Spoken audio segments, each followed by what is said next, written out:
Good morning everybody, and a very warm welcome back to Pembrey for the second day of this event organised by the 750 Motor Club. It's great to be back here at the South Wales Circuit. You'll hear today from myself, Ian Soman, Josh Barrett, and in a moment Johnny Palmer on commentary for this event on the 1.5 mile, 2.6 kilometre Pembrey Circuit, a former airfield venue of course, so not a lot of elevation, and just a few years ago the circuit celebrated its 30th anniversary. What's the weather forecast today? Well, yesterday was horrible, putting it bluntly. Today is looking a little bit better. It's overcast at the moment, and probably going to stay that way, to be honest with you, but we're not really expecting much in the way of rain, and it'll get a little bit less cold, shall we say, milder as the day goes on, but hoping for much better conditions for racing today than we had yesterday here at Pembrey Circuit. Yeah, yesterday really it was raining on and off, sometimes quite heavily for most of the day, and that meant the majority of the races yesterday were somewhat disrupted. I think the only event that passed completely without incident was the Mighty Mini race during the course of yesterday.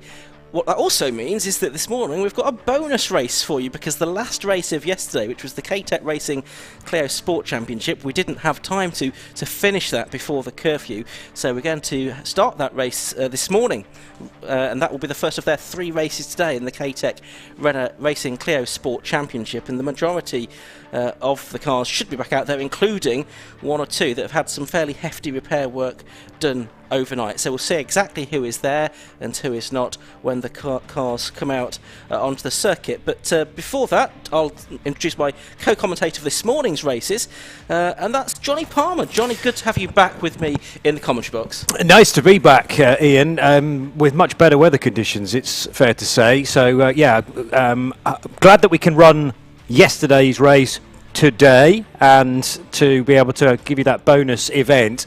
The amount of racing today is astounding, because obviously we spent half of yesterday qualifying these cars, but it is racing from the off, and potential to actually get going before 9 o'clock this morning. Well, that's a lot of racing to come then, Johnny. We'll have 16 races during the course of the day, and coming up first of all is the K-Tech Racing Clio Sport Championship.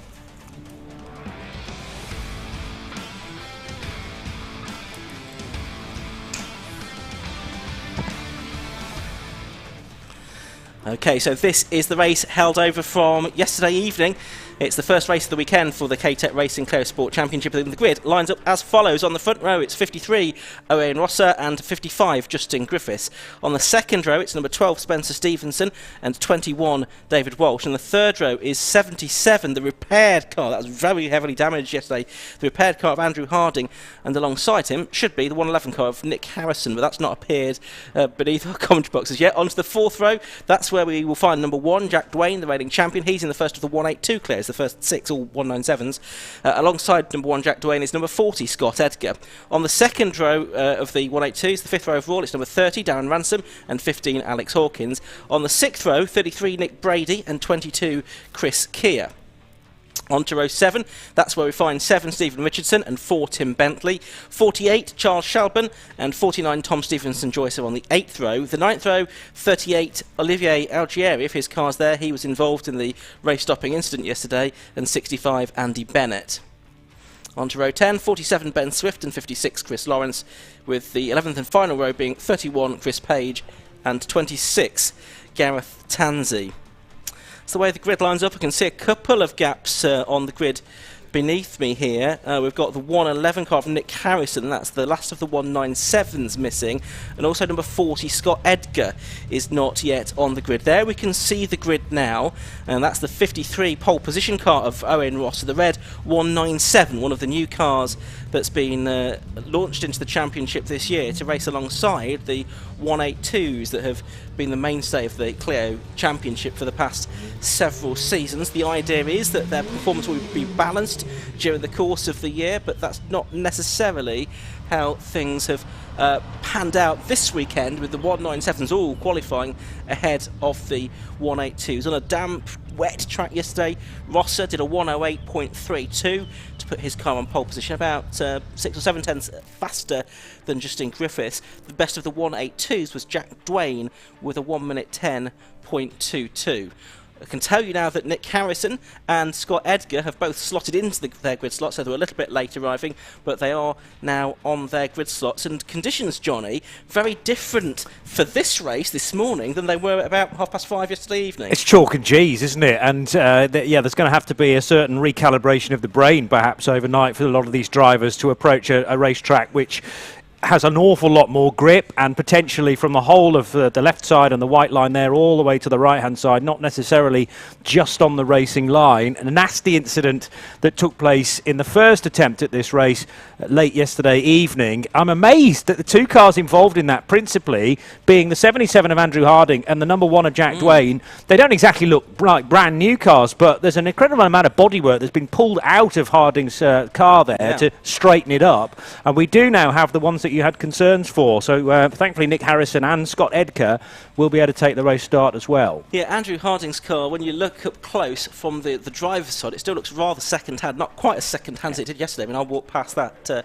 on my way back to my car last night, and that was very badly stoved in, and I think the driver's door in fact couldn't open, so they've had to make sure that can open again, so that's safe to go racing today. It's all been through scrutiny again, of course, as will any car that's had damage in an earlier race before it's allowed to go back out onto the circuit. So we're not too far away then from getting the green flag lap underway, I don't think. It looks like actually we've got a full grid. 2, 4, 6, 8, 10, 12, 14, 16, 18. Now we've lost one towards the back, and that is Algieri. That's the one that's missing. So yeah, we've got 21 cars therefore rather than 22, but still a very good field of cars for the K-Tech Racing Clio Sport Championship. A reminder that coming into this weekend, Jack Dwayne it is that leads the championship with 117 points. He has had 2 overall second place finishes during the course of the season so far, but a couple of Class A victories. Scott Edgar has 107 points. The 1 minute to go board's now being shown, by the way. Chris Keir 99, Nick Harrison 95, and Justin Griffiths 91. That's coming into this weekend, but this is going to be a big weekend for the championship because we've got 3 races, so that's almost as many as we've had in the whole of the season so far. So you sense with 3 races in a weekend, it's a very big one for any driver. If they have a weekend on the back foot, it could cost them dear in the championship. Well, I do think that was a genuine concern for Andrew Harding last night, and that's been the inspiration to get the car fixed up. Jack Dwayne's perhaps not as bad, although they were concerned about the movement of the front wheels and maybe having done damage perhaps to that car's drive shafts, drive train certainly. But both cars out there, as you say, being scrutinised, so let's hope that they can do the distance, because it's important to score not necessarily all race wins, but just score consistently well across all 3 races if possible. Off go the cars on their green flag lap, and this will be their only opportunity really to assess the circuit in these conditions. Some of them will have been testing, I think, in similar conditions on Friday, but yesterday all of the running that they did have in qualifying, and they didn't really have any racing laps, that was in the wet. Some of these won't have been in testing on Friday. Some of them will not have driven the circuit in the dry before ever, because it is a new circuit to the majority of drivers, I would think. Yeah, so to an extent a launch into the unknown. There are 1 or 2 cars carrying novice crosses, which means they're new to racing full stop, not just here at Pembrey. And I'm also interested in 1 or 2 damp patches here and there that haven't quite burnt off, so that's a carryover from yesterday. There's a little bit of rain early this morning as well. Forecast a lot more brighter than it was yesterday, clearly. So hopefully, that will be the last we see of the wet stuff. But it's going to be a tricky first corner again. Now, we have read various reviews, or at least resumes of exactly what happened in that first corner incident yesterday. We understand Jack Dwayne was on the grass on the approach to Hatchett's, which meant that he wasn't able to slow sufficiently. Andrew Harding was just going through the corner ordinarily and minding his own business, if you like, before wallop. He got a big shove in the rear. And Algieri, potentially a gearbox problem for him as he headed down towards the first corner. So there were many stories. We didn't complete a lap yesterday, actually, but so many stories coming from did we? Barely. So if that's a precursor of things to come, we want a lot less contact, but as many stories coming out of this, because it's a nice big grid and lots of points, as I've mentioned, to be scored throughout the day. So they are heading back round onto the grid. A relatively slow green flag lap, this, headed by Owen Rosser. So he's there on pole position in his red car. Probably not seen too much racing on Alpha Live from Pembrey before, or indeed anywhere else. There's not a lot of racing goes on here these days, so it might be new to you. You might be watching it for the first time, but it's a very interesting and challenging layout. Only just under a mile and a half long, but a really interesting variety of corners. And we saw yesterday, even in the wet, it lent itself to some really good racing across the other categories. I'm sure we're in for much more of the same today. Hopefully a little bit less incident packed in terms of red flags and safety cars and general disruption.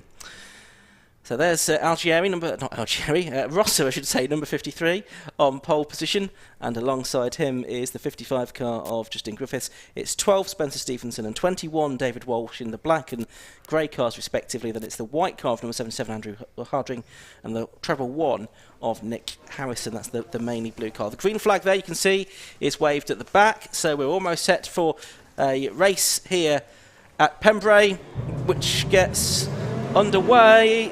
And it's a pretty even start from the front row. In fact, it's a better start from Justin Griffiths from the outside of the front row. And as was the case yesterday, Rosser not particularly well away. It's a better start for Jack Dwayne. He's kept it off the grass this time, it seems, as they head down towards Hatchett's hairpin for the first time. So it looks like it's Griffiths leading about 3 wide on the exit of the hairpin for second place. It looks like Scott Edgar has stolen a march in Class A there for the 182s, number 40, late to the grid, but leading the way in the 182s, Johnny. We nearly lost Chris Keir all the way down the escape road, but he went very, very wide in the number 22 car and was able to rejoin the track, but lost a handful of places because of that. Great start for Andrew Harding. I reckon he's up to second position here, but nibbling away at the rear is Spencer Stevenson in the black number 12 car, and also trying to regain spots Owain Rosser from pole position down into fourth, Ian.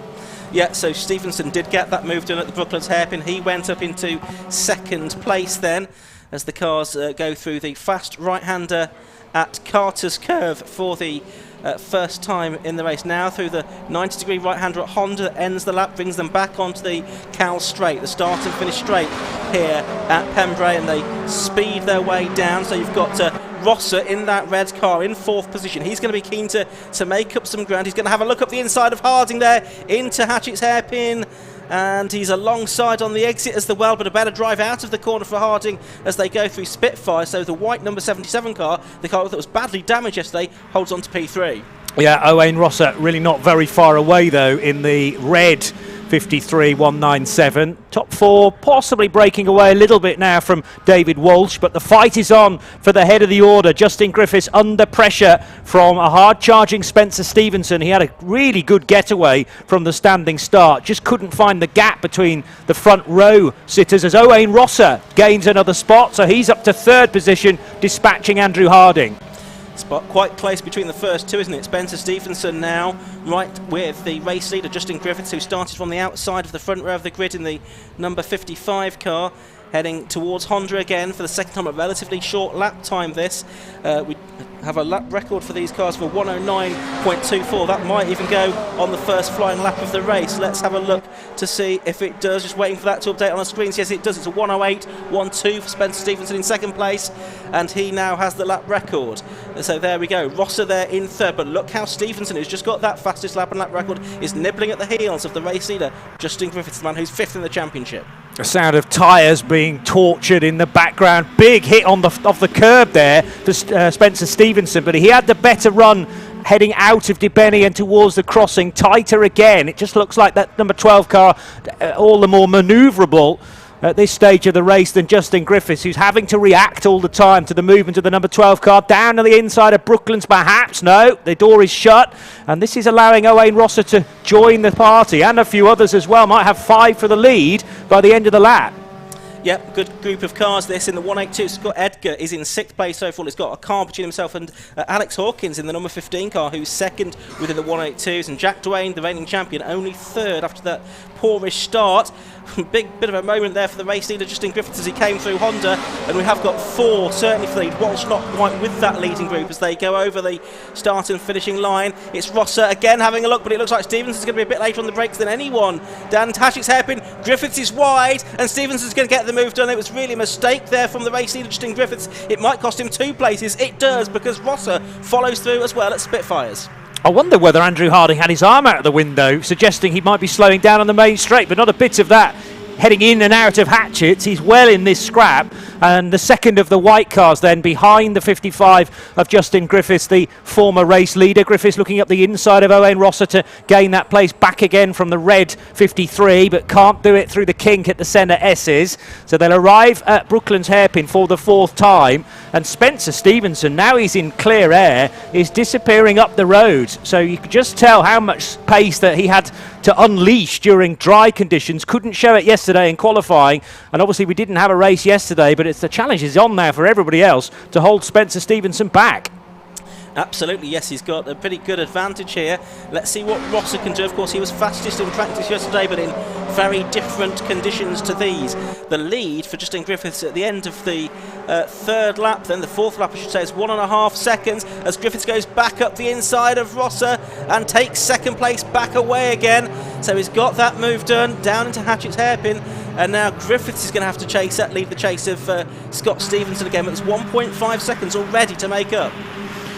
What about David Walsh, who's trying to attach himself on the back, still a little bit away in the silver car. I'm also intrigued at Nick Harrison's lack of progress. He's in Class B, so theoretically the faster cars this weekend. Dropped down as far as 8th, but has gained one of those places back again. Look to the inside for 2nd place. Is there contact? No, Owain Rosser just about managed to avoid that, but he's now got 2 cars right behind him, and a change for 3rd because Andrew Harding gains that on Griffiths. Yes, Griffiths was wide there at Brooklands, and that's allowed Harding to get back up into 3rd position. I think all of that scrapping has brought Walsh back into the equation a little bit more as well. So it's 4 cars for 2nd now, with Scott Stevenson just continuing to extend this lead. It's probably doubled, I would suggest, on that lap. It was 1.5 seconds. We'll get an update on the gap in just a second. Yeah, 3.09, so it has pretty much exactly doubled this time.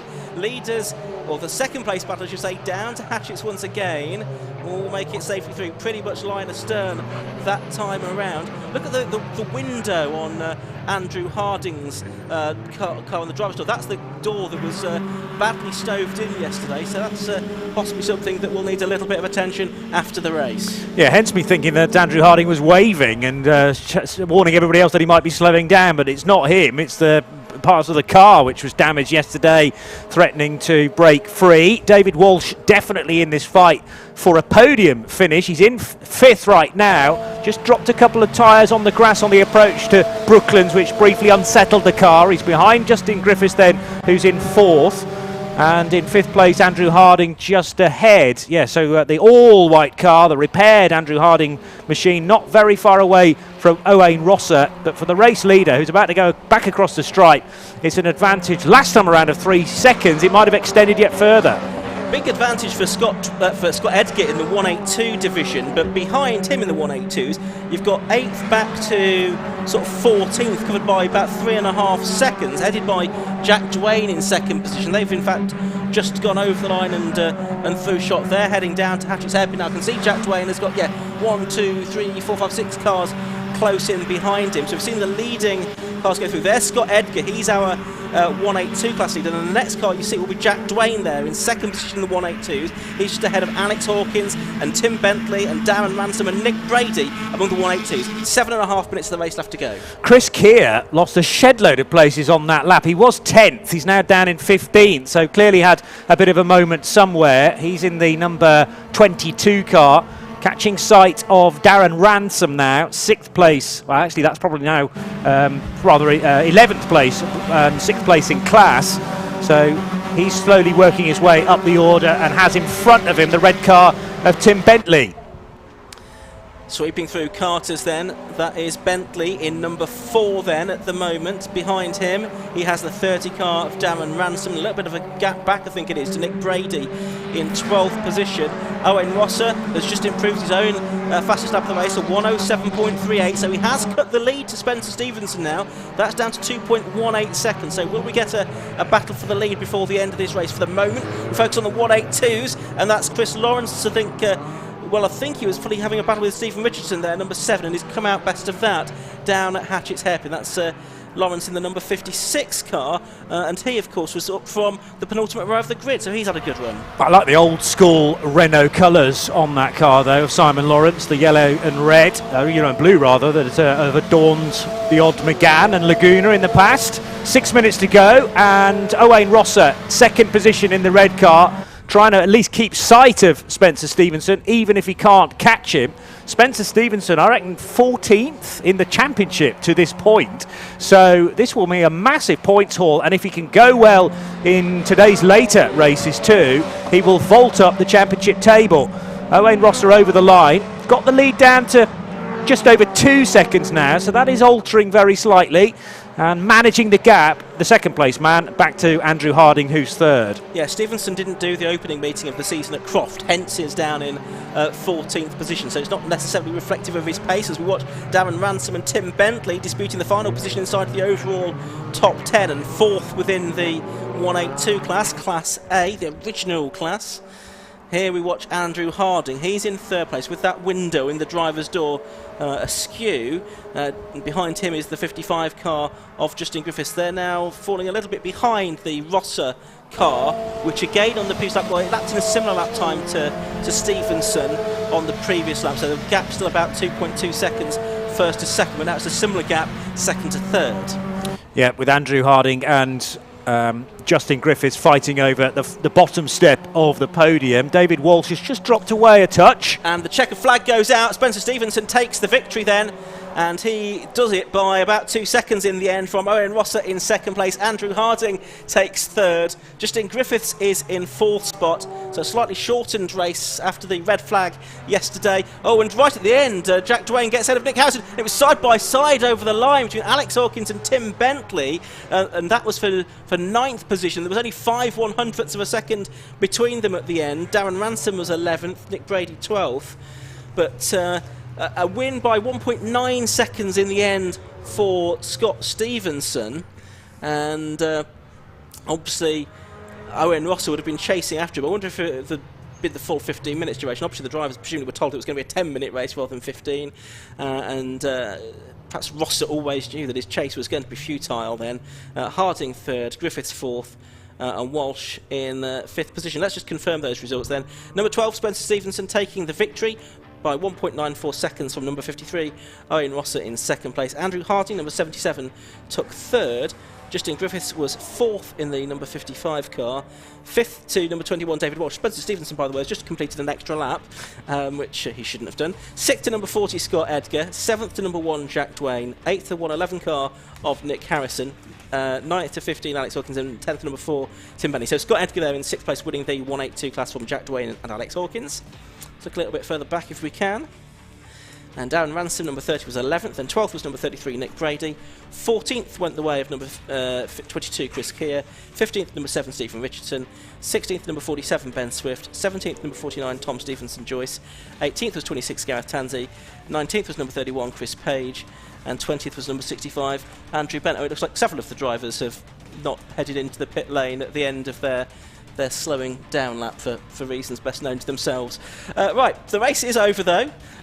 We will hopefully shortly hear for well, we're not probably going to hear from either of our class winners because both of them are still out on circuit. Josh will do his best to capture them as they turn into the pit lane exit the wrong way, which is what they're doing at the moment. We'll hear from Josh Barrett in a minute, hopefully therefore with Jack Dwayne and Spencer Stevenson when they make their way towards him.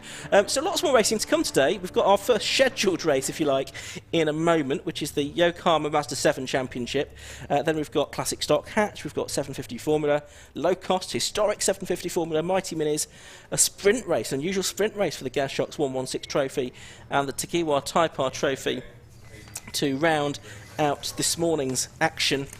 So still lots more to come on a very busy day. But for now, we'll go down to the pit lane and hear from Josh Barrett.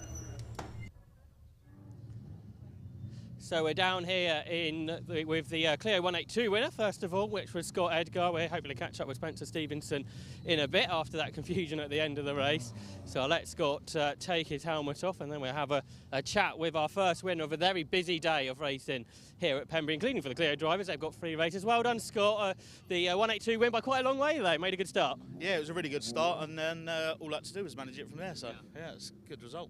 And you had one of the 197s, I think, between you. Do you think that helped a bit? Not really, to be honest. Got past him on the start, and it was quite easy to keep him behind. So yeah. Obviously, a very different day today after all the rain yesterday. How's the track conditions? A little bit slippery into turn 1, but everywhere else bone dry. So yeah. And have you had to adjust your driving style, or was that going back to Friday's testing really? Yeah, it was exactly the same as Friday. So yeah, didn't take long. And obviously now we've got 2 different races within the Clio, so you're really fighting against just the 182 drivers now? Yeah, pretty much. With the development over the last couple of rounds, they're really gone. So yeah. It's been a good start to the season. You had a win at Croft and now a win here as well. Yeah, really good. So really pleased. And a busy day with 3 races now all in one day. Yeah, it's going to be tough. Do you think there's any setup changes, or are you happy with how the car was there? A little bit, yeah. It was pushing on, so I think we can improve actually. Well, best of luck for the rest of the race. I think we've got our next cars already on the grid. Unfortunately, won't be able to speak to Spencer Stevenson. Maybe that we'll do that a bit later on. Out next are the Yokohama Mazda 7 Championship.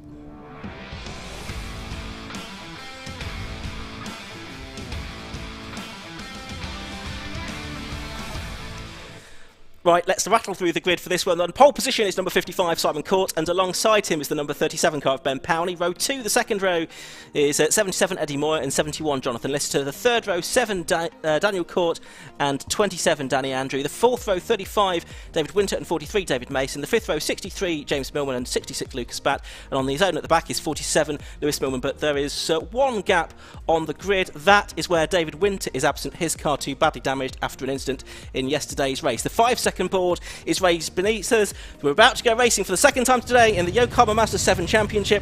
The red lights go out and away we go, and it's a pretty good start from the 55 car on pole position of Simon Court there.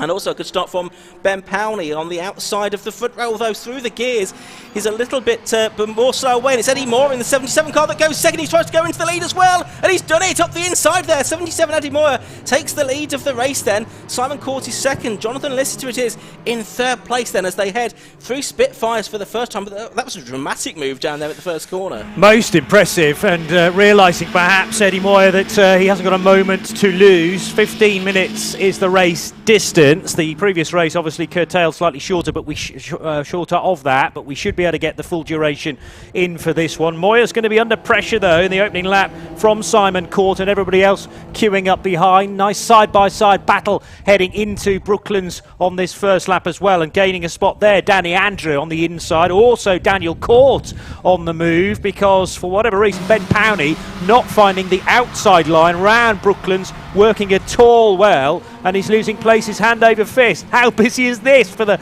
lead of the race to complete the first lap, Ian Soman? Yeah, not the biggest grid of the weekend, but a very good race in prospect here. The first four are sort of buzzing around like a pack of Andrew Bees. They go 4 wide. Look at this down into Hatches. A wheel on the grass for Jonathan Lister on the inside. Who's going to come out in front? It's going to be number 55, the man from pole position, Simon Court. That was outstanding. They've all had their Weetabix this morning, haven't they? I mean, not a bit of a hangover from yesterday's busy day. Yeah, hard at it and eager to get going. This is what happens, you see, if you delay a gang of cars by a race. They were desperate to get onto the track and hammering the curb there over the crossing Simon Court, just with a bit of breathing space over Jonathan Lister. Lister, though, bringing with him Danny Andrew. So that duo scrapping over second and third. And I have a feeling they're going to be possibly 4 wide again by the end of this lap, because Court got a lead of maybe 4 car lengths. That's gone again.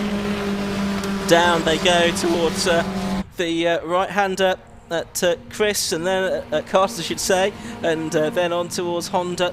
Tighter right-hander at the end of the lap, but they carry good speed through there. First 3 of them all over the grass. Crikey, you wouldn't have done that yesterday and got away with it. And they are going to get 2 of them side by side. Make that 3 as I think that's Danny Andrew tries to buy into this as well. And it's going to be Listeter, is it, with his nose in front on the exit of the corner. Eddie Moore that time, I think, just sort of sat back and watched. He decided that actually this is so good, you don't want to be part of it, you just want to watch what's going on between the other three drivers. He'll probably have another go on the next lap. Look at them, still side by side through to Benny. Listeter just about, hang on. Moyer's now decided he wants to buy into it. He's getting alongside Danny Andrew as they head through past the crossing. And there's more cars being brought into it as well now, because Daniel Court and David Mason now back into the lead group. Simon Court with the blue roll cage, caught on the wrong side here. He's going to allow one through, but if he can nip across the nose, which he can, of Danny Andrew, prevents any more overtaking and the danger of being railroaded on that outside line. Inside now for Carter's for Simon Court, but he can't squeeze up the inside there. And I think to the outside, Danny Andrew will gain the spot for third position. So Listeter will lead by a country mile in comparison to previous laps. Still that grass track route out of Honda is the favoured one for a few.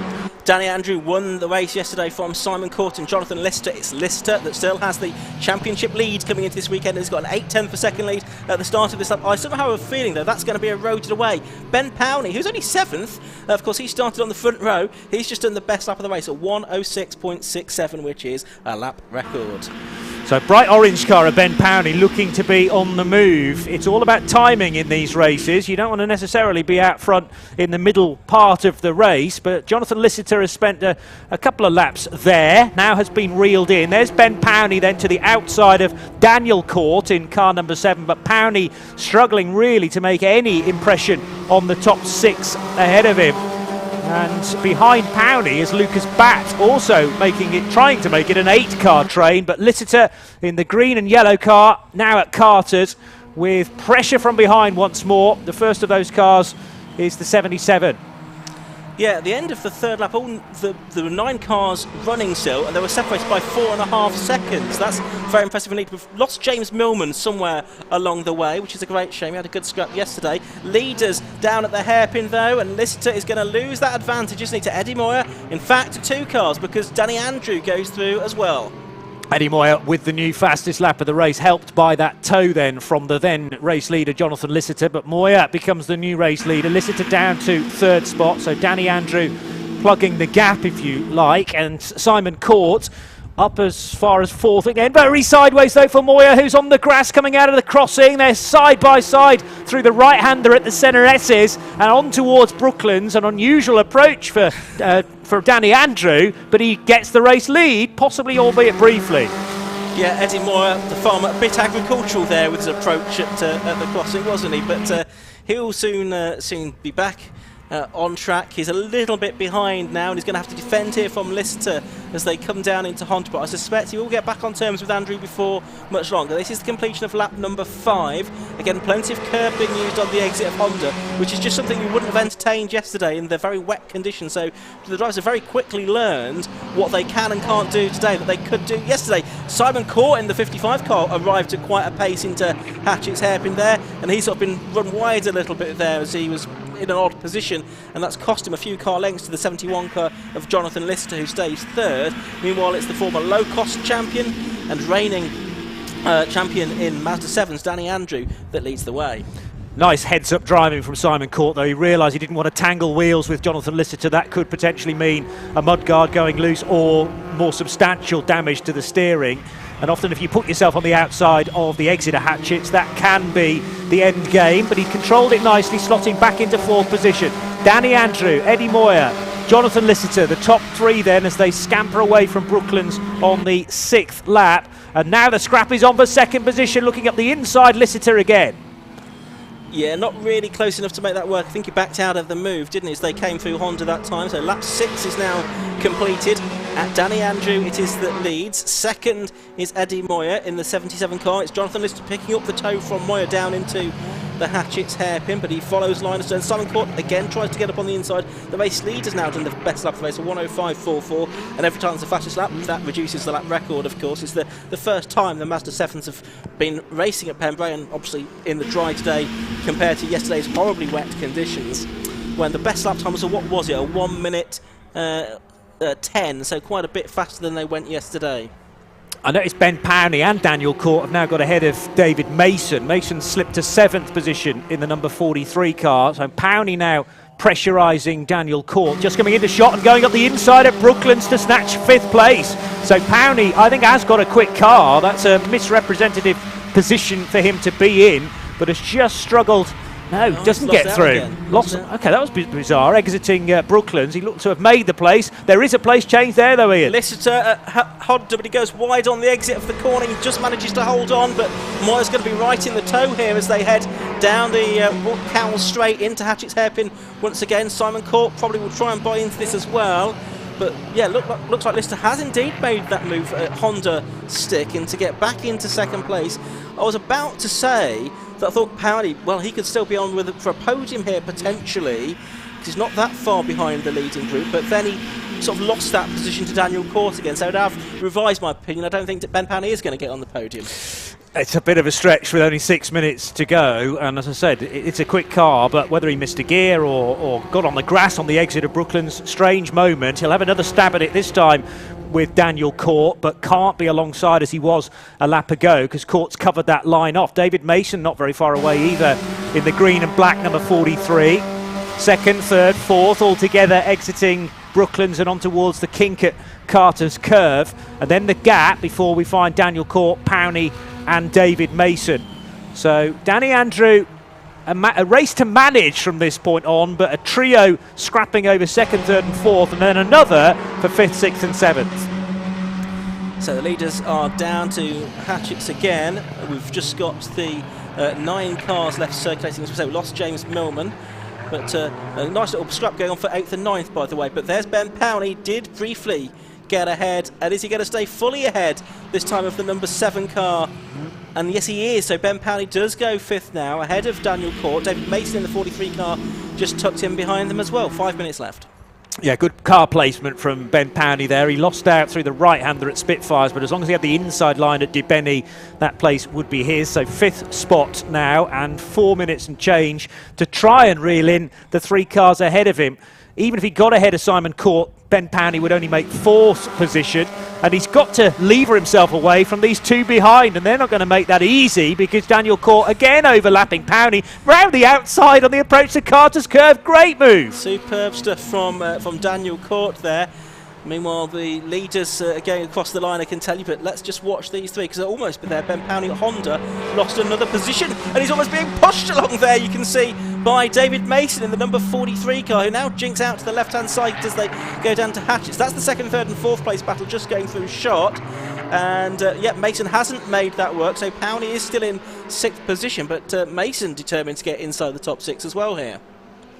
Danny Andrews not getting a lot of airtime right now, and you can understand the reason why, because Ben Powney and David Mason putting on a really good spectacle for 6th and 7th places. Daniel Court will be loving this in his mirrors because it's giving him the necessary breathing space to establish a 5th place spot. It's a shame that Simon Court is so far up the road for him to get involved with that, but on towards Brooklands they go, still very much undecided for 6th and 7th. Jonathan Lissitter though in 2nd position and clear enough at this stage at Carter's from Eddie Moyer and Simon Court behind. Of course, with this result, if it stays this way, Danny Andrew will be nibbling away at Jonathan Lissiter's advantage in the championship. Danny Andrew with a lot more experience than Lissitter. Lissitter only started car racing in 2019.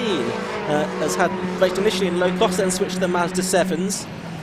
And there we see, actually, those 3 cars, 5th, 6th and 7th, are now much more spread out, aren't they, than they were a lap ago. Daniel Court, number 7, Ben Powney, 37, who also races in the F1000 Championship, and David Mason, number 43. Meanwhile, I can tell you that Lucas Batt, number 66, and Lewis Penstone-Smith, 8th and 9th, they're also having a decent scrap as well for their own position. The only man not in a battle at the moment, therefore, really, is the race leader. Yeah, and he will love that because Danny Andrew can just focus on the road in front, put in another fastest lap of the race, a 104.9. So the first time we've dipped beneath the 105s, getting a very decent lap record in the books for this fledgling championship. And on towards the right-hander at Carter's Curve will go the second place fight to the inside. Simon Court of Eddie Moyer can't find a way through there though. We'll have another stab at it midway through Honda, but it's well covered by Moyer in third. I saw a green flag in the background there, which must mean there must have been a yellow flag at the previous marshal's post. We know not why. Anyway, down towards as they come, Ben Powney and David Mason probably involved in that, and the one that's gone missing is Daniel Court. Yes, he comes through a bit late. Meanwhile, for this battle for second, it's still Lister from Court and Moyer, but further back the complexion has changed because Daniel Court has dropped quite a long way back from Powney and Mason with an off presumably at Brooklands. But Simon Court's charge to the podium might be very well timed. He's into third and ahead of Eddie Moyer. Now, what can the 77 car do about that in the closing stages? 1:40 still to go. Absolutely no pressure from behind then, after, by the looks of things, a bit of carnage kicked off late in lap 11. To the inside at Brooklands goes Moyer to reverse those positions, but the drive is good on the outside of Brooklands, as we've seen many times before, and Simon Court fends him off. Does indeed. There's probably going to be one more lap to go, I would think, at the end of this one. Maybe two. We might just squeeze two out of it. We'll see. Danny Andrew it is then that goes on to his next lap.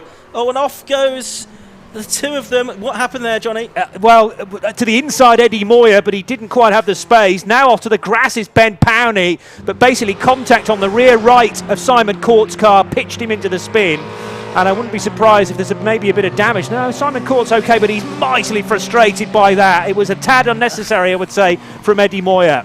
Yes, and now the pack is very much spread out, with the exception of Simon Court, who's keen to get as many places back as he can. He's got past Moyer again on the way into Hatchett's hairpin. That's only going to put him in 6th place, though, where he was gunning for, well, certainly 3rd and maybe even 2nd position, wasn't he? Yeah, so frustrating for both drivers. I'm sure Eddie Moyer was not, aiming to do that, just slightly misjudged it into Honda, put his nose in a gap that was closing, and now Simon Court, in desperation to try and recover places, is almost spinning through 180 degrees. It was well controlled, that, on what will be sodden grass just after the crossing. Final lap then, Ben Powney just ahead. Yeah, in fact, just get on to the last lap now. Danny Andrews starting his last lap with about 6 seconds remaining. He's got a clear lead over Jonathan Lister. So 1st and 2nd now is sorted, and I think 3rd place as well, probably, to David Mason. There is Danny Andrews just negotiating his way around Hatchett for the final time. It's very much his race to lose. Daniel Court, number 7, is in 4th now. Ben Powney 5th. Simon Court 6th. Eddie Moore 7th. I think the only changes we're likely to see are those for 5th, 6th and 7th now. So watch Danny Andrew, Johnny, heading halfway around the final lap. And if he wasn't so far ahead of everybody else, he might have been able to end the race last time around. But you're quite right, there was a couple of seconds still left on the clock. So a great chance of another 1.5 miles or so of the Pembrey circuit to enjoy. Thankfully, clear road in front of Danny Andrew, and he'll be very grateful that is relatively clear behind as well. Jonathan Lister then in 2nd position, and all change behind that with David Mason, who was 7th for the majority of this race. He should make the podium. Yeah, checkered flags being made ready down beneath us as Danny Andrew comes through Honda for the final time. And it's a double this weekend for Danny Andrew in the Yokohama Mazda 7 Championship, and what looks on paper like a very convincing victory. Certainly for the first half of the race, it wasn't like that for him, but he did ease away in the second half. Jonathan Lister takes 2nd position. It's going to be David Mason 3rd, so 2 green cars on the podium. 4th is going to go the way of number 7, Daniel Court. Ben Powney does get 5th. Simon Court only about a car length behind him at the end. Eddie Moore 7th, and then we're just going to wait for the last 2 cars to come through, which are heading down, I can see, into Honda now, and it's going to be Lewis Penstone Smith here that's going to take 8th position in the number 47 car, and just ahead of Lucas Batt, number 66, in 9th place, the last of the cars still running. So an entertaining old race that for the Yokohama Mazda 7s. Here's the result. Andrew it was that took the win. It was a 14-lap race, and he finished 4.5 seconds ahead of number 71, Jonathan Lister, 27 the winner. In 3rd place was number 43, David Mason. 4th to number 7, Daniel Court. Then 5th, number 37, Ben Powney. 6th, number 55, Simon Court. 7th, number 77, Eddie Moyer. 8th, 47, Lewis Penstone Smith. 9th was 66, Lucas Batt. And poor old James Millman only managed to complete a couple of laps of that race. A reminder, you can find out lots more information about everything that's going on 750 Motor Club website, 750mc.co.uk/calendar. Scroll down to the Pembrey event page, you'll find the digital programme, you'll find access to the live timing as well. Both of those things will enhance your enjoyment of the weekend's racing, whether you're here at Pembrey Circuit or watching at home on this fantastic stream brought to you by Alpha Live. Reminder that coming up next we've got the Demon Tweaks Yokohama Classic Stock Catch Championship. That was a really good race yesterday as well, so I'm sure we'll have some more very exciting action from them. But let's head down to the pit lane once again. Josh Barrett is there once again.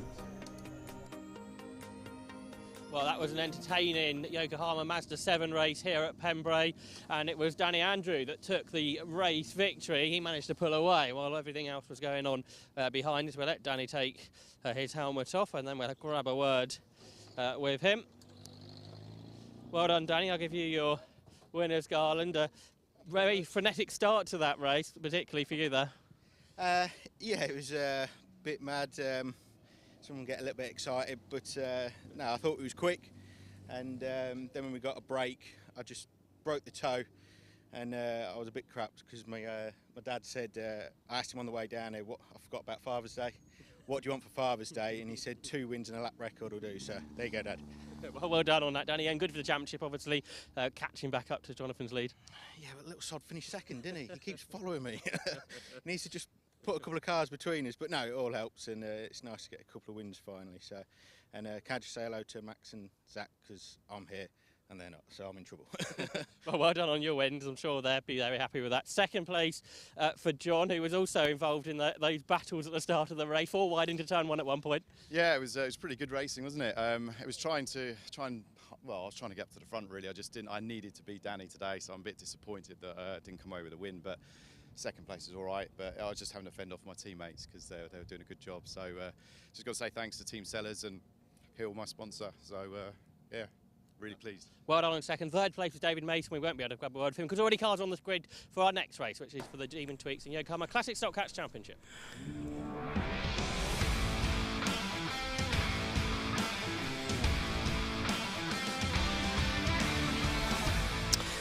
Let's have a rattle through the grid then for the Demon Tweaks Yokohama Classic Stock Catch Championship. There are some gaps, but this is how they qualified. Second fastest lap time setting the grid for race 2. Pole position number 8, Pete Morgan, alongside him number 88, Martin Kayser. That was the top 2 from yesterday's race. Second row is 46, Chris Deere. 93, Ben Bateman is not there. Third row, 47, Robert Campbell. 87, Stuart Place is not there. On the fourth row, on the inside, it's number 90, the repaired car of Finn Groom after an off yesterday, and 89, Titch Kelsall. The fifth row, 92, Rick Groom, and 12, James Hazelhurst.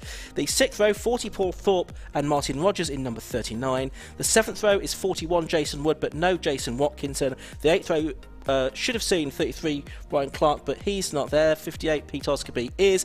Row 9 is 48, Neil Dudman, and I think that therefore is the last car on the grid. So a depleted field here for the Demon Tweaks Yokohama Classic Stock Catch Championship, but nevertheless a very good racing prospect for these cars. Pete Morgan it is that's leading the championship by about 17 points coming into this weekend. As the 5-second board is shown, the red lights are on already and they go out. Away we go.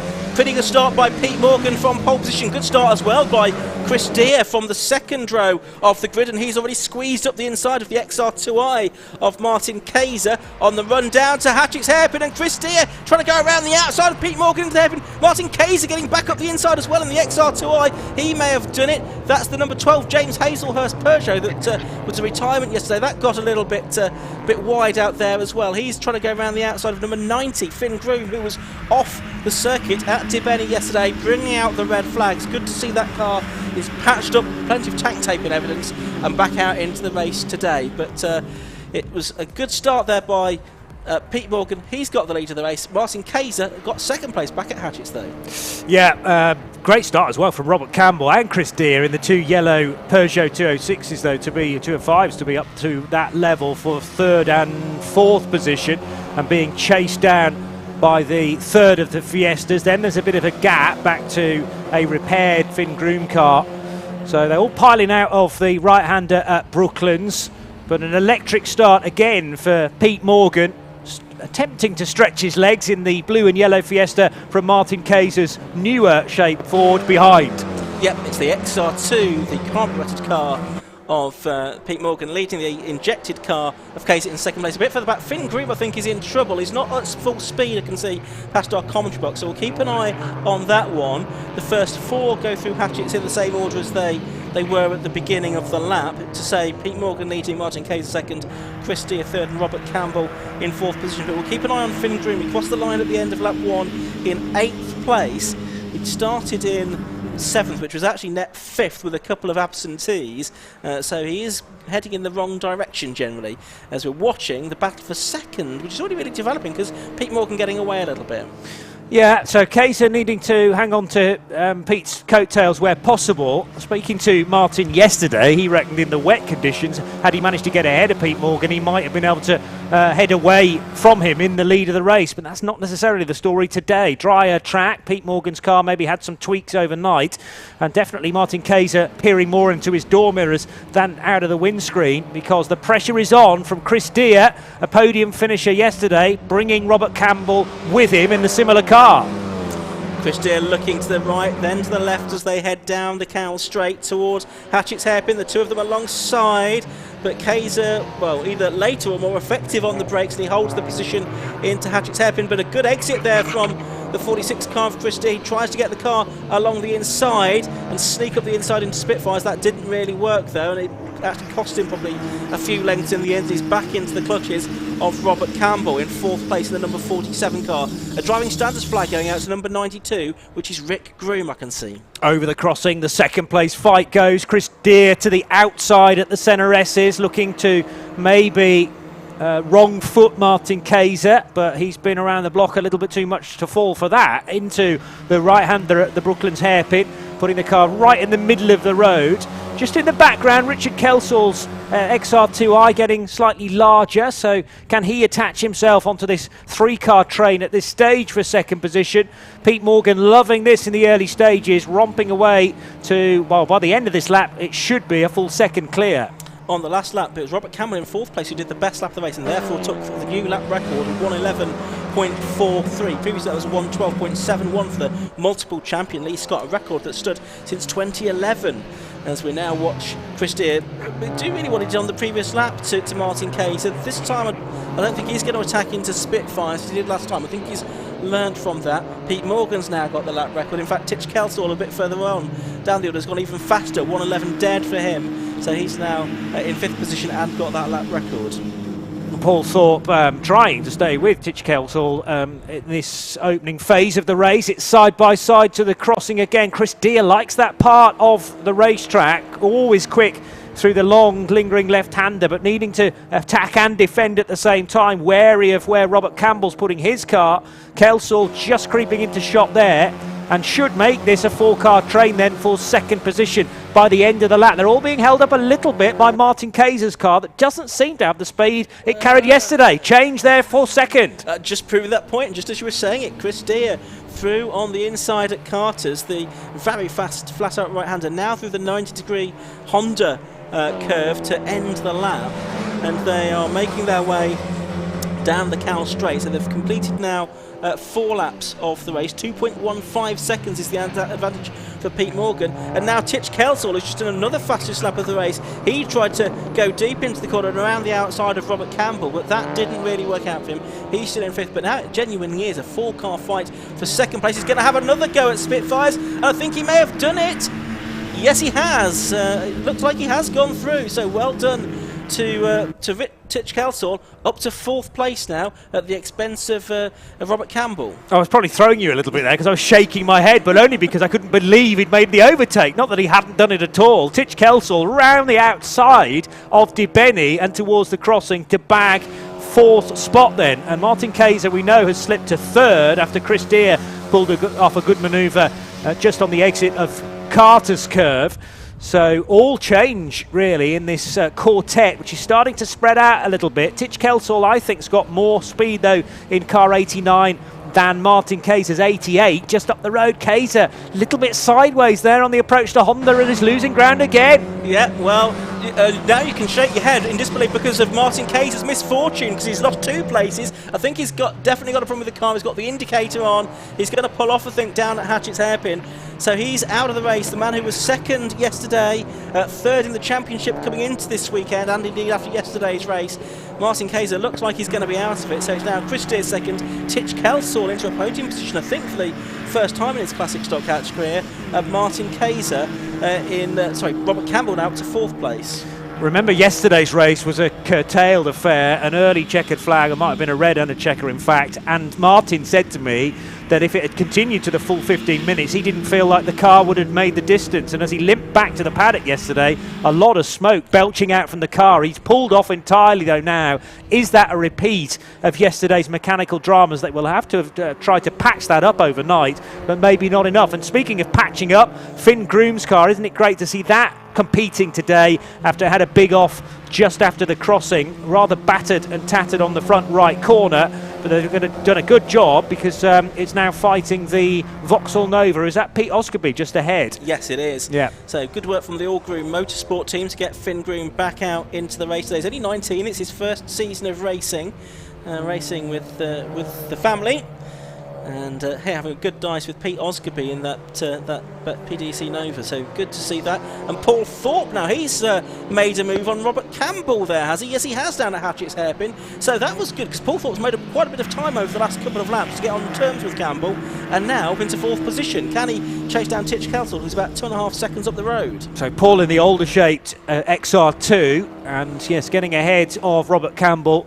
So the second of the Peugeot 205s slipping a spot, whereas Chris Deere is just about the fastest car out there, running in second place, done the fastest lap of the race last time around. Into Brooklands, though, goes Paul Thorpe, new 4th place car. No immediate threat behind Robert Campbell from Jason Wood and James Hazelhurst. They're a bit further back.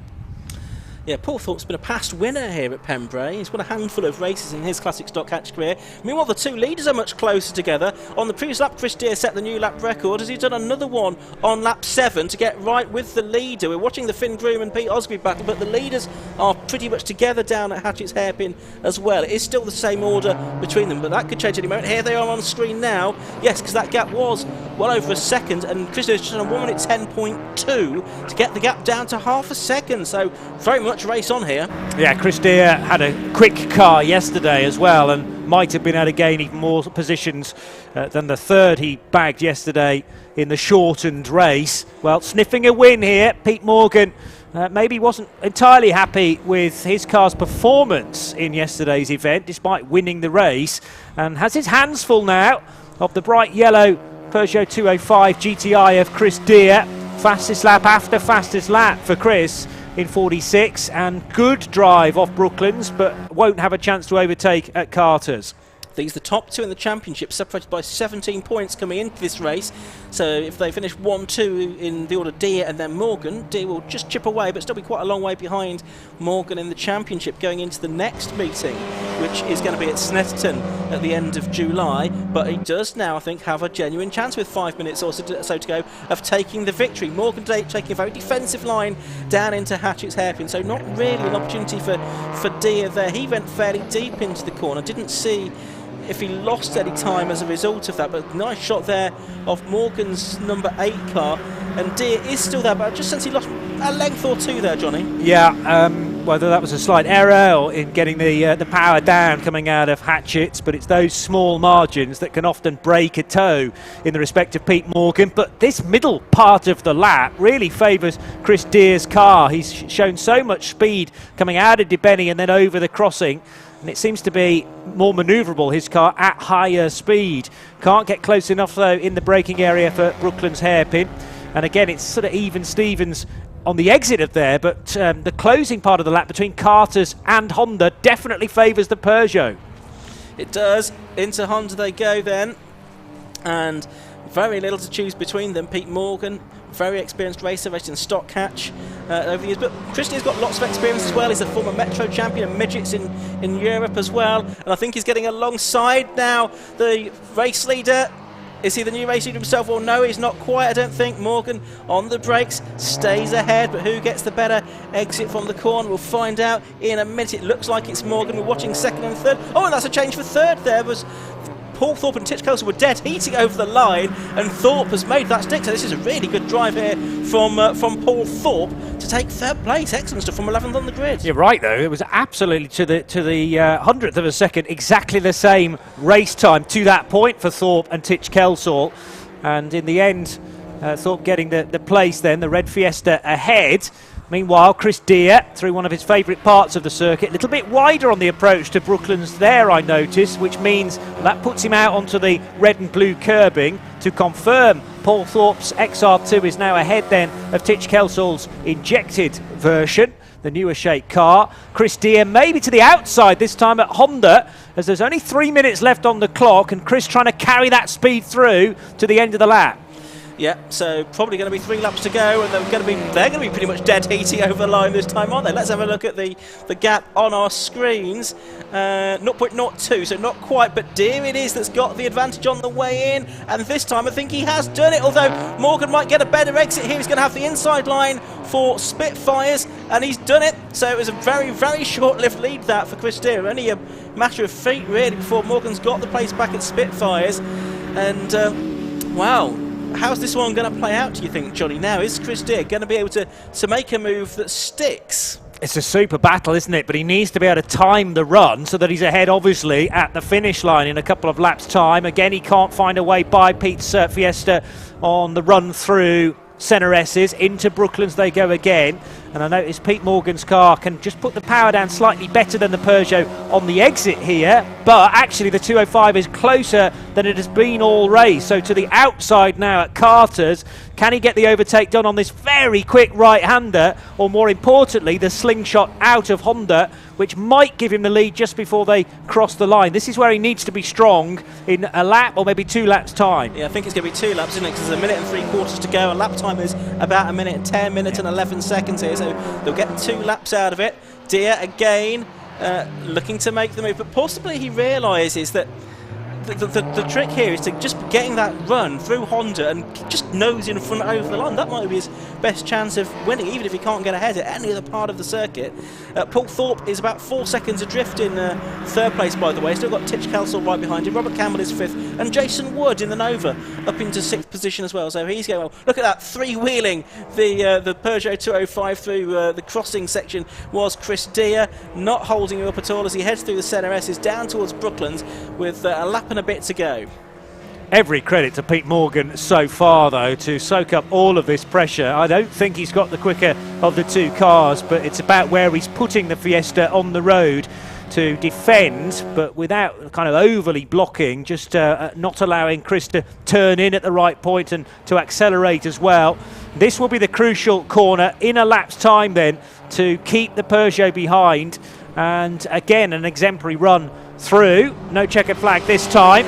Can Chris Deere draw alongside? The gap between 3rd and 4th actually showing to extend, but here they go again. Side by side into Hatchett's hairpin. It's Morgan in the Fiesta on the inside line. Deere on the outside. He'll try and get the cutback, but he don't think he has such good speed out of that hairpin as Pete Morgan in that XR2 does. It's great to see these classic hot hatches of the 80s and 90s doing battle, isn't it, around this Pembrey circuit. They always put on a great show, classic stock hatch, wherever they go. It's not been the biggest grid this weekend, but the racing has been absolutely superlative.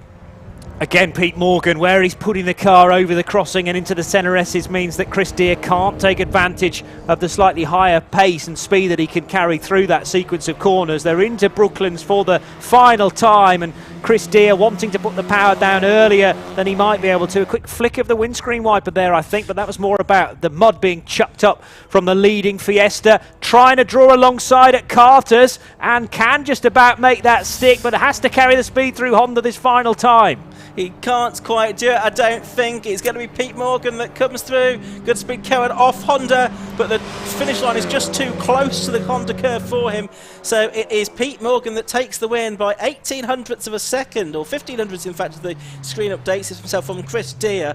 A great race and lots of respect, it seemed, between those two as well. It was a good clean race between them. Paul Thorpe, an excellent third place from him. He got 1.2 seconds ahead of Titch Kelsall in the end, and was actually slightly closing on the lead. As if it had been a 20-minute race, we could have had a 3-car fight for the victory. Titch Kelsall, number 89, was 4th. Jason Wood, 5th in the Nova, number 41. Then James Hazelhurst was 6th. That was a really excellent race, John. We've had 3 cracking races already this morning. Yeah, it's not even 10 o'clock. No, indeed. Still early, isn't it? And yeah, thoroughly good entertainment. So if you are here at Pembrey, hopefully you got here nice and early to witness the events we've had. Nice and clean, I think, is a great point from you as well, Ian. Yeah, it certainly was. 8. Pete Morgan then took the win in the second and final Demon Tweaks Yokohama Classic Stock Hatch race of the weekend. Just 1500ths of a second at the end of 13 laps between himself and number 46, Chris Deere. Third place went the way of number 40, Paul Thorpe. Then it was 89, Titch Kelsall, and 41, Jason Wood, rounding out the top 5. James Hazelhurst, better result from him today. He was 6th in number 12. 7th, number 39, Martin Rogers. Robert Campbell, 47, was 8th. Then Pete Osgoby, 58, 9th. And Finn Groom, reward for getting the car repaired with a top 10 finish. 11th was Rick Groom.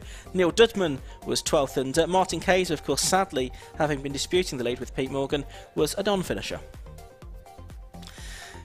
So as I say, the Demon Tweaks Yokohama Classic Stock Hatch Championship, that's going to continue at Snetterton at the end of July. Then they'll go to Brands Hatch in August, Cadwell Park in September. They'll complete their season of 7 double headers at Mallory Park in October. And there's sure to be some great racing between Pete Morgan and Chris Deere and others between now and the end of the year. Lots more racing still to come throughout the day here at Pembrey. Coming up next, we've got what should be another cracker, the Race Part 750 Formula Championship, and then low cost and historic 750 Formula Mighty Minis, the Gas Shocks 116 Trophy and the Tagiwa Type R Trophy.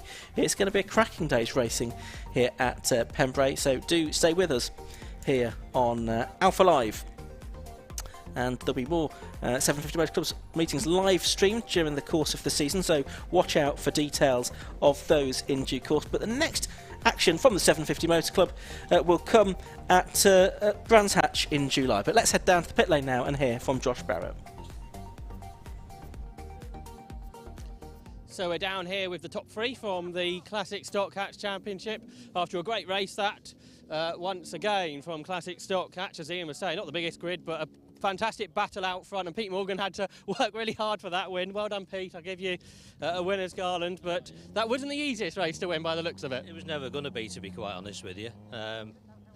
It just started going off towards the end, so just try and keep him behind. That's all I can do, really. Guess it was pretty obvious. You could see him catching in the middle of the race there. Oh, he was coming. There was no two ways about that. Yeah, it's just a matter of just kids trying to stay in front as long as you can, really. Another couple of laps, I think I'd have been done for. But at one point he got through, but you immediately got the place back. Yeah, I just got it back at the hairpin. He just overshot a little bit, which just gave me a bit to get back, really. But after that, he'd have to gone over the top of me to get past. Well done on your win. Let's catch up with Chris. Chris, it was close a few times there, but you couldn't quite do it. I think I got in front 2 or 3 times just by a nose, but not quite enough to get me over that. Pete's super quick. I said yesterday, catching is one thing, passing is another. But look, we've got the 2 possibly fastest cars in the championship. Yeah. No damage, both fast, a hell of a good race. What more can you want on a Sunday morning? And Father's Day as well. So happy Father's Day to my dad, and thanks to all the marshals who are here without their sons or taking the time off. So we appreciate it all. And yeah, nice day. Much nicer than yesterday. And well done, Chris, on second. A real championship battle now starting, coming between the two of you. And look who's third. Well done, Paul. Thank you. You were frustrated when I saw you yesterday morning, way back on the grid, but you're here on the podium. Yeah, well, the qualifying was particularly difficult. It was very wet and slippery out there, and I couldn't get a good lap in at all. And I got 14th and 11th for the race today, and I was so disappointed. I was really disappointed. I managed to do quite well yesterday to get up to 8th, but it's quite a busy train, and yeah, I managed to pull it together. I took a gamble on the setup, and it worked so well for me. It's been nearly 10 years since I've had a podium, so I'm really pleased, Josh, really pleased. And you had a bit of a battle with Titch there at the end, made a nice move sort of towards the end there. Oh yes, I had to defend well on the hairpin because there are no clues to where to brake, so you have to really be as late as you can. And I thought if I defended, and I'm holding him off, and I thought this is going to be a battle, but I managed to get a bit of a gap on him, and I sort of relaxed, and I was trying to catch these 2, hoping they'd trip up, but they didn't. These are very fast guys, but I'm really chuffed with third. This is fantastic. There was a point where they were battling really hard. You were starting to bring the gap down. So I could see the gap was coming down. I thought, please trip up. But these are two very fast guys, and it looked that looked absolutely fantastic. I'll have to watch the live stream later, but it was absolutely fantastic. That's really picked up my weekend, Josh. Well done, Paul, on third place. And second place to Chris Deere. The winner was Pete Morgan. So great stuff from Classic Stock. Actually, race programme continues to move on though here at Pembrey. We go sports car racing next with the Race Parts 750 Formula Championship.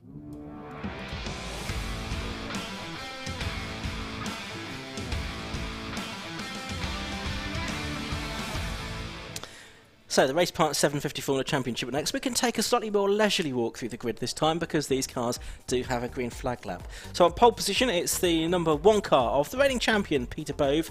He also won the race yesterday. And number 4, Mark Glover, who had problems yesterday, was a non-start. He is there alongside him on the front row. The second row has number 6, that's Simon Bolter, and yesterday's runner-up, number 9, Richard Jenkins.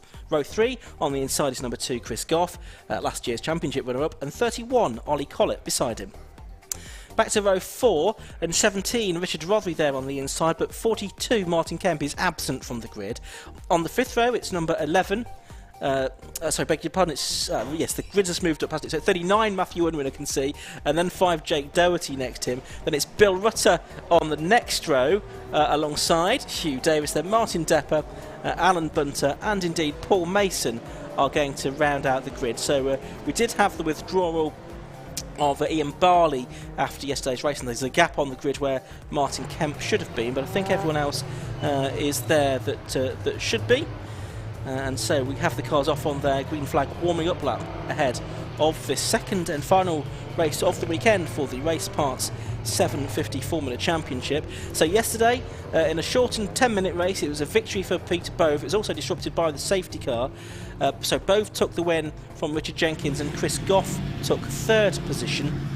And as far as the championship points are concerned now, after yesterday's action, if I just have a look at those, it's Peter Bove now with 75 points. He's won all 3 races so far this season, including the 2 at Silverstone that started the year.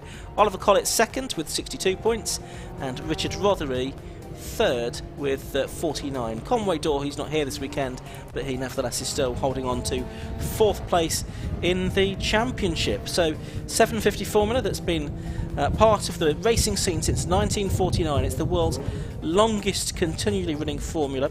Clearly it's evolved over the years, in particular in the engines that these cars use.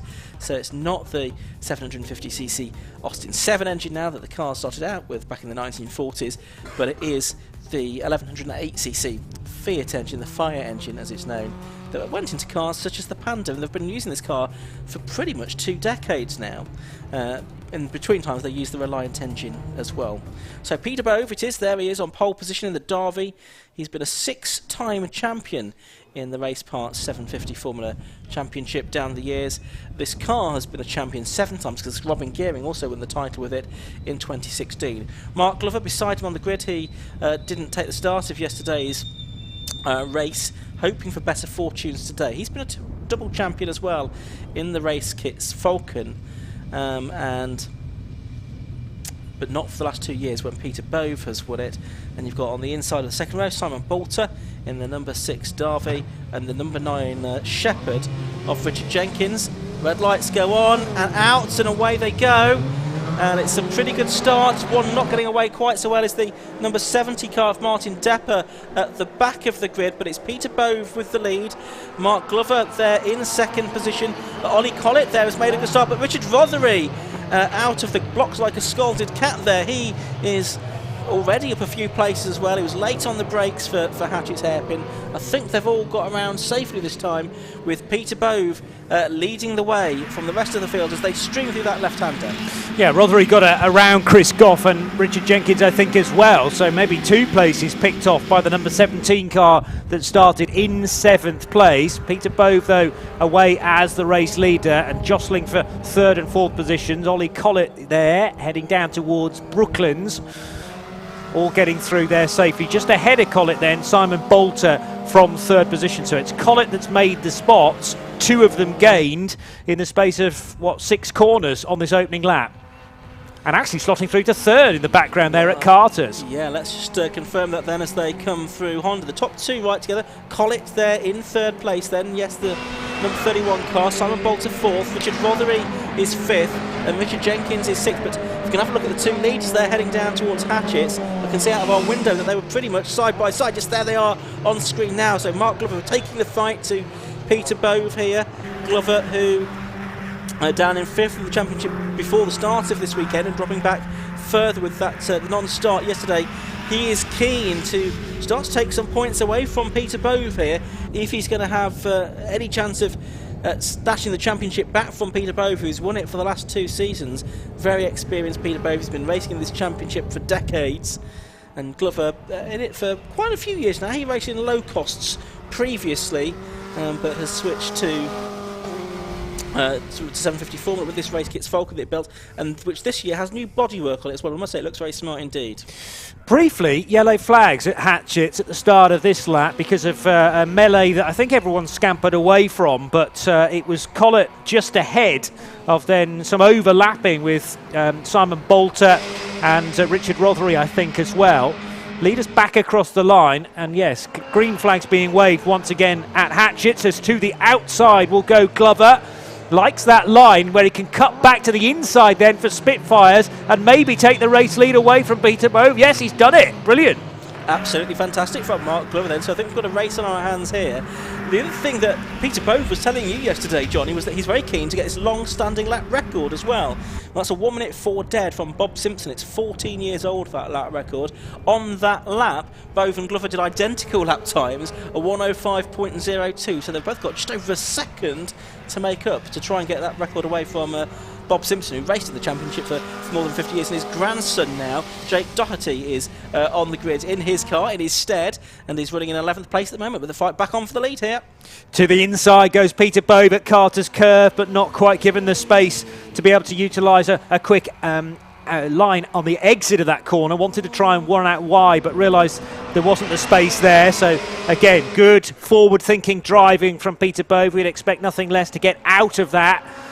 For the risk that it was going to carry. Now to the inside at Hatchett's hairpin from a long way back. Peter Bove will get the race lead again. I think Mark Glover saw him coming and kept out of the way there, I must admit, just wanting to make sure there was no contact between the pair. So Glover has lost quite a bit of time because of that. He did actually get the fastest lap of the race, a 104.89. So 9/10 of a second outside the lap record, but he did get the fastest lap, but he has lost the lead now to Peter Bove. So number 1 in that Derby that was built by Dick Carvey for Ernie Frost originally, that car. But Bove down the years has had 45 race wins, the majority of them in that car, might be a few more than 45 with the victories he's had already during the course of the 2022 season, I should add. Mark Glover there in second place, so about 6 seconds clear now of Ollie Collett in third place in his race kits Falcon. You can just about see him in the distance in the background there, but these two do seem to have a bit of an advantage over the rest of them this weekend, John. Yeah, the gap is ever growing. There's now a drama though for Hugh Davis in the Class B car. Hugh, number 21, sadly being wheeled into retirement in the Phoenix Fire Mark II, and I assume he just pulled off the road in a safe manner. That's actually at the end of the start-finish straight, isn't it? So being pushed the wrong way into pit lane, but safe to do that by the marshal. So that's a shame after not nearly 5 minutes of this race. But Peter Bove, Mark Glover, we were making the point now, 7 seconds clear of everyone else. And while all that was happening, Peter Bove has done it. He's got the lap record that he wanted. So, I don't know, maybe this will tempt Bob Simpson back out of semi-retirement to try and get the lap record back. I don't know. He's done a 103.33, Peter Bove now, to pull away now from Mark Glover. 0.6 of a second between them, and it is now more than 7 seconds back to Ollie Collett in third. He in turn has got about 3 seconds to Richard Rothery, who there in fourth place now. I think he got ahead of Simon Bolter on the previous lap. Well, that's what Peter wanted. Of course, it wasn't going his way particularly when he slipped behind Mark Glover, so the issues were twofold. Hang on a minute. Hang on. Mark Glover, 103.31.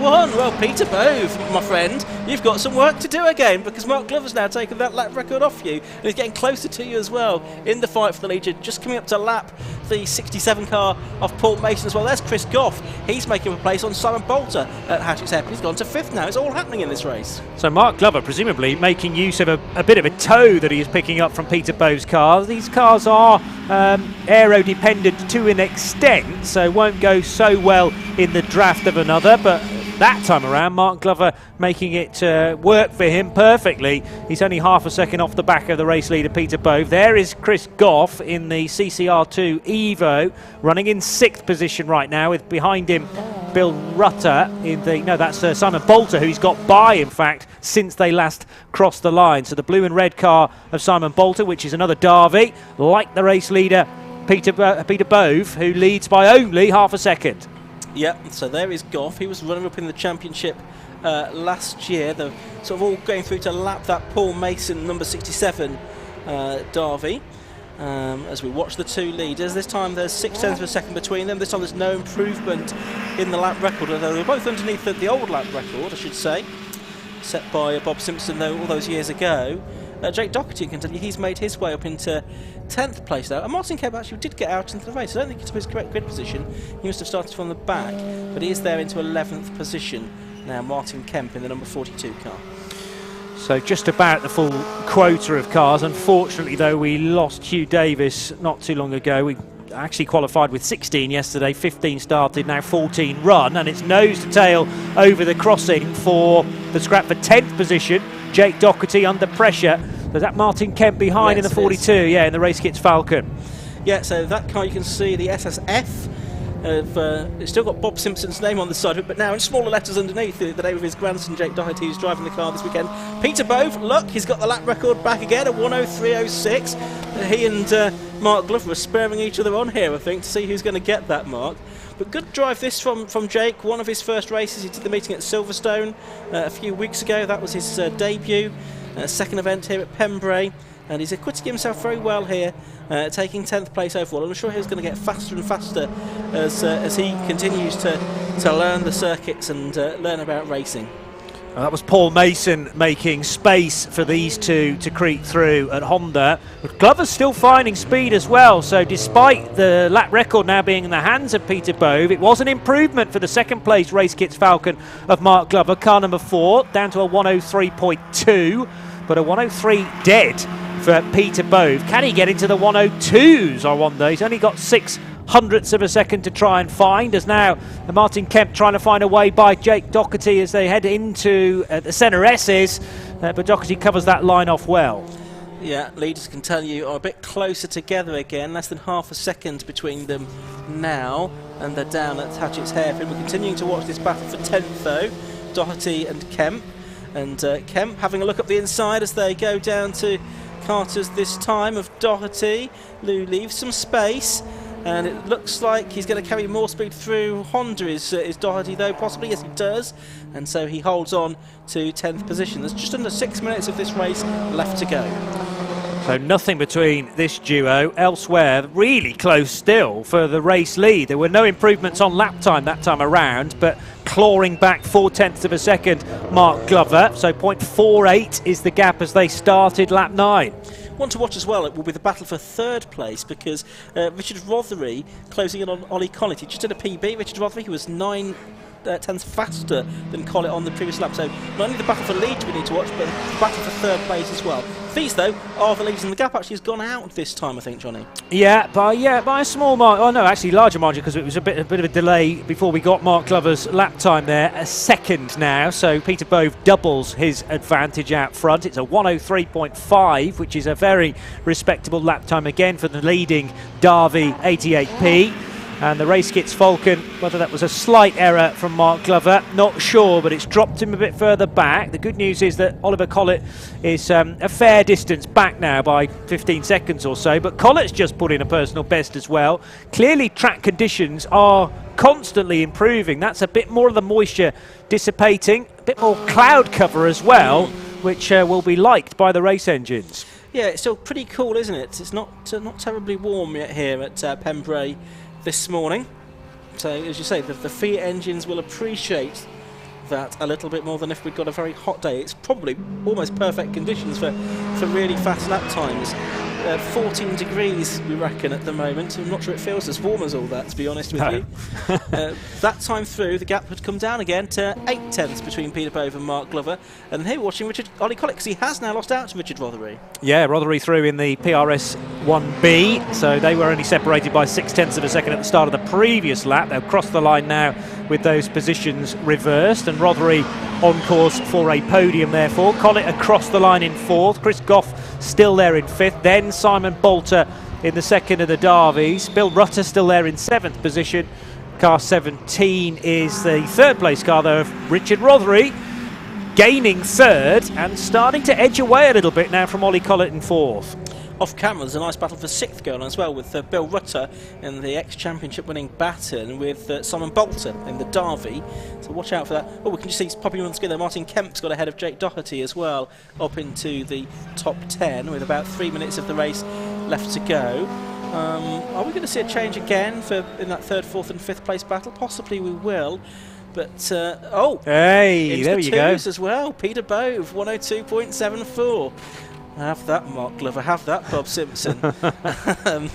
Is there any comeback here? Oh, and problems for yesterday's runner-up. That was Richard Jenkins. We've not seen too much of him during the course of this race in the Shepherd, but it's new for 2022 race kits Falcon rear end.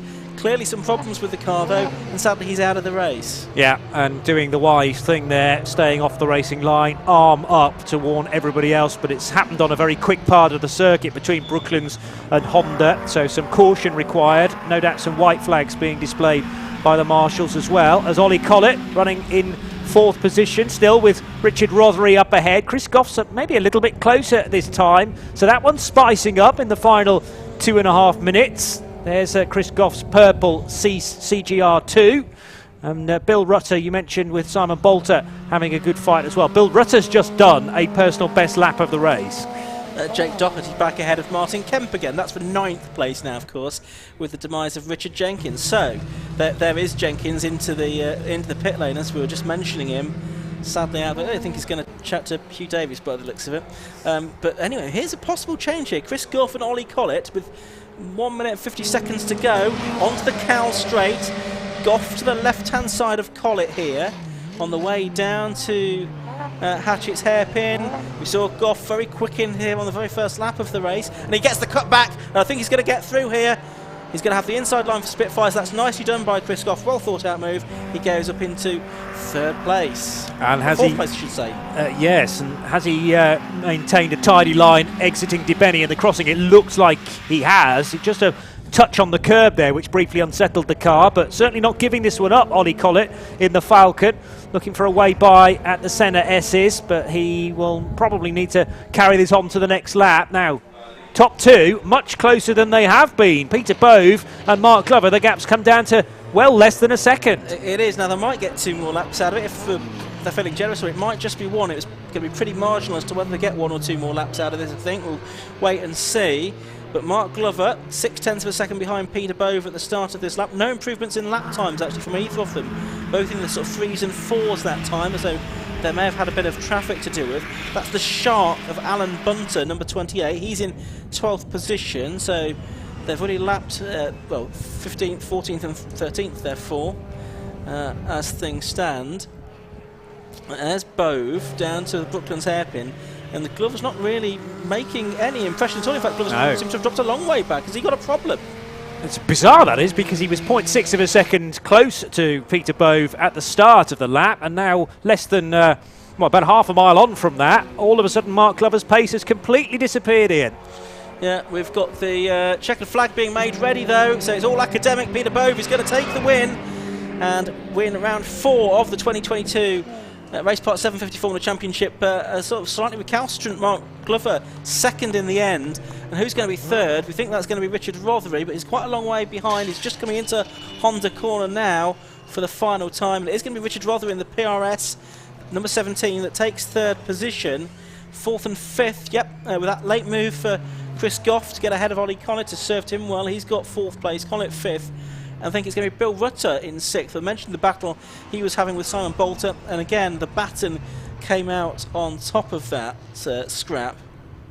So 6th Rutter, 7th Bolter, 8th Matthew Unwin, and I think it's going to be Jake Doherty 9th, and Martin Kemp will round out the top 10. They've got nearly a lap left to do though, because they were, in fact no they've not, they're almost here, making a liar of myself. Jake Doherty's just going to come through to take 9th place, and Martin Kemp to take 10th, although they were obviously quite a long way behind the race leaders. So plenty of drama in that race. Peter Bove winning it by 4.8 seconds. That does not really tell the story of it, though, I don't think, Johnny. No, I'm amazed how much sort of different chopping and changing of the narrative they could include in 15 minutes there, because there were all sorts of different battles, cars at times limping and then finding pace, and then vice versa as well.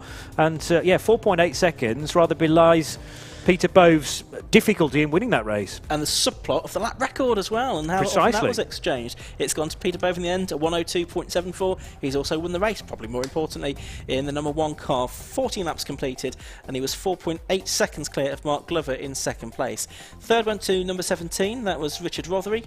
Fourth to number 2, Chris Goff. Fifth to 31, Ollie Kite. Sixth to number 15, Bill Rutter. Simon Bolter did win his class as one of the less experienced drivers in this championship. He took 7th place in number 6.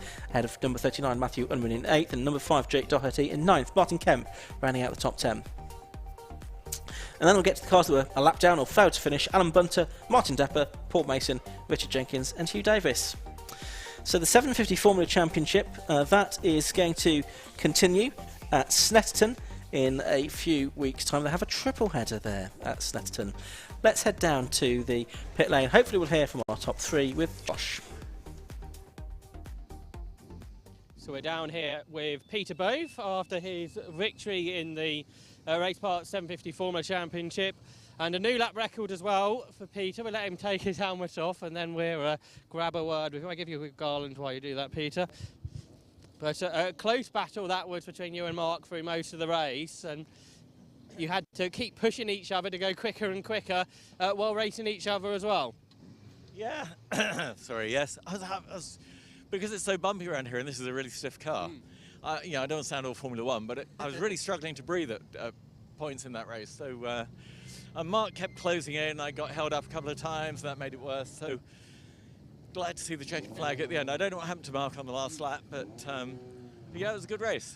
A 102.74, so you got well under a second under Bob's lap record. Yeah, shh, because Bob's daughter Lisa was warning me if I did that, she wouldn't be very happy. I won't say exactly what she said, but it wasn't a good thing. But yeah, we haven't been here for quite a while, and the cars have got a lot quicker in the last few years. So yeah, it's good. Well done, Peter, and you kept that winning tradition and fastest lap tradition going. We'll quickly grab a word with Mark before the next race starts. Mark, you managed to keep up with Peter. The car's going well today. It was until the last lap. Right. Something went bang, and which is why I failed that little bit. But yeah, I was pleased to finish after not starting yesterday. Yeah, well done in second. Next car's already onto the grid for the next race. That'll be for the Demon Tweaks and Yokohama Low Cost Championship.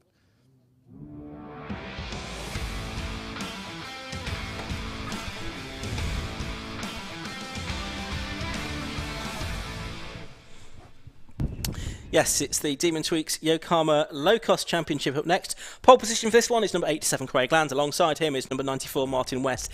The second row is 19 Daniel Garrett and 99 Ryan Garrett. Third row 79 Tom Parker and 29 Jeff Peake. On row 4, it's 40 David Martin and 82 Paul Clark. Row 5, 73 Rob Apsey and 9 William Wright. On the 6th row, 69 Todd Boucher and 84 Carl Roycenars. On row 7, 58 Brad Horsnell and 38 Rob Hardy. Row 8 is number 90 Thor Tuller and 96 Jonathan Higgins. The 9th row, 33 Glenn Boyer and 50 Ian Hardy. Row 10, 31 Glenn Griffiths and 25 Tony Mole. 57 Daniel Russell and 18 Nick Garrett on row 11. 20 Bill Ward and 41 Jeanette Malpas round out the grid. So we're already on to our 5th race of the morning here at Pembrey Circuit, and the second race of 3 this weekend for the Demon Tweaks Yokohama Low Cost Championship. Yesterday it was Craig Land that took the win in a shortened race from Ryan Garrett and Martin West. And in the championship, that means that Craig Land continues to lead the championship. He's won every race so far this year. He now has a 29-point advantage over Martin West. So is Craig Land going to be defeated today for the first time this season in what will be round 7 of the championship? Race already gets underway then, and it's a good start from pole position by the number 87 car of Craig Land. Martin West trying to go with him. Up on the inside it's number 19 Daniel Garrett as well. But how's this going to play out as they head into Hatchets for the first time? Was almost a little bit of a touch there on the back of Craig Land's car from number 19 Daniel Garrett. Well, certainly they've all survived so far it would seem they stream through that right-hander at Hatchett's, out of it now towards Spitfire, and to Benny they go, and it's not Craigland leading, so I think it could well be Daniel Garrett, is it, that's gone out in front? We'll get a view on that in a moment. Yes, it is. So Garrett in the 19 car from third position to the lead in the space of a few corners. Martin West trying to get his sleeves rolled up and stuck in, but didn't want to put the nose up the inside where he could potentially risk contact, so decided the outside line at Hatchett was the best bet. And there's Martin West then in the 94 car running in third behind the pole sitter Craig Land with the orange roll cage, but just 2 car lengths or so ahead. Daniel Garrett, who's got this good start, prodding his nose up the inside now, West, as they come to the end of the first lap.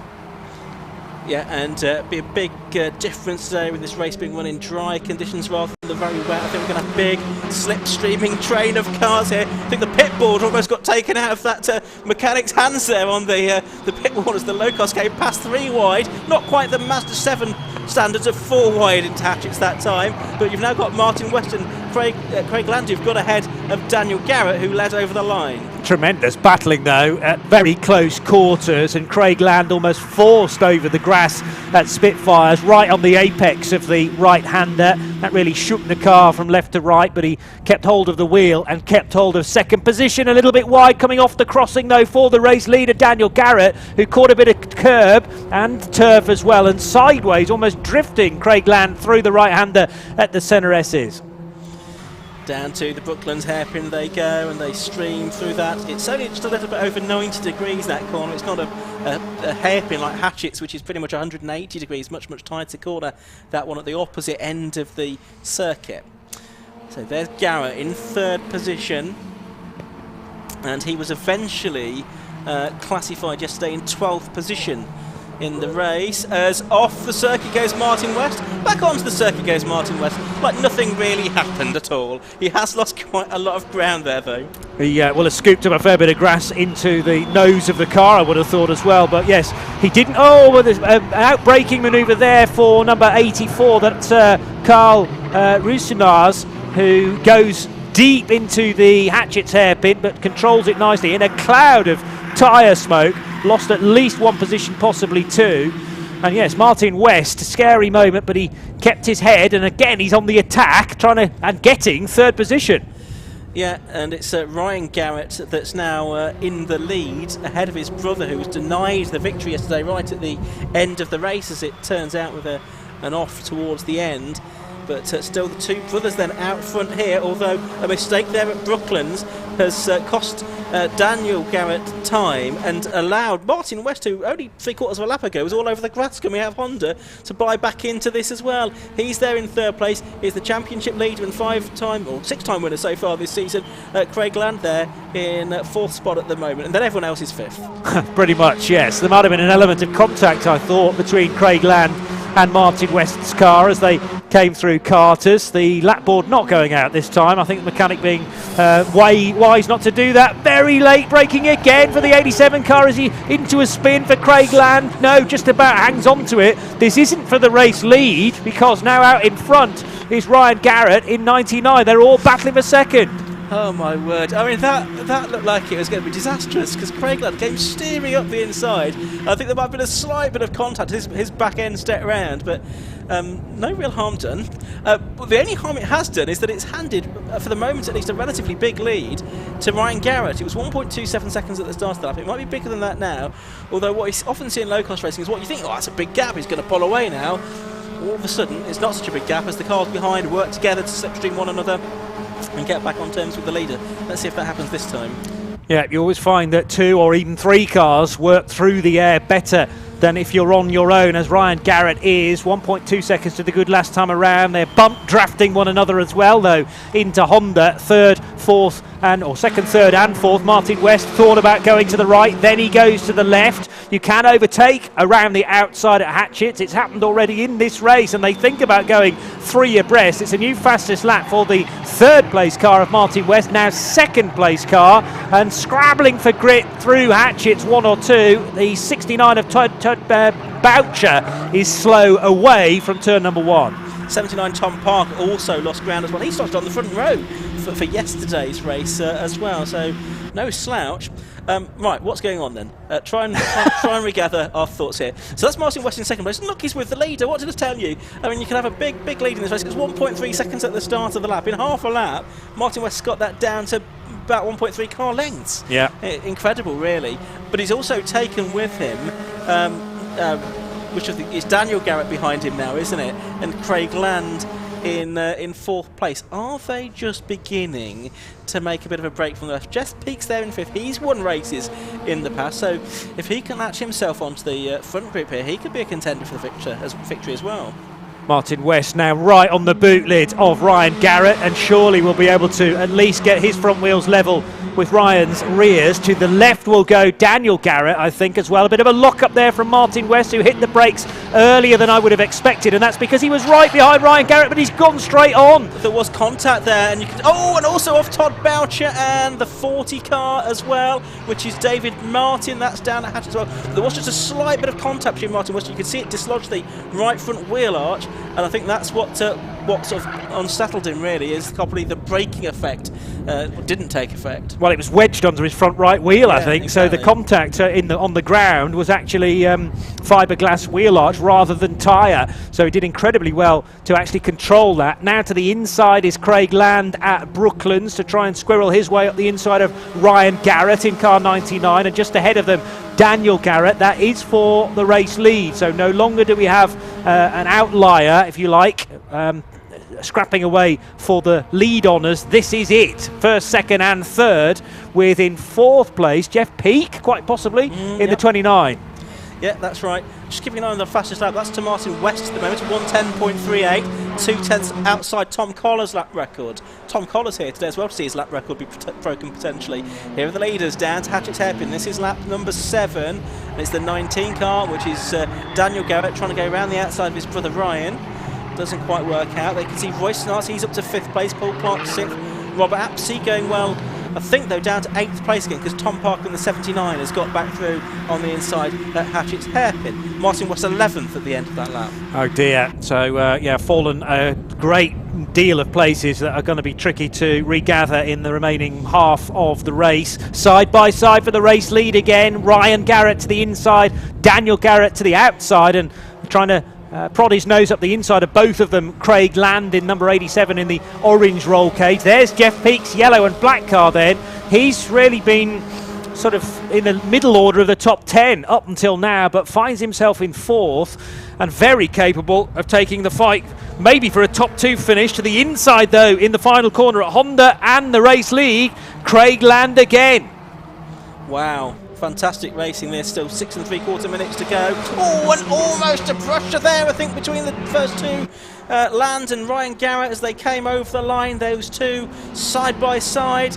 Ryan Garrett, he's got his car in front at the moment, but look at that, all over. Well, certainly number 19 there, not even using the curb at Hatchett's Hairpin. He's gone right down the inside, but one of them has gone off, and that is Ryan Garrett, we think. Ryan Garrett. No, it's Craig Land, I think. Land's Yeah, the orange roll cage. Looking really slow coming out of Hatchett's. Now, was that because he was on the grass, or is it a mechanical drama for Craig, the race leader? Side by side for the Garretts, though. Ryan on the inside, Daniel to the outside. And yesterday, Ryan was absolutely gutted at Daniel Garrett's spin from the race lead. Jeff Peake trying to go between the two of them as they reach Brooklands. With Craig Land, we think he was struggling to get a gear as he went down through the gears en route into the hairpin, so that might have been the cause for his off. Was interested though in the move there by Daniel Garrett, and how much of the curb he did or didn't take down into Hatchett. It's not really made any difference there, because he's still behind his brother Ryan, but he's now these three for the lead. Jeff Peake is the third of those, and Carl Roysenars, I think he started to bridge the gap, because he was 2 seconds behind Peake at the start of the lap. He's not now. Black and white driving satisfied, going out to 38, which is Rob Hardy, who's not really part of the lead equation. He's in 11th place. Someone else to watch is Tom Parker, who's just set the fastest lap of the race at 1:09.9. Again, plenty of cars right over the curb, but one going a touch wider is Tom Parker himself, so maybe he finds that actually going right across the curb at Hatchett's isn't conducive to a quick lap time. Rob Apsey in 73, running in 7th, just ahead of Martin West. Looks like Craig Land is pulling out of the race, I'm afraid. The number 87 car is just pulling off the circuit behind us here at Benny and out of the race. He was in 9th place, 1 place behind Martin West at the end of the previous lap.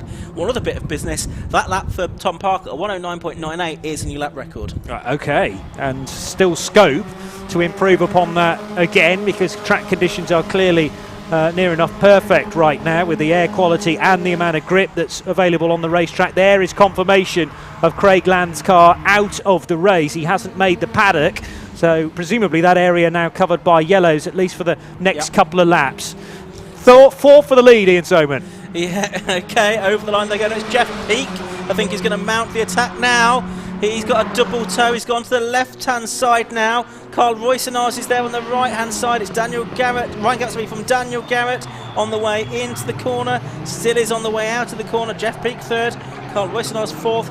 Paul Clark is in 5th. He's about 3 seconds behind. And right behind him he's got Tom Parker, the recovering Martin West, and Rob Apsey. Just under 4 minutes to go. So 4 together, acknowledgement of the yellow flag there, at least from Jeff Peake, and certainly no overtaking from any of those 4 cars involved. They can, though, continue to compete, and it's been quite a competition to this stage between the 2 Garretts, who are not side by side into Brooklands, as we've seen them many times previously. They're about to catch some traffic, though, as well, which will further complicate matters. Bit of a gap back from 4th position and Carl Roysenars to Paul Clark in the 82 car, and then still the fastest car out on track, Tom Parker in 6th. There's the recovering West then. He's ahead of Paul Clark now, up into 5th position. Can he bridge the gap in the remaining 3 minutes? So probably 3 laps to Carl Roysenars and the lead pack, who are now, by the way, in traffic as well, just because this race needed a little something else to spice it up. Yeah, so going to have to be very careful here, threading the eye of the needle. The 20 car involved on the left-hand side in the all-white livery. That was William Ward, sensibly staying off the racing line to allow the 3rd and 4th place fight through. So Jeff Peake and Carl Roysenars now free of that, and haven't lost a great deal of time actually to the race leaders. So Ryan and Daniel Garrett still 1st and 2nd. Yes, 99 ahead of 19. Ryan in front of brother Daniel, and still very much with them, Jeff Peake and Carl Roysenars. Martin West wanting to be part of this. He's just set his best lap of the race. He has indeed, a 110.20. 2 minutes 20 to go, so I think we'll get 2 more laps to go at the end of this one. They're approaching the final couple of corners of lap number 11. Oh, and off on the grass goes number 19. How's he going to get back on the circuit? Well, he's done it in a reasonably safe way and only lost 1 position. So that was number 19, Daniel Garrett. So it's Ryan Garrett that's got the lead back, but for how long? So that was almost a full repeat of what happened to Daniel yesterday when he spun from the race lead at the time. That was from 2nd position. He's going to allow up the inside. Carl Roysenars, I say allow, with Martin West very close as well on his recovery drive. I think from Daniel's point of view, that was the sensible thing to do, because he knew the game was up as far as 3rd place was concerned. 90 seconds left on the clock. 1st, 2nd and 3rd still heading through, no longer yellows in fact, they've been withdrawn. Everyone well aware that Craig Land's car is sitting there, so overtaking permitted once again. Yeah, got a yellow flag though. Oh, race lead! Oh yes, there's 2 of them off together. We could see the car off at Honda as well. So who's come through in the lead? Is that Carl Roysenars that's now in the lead of the race? I think it is, as a result of all of that. The 19 car of Daniel Garrett is up to 2nd. The car that was off the road was the 9 car of William Wright, I think. That's at Honda. He's got back going again, so we've got no yellow flags at Honda as they come towards that corner shortly for the penultimate time. So we've had quite a bit of unwanted contact at times. This is very, very close racing. There's more contact coming out of the final corner, and that's going to certainly delay the 29 car of Jeff Peake, and Ryan Garrett was the one spinning across his nose. Number 99, I believe. Still half a minute to go. Who's leading now? I've no idea, Johnny. Can I just go and lie down? Over the curb they go. Rob Apsey had a wheel arch. I think it was a Garrett wheel arch in his roll cage a moment ago. He soon got rid of that though. So that's the 84 car of Carl Royston. Martin West it was that was leading, over the line, been, I think 11th wasn't he at one point, over the line, and he still is now. He's going to win this race. What a remarkable turn around. Oh no, hold on. Oh no, Martin, don't do that. You've been off the road. You're sideways through the centre. Don't throw this away, please. It's all come to Martin West. All of a sudden, the seas have parted and left the 94 car out front. But as long as he doesn't make any more of those very slight errors out of the centre S's, so Carl Roussillon's losing ground. Ryan Garrett, therefore, back up to second position as the leaders head through the final sequence of corners and into Honda. What a thoroughly entertaining race. Yeah, so Martin West, he was 11th, comes back to win this motor race from second, number 99, Ryan Garrett, third, number 84, Carl Roussillon, fourth, number 79, we think, was it Tom Parker? In the end, just waiting for the screen to confirm yet. Fifth to number 82, Paul Clark. Sixth to number 29, Jeff Peake. If we had our mate Dave Vass here doing his lap chart, I think it would have been different. Well, I don't think he'd have got it all down, to be quite honest with you, but it probably would have been different every single lap that race. He would have torn them all up by the end of that, I think, because, it was a fresh order. Every other corner, let alone every lap. We don't like to see the contact, obviously, at the head of the order, which really spiced things up. But Martin West will have been rubbing his hands with glee because his issues hit in the middle portion of the race, but at least he still had 7, 8, 9 minutes in an attempt to recover. And that's exactly what happened. Still with mudguards flapping on certain cars, sitting in the middle of the road on the exit of Honda as well. And the marshals doing a splendid job to make everyone aware of those problems here, there and everywhere. Unfortunately for Craig Land, it's a retirement for him, but that makes the championship a lot more interesting. Well, it does, and just having a look, because it was Martin West that was behind in the championship. He won't get enough points from that to take the championship lead, but he closes the gap right up. Results that time then. Martin West the winner, 15 minutes 39.35 seconds for 13 laps, 0.7 seconds clear of Ryan Garrett, number 99. Third, number 84, Carl Roussillon. Fourth was 79, Tom Parker. Fifth was 82, Paul Clark. Jeff Peake was sixth in number 29 from Rob Apsey, Todd Boucher, Rob Hardy and David Martin. Glenn Boyer 11th, ahead of Brad Horsnell, Jonathan Higgins, Ian Hardy, Thor Tuller 15th, Nick Garrett 16th. Sorry we didn't see too much of these other cars, but there was kind of something else going on. 17th was Glyn Griffiths, then Daniel Russell. Tony Mole, good to see him back out. He had the wheel that came off the car yesterday and he ended up in the pit wall.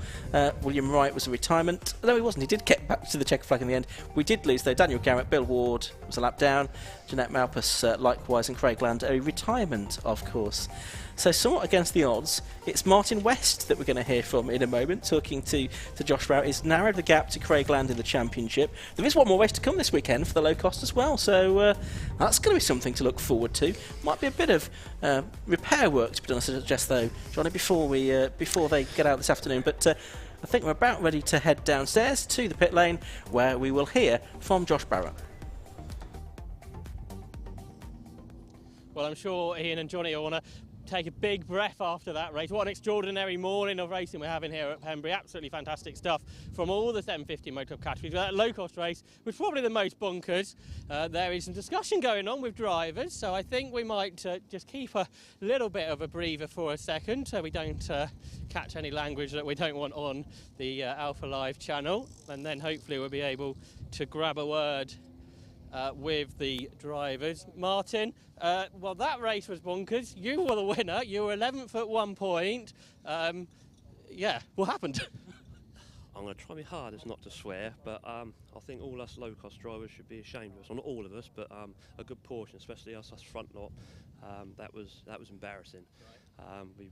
We haven't done ourselves any justice there. I think a few of the Mazdas as well on the low cost, they've had the same problem as well. If everyone's trying to win everything on the first couple of laps and it's not going down too well. I mean, there was some horrendous driving there. So yeah, and it's nice to have the win, but I don't want to win it like this. That's, you know, I should have been nowhere near them, but they're trying to rip shreds out of each other, and hence why I got back from nowhere to here. So yeah, obviously pleased to have the win, but it's not how you want to win it. We need to. Yeah, we all need to have a big chat with ourselves and get things sorted out, hopefully. Obviously, there's another race, isn't there, later on? So I guess there's any left. Yeah, but yeah, I think there's a few repairs we've got to do in that. But yeah, hopefully we'll settle down and it's not like a touring car race 3, because I think that was touring car race 3. But yeah, no, let's we'll all regroup, try and stay friends, and been doing it long enough. Yeah, we'll get there. We'll sort it out. Well, well done on the win, Martin. Second place went the way of Ryan Garrett. Ryan, you had a lot of your race, you were battling away with your brother there. I was, yeah. It was great fun whilst it lasted. Unfortunately, he had a little incident at coming onto the main straight there, but hopefully he's okay.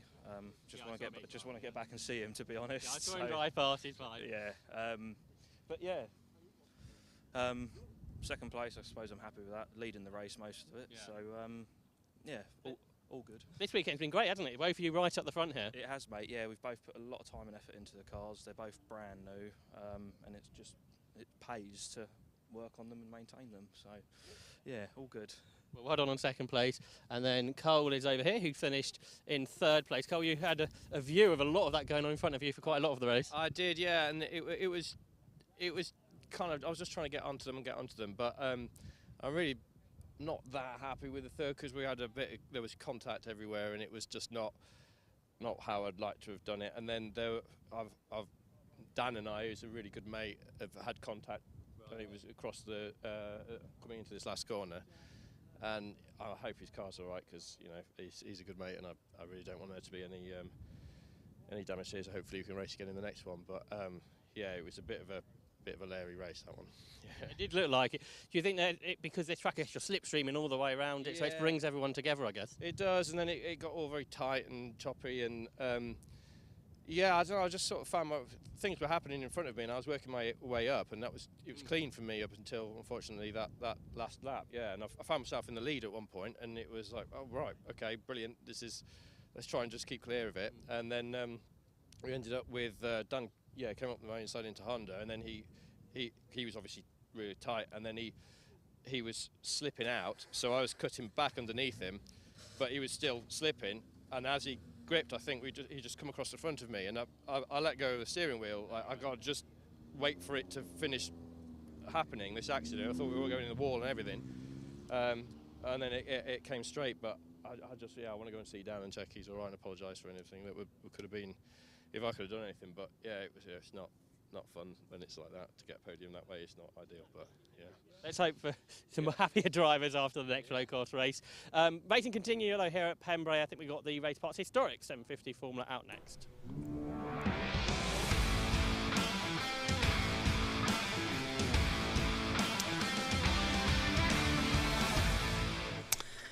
So the Race Parts Historic 750 Formula Series, here's the grid. On pole position it's number 18 Timothy Roebuck, beside him is 29 John Village. The second row, number 2 even, Nigel Howard, and 7 Graham Wilson. Third row is 42 Timothy Sage and number 1 Gregan Thruston. On row 4, 72 and 23, that's Trevor Slatter and Lyndon Thruston. Row 5 is 61, Simon Gallen, and 22, Charlie Plain-Jones. James Miles in 11 and Hugo Pickup in 69 on the 6th row. Row 7 has number 19, John Ingram, and 6, Richard Verheyden, with number 20, Ian Grant, and 27, Richard Pryor, rounding out the field. So we'll get this race underway very shortly. It's the second and final race of the weekend for the race series of races. This is the 4th of 2022. Yesterday it was John Village that took the win in his eponymous self-built Village V2. In a shortened 8-lap race, he won by 1.34 seconds over Graham Wilson, number 7, in second place. And number 27, Richard Pryor, came through to take third position, with Nigel Howard 4th. Timothy Roebuck 5th, winning the Supercharged Austin 7 class, and in 6th position, number 72, Trevor Slatter, in the Centaur Mark 11. And earlier on this season, we've had wins for Christian Pedersen at Alton Park in the Scratch race. John Village won the handicap race that we had. Always have a couple of handicap races every year in historic 750 Formula, and it was John Village that won the handicap race up there in Cheshire. It looks like the final few cars are going to slot into position. There's a bit of swapping around having to be done because a couple of cars out of order a little bit further back. So Charlie Plain-Jones and Simon Gallen are swapping around, and once that is done, I think we will all be set for the off. It's going to be another 15-minute race, this for the Race Parts Historic 750 Formula Series. Good work there by the marshals, getting off the grid, already into the countdown procedure, and the race about to get underway. 30-second board is shown. So it's number 18, the Supercharged Austin 7 of Timothy Roebuck. On pole position, John Village. Number 29, the white Village V2 as the race gets underway and the lights go out. I think they all get away, which is good to see. It is John Village there on the outside line for the right-hander at Hatchett's that's going to lead into the first corner. Number 29 leading then, number 18 Timothy Roebuck in second place. And he's being attacked on two sides by two of the historic 751 cars. Well, that's Richard Pryor, who appeared from nowhere into a shot, avoided everybody and has looped it round and is rejoining the race. Oh, give a friendly wave, sorry folks, and he's back into the race. Yeah, tricky start that. Maybe Cole breaks into the first corner. We're always going to catch one or two out, but he was right in the mid-pack and did very well to avoid those around him. Yellow flags quickly coming out for anybody behind thinking about overtaking. You need to have very quick reactions on this opening lap, but it is John Village then who's got the good getaway, a win yesterday. Timothy Roebuck's car typically doesn't get away from its starting position that well, but then the supercharged nature of its engine coming back into the reckoning partway through the race. So we'll keep an eye on the progress of the number 18 car, the Austin 7 Special of Timothy Roebuck. We certainly will. So there's Graham Wilson in the time 3B, number 7, going through Honda Curve for the first time in this race behind John Village. Long-time team owner in Formula Ford, and as Josh was saying, he ran cars here in Formula Vauxhall Lotus and Formula Vauxhall Junior as well here at Pembrey, but it was the first time he'd raced here yesterday. All the times he'd been coming here running cars for young drivers. We've got 3 cars side by side outside our commentary box window, one of the Austin 7s, but watching at the moment the battle here for 6th and 7th positions, and that's Lyndon Thruston in the HCS Mark II and Nigel Howard in the Centaur. They were doing battle for 6th place. Roebuck going through shot, being chased down by Tim Sage then in his Mallock, and then Trefor Slatter, who started in 7th position and has gained a couple of spots therefore in number 72. He's racing the Centaur Mark 11. Nigel Howard's car, number 2, just going through the tight right-hander at Brooklands and on towards the kink then, a very fast Carter's Curve, where you're just balancing the car through a very fast right-hander, leading you into Honda, which does require a more substantial dab of the brakes to get the nose of the car down and through a tricky apex. Very easy to run wide on the exit of that corner. John Village across the line, and he has Graham Wilson in attendance, just a second back. And has got a new lap record, but has he then gone off the circuit? Yes, he has gone off the circuit, John Village, at Hatchett's Hairpin. We can just see that out of our window. He just got the new lap record, a 1:14.16. Richard Pryor from 8th, or back up to 8th place there. He's going through after his off on the first lap. But yeah, we'll try and pick up where John Village is in all of this after what looked like an off at Hatchett's Hairpin out of our window. At the moment, though, we're looking after the number 42 car in 4th position. That's the Mallock of Tim Sage. Be surprised if Graham Wilson was in a position to attempt an overtake, so probably an unforced error from John Village, but now confirmed that Wilson's time 3B is ahead of John Village's V2. And some tough work to do now. It's about a 1/10 of a second quicker, John Village is on average. Now there's a drama, though, for car number 1, which is Greg and Thruston's Rawson Special. And that is at the wrong end of the pit lane, isn't it? So it's doing a 5-point turn and heading back into pit road the wrong way. As the two leaders are over the line together, so it's Graham Wilson, who only started racing in 2020, with a man with a lot more experience than him, about John Village getting back into the lead on the way into the Hatchett's Hairpin, although Wilson will have the line. Oh, and nicely done, back up on the inside for Graham Wilson, who was inspired to join the historic 750 Formula after a visit to Alton Park in 2019. He tried to get into Simon Bolter's car, which was for sale at the time, but he physically couldn't get in it. He says a life of playing rugby and working outdoors didn't really contribute to an ideal racing physique. Well, clearly the time 3B is suiting it now, and he's lost out. Oh, as they go wheel to wheel, and he spins onto the grass, Graham Wilson. Maybe it was tempting fate there, trying to find a gear to get back into the race, but John Village now has the lead on a plate. Was desperate not to make contact with John, wasn't he, on the run into the centre S's, and veered to the left to avoid that, but then couldn't stop the pendulum, which swung in completely the wrong direction. Another car now off the road at the end of pit lane is Hugo Pickup in number 69, the car that was raced yesterday by Mike Pickup. They are sharing the Austin 7 Ulster replica this weekend.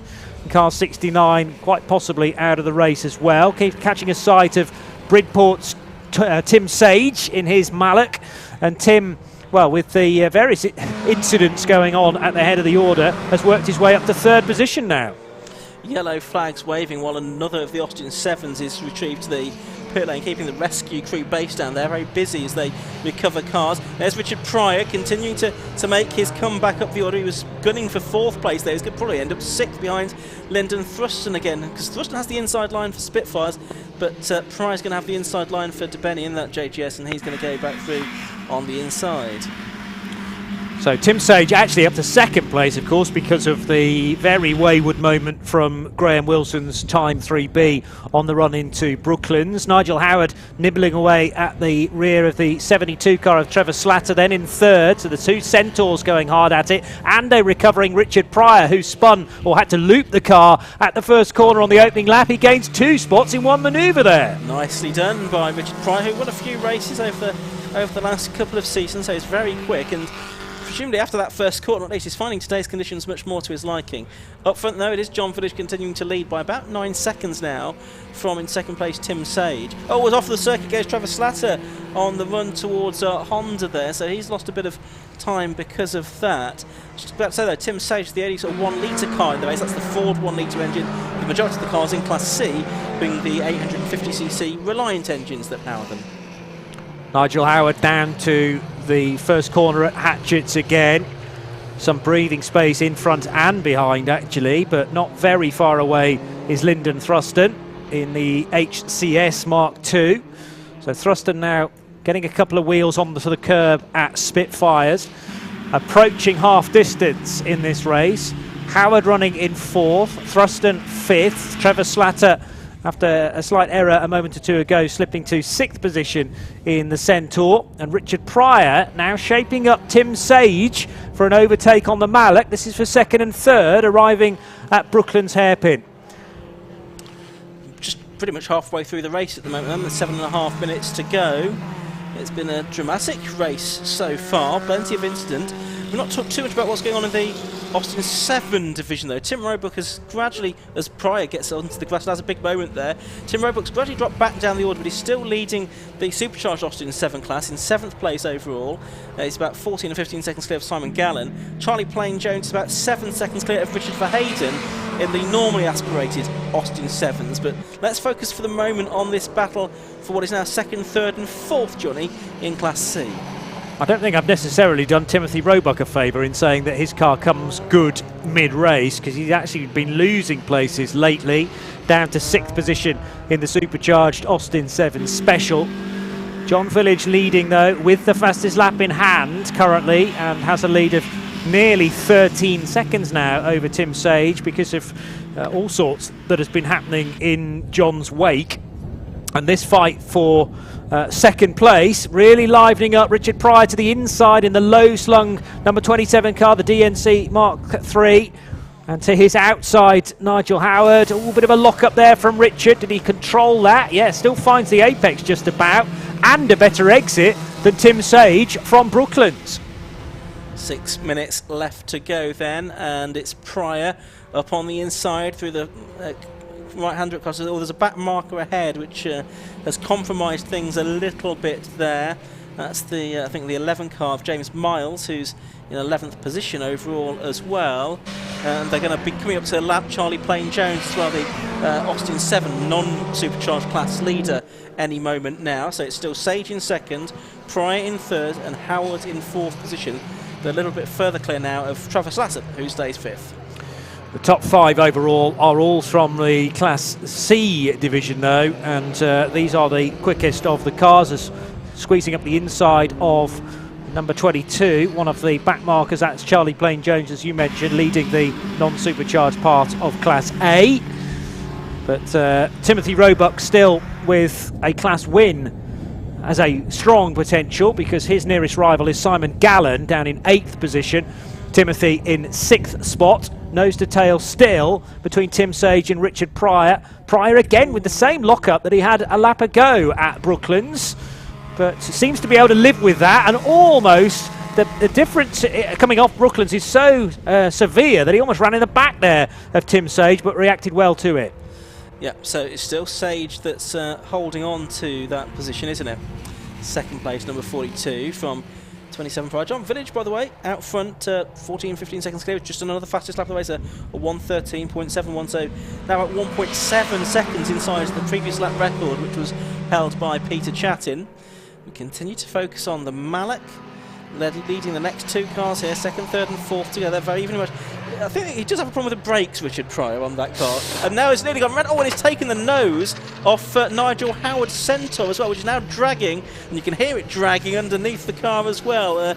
It's almost sort of reattached itself, but a slightly more jaunty angle, having been completely removed. And now he's going to pull off the circuit, unfortunately. Yeah, I don't know whether he can continue without the nose, but it's not going to go anywhere with the car at speed, so he'll need to stop and almost engage reverse to fully detach the nose from the car. But yeah, I think sensibly he may well be pulling off right and back into the paddock. Really unfortunate that for Nigel Howard, because you're right that the issue for Richard Pryor was getting more and more substantial, whether that's a brake bias issue or just a brake grabbing on one side of the car. Didn't grab a look of his route into Brooklands that time, but it looks to be getting slowly worse for the number 27 car. That JGS, I think it is to be correctly termed, running in third position behind Tim Sage. That's Charlie Plain-Jones, our Austin 7 class leader in number 22, and he has a considerable advantage over Richard Verheyden in second position within that class. I think there's just those two cars still running, because we lost Hugo Pickup earlier on. There's a green flag waving there at Carter's. I think it's gone in again, so someone was briefly off the road there, possibly at Brooklands Hairpin, the preceding Marshall's post on the sort of Speedway straight there. Yeah, have a look at some lap times as they come round to complete lap 10 to try and work out who that might have been.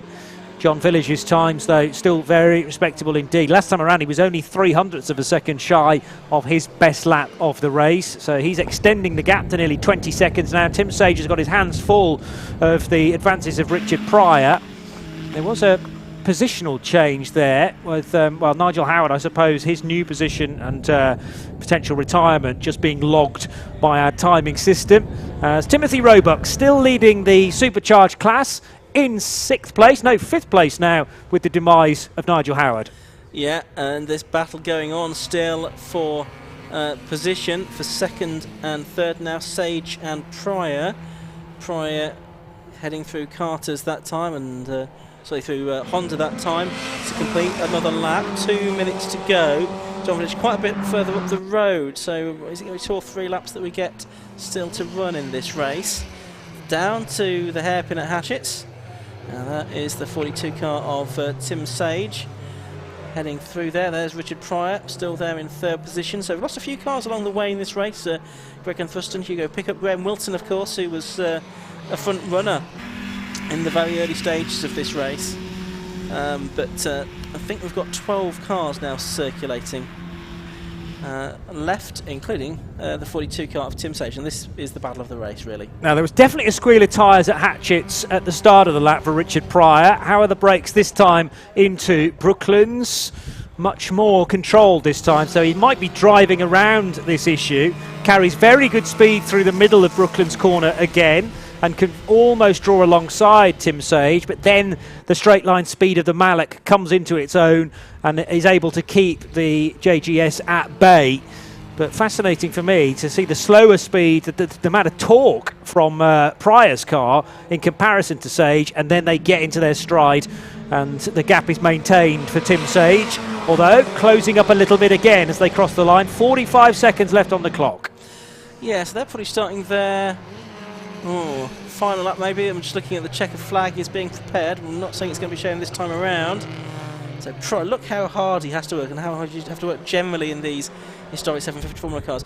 Good battle going on as well, a bit further back, by the way, I should say, for fourth and fifth. Trevor Slatter trying to get back ahead of Timothy Roebuck, because Roebuck got ahead on the previous lap.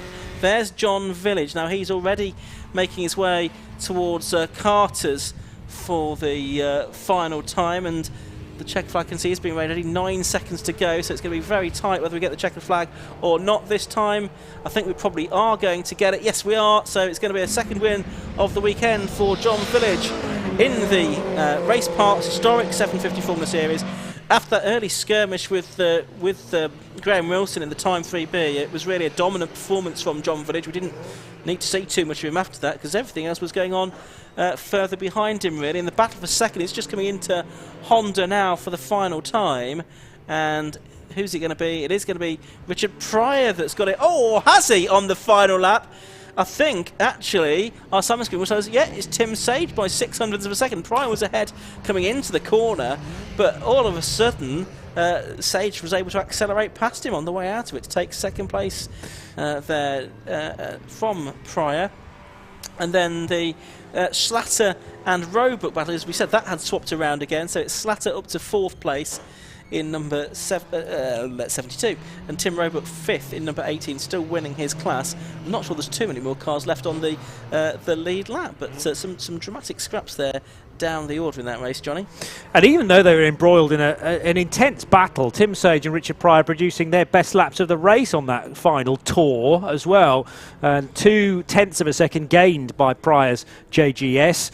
It wasn't quite enough, as you say. Let's quickly run through those results then at the end of that Race Parts Historic 750 Formula Series race. A 12-lap race for the Historic 750 Formula cars. The winner was John Village in number 29. He beat Timothy Sage by 23, nearly 24 seconds in number 42. Third place that went the way of number 27, that was Richard Pryor even. Get my teeth in. 4th to number 72, Trevor Slatter. 5th to number 18, Timothy Roebuck. Then it was 6th to number 23, Lyndon Thruston. 7th to number 61, Simon Gallen. 8th to number 19, John Ingram. 9th was 22, Charlie Plain Jones. And 10th to number 11, James Wiles. To note that Tim Roebuck and Charlie Plain Jones both won their classes. And then we got to Richard Verheyden in 11th. I think he was the last of the finishers because Nigel Howard, Graham Wilson, Hugo Pickup and Greg and Thruston didn't make it, unfortunately, to the checkered flag. What have we got before the lunch break? Still got 3 races to go. The Mighty Minis, the Ashok 116 Trophy and the Tigiwa Type R Trophy. But let's head down to the pit lane once again and Josh.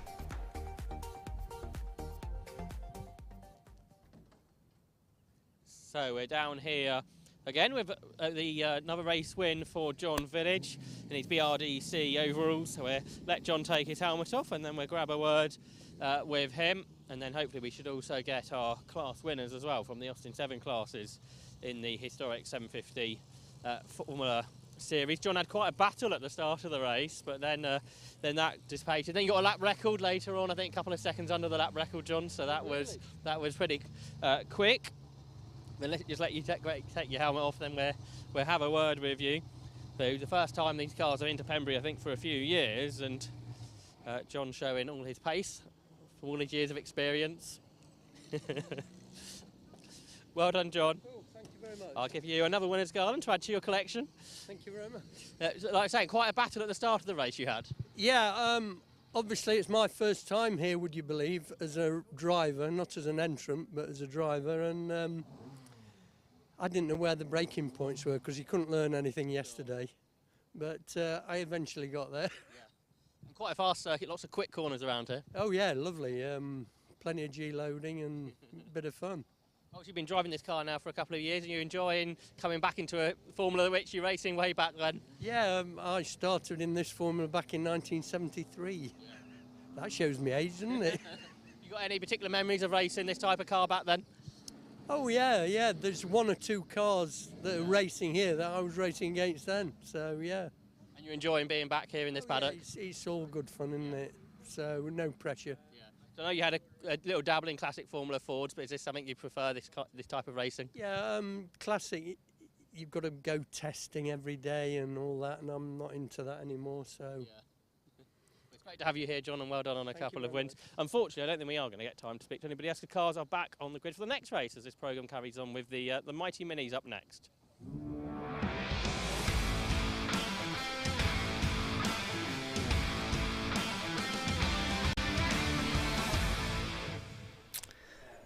So a 20-minute race ahead of us for the CCRC Mighty Minis Championship, their second and final race of the weekend, the guest category here this weekend. This is how the grid lines up. It's going to be Stuart Coombs on pole position, and beside him is going to be number 19, Mark Ditchburn. The second row will be 7, Stephen Rideout, and 1, Ian Slark.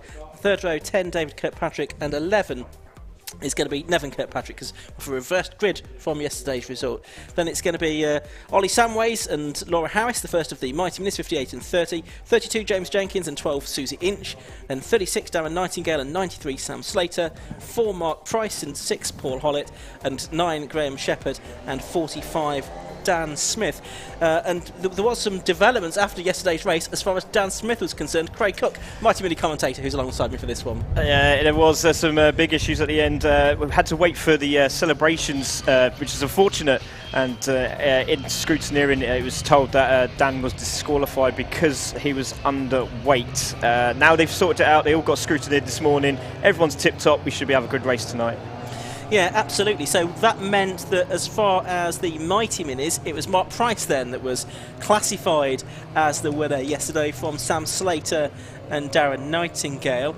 And in the Super Mighty Minis, which are the quicker, slightly more potent cars at the front of the field, it was the two brothers first and second, Nev and David Kirkpatrick, right, with Ian Slark completing the top three. But we had good races, didn't we, in both the Supers and the Mighties yesterday? It was, I think the word was insane. Trying to keep them on the track was interesting. Ian Slark had a moment, Graham Shepp had a big moment, stopped the car literally on hatchets, managed to get it going.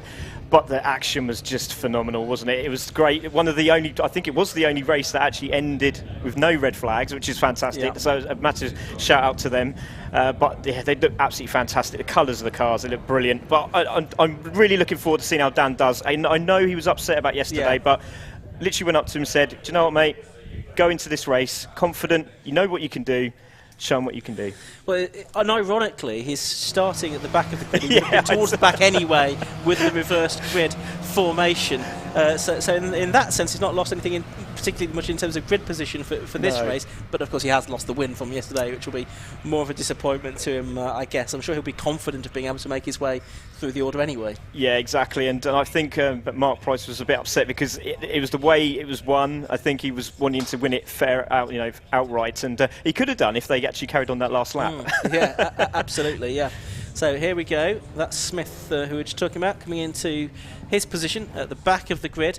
On pole position, it's the bright orange car, easy to spot, number 8. That's Stuart Coombs, who won one of the races at Castle Combe in the first event of the season. Nev Kirkpatrick also won at Combe, so he's now won 2 for the season. Mark Ditchburn in the sort of dullish green car that's alongside, that's not big uncomplimentary, it's just the shade of green. Spitfire colours. Yes, exactly. Appropriate with the corner name of Spitfires here at Pembrey. Ready to go, red lights are on, out they go. Pretty good start between the two cars on the front row of the grid then. And also a good stop by Steve Rideout from the second row. How did he squeeze through on the inside of Stuart Coombs there? He's going to take the lead in the Dayglow number 7 car as they go down Tatchett's. Ian Slark's late on the break up the inside and Tatchett's hairpin as well. Is this all going to work out okay? I think it probably is. The pole position man's dropped back to 5th somehow, and it's Steve Rideout that's got into the lead. What a crazy first 2 corners that was. Oh wow, didn't Steve Rideout light up the tyres in number 7, the luminous yellow car? Wow, what a start it was. And he actually did say to me he's having it. I think that was code for I'm going for it today. Red mist, he's on it. Okay, well, he's started as he means to go on then, and you've got the 6 of them still right together in the Super Mighty Minis. The Mighty Minis, they are a few seconds a lap slower, and they are therefore a bit further behind. And probably the gap, I would guess, between the Supers and the Mighty today will be a bit bigger than it was yesterday in the wet. Yeah, we might manage to see them lap twice, maybe. I don't know. We'll have to look at the first few lap times. Obviously, different conditions today, nice and dry, and it looks like Ian Slark's going down the inside here of Steve Rideout, going through Carter's there, and he's got it done. Beautiful move. And also, look at Nev Kirkpatrick going round Honda's. Oh, that's sensational. Look at Dave as well. Dave Kirkpatrick in the UK flag there as he's gone through into 5th. And Stuart Coombs is not enjoying himself this weekend, is he? He's not. And meanwhile, really strange. Ian Slark was all sideways through Honda as well, but managed to hold on to the lead of the race. In the Mighties, wow, who's leading that? That's Ollie Samwells. Ollie Samway, sorry. So he was on pole position for that class, so he's held on to that, which is great to see. It's Mark Price second, so he's had to make up some places, and Susie Inch in third place. Yeah, very interesting to see. We're on board there with Dave Kirkpatrick on camera, Stuart just behind, but Ollie is really pulling away, and if they keep battling behind, he's just going to increase that gap. But look at Rideout's now into third, Nev's into second now as they come through Brooklands there, and look at Dave Kirkpatrick, he's really enjoying himself, and he wants to be up there with his brother, I'm pretty sure. Well, he did that yesterday. Can he do it again today? We will see about that. It's very much possible. Stuart Coombs then from pole to sixth. Of course, he did get that pole because of the reversal of the results from yesterday. So in some ways, the natural order has been restored. There's that fantastic Octane Racing Dayglow coloured car of Steve Rideout, who made that fantastic start. It's now gone very sideways through Honda. Quite a bit of curb used on the exit.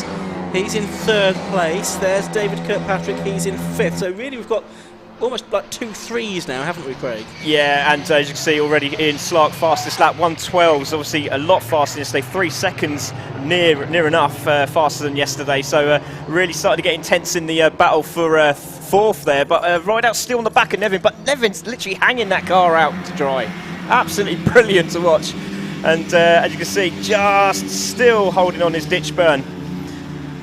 So through the left-hander to Benny, Ditchburn again letting the back step out on that car through the crossing. Here's what's going on in the Mighties. Well, at the moment it's still some ways ahead, we think, but there has been some change in the order. It looks like Sam Slater's got ahead of Susie Inch on this lap already, and we can see the 45 car of Dan Smith, so he was already up 3 places at the end of lap 2. Yeah, impressive stuff from Dan. Yeah, I think the emotions are kicking in now. He really wants to win. If he can get into the top 3 podium, again, it's last time round he didn't manage to finish the races. He got disqualification in the 3rd. Hopefully he can get through the 4th. Oh, Ian Slark again coming around on to see, which scares me. It does. Let's continue to watch Susie Inch and Graham Shepherd, who was also a winner at Castle Combe, going through. They are heading to cars. They're trying to go 3 wide down the speedway straight into that flat-out right-hand kink at Carter's. And it's Inch holding them off, but Smith, the man coming through from the back of the grid after that disqualification yesterday, he was looking for a place around the outside, but he couldn't make that work. I mean, look at Susie really pushing on now, in the toe of Shepherd now. Is she going to go for a dive down the inside it? Now, that would be impressive. Is that going to happen? We are on board with them now on the TV, and you can just see, is that going to happen? You can see Darren Knight go under pressure from Slater, and it looks like Mark Price has also got through past Oleg Samways.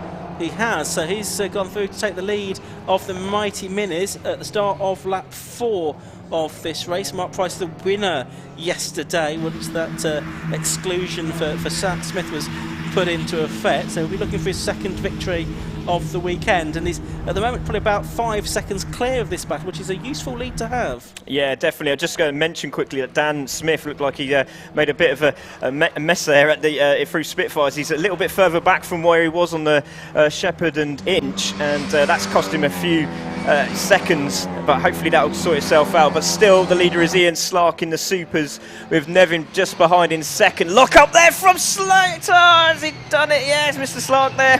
Very close. I actually called him the wrong name there, Ian. Well, he is still there, which is great, and he is actually pulling away a little bit, I reckon, from Nev Kirkpatrick in 2nd and Steve Rideout in 3rd. We're watching that next supercar come through, David Kirkpatrick and Mark Ditchburn and Stuart Coombs. They're still having a very good scrub.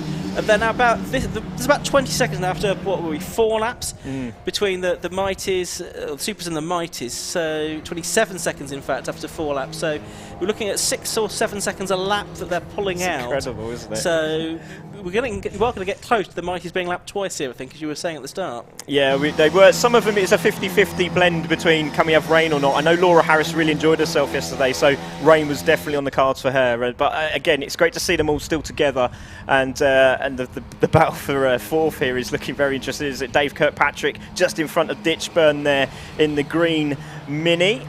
Yeah, coming around the right-hander there. You mentioned Laura Harris. She finished 6th, didn't she? Brilliant. Yesterday. Absolutely. She's at the back today. Graham Shepherd's got a 5-second penalty there.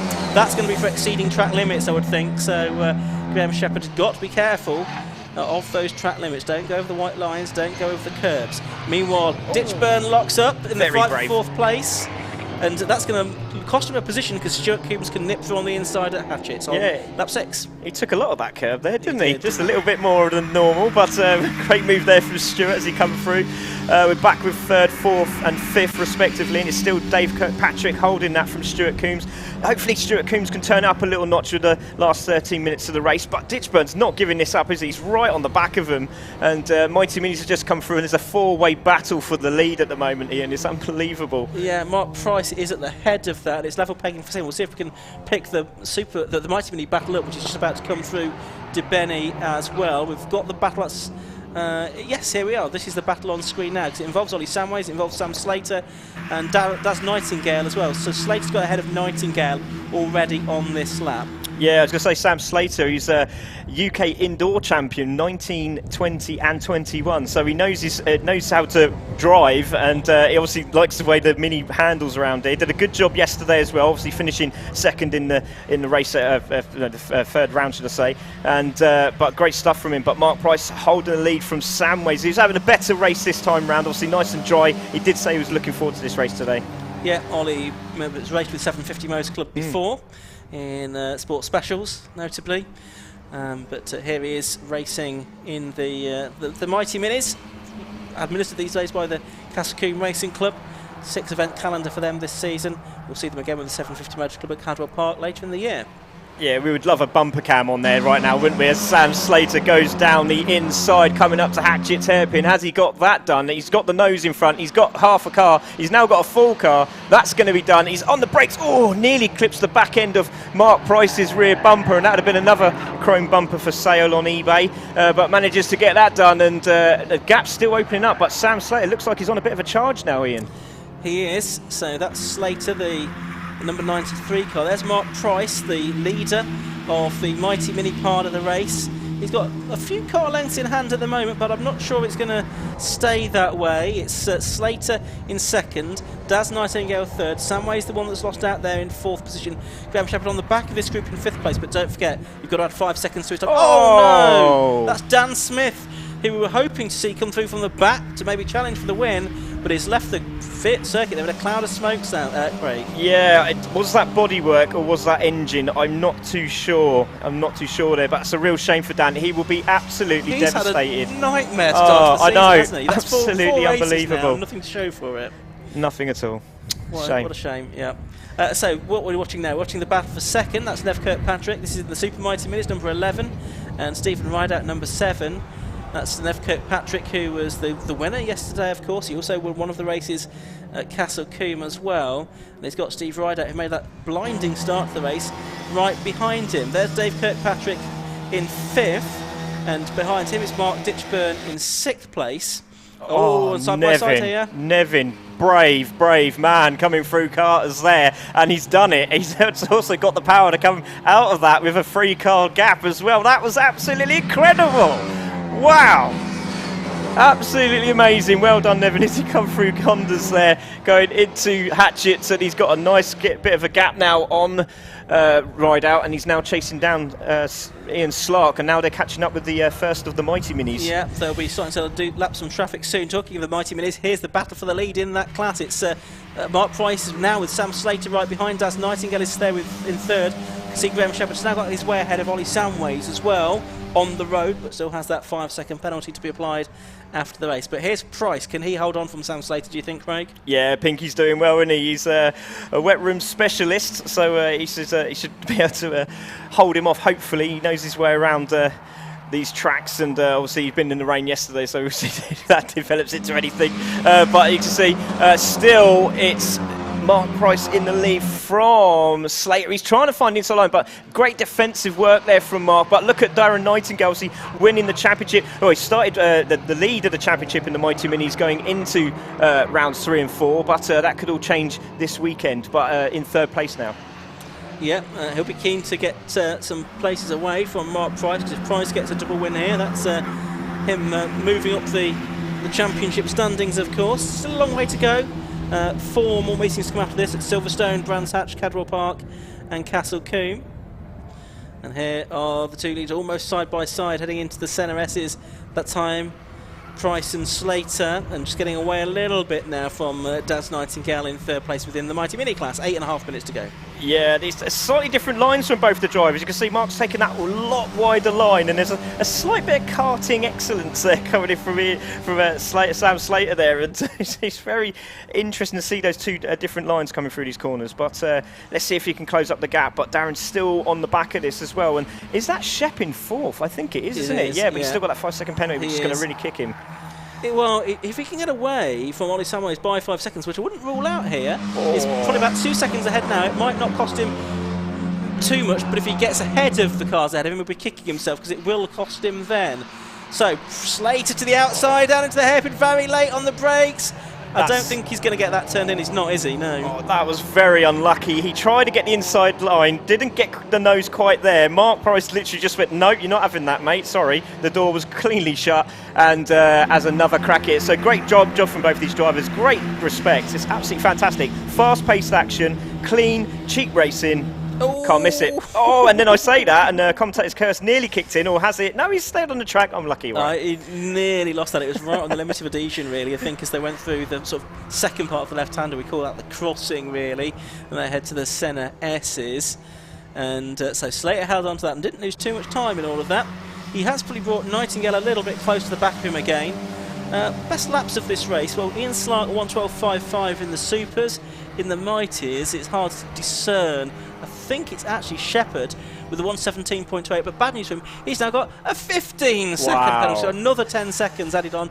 He's been a little bit naughty with those track limits. Yeah, very, very naughty indeed. You're going to see something come out pretty shortly, but hopefully, you know, that it stays there, and they're not going to make a gap on there, but he might actually still be able to get 5th place, because there's a big gap, isn't there, between them and the next one, which I think is Susie Inch.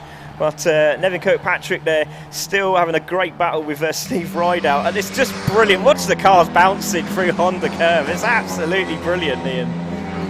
Yeah, nearly 3/4 of the way through this race now. An exciting moment in as the traffic, isn't there, going down towards the hairpin, and that's Susie Inch being lapped by Steve Rideout there, the third placeman who threads his way between Susie Inch and the 32 car of James Jenkins. Yeah, benefited massively for Nevin. As you can see, it's given him a 5-6 car lengths there nearly on Steve Rideout. Really frustrating. Had to cut through the two Mighty Minis like butter, and has managed to get on, but he's not going to give it up. He's got 5-6 minutes to go there, and he's going to keep pushing. And Stuart Coombs is now back in this as well, so he's got through the traffic quite well there, Ian. Looks like it. So we've got just over a quarter of the race left to go. This is the Mighty Mini lead battle again, and this is Slater coming up the inside into Honda. Can he do it? Yes, he can do it. He takes the lead away from Mark Price. Beautifully done there, Ian. He did a great job, and that sort of put Mark Price under pressure now, because Darren Nightingale's now having a look. Don't forget, he was winning the championship coming into Pembrey this weekend, and again, is that guy going through the middle of them there? No, he's not quite done that, has he? But again, he's trying a little cut on Mark there, and he's literally shut the door, hasn't he? He made sure he got through, and he could get around the outside here of Sam Slater. Is that possible? Yeah, well, yeah, Nightingale's done it, so he's got through there. He's used a lot of curb on the inside there at Hatchett's. He's got the outside line, though, for the left-hander, so Slater in the sort of grey car is going to come back at him. He's got his nose back in front, but it's Nightingale on the outside line who finally loses out. So Slater and Price is back to like 4th in the train now. Because Shepherd has got through as well. Shepherd with that 15-second penalty, so I don't think we need to worry too much about him. But Price has had a troubling few corners. Yeah, that was very, very audacious there from Darren Nightingale, but you can see that's how much it means to them. They want to race, they want to get in there, they want to get that win, and Darren Nightingale's literally found some mojo with 4.5 minutes to go, hasn't he? He's right on Slater's case now, so we'll see what happens here, but it's a shame for Graham, because he's actually with the pack and doing a good job there, isn't he? In the Super Mighty Minis, it's still number 1, Ian Slark, that's leading by 2.5 seconds from Nev Kirkpatrick in second, and number 7, Steve Rideout, is third. On the live stream, we're focusing, though, on the Mighty Mini lead battle, because you've got Sam Slater there ahead of Daz Nightingale, and on the road, Graham Shepherd as well, and he's going to have a look down the inside of Nightingale into Hatchett, but he locks up. And he now uses... that could be another 5. Yeah, okay, well, after 15, it's then another 30 seconds that gets added to your time, and then if you do it again, you're black flagged. So Graham Shepherd needs to watch his step, I think. if he's not going to have a very long conversation with the clerk of the course after the race. Yeah, I think that is going to be a very long conversation. I think he's going to need a coffee and a bagel for that one. Yeah, he's still there, but Ian Slark is carving through the Mighty Minis now. But I've just noticed that it looks like Steve Rideout is now on the back of Nevin again, isn't it? I mean, he's obviously 3 car lengths behind now, so he's definitely closing up. 3.5 minutes to go. He could do it. He could do. Yeah, we'll keep an eye on that. There's Rideout just going through shot there, isn't he? In the 7 car, the bright yellow car, and that is back to the Mighty Mini lead battle. It's Slark carving his way through there, Ian, isn't he? Yeah, so he's going to get out of the way, and he can leave therefore Slater and Nightingale to it. Yeah, he looks like a police car with those flashing lights in the front there, doesn't he? He's like, get out of the way, I'm in an emergency. And Nevin just going past down Nightingale for that battle for the lead. But look at the gap that Sam Slater's got now. I mean, yes, Shep's going for that 2nd place, but obviously we know what's going to happen there. So as Nightingale just decided to think, do you know what, we know where we are now. Are we going to attack that? But look at this, Rideout is trying his best to get past Nightingale through the hatchets. Yeah, so Rideout has done that. Again, lots of curb being used by Rideout to do that at Hatchet's hairpin. We've got a black flag now being shown to number 9, Graham Shepherd. So he is, I'm afraid, going to be hauled off the circuit because he has been pushing the limits, exceeding the limits a little bit too often.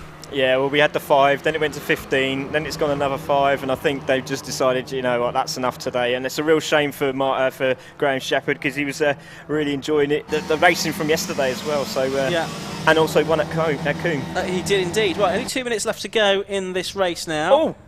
And that's a problem for Slater. Oh, yeah, problem for no. Slater. The Mighty Mini Class leader all of a sudden goes very slowly indeed. So it's going to be Daz Nightingale that will effectively assume the lead of that race then. There is Slater, he's going to pull off, so that's 2 retirements from the Mighty Minis. What's that dropping at the bottom there? Is that something, is he hit something? Yeah, there's something possibly dragging at the bottom, not too sure what that is. But 2 retirements for the Mighty Minis, that's quite unusual with Dan Smith disappearing a few laps ago. Look how disappointed he is, or possibly he's just looking to try and get the car fired up again. No, it's come to a halt. There is something trailing underneath, not quite sure. Yeah, is that some sort of, that looks like a cable or something, or is that, I'm not too sure what that is. Well, either way, he's out of the race, isn't he? Yeah. Minute 16 to go. So Graham Shepherd now leads on the roads in the Mighty Minis, but he's got the black flag, as we've seen, so he's not going to keep that win. So effectively, he's Daz Nightingale from Ollie Samways now, and Mark Price, I think, 3rd in the Mighty Mini. So he's been going backwards during this race as well, unfortunately. Yeah, it's a real shame. We're just on with Ian Slark at the moment. He's really not put a foot wrong, but he's also put a lot of passion into his race, hasn't he, to try and get away. Just seeing what is happening on screen at the moment, and you can see there is Laura got a problem as well? Was she just slowing down for I think she's slowing down for the Supers, so it's very clever. Well done. Yellow flags, I think, for the Slater car that stopped on the circuit. Yeah, just down to the right. Slark coming through now to start his final lap underneath our commentary box. So 30 seconds of the race left to go. It's Slark leading, Kirkpatrick 2nd and Rideout 3rd. We're looking at Graham Shepherd. We were briefly looking at Graham Shepherd. There's the black flag we were talking about. And it will have been seen by Graham Shepherd as we're watching the David Kirkpatrick car go through. He's still in 5th place. Yeah, very open now, isn't it? But the battle at the moment that we should, if we can, look at is the Nevin Kirkpatrick Rideout battle, which is starting to hot up with a few seconds to go there, Ian. Ollie Samways has now got a 5-second penalty as well, so that's going to cost him a position, I think, as well. So, yeah, we'll certainly just get the abacus out to work these results out, I think. Yeah, I think so. Yeah, Shep's just coming as well, Ian, so he'll be very disappointed, very frustrated man. I think he's going to need a breakfast when he finishes. Okay, well, it's like your responsibility to sort that out. Yeah, I think I might do that for him. I think that's nice. Right, okay, so we're watching Rideout there. He's right in behind Nev Kirkpatrick, but that means that Ian Slark is a little bit further up the road. He's already coming into Honda for the final time, but who's going to be second? Checker flag is going to go out now, and it's going to be Ian Slark that wins the race. There he is, but second and third, nose to tail over the line, is just Nev Kirkpatrick from Steve Rideout. Stuart Coombs got closer to the top 3 in the end, only about a second or so behind them, and quite a long gap back to 5th and 6th, which I think is going to be David Kirkpatrick and Mark Ditchburn. Yeah. And also we then have the Darren Nightingale's just come through. Yes, Daz Nightingale has come through to win the Mighty Mini part of the race. got rather confusing towards the end, didn't it? So he was 1.6 seconds ahead of Ollie Samways on the road, yet Mark Price coming home. He'll be second. Is that second now? I think. Yeah, it will be. I think it was under 5 seconds. Yeah. So yeah, I think that would be second for him. So he'd be pleased with that. It's just a shame for Ollie Samways there. Yeah, first and a second then for Mark Price. I think they've all come home now. So we'll have a look at the result then. Ian Slark, number 1, the race winner, from number 11, Nevin Kirkpatrick. 2.8 seconds between them in the end. Third to number 7, Steve Rideout. Fourth was number 8, Stuart Coombs. David Kirkpatrick was 5th, and Mark Ditchburn rounded out the top 6. Then we get to the Mighty Minutes. That's a win for number 36 then, Daz Nightingale. Ollie Samways done 58 second on the road, but he'll drop down to 3rd behind Mark Price after that 5-second penalty. So number 4, Mark Price, will move up, and rounding out the top 10 was James Jenkins. 11th to Susie Inch, 12th to Paul Hollett, but we lost Graham Shepherd. He was black flagged. Laura House, I think, did make it to the checkered flag, but Sam Slater and Dan Smith didn't. Some great racing this weekend from the Mighty Minis, Craig. Yeah, again, it's another race that they've managed to finish. Unfortunately for Dan, didn't make it this time round, but he'll be back at Silverstone, so really looking forward to that one next month, so fingers crossed. But it's been an absolute pleasure, Ian, wasn't it? Absolute pleasure. Yeah, no, it's been great to have you with us in the box to give us your perspective on the Mighty Minis. Hope to see you again later on in the season when you're back with the 750 Motor Club at Cadwell, so we'll look forward to seeing you then. What have we got? We've got 2 more races still before the lunch break, haven't we? We've got the 116 Trophy, the sprint race for them, and the Tagiwa Type R Trophy as well. You can see that the cars are heading down the pit lane, only just arriving now, so it's been a relatively sedate slowing down lap for Ian Slark, who has got his first win of the season to add to 2 seconds and a 3rd place that he's had this year so far. But we can now go down to the pit lane and hear from Josh Barrett with our winners. So we're down here with the winner of that Mighty Mini race, which was Ian Slark, and we'll let Ian take off his helmet. And he managed to pull away during the course of that race, and then he had lots of traffic to deal with, which always gets busy in these races. So congratulations to Ian, who gets congratulated on the win there in the Super Mighty Minis. I'll give you the winner's garland. Thank you very much. Cheers. And like I say, the reverse grid, first of all, that becomes a bit busy in the first couple of laps. Yeah, that's part of the fun, isn't it? Yeah, it's like how we're going to get through this, not what's going to happen. But luckily they sort of opened up down there, and I managed to sneak up the inside, and from there it was just hang on for dear life and hope that they wouldn't catch me. Or Steve, or anybody else. I guess they were battling behind. Did that help you just keep sort of maintain that gap? Yeah, I couldn't tell if they were battling or working together, and they were probably doing a bit of both. But yeah, I just sort of kept my head down and kept going and hoped for the best. And lots of drifting around this circuit. It's a good circuit for a Mini. Yeah, I mean, I haven't done it in the dry since, well, I haven't done it at all since 2007. Right, okay. So it was a bit of getting used to it again yesterday. But today in the dry, yeah, it's pretty awesome, isn't it? It's good fun. It's nicer to go home in the dry as well, isn't it? Nicer to go home in a straight car. Less covered in mud than yesterday. Looking forward to the rest of the season now? I'm actually having a few off, unfortunately, which, of course, now you start doing all right again, you're a bit worried about. But I think I have to have a break, unfortunately. So. Yeah, here's what it is. Well, congratulations on your victory. And we can catch up with the Mighty Minnow when it was Darren Nightingale. So we get Darren over. So congratulations there. In the end, it was all your competitors sort of had dropped out for one reason or another. No, I won fair and square, and that had to do with that. No, yeah, it's a shame. But we was battling 3/4 of the race, and then they started dropping away like flies. I don't know what happened. Yeah. A bit of a coming together in the hairpin, but I don't think that had anything to do with it. Hopefully. But yeah, it's a shame. But yeah, it was really good battle, great race. So we've had best of both, wet and then dry. Fantastic, loved it. Yeah, like you say, there was a lot of cars involved in that battle for quite a long time that you were well in the middle of. Yeah, it was great. It was tussling, and that's mini racing. Yeah. That's what we do. Absolutely great, brilliant. Recommend it to anyone. You enjoyed this weekend at Pembrey? Yeah, loved it. First time here. Yeah, never tested, nothing. So just went out yesterday, had a go. Yeah. So to win, happy days. Yeah. And a good start to your season, I think? Yeah, I've had 2 wins now, 2 thirds. I'm pretty much up there. So, yeah, keep it up. Reliability, I think, hopefully, through the season will keep me going. So, yeah, hopefully. Best of luck for the rest of the year. Cheers, so that's our race winner from the Mighty Minis and the Super Mighty Minis. Up next, I think it's the sprint race for the Gas Shocks 116 Trophy.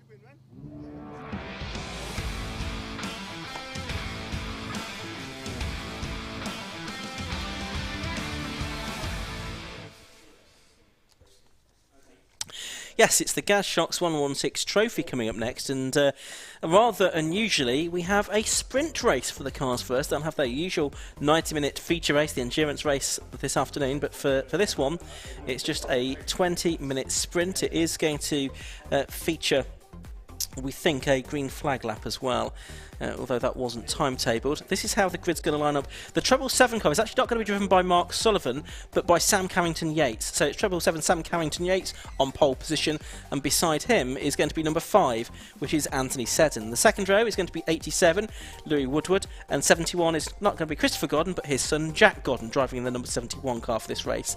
On the third row, it's going to be 89, Freddie, this is right, this is where my piece of paper is different to the grid, so we'll go with what's on screen. 34 is Toby O'Reilly and 42 is Chris Warburton.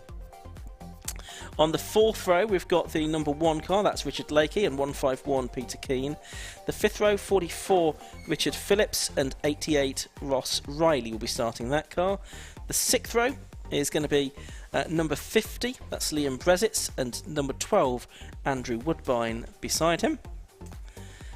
Then we've got on row 7 for Chris Noakes. The 40 car is not going to be taking part in this race.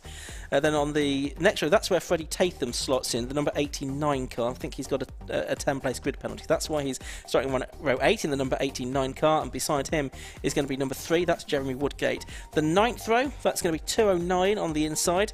That's William Abraham rather than Paul Abraham starting the car, and 57 Toby Partridge is on the outside of row 9.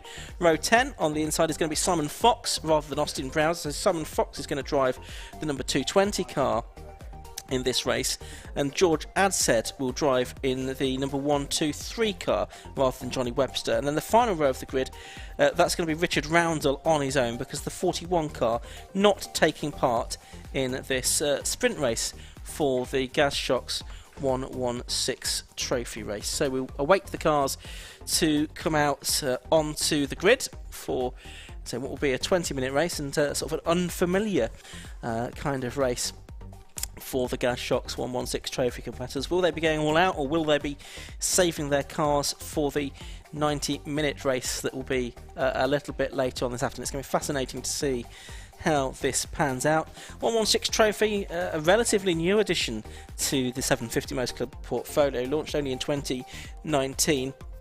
It uses the E87 generation BMW 1 Series as its basis, and in a very much a sort of stock format with very minimal modifications. So it's a 1.6 litre I engine in these cars from 2004 to 2006. They use a sports exhaust and catalyst. There's an ECU reflash as well, but otherwise the engine remains standard. Suspension wise, there's a control coilover damper kit from Gaz Shocks, which is adjustable at the rear only, just to keep things simple and to keep this very much a budget category. That's priced at £600 plus VAT. The brakes are standard, although they can choose their own pads. They use the 5-speed manual transmission, and they run on very affordable Nankan control tyres, as well as a control roll cage bolted in or put in the cars for safety. That's priced at £1,000. So usually it's a 90-minute race. Today we've got the 20-minute race before the 90-minute race, which is going to be held later on this afternoon. Good opportunity while we have a slight hiatus to tell you about other things that are coming up as far as the 750 Motor Club are concerned this season. Brands Hatch is the next event on the 2nd and 3rd of July. There's going to be races for the 5 Club MX5 Cup, the Armed Forces Race Challenge, 750 Motor Club RLM Racing Bike Sports Championship, the BMW Car Club Racing Championship is there, plus F1000 has a triple header, there's Formula V as well, Hot Hatch, MR2s, Road Sports and Sports Special. So a very full weekend of racing coming up at Brands Hatch in just a couple of weeks' time. And then Club Enduro heads to Spa-Francorchamps on the 8th and 9th of July, and Alphas to Anglesey on the 23rd and 24th of July. And then the next full 750 Motor Club race meeting after that is at Snetterton on the 300 circuit on the 30th and 31st of July.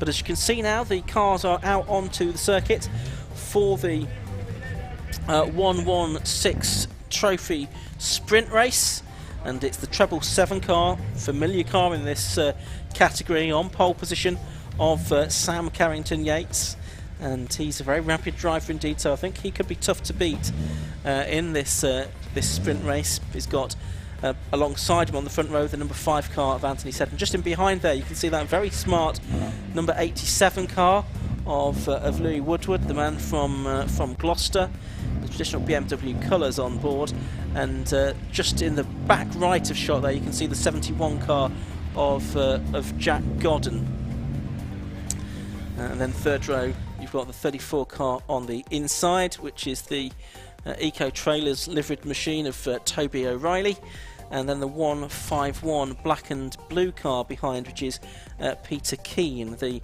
Reading-based driver. So looks like all the cars are there, and we've got the green flag at the back, and we're now getting a 5-second board, so the race is about to get underway. In fact, no green flag lap, red lights about to go on, they go out, and away we go then, and it's a pretty good start from the front row. There's some cars not getting away at the back of the field, but they're heading down towards, right, okay, interesting, Sam Carrington-Yates is sort of weaving as they go down, so the red lights have gone out. I think possibly the drivers are expecting a green flag lap there, but they're heading through Hatchett's corner for the first time, so this is a little bit chaotic, Johnny. It's not ideal, is it? Because half the field were expecting just a kind of sedentary rolling lap to get things up to temperature, and half thinking this is the start of the race. So many cars towards the rear not going to be in the fight initially, and there may be a decision to be made here from the clerk of the course. There's still weaving going on for Sam Carrington-Yates, so this is absolutely not the start of the race, I think it's fair to say. Yeah, well, it should be. It is the start of the race, but nobody's considered that it is. Yes, I think they were expecting a green flag lap, which wasn't timetable, but I think there was a decision made that there would be one, but maybe that's not been communicated, and we have now got a red flag. Yeah. So that's the sensible decision yes. for me, because the message had not got to everyone that they were racing. I wondered whether they were racing at the front and then not towards the back when they hadn't seen the red lights extinguished. Then it was the opposite way round, wasn't it? Because then you got Sam Carrington-Yates that was weaving in heat to get heat into the tyres. It became so, yes. Yeah, just very untidy, unfortunately, and whether something was communicated in error during the driver's briefing, or they've just all assumed that there would be a green flag lap. Thankfully, no damage done to any cars, and crucially to any drivers, and they will be gridded up again for a second attempt. Yes. Now, does that then count as the green flag lap? Is the question, or will we have another one? We will find out soon, I'm sure. This might eat into the race distance, though. It could do. So it might take a couple of minutes away from what was supposed to be a 20-minute race. We'll wait to see on a decision for that. We are actually bang on time for an 11:45 start for this race, so fingers crossed. How have we done that, Johnny? I have no idea. How have we done that? We've had an extra race this morning. Yes, we have. So theoretically we were 15 minutes behind. It didn't quite run to the full 15, the K-Tech Renault Clio Sport Championship. But yes, on the resultslive.co.uk, the scheduled start time 11:45. We're now a minute late. Yes. For this sprint affair for the Gas Shocks 116 trophy. Okay, so what's going to happen this time? We've got a green flag at the back again. So what are we going to have? We are waiting to see. It's going to be a 1 minute board, I think. So we're probably going to go into a full countdown and a green flag lap again, I would suspect. We'll wait and see. What exactly is going to happen. So there you can see Sam Carrington-Yates sitting on the front of the grid in the 777 car alongside number 5 Anthony Seddon. Lee Woodward alongside. Jack Godden on the second row of the grid. Yeah, the green flag now being waved, so we are getting a green flag lap this time, which actually in some cases feels more like the start of the race. But yeah, green flag lap getting underway now, and we will get the cars back onto the grid for their 20-minute race in just a few moments' time. It's, as I say, the first time we've had a sprint race for these cars. It has the feel now of drivers' racing. I have to say, drivers know what a red light means and they know what a green flag means. Yeah. Not clever, I have to say. No, I completely agree with you, Ian. They are overlapping down at the first couple of corners. But a green flag does not mean start the race, does it? They does all know not, that. It doesn't there's mean no excuse for this at all. No, I quite agree. And they will all had a driver's briefing, a meeting about what's going on. They're used to endurance racing, but this is quite frankly a race now because there are distances between them. Are we going to get a red flag again? What's going to happen here? I'm absolutely baffled. One experienced driver like Sam Carrington-Yates, or any of these other drivers who are experienced, and now Sam Carrington-Yates is weaving, and I think Jack Godden's now got the message, and there's the yellow flags, further round, further round, as you would do. Stop the cars on the grid at the end of the green flag lap. No matter whether you think you're getting a green flag or not, or whether you think something's a race start or not, if you don't see the red lights go out and you see a green flag waved, you should know what that means. Many of these drivers are experienced drivers, some of them not so much, but really it's a shame to see something like that. But you don't start with a race with a waved green flag. No. And this is a big audience that these drivers are in front of. Here at Pembrey we have spectators obviously on site, but a hugely large audience courtesy of the Alpha Live stream. And it's just not particularly clever. But there we are, a third attempt at a start to the race here.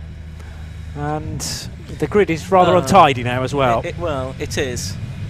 It is, but the red lights are going to go on, they go out, we do get a race underway. But this is the race, third time of asking.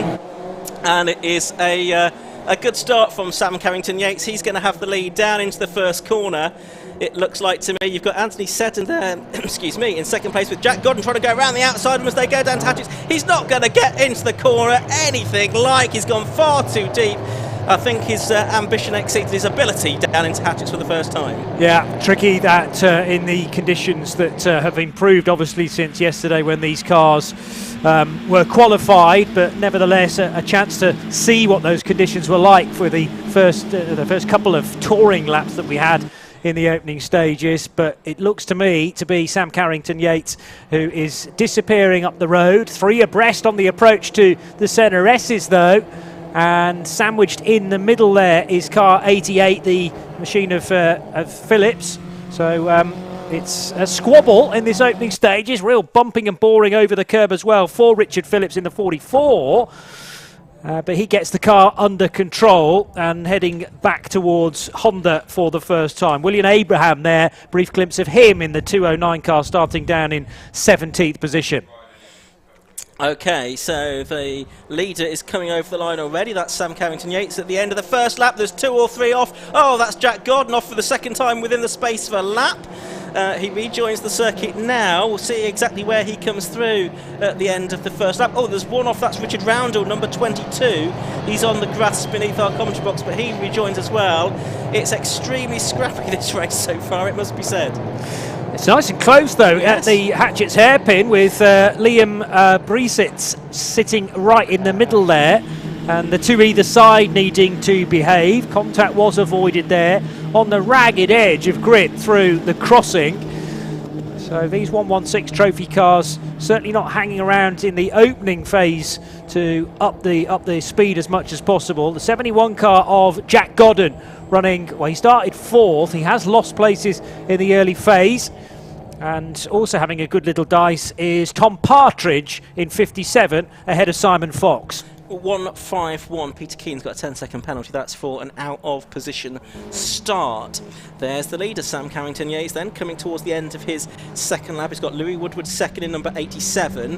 Anthony Seddon is third in number 5. Then it's the 34 car of Toby O'Reilly in 5th position. Keane is 5th on the road. And 6th is Jack Godden, having come back through, although he's not showing on our timing screen.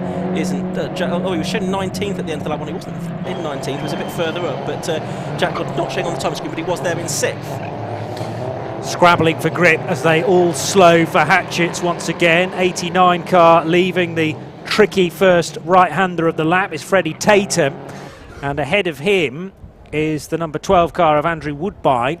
So he's made good progress in the early stages. Sam Carrington-Yates, though, leading after a couple of laps from Louise Woodward. And the all-white 87 car with that M-Power branding. Louise Woodward running in second, as I say, ahead of Anthony Seddon, who's lost a place from his starting position. 3 coming through together as well. Jack Godden at the tail end of that trio. Yep, so watching there, O'Reilly and Keane here with Jack Godden just behind us. He is now showing on the timings tower in 6th position in the number 71 car. Coming towards Honda to complete the lap. End of lap 3. Sam Carrington-Yates goes across the line again, but that time through the gap does what? It stays about the same actually at 1.28 seconds. Sam Carrington-Yates doing the best after the race at 1 minute 12.70. Peter Keane looking opposite the inside of Toby O'Reilly as they go into Hatchick's Hairpin. Doesn't find a way through, but Jack Godden now is going to have a nibble at the back of Peter Keane as they come out of Hatchick's Hairpin and go through Spitfires. Jack in the number 71 BMW. He's quite a long way clear now of the car in 7th place, which is number 44, Richard Phillips.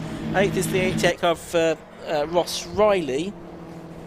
And 9th is Richard Lakey in car number 1 as Godden makes up a place at the centre S's. Yeah, he mounted the curb coming out of the crossing on driver's left. I thought that was going to slow him down, but no, he was ready to pounce and picks off Peter Keane.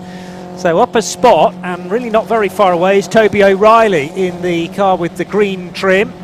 Green sides to the windows, the eco backing. So car 34 running in 4th position with a rampant Jack Godden tucked in behind, and Peter Keane carrying a 10-second penalty in the 151. So was that Peter being out of position at the race start? Yeah. Well, I we mean, did there say were plenty. There were plenty that were in a bit of a higgledy-piggledy order. True enough. For 4th place, it's Toby O'Reilly coming under pressure from Jack Godden down into Hatchett's Hairpin. Godden on the inside. Does he get the car stopped and turned in? He does just about this time. So Godden goes up into 4th place on the road. And look at this, 5 or 6 of them together. A little bit further back, that's Ross Riley just ahead of the 1 car of Richard Lakey there. So that's for 8th position as well. And just ahead of them is the 44 car on screen now, Richard Phillips. Good pace being found in the middle order. Liam Bressitz and Andrew Woodbine, their best lap of the race so far. Jeremy Woodgate and Freddie Tatum likewise. Freddie's lost quite a bit of ground though from his starting position as they work their way through centre S's and up towards the Brooklands Hairpin. To the inside now will go car 209, William Abraham, with a move on Chris Noakes. Gets that done at Brooklands. Notice the 88 car is carrying 1 or 2 scars from perhaps earlier on in the weekend or indeed earlier on in the season. Ross Riley, though, still good for 8th place. 30 and 3/4 minutes scheduled to go in this race.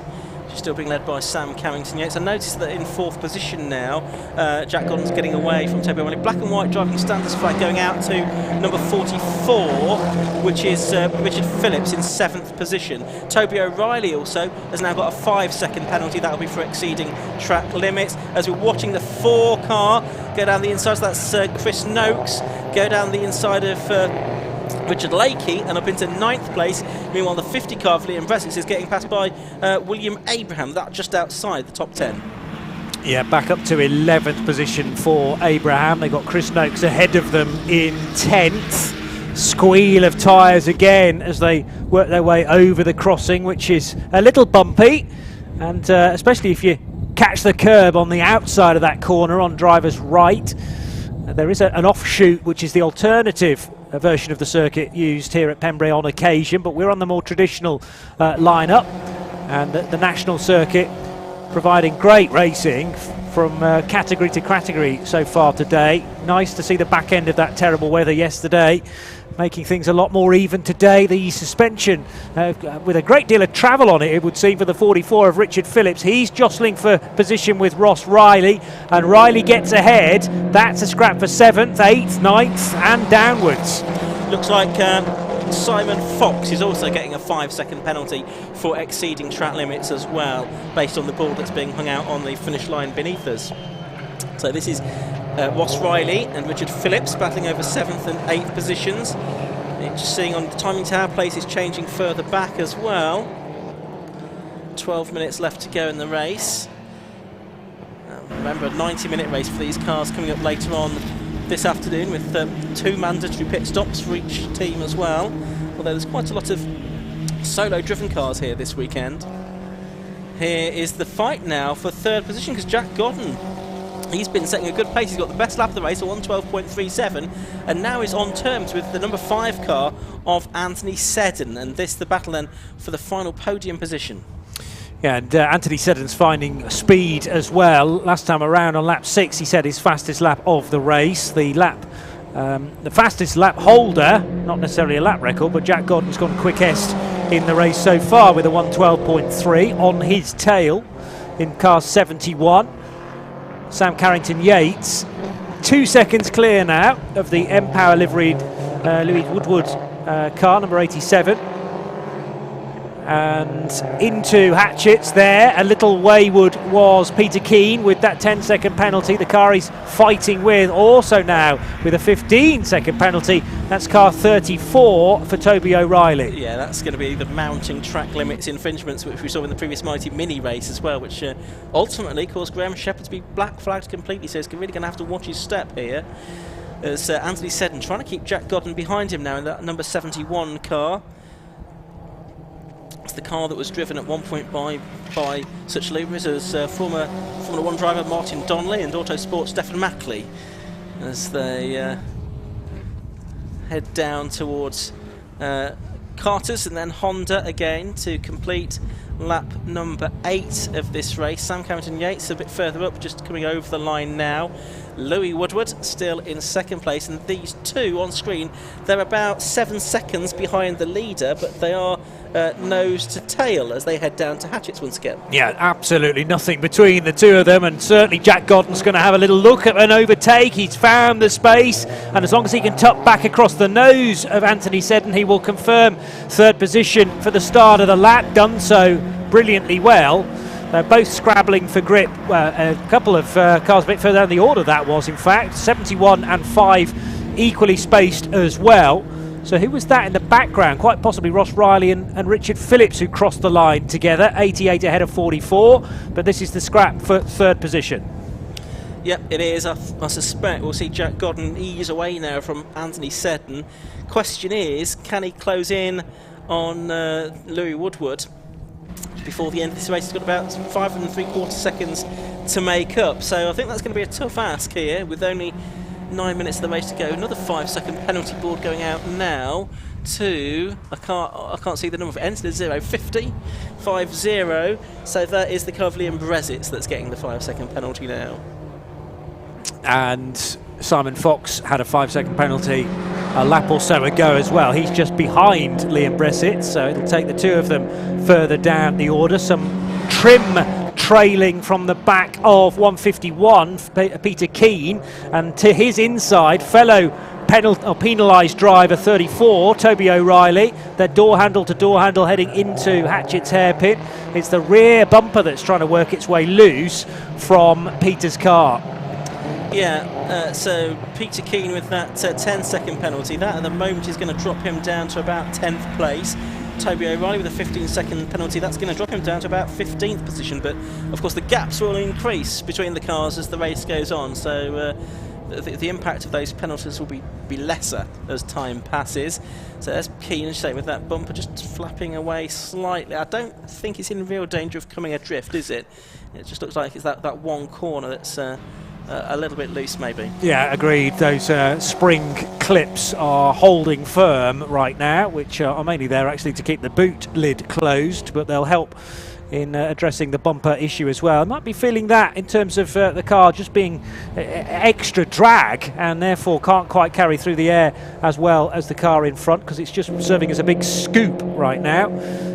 But it'll get in the toe of Toby O'Reilly and pick up a bit of extra miles per hour because of that. But O'Reilly covering off the line of the advancing Peter Keane in 151. Keane can't find a way down the inside at Hatchett's. Nearly a 4-second lead now for Samuel Carrington-Yates over Louis Woodward in the 87. Oh, that's Ross Riley that's pointing the wrong way there at Hatchett's in the background. Didn't quite see how that all unfolded, but he was 7th at the start of the lap. is going to have lost several places as a result of that. This battle continues to rage on for 5th and 6th on the road between Toby O'Reilly and Peter Keane as they go through the centre S's. The other cars involved with Ross Riley's incident, Richard Phillips and Chris Noakes, they all crossed the line together. Chris Noakes, best lap of the race, in fact. But whether there was contact or Ross Riley just felt the pressure from behind, a spin the result for car 88. And he'll have to use the rest of this race, 6 minutes and change, to try and recover as many of those places as possible. No let up in the scrap for 5th. These cars are going to be demoted at least time and quite possibly positions as well come the end of the race. Huge train of cars behind as well. So very evenly matched, these 116 trophy cars. It's going to be the makings of a good 90-minute race later on as well, I think. Hopefully not quite as frenetic in some respects as this one has been. I can see a drive-through penalty now being indicated to 34, so Toby O'Reilly is now going to have to serve a drive-through penalty. So that's going to disrupt the battle for 5th. So that's likely to be more track limits infringements, quite possibly.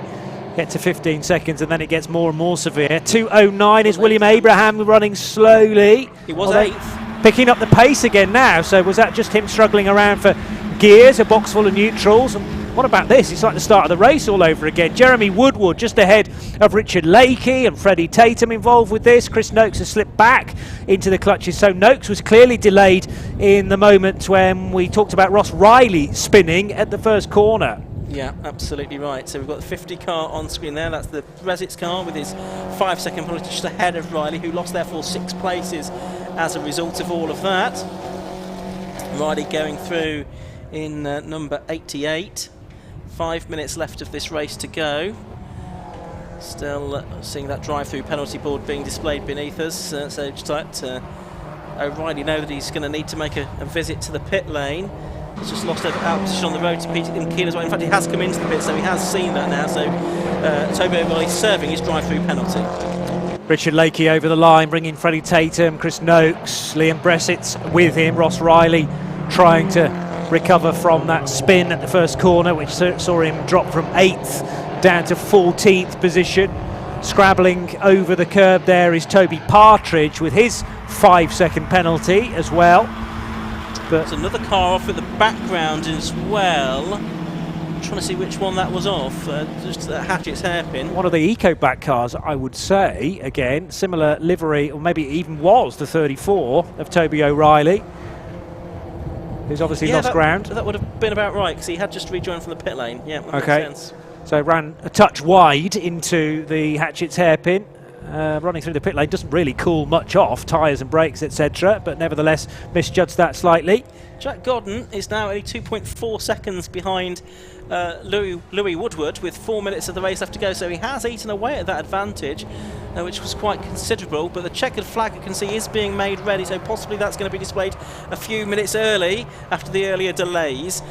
So we'll watch out for the next time that Sam Carrington-Yates comes through, but in the meantime, heading through Honda, it's that great big gaggle of cars from 6th back to 16th, 11 cars involved in it. And Richard Lakey had a right old tank slapper on there coming into and out of Honda. Freddie Tatum wasn't quite close enough to pounce, but Lakey did very well to keep the car on the straight and narrow, running in 8th ahead of Tatum 9th and Chris Noakes in 10th position.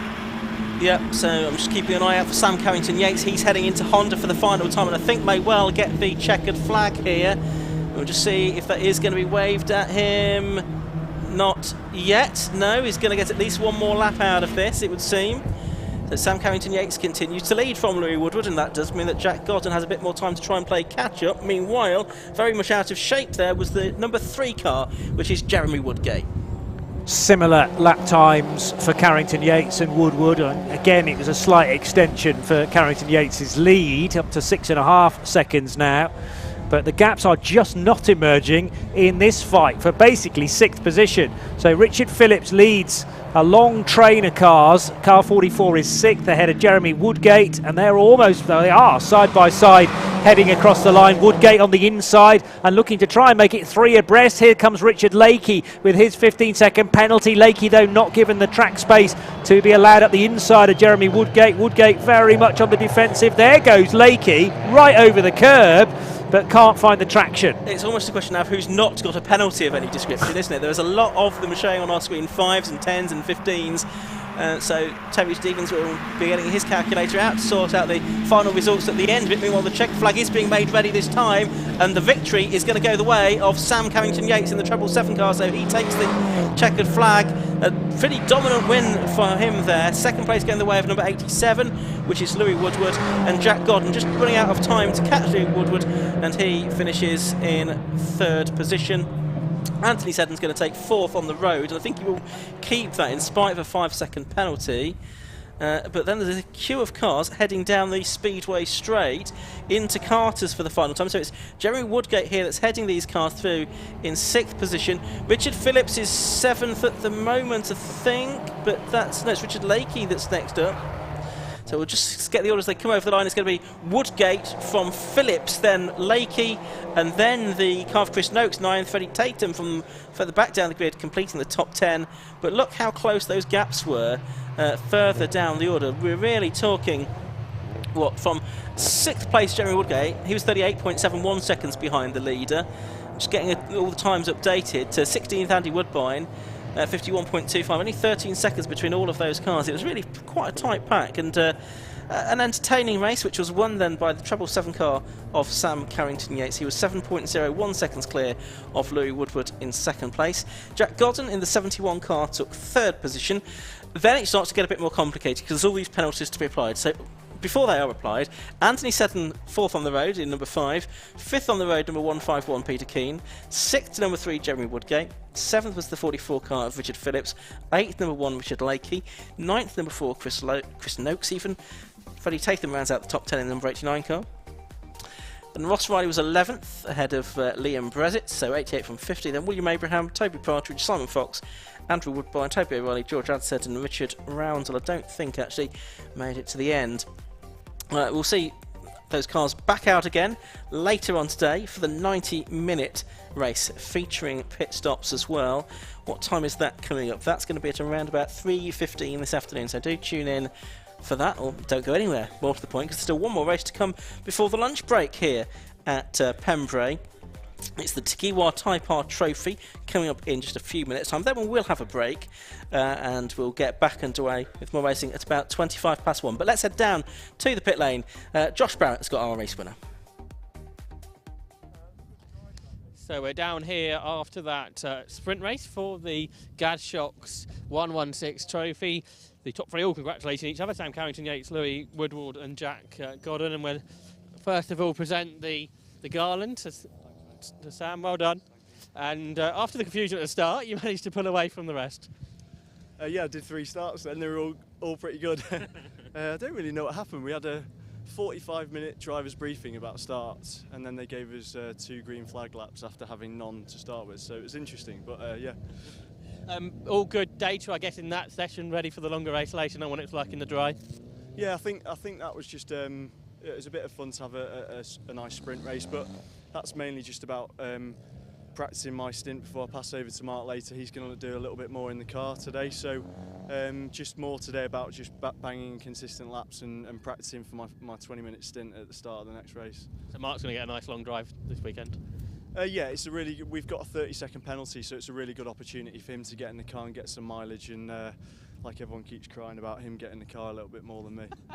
Well, good luck for later on. Well done on your win, Sam. Second went the way of Louis, and Sam just slowly pulled away from you for the stint. He did. Yeah, he got the jump on me there a bit and slowly pulled away. But yeah, no, it's a good result. And obviously good pace there, knowing that these 2 guys are going to have penalties later on in the race for the main race. So are you hoping to be right up there later? Hopefully, yeah. Hopefully this is our weekend. So yeah, no, that'd be good. Best of luck, and a quick word with Jack before the next race starts. Jack, I think your start didn't quite go to plan, but then you worked your way through nicely. Yeah, I had a bit of a shove at the first corner, threw me the way back, but we were able to recover it quite nicely, so not too bad in the end. Well, best of luck later on. Final race before lunch is coming up, and that is for the Tagiwa Type R Trophy.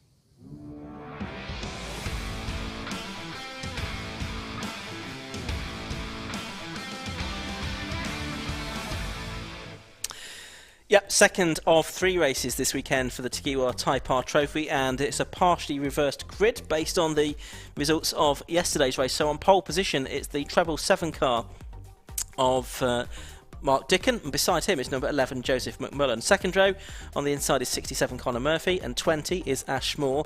Third row is 92, which is Jake Hewlett, and 84 is Chris Smith. On the fourth row it's 104 Daniel Chapman, and 8130 Christopher Nyland, who was third yesterday. Fifth row, I should say, 97 Matt Digby, and 28 Joe Jessup. Those are first and second place cars from yesterday. Sixth, 96 Tim Leckman, row 6, and 7 Jack Thomas. Row 7, 94 Ursula Jordan, and 27 Daniel Bailey. Row 8 is 69 James Mansell, and 83 William Puttergill. The 9th row, 95 Samuel Dennis, and 30 Craig Atkinson. On the 10th row, it's 18 and 39, that's Matthew Duffel and Warwick Ellis, and on the 11th and final row, 23 Alan Gill, and number 9 Gavin Johnson. So in yesterday's race, it was Joe Jessup that took his third victory of the season in what amounted to a 5-lap sprint in the end. He defeated Matt Digby and Christopher Nyland, with Daniel Chapman 4th, Chris Smith 5th, and Jake Hewlett in 6th. That has meant that as far as the points are concerned, the gap is now 9 points between the leader, Chris Nyland, on 157. Jake Hewlett has 148. A slightly disappointing result for him yesterday, I thought. Joe Jessup trying to bounce back after a non-finish in the second race at Alton Park a few weeks ago. He's third on 134 points. Fourth on 131 now is Matt Digby. That good result yesterday, putting him a little bit further up the order. Fifth, Mark Dickin on 130 points, I should say. And sixth, Daniel Chapman on 114. So this championship still very much wide open as we go into the what are we on? 6th round of this championship. It's a 14-round season. We'll be at the halfway mark of the season after the third race of the day, or third race of the weekend later on today. Type R Trophy last year was won by Adam Shepherd, who's gone on to race in TCR UK this season, so it can be a platform to move on to something else. But Adam's a very quick driver. He really did sort of dominate last season. This season's a lot more competitive. We've had a number of different winners. Chris Nyland, Jake Hewlett and Joe Jessup all winning races so far. I wonder if we'll get anyone different taking a victory today. Of course, this partially reversed grid means that some of the drivers that have had wins so far have got a little bit of work to do to get to the front of the order. So this should be a very interesting race, Johnny. I mean, looking forward to Mark Dickin's potential getaway, because he had a really good start yesterday in the mid-pack but just couldn't find a way through. So from pole position, clear road in front, let's wait and see. And then there are others we know have pace that have to do it the hard way in this partially reversed grid. They do indeed. So it's going to be a 15-minute race this for the Tagiwa Type R Trophy, race number 17 on our 24-race programme. Last car is coming into position at the back. We get the green flag. So very shortly the race will be underway. The red lights go out and away we go. And it's a pretty good start from Mark Dickin, as you were saying there, Johnny. And it's one of the cars has not got away at all. Who was that? It was the... Well, we'll pick up on that in just a second. But we'll watch the leaders as they head down to the first corner. And it's a chaotic first corner because Chris Smith almost goes round, but he does get through there as they make their way around Hatchett's for the first time. I think that it was the car from pole position. Yes, it was Mark Dickin in the lead of the race. As Ash Moore is fully sideways at the crossing, and it's a big off to the left-hand side in the end for Ash Moore, destroying the front end of his car, I'm afraid to say. I think Conor Murphy was the slow one away, which is bizarre, because he was due to start on the left-hand side of the track, but he was slow on the right-hand side. So there'd been a crossover before that. I think the grid, as we've got it on paper, was actually slightly out of a line. Yes, okay. Yes, it was the Conor Murphy car that was slow away. So we've got that situation with Ash Moore at the crossing. The yellow flag and the safety car. So the safety car is going to head out at the end of this first lap of the race, and the drivers will see the yellow flags now as they come through Honda. They're being led by the 92 car of Jake Hewlett, so somehow he's found his way into the lead. Some drivers reacting to the safety car in different ways than others there. Indeed. As they come out of Honda, but I think any kind of collision has been averted, fortunately. Jack Thomas had to absolutely leap on the brake pedal there with both feet. He didn't drill the rear of the car in front, but yellow flags were clearly being displayed and the safety car boards as well. But when you're engrossed in your own battle, it is tricky sometimes to pick those out, not offering an excuse, of course. But yeah, nasty moment that for Ashmore. Cold tyres, tail end stepping well and truly out as he exited Spitfires, and that fired him into the tyre wall on the left-hand side of the track. Red flag now. The driver out of the car, I understand, which is good to see, but I think the officials have decided that it's going to take probably a little bit too long to deal with that behind the safety car, and probably just be a bit too difficult with the car where it is. So we'll have a red flag and we will restart. We'd been going pretty well this morning, hadn't we, for not having safety cars and red flags until we get to the final race before the lunch break, the Tagiwa Type R Trophy. So we'll go back to the original grid, which is potentially bad news for Jake Hewlett because he was leading at the end of the first lap. And they'll put Mark Dickin back on pole position for what will, I imagine, be a reduced distance race once we get back underway. We were just about back on timetable as well, weren't we?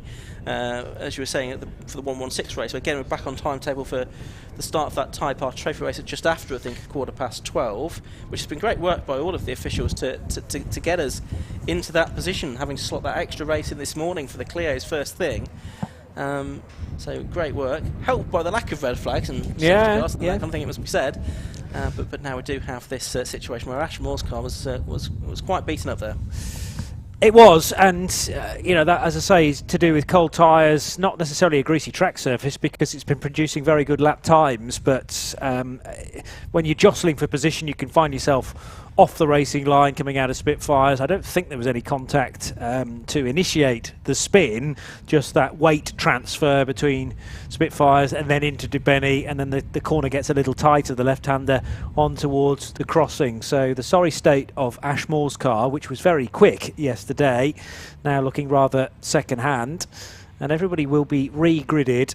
You make the point, though, this is the thing that slightly confused me, pole position on driver's right rather than driver's left, as the grid sheet would indicate. So that's the reason why Conor Murphy was on the right-hand side of the circuit, but then struggling to get away, and everybody needing to dodge around the Dubliner, run by DH Racing. But Mark Dickin, who came to Pembrey this weekend, third in the championship, will be eager not to make the same, not necessarily error, but to get a better getaway compared to Joe McMullen, who was able to get in front in the opening phase. Dickin's clearly got a very quick car in the 777 and hasn't necessarily had the chance to show its outright speed so far. But he, being out front, wasn't involved in any of those melees in the opening phase of the attempted start to the race, and will begin again from pole position. So, Ashmore was assisted, in fact. Now, at the inside was Daniel Chapman, Jake Hewlett, number 92, we think. So Hewlett and Moore arriving out of Debeni together. Hewlett on the inside and Ashmore across the nose of the number 92 car, which subsequently led to more damage to Ashmore's car. So that may well be looked at again by the clerk of the course. So the grid, meanwhile, is forming up below us once again. So pole position, that's going to go the way of 777, Mark Dickin, in his obviously Civic Type R there, that's at the front of the field. All of these cars EP3 shape Civics, of course. Mark, who works for Jaguar Land Rover, based in Warwickshire. He started racing in bikes in 2007, then cars in 2018. In between times, he raced Rebel stock cars on the ovals between 2015 and 2017 as well.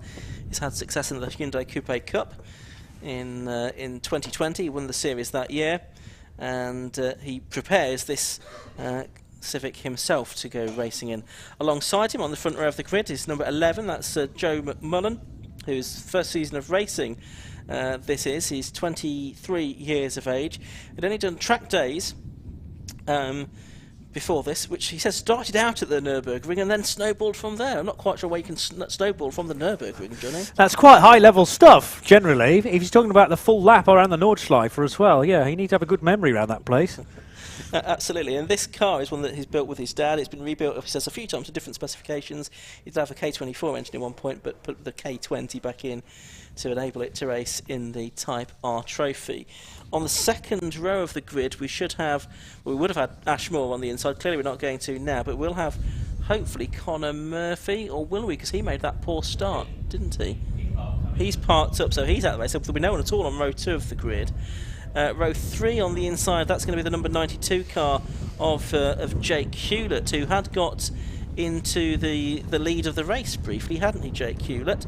The man from Stevenage is 29 years of age, a fibre engineer, another driver in his first season of racing. He's done sim racing before that. His future racing plans, he says, TCR, British Touring Car Championship, Porsche Cup and GT cars, so he's going to have a pretty fulfilling career, it would seem. It sounds like it, yeah. He'll struggle to find the necessary weekends in a season to do them all.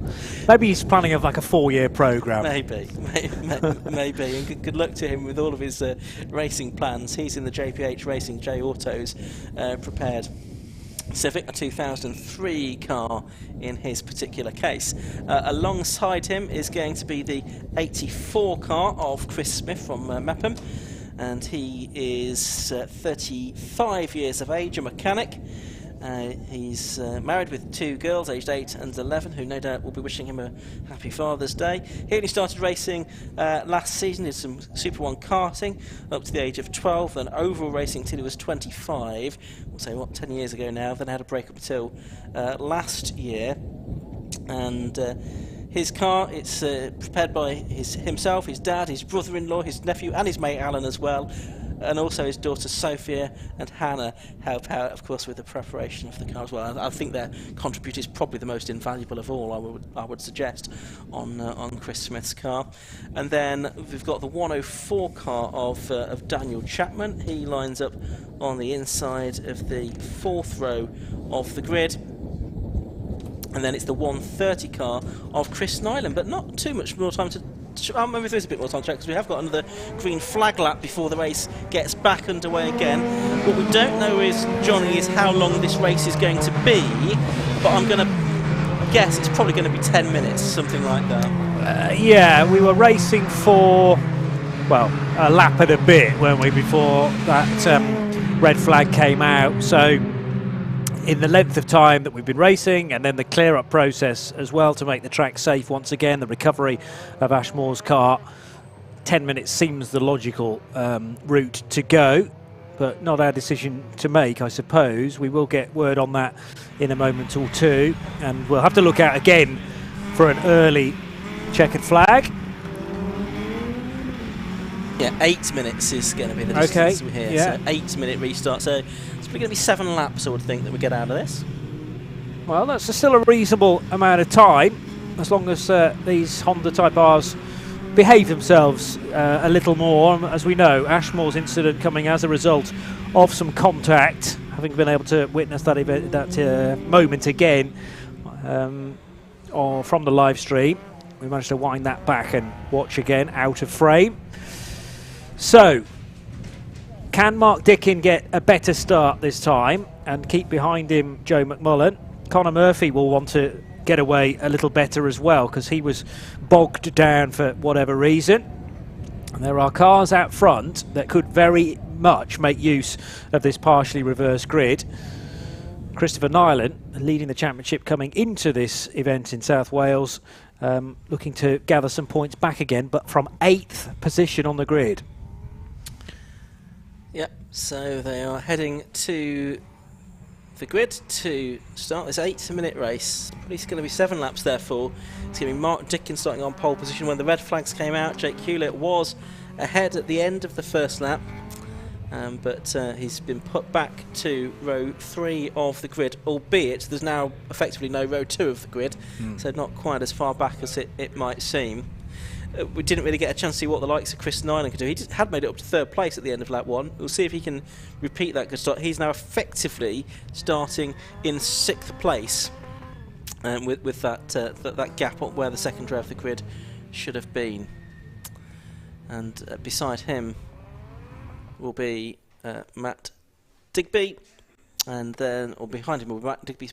Beside him will be Joe Jessup, yesterday's race winner. Last few cars just making their way around Honda, appropriately named corner for this race.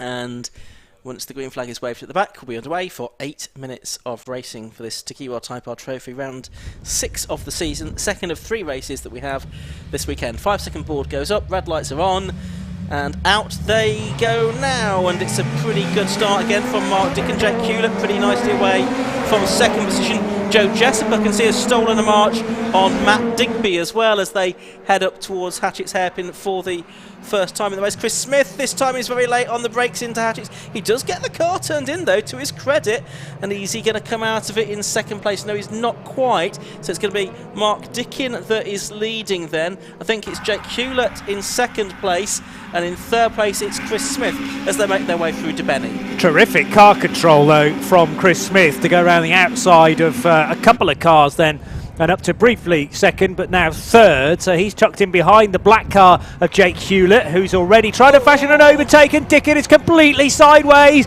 2 cars going straight on and to avoid the spinning treble 7 as well, one of which was Chris Smith, and I think Jake Hewlett going with him. But amazingly, they've stayed on the track, yes, and Hewlett's still in the lead. Yes, they have indeed. So it's Hewlett leading now. Chris Smith is 2nd. From the outside of the front row of the grid, it's the number 11 car of Joe McMullen in 3rd position as they make their way towards the end of this first lap of what's probably going to be 7 in this race. Both of them using quite a lot of curb on the exit of Honda that time.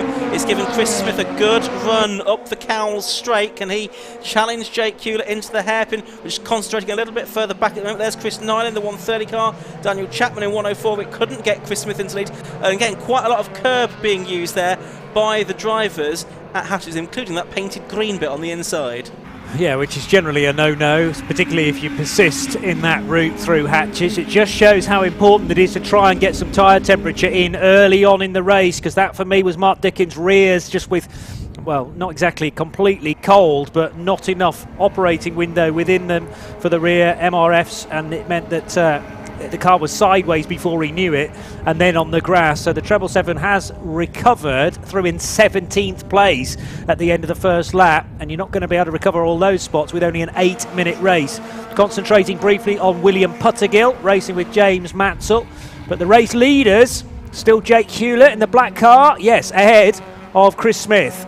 We did very briefly see a glimpse in the background of Mark Dickin. He was 17th at the end of lap 1. We'll see how far he can climb up the order. But it's Jake Hewlett leading there in the number 92 car, who had a win at Alton last time out. 2nd is Chris Smith at the moment, who wins this weekend, was 11th in the championship. Hewlett's just done the best lap of the race, unsurprisingly on the first flying lap, a 106.86, which is a new lap record because we've gone faster than we did yesterday. But it's Nyland in 3rd place, the man that leads the championship coming into this weekend. Joe Jessup 4th now. Of course, he had to come through from 10th or 8th on the grid.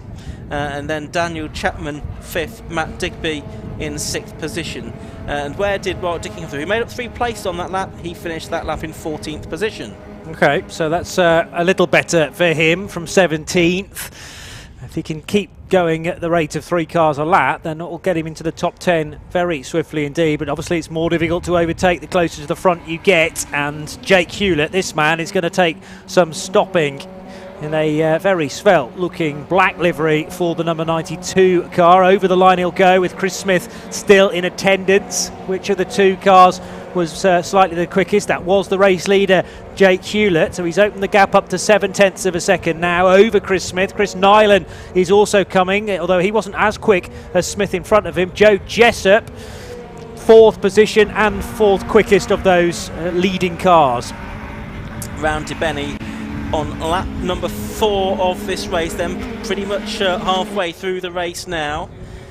As we see the cars flash through past the crossing, we pick up on Joe Jessup, who's in 4th place, Daniel Chapman 5th, Matt Digby 6th, and then Joseph McMullen 7th going through shot, ahead of William Pottergill going well in 8th, Jack Thomas 9th, and the rest of the field coming through. Mark Dickin was 14th at the end of the previous lap, so he didn't make up any more places on that that last lap. Here are the leaders then, heading through Carter's there and down towards the right-hander at Honda to end the lap. So we reckon then 3 more laps over there. I tell you what, they could even squeeze 4 more laps out of this, just about. We'll see about that. Over the line they go. It's Hewlett leading now by 0.95 seconds. The lead went out by about a quarter of a second that time, but he didn't improve his best lap time. Most of the cars behind him did, I think, improve their personal best lap times. There up on the inside goes James Mansell in the 69 car, ahead of 7 now, Jack Thomas. So that's for 9th place at Hatchett's Hairpin. These 2-litre engines, front of the Type Bars, do really make a great sound as they hurl themselves across the line. And Jake Hewlett, fashioning that gap to virtually a second now over Chris Smith. So good measured pace from the race leader to this point. Car 69 heading through shot is James Mansell. He has behind him Jack Thomas. So that's a change of position as well. Mansell up to 9th spot, and behind them is Tim Necklin just outside the top 10. 2.5 to go. 5th position for Daniel Chapman in the blue with the day glow stripes. Car 104, kicking up the dust here and there and really rattling through Matt Digby yesterday, finishing 2nd position behind race winner Joe Jessup. So Digby having to work his way through from the reverse grid, and he's up to 6th place. Yeah, if things stay this way, Jake Hewlett will narrow that gap to Chris Nolan in the championship. It will be almost level pegging, I think, in the championship going into this final race of the weekend later on this afternoon. So that's going to be something to watch out for, certainly. But that's by no means guaranteed he's going to do that, because there's only half a second between himself and Chris Smith, who took 4/10 out of him on the previous lap. That's the 97 car of Matt Digby in 6th position, just behind 104, the DH Racing prepared car of Daniel Chapman. Matt Digby, a very experienced driver, but been racing with the 750 Motor Club for a long time now in stock hatch and Clios, before latterly switching to the Type R Trophy. And going well in that, particularly yesterday. Has had to really get his mind around a different bit of kit, although still front wheel drive. So a lot of those learned processes from previously have come in useful. Nice gap at the moment to the car behind, which is Joe McMullen. Remember, Joe started on the front row with Mark Dickin, even with the restarted grid. So he's tumbled down the order to 7th spot and just ahead of William Pottergill. We could grab a glimpse again of the race leader, Jake Hewlett. And they are catching back markers as well, so this could be interesting. They're getting them up to Benny. That's the 23 car of Alan Gill, and also the 39 car, which is Warwick Ellis. Both of the leaders, though, have got past those without too much disruption, I think, although maybe Chris Smith's just a smidge close to the rear bumper of Jake Hewlett now. 30 seconds to go on the clock. We'll see whether we get the flag this time or we get one more lap. Blue flags are waving to let the back markers know that there's quicker cars coming through. The other cars in the sort of top 6 and 10 positions. It's going to be Jake Hewlett then with Chris Smith, with this very narrow gap between them, making their way down towards the Honda curve for the final time. Are we going to get the checkered flag this time or not? Checkered flag's been made ready, but no, they're going to go one more lap to go, Johnny. 2 seconds left on the clock, but it is the latest lap, or the lap to be completed after the 8 minutes is done, and they cross the line having done 7 minutes and 58 seconds. So round we go again.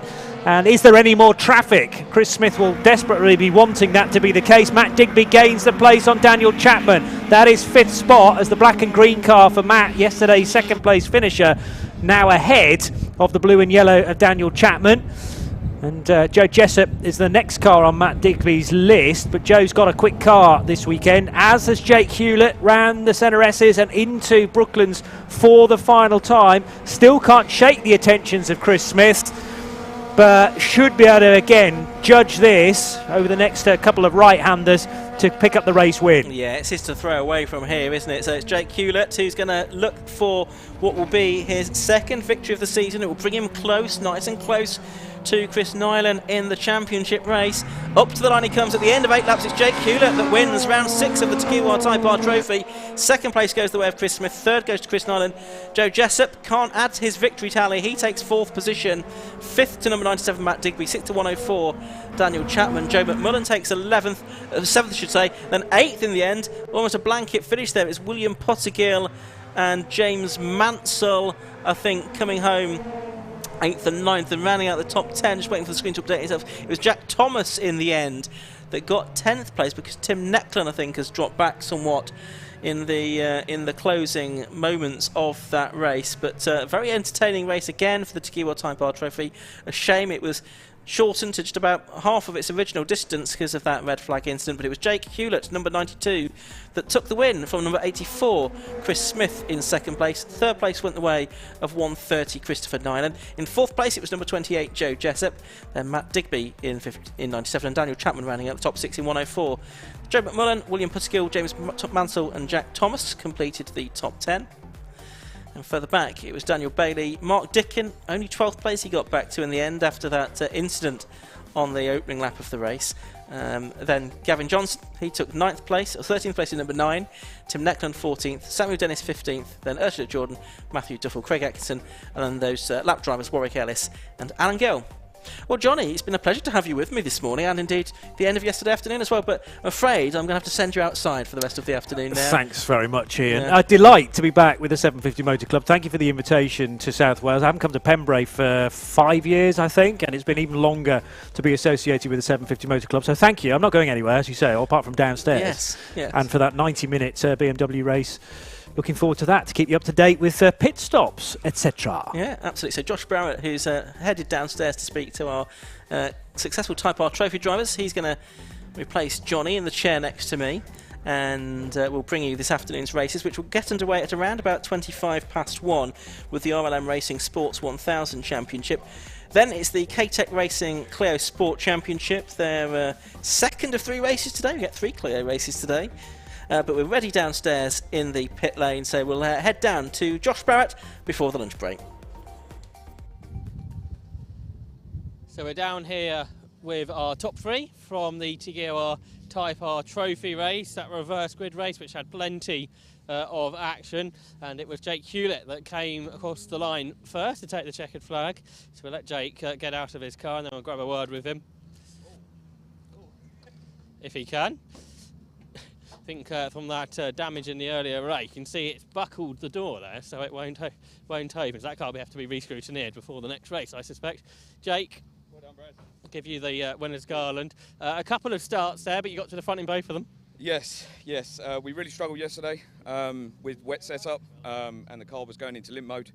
So we knew we'd hopefully be strong in the dry, and the plan was to obviously just get off the line good and see where we could go from there. Be consistent and get where we could.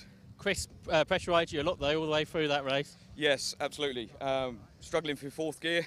Don't want to be that guy to give all the excuses, but you would have heard through DeBenny, and we was struggling for gear. Got 3rd and 2nd a couple of times whilst going for 4th, which the engine stayed in one piece. So I did see some black smoke come out the back of the car a few times there. Yes. Yeah, it was a bit touch and go. Hopefully she's okay. You've had a nice start to the year though. I think this is your first season in cars, so it's going really well. Yep, first ever season. Thank you very much. We're doing the best we can. I think you've got to go and see the Clark next, so Clark, yeah. best of luck with that. 2nd place went to Chris Smith. Chris, 2nd there for you. You were pleased about the restart, I think, because the first start didn't go quite so well. Over the moon. I tried going around the outside and it didn't pay off, but still, I was lucky for the restart. But the restart, you managed to execute it properly. Yeah, no, I thought, should I try it again? Should I not? No, we'll try it again, and yeah, it paid off. The car's got some good pace in it again, so yeah, it's nice. It's finally getting a handle on that car, which is starting to look good. So you did hot hatch last year, didn't you? Yeah. So this is a totally different car to that one. Yeah, completely brand new car for this year. You know, everyone at my garage Apollo was putting a load of effort to get it done, and preparing it in between meetings and stuff. So yeah, no, it's good.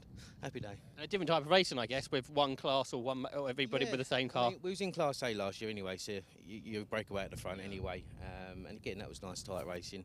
Just a lot of cars really come up to lap them, so it got a bit chaotic in that. And although saying that, the last lap of that race, it got close as well. I was really happy to see them. I got to admit, I was really happy to see the back markers, and it made me get a little bit closer, but our tyres went off a little bit. So, but no. And then another race later, try again. That's it. Some more races, and we'll go again.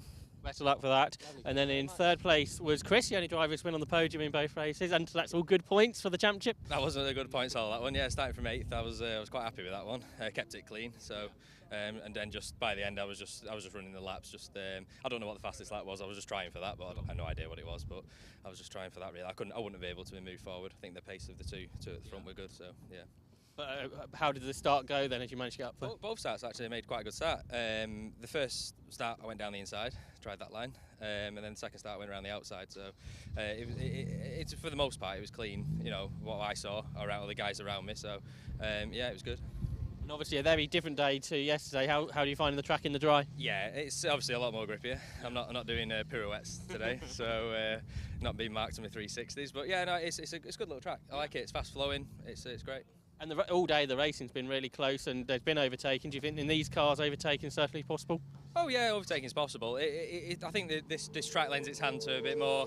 You know, it's difficult to overtake, and we're all the same. So you've just got to position your car or try and force somebody into an error. But on the whole, you can overtake, but it's very, very difficult. Obviously, one more race to go today. We presume it's going to stay dry. Setup changes, or are you happy with how the car was there? It was a little bit understeery, so we're going to make a setup change definitely. Try and get it a bit more pointy, and then yeah, see what we can do in race 3. I noticed, obviously, from yesterday, there were quite a few damaged cars. I think they're all back out there, so lots of hard work in the paddock overnight, was there? I believe so, yeah. I mean, the main thing is obviously all the drivers are all right, but yeah, the cars were all on the grid, so and I'm pretty sure, you know, I've seen a little bit of contact out there. Then I'm hoping they'll all be out for the next race as well. Well, good luck with your race. Thank you. So that completes our morning races here at Pembrey. There's lots of racing to come this afternoon, but do stay with us on Alpha Live, because over the weekend we've caught up with some people in the paddock, and that's what you'll be seeing during the course of the lunch break.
So we're here at Pembrey for the historic 750 Formula with Tim Roebuck. Tim, a new venue this weekend, a few years since Championship's been here. Have you been here before? Yeah, no, it's a completely new one for me. So looks like we've got some weather to come as well, so just to add to the challenge. And tell us a bit about your car. So my car, this is the 4th season that I've been running this car. It was originally a Mark I pigsty special, which was built for the road, and was then bought by John Miles about 7 or 8 years ago. He rebuilt it extensively into a race car and modified it heavily, and I worked on the development of the car with him.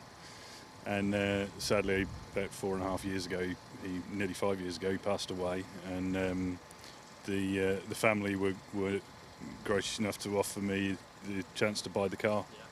So yeah, I bought the car and have been running it ever since. You had any part of motorsport before that?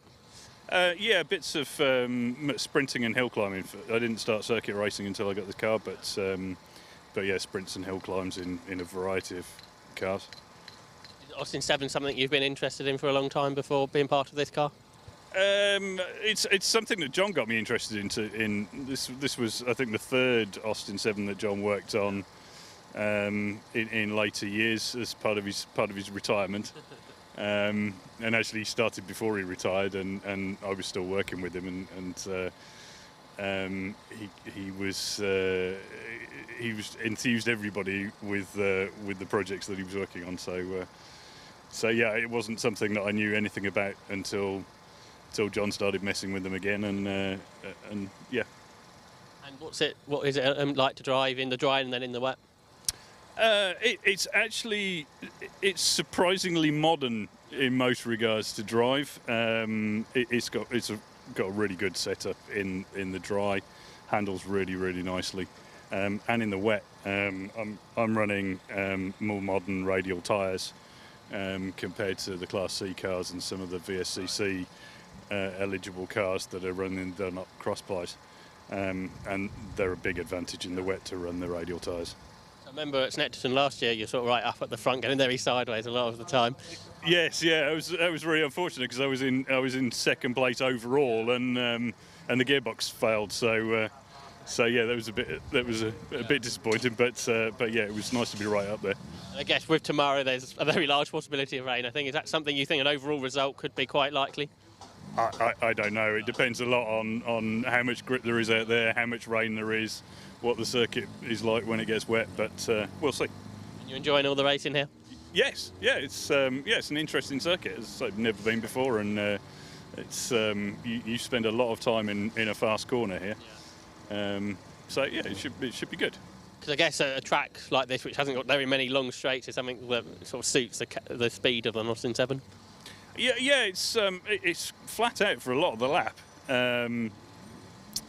Yeah, you've got a really hard braking area for the hairpin, which is not the best thing for me at the moment. I'm just bedding in some new brake linings, so today's been a bit of staying out of people's way and trying to get the brakes bedded in and keep adjusting them. But hopefully it'll be a bit better for the race tomorrow. But, well, best of luck and enjoy your weekend. Thank you.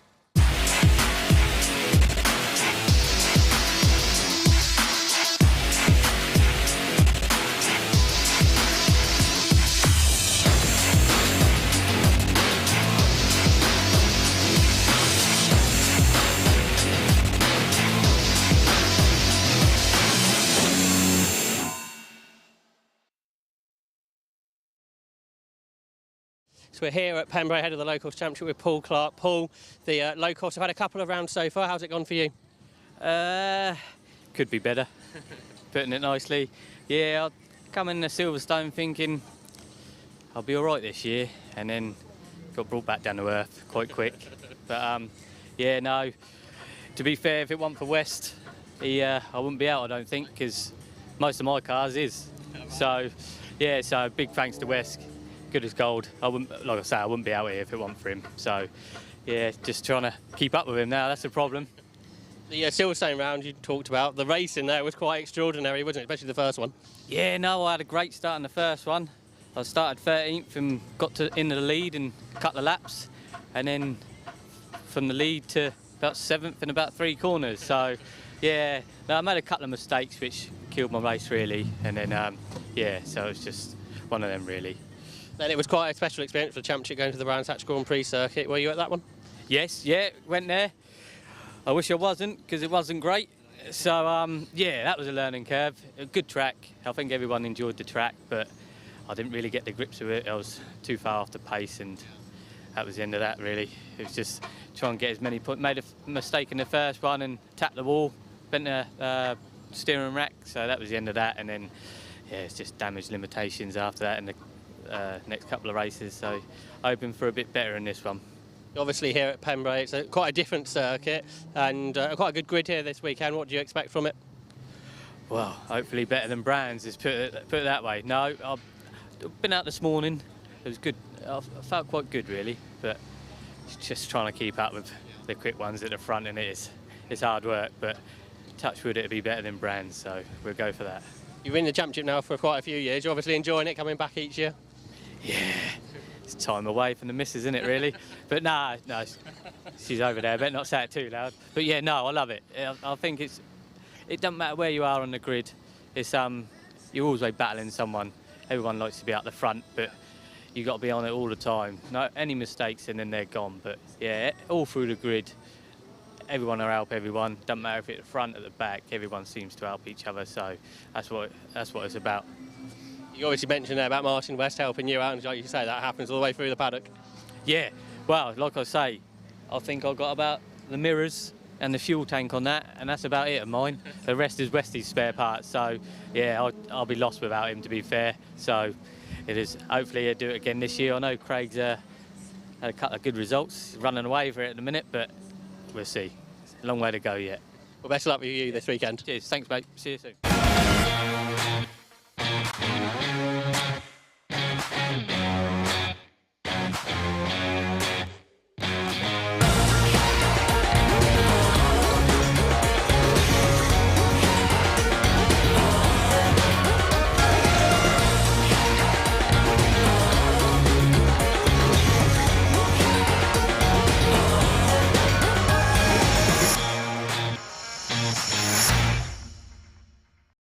We're here at Pembrey ahead of the Classic Stock Act Championship. Ryan Clark. Ryan, you've been in the championship for a while now and obviously still enjoying it, coming back each year.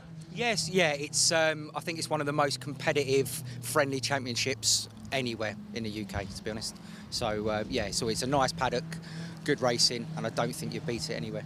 It's one of the few championships where you sort of got a choice of car all within the same class. So what made you choose the Peugeot? It came up. I wanted a Fiesta. I've always been a Ford man. As a boy growing up, and I was avidly after an XR2i, and I couldn't find one, and a Peugeot came up cheap, so it was my first experience of French cars. But on the whole, I think they're a lot stronger than, in respect to durability, they're a lot stronger than the Fords. Fords are quite fragile. You got a nice livery on it. What made you choose that one? A theme's run through Classic Stock Hatch, I think, for the last 4 years, of people paying sort of homage to older touring cars and world touring cars. So my last car, I did it in the Pikes Peak colours of the 406, and so that is the 307 World Rally Car colours. So it's just to sort of keep that theme going. Obviously, that's sort of a rally type of thing. This is circuit racing. Is rally what you're into? Not, but there's a majority of the options were taken. Yeah. Do you know what I mean? Most people have claimed, so rather than sort of doing something that somebody else has already done, it was just a case of trying to do something still race themed but different. You've got a nice knitted family of friends that you come racing with here as well. Yeah, absolutely. So we all sort of, in essence, started doing it on our own. And we've banded up together, and we've sort of been together now for about four or 5 seasons. So yeah, it's good. It's good to have that support, that network. If you need anything, you know, even away from racing, if you need to get something done on the car, it comes back to what Classic Stock Hatch is and what Classic Stock Hatch is about. So that as well means it's not just the competition you have over a weekend. Obviously, a weekend sort of 3 days, but you only get a few 15-minute races. But that social side of it really adds to it. Massively, I think it's as much of it, if that makes sense.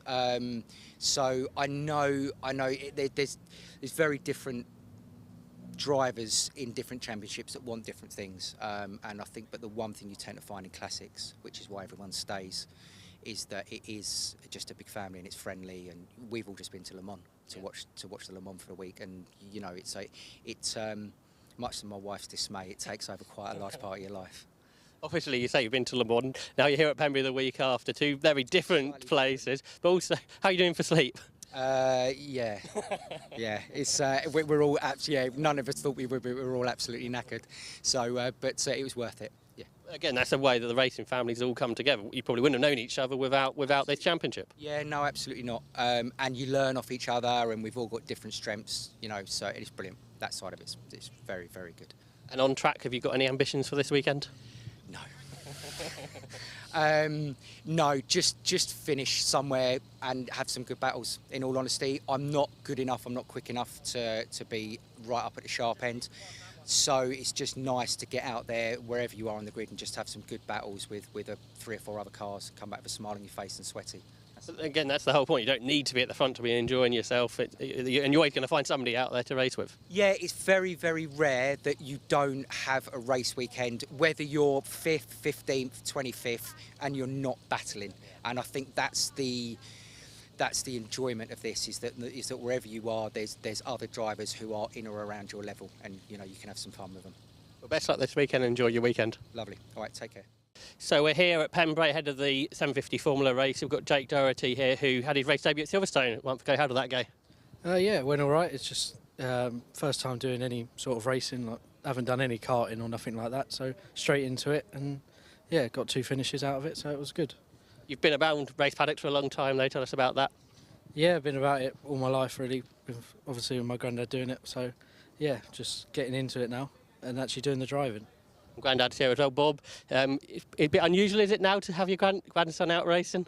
It doesn't feel too bad, but at Silverstone you can't really see him racing as such, can you? So I'll let you know after tomorrow's race.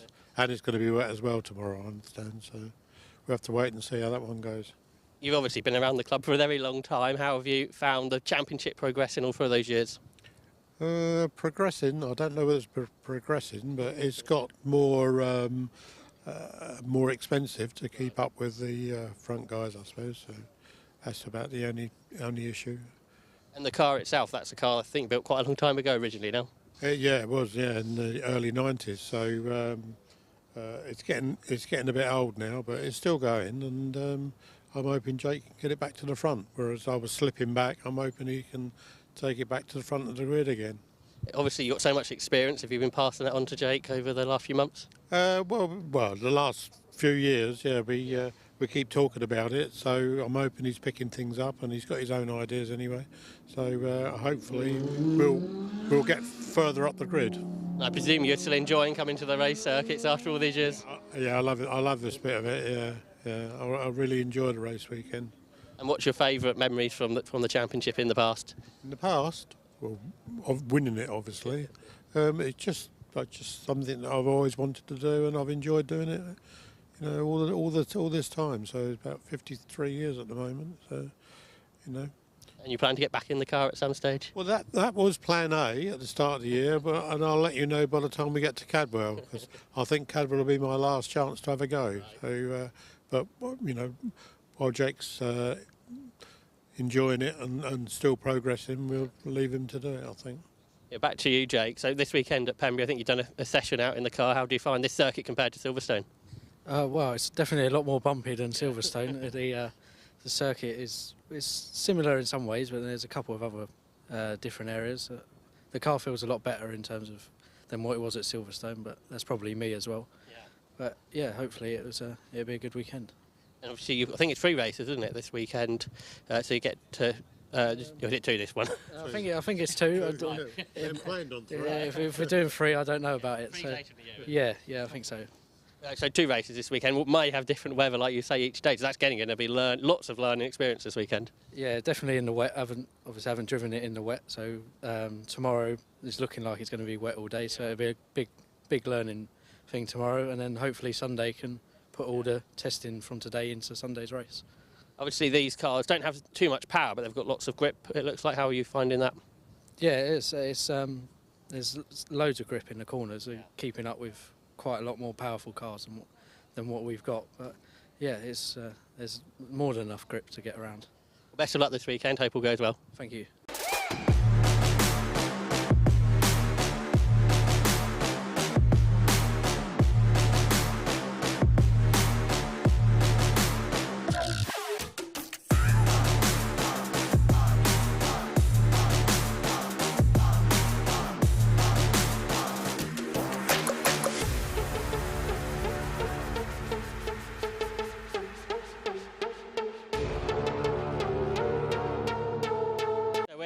of the low course championship with Dan Garrett. Dan, a new class, you're new to the class here, and it's quite an extraordinary category to be in. Yeah, it is, mate. Yeah, definitely.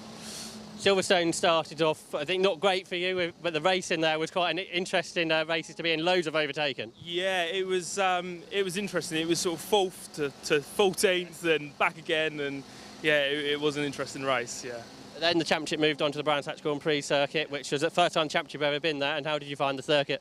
Oh, awesome. Absolutely awesome, yeah. Hopefully we'll be able to do the GP next year and get back out again, so yeah. And like we talk about, the racing is quite different really to any other championships. How have you found getting involved in having to do loads of overtaking throughout a race? Yeah. Actually, I don't know. I find it all right, to be honest. It's good. It's the further up the grid you get, the cleaner the driving. You build a trust up with the other drivers, and yeah, no, it's all right. You obviously got quite a family outing nowadays. I think there's 3 of you here this weekend. Brilliant, mate. Absolutely brilliant. It's great to be with both brothers, and my dad come down and watch the last race, which was fantastic. So, yeah, it's good. I guess there's that social element as well as the actual competitive part of the weekend. Yeah, absolutely. I mean, Ryan's actually chasing me down this weekend, so I'm going to have to watch myself, but can't have him beat me, so, yeah. First time you've been to this circuit? Yeah, it is. I've only actually done Brands and Silverstone and Stetson a couple of times, so yeah, it's still a learning curve. Yeah, it is. But testing's good. Testing's great. And it sounds like you're enjoying it all. Yeah, absolutely. Yeah, definitely. And it's just good. It's good environment. It's good atmosphere. Best of luck this weekend. Fantastic. Cheers. Thank you. So we're here at Pembrey for the low course championship with the championship leader, Craig Land. Craig, it's been quite a remarkable start to the year for you. Yeah, it's been absolutely phenomenal, to be honest. Going in this season and putting two on the go in Silverstone, and then going to Brands Hatch, no testing, and putting in pole by nearly 2 seconds. Yeah. So I thought, blimey, I'm just going to have to get my head down and see if I can get away. And there we go, I got 3 more wins.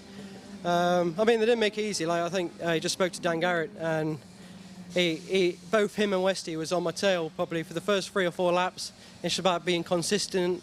Yeah. I know I had the pace, so if I kept putting lap after lap, at one point they're going to basically get each other in a knot, and that's when I basically pull away. And then just it's about keeping it consistent then, and keeping lap after lap after lap while they keep going further back, getting each other in a knot, and that was the idea. Then I kept that same strategy through the 3 races, which then obviously I managed to get a victory in all of them.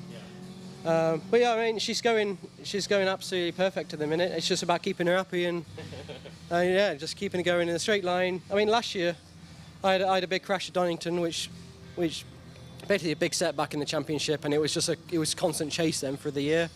And then I had a really good last round. Even though I had qualified last at Mallory, I was up in the top 3 after 2 or 3 laps, and I knew if I carried on improving it over winter, I'd come in fairly quick. And yeah, I'm hoping that this weekend's going to be kind to me, and I've never been here before, so I'm going to see how it falls a bit. And obviously got rain tomorrow as well, so. I seem to go all right in the rain, touch wood, so fingers crossed. I'm looking forward to it, and it should be exciting. I think West is here, and Dan Garrett's. I think it's going to be Carl Reginald. I think it's going to be close between us 4. Yeah, local racing traditionally anyway had lots of overtaking. Obviously, like the first race at Silverstone. Pembrey, a bit of a different circuit, but you think that's going to be a similar sort of thing here? Yeah, I think so. I can imagine there's a lot of fast corners, so it means the toe's going to be even more useful. Even if you get good momentum for the bends, you're going to lose 4 or 5 car lengths every single straight for the guys behind. So to be able to pull away tomorrow, it's going to be a whole different ball game compared to Brands, where you can really keep. Brands, obviously, it's about momentum and breaking away through those corners. Like I said, it's using your competitors against your competitors, basically, and thinking it through that. But yeah, I think tomorrow is going to be close. I think it's going to be, you'll see probably 4 cars going abreast into the hairpins.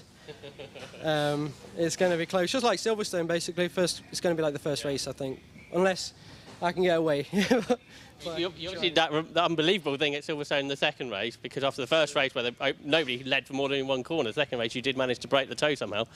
Yeah, exactly. I think it was. I was struggling for power in the first race. My carb, for some reason, the carb decided to give go, and I was only on the first choke, which I was down by like 10% of power.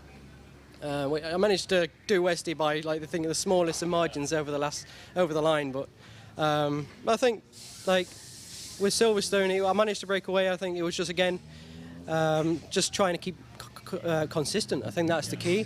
When I've got the speed, I think on a lap on my own on a lap, I'm just as quick as the other guys in the tow. So I'm just hoping to keep that momentum going. And obviously you mentioned how good your Brands Hatch weekend. First time the championship ever went to the Grand Prix circuit, so that was quite an experience to be around then. Obviously you enjoyed that track.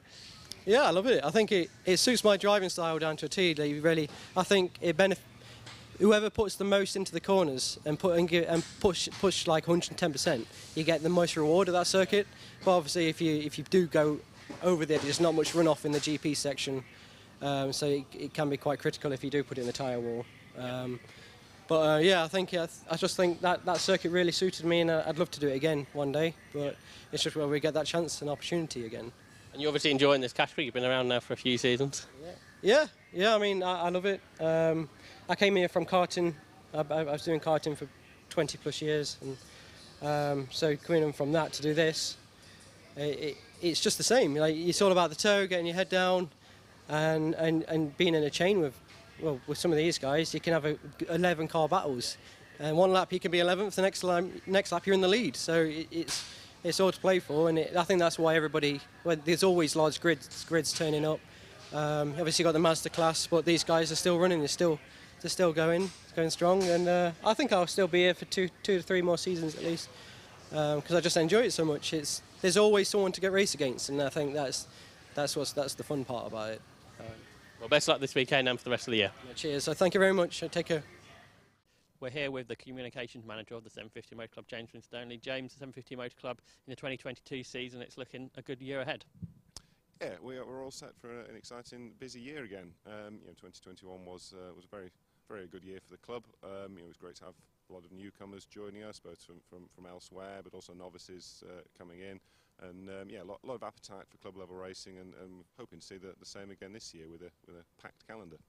Obviously, there was a lot of challenges worldwide over the last couple of years. How have the club adapted to the new way of life?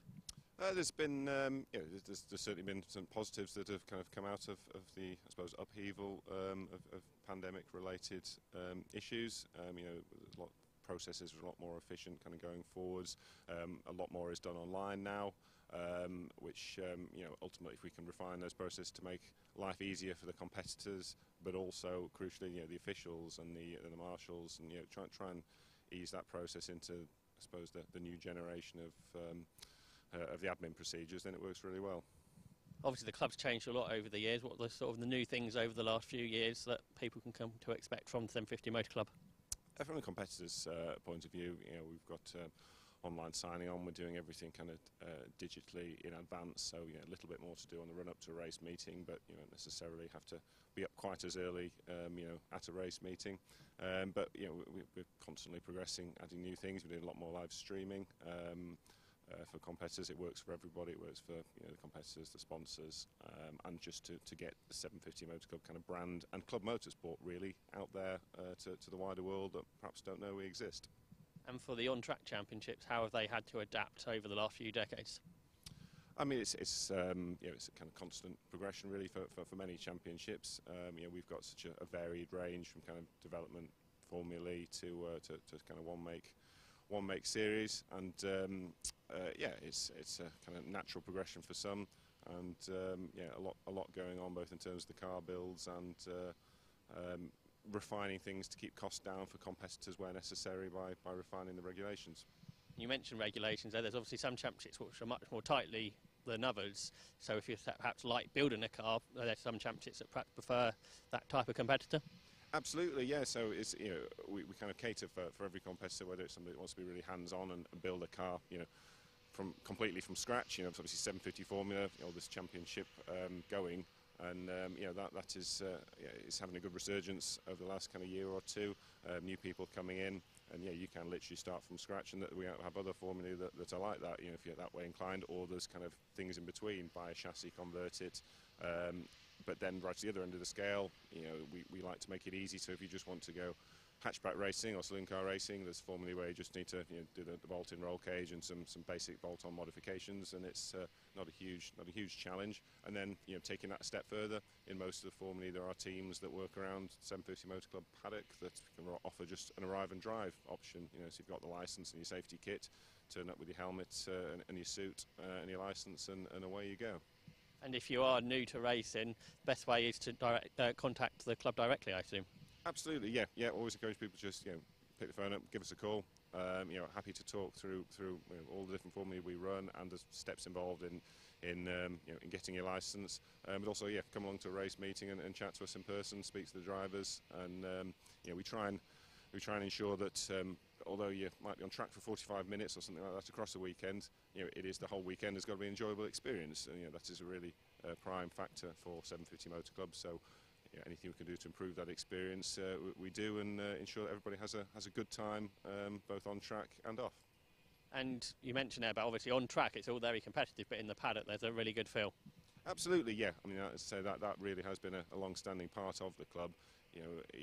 Everybody wants to win on track, but nobody wants to win by leaving somebody back in the pit. So you have a mechanical problem, your rivals on track will descend on your car and help you get it fixed, get back out.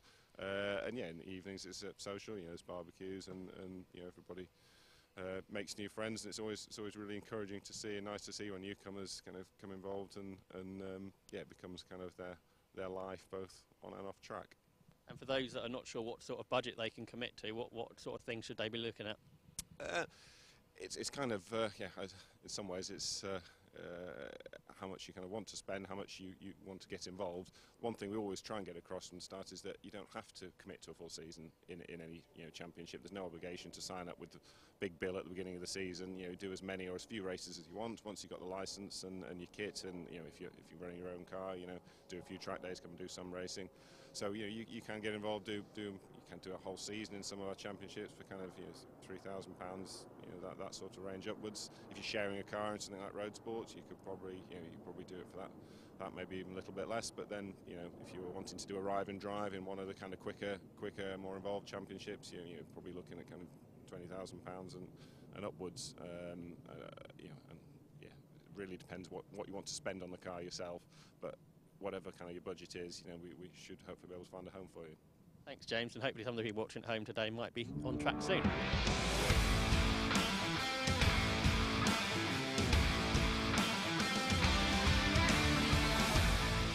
Very warm welcome back to Pembrey, where we're about to get racing underway a little bit early after the lunch break with race 18 of the weekend, the RLM Racing Sports 1000 Championship. The cars having just been released from their assembly area towards the grid, where they will line up on in this grid order based on the fastest lap times from yesterday. So pole position is number 88, Richard Webb. Beside him is number 14, Paul Smith. Second row of the grid, on the inside you have number 1, Ryan Yarrow.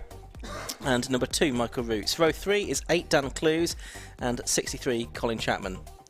On the fourth row, it's 24, Rich Miles, who had to stop from the back yesterday because he missed qualifying, and 43, Paul Rogers. Fifth row is 21, Phil Hutchins, and 9, Ian Hutchinson. Row 6, 33, Daniel Ashby, and 72, Jonathan McGill. On the seventh row, it's 44, Carl Austin, and 11, Paul Sawyer. James Foley, 71, and David Watson, 85, will be at the back. David Watson in an invitation class car, which we will talk more about as the race goes on. Well, Josh Barrett is back alongside me in the commentary box for this afternoon's racing. And yesterday, Richard Webb made it 5 wins out of 5, didn't he? But it was a little bit closer than some of the other races we've had this season in Sports 1000. Yeah, he was chased really hard, wasn't he, by Paul Smith all the way. There was very little to choose between them in very different conditions, though. It was stop and work, wasn't it, when they were racing? Big spray coming off the cars. Actually, Paul Smith couldn't really see where he was going most of the time because there was so much spray. A very different story today, so we'll see how that translates. But Paul Smith was saying that they changed the car again, and this time it worked, although that was wet. Now it's dry, so that's going to be a different factor. But if anybody could take this to Richard Webb, you'd kind of think that might be Paul Smith with all those years of experience in other categories. Yeah. And lots of bad luck he's had over the last few seasons in that Mattel.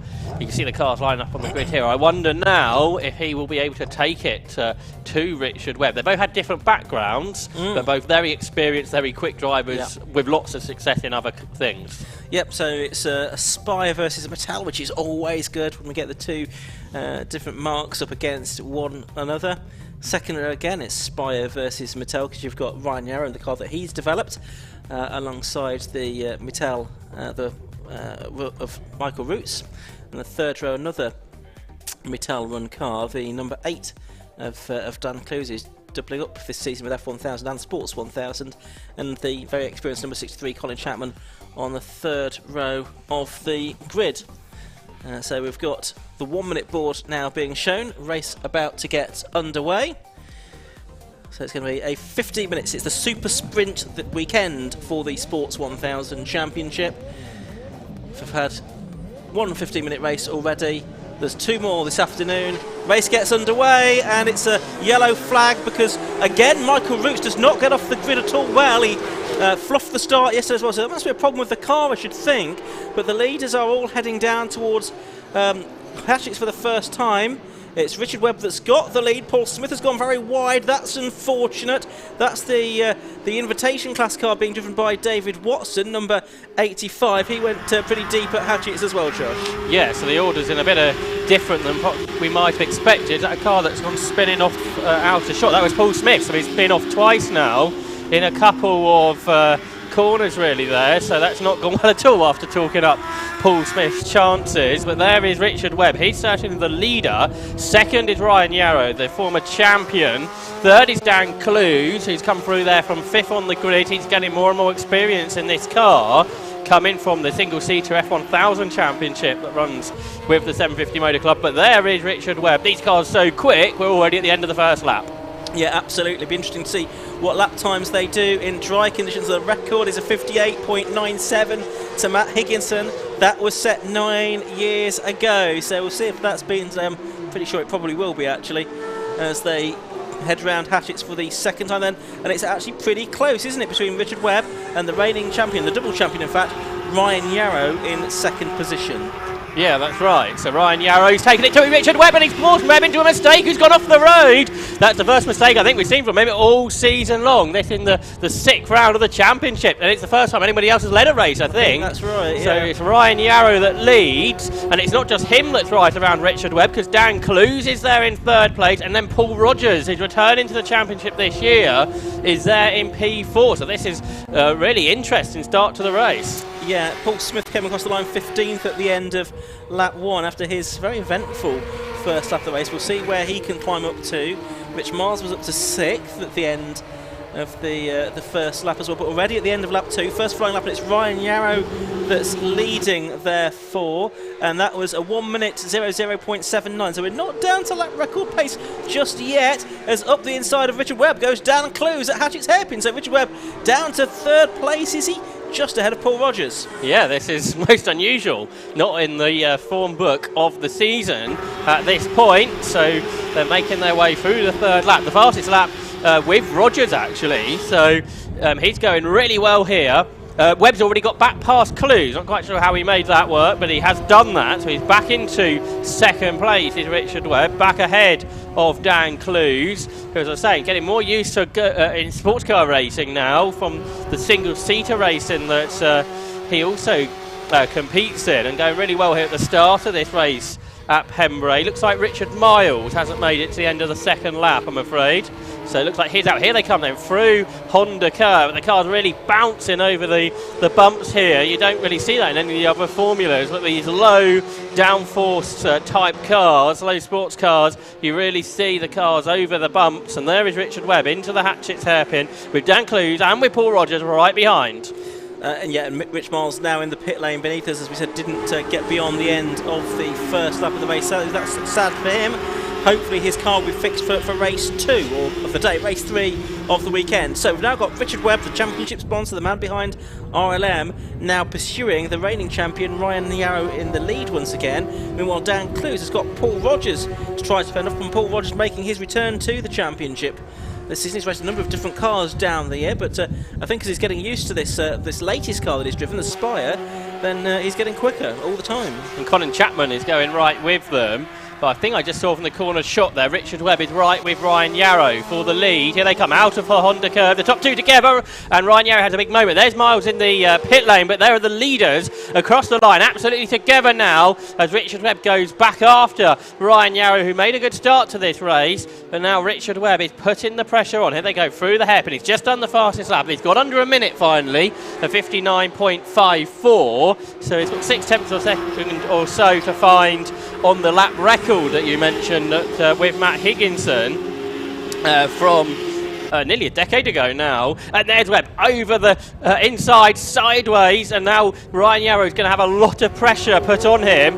And Webb there, he's sideways as well, so they're absolutely on the edge. And now Webb finds space. I didn't expect that. He outbraked himself here, though. Yes, he has. He went through on the inside briefly at Brooklands hairpin, but had to concede the place back to to Ryan Yarrow, I should say, almost immediately then. So Ryan Yarrow in that number 1 car, leading the race.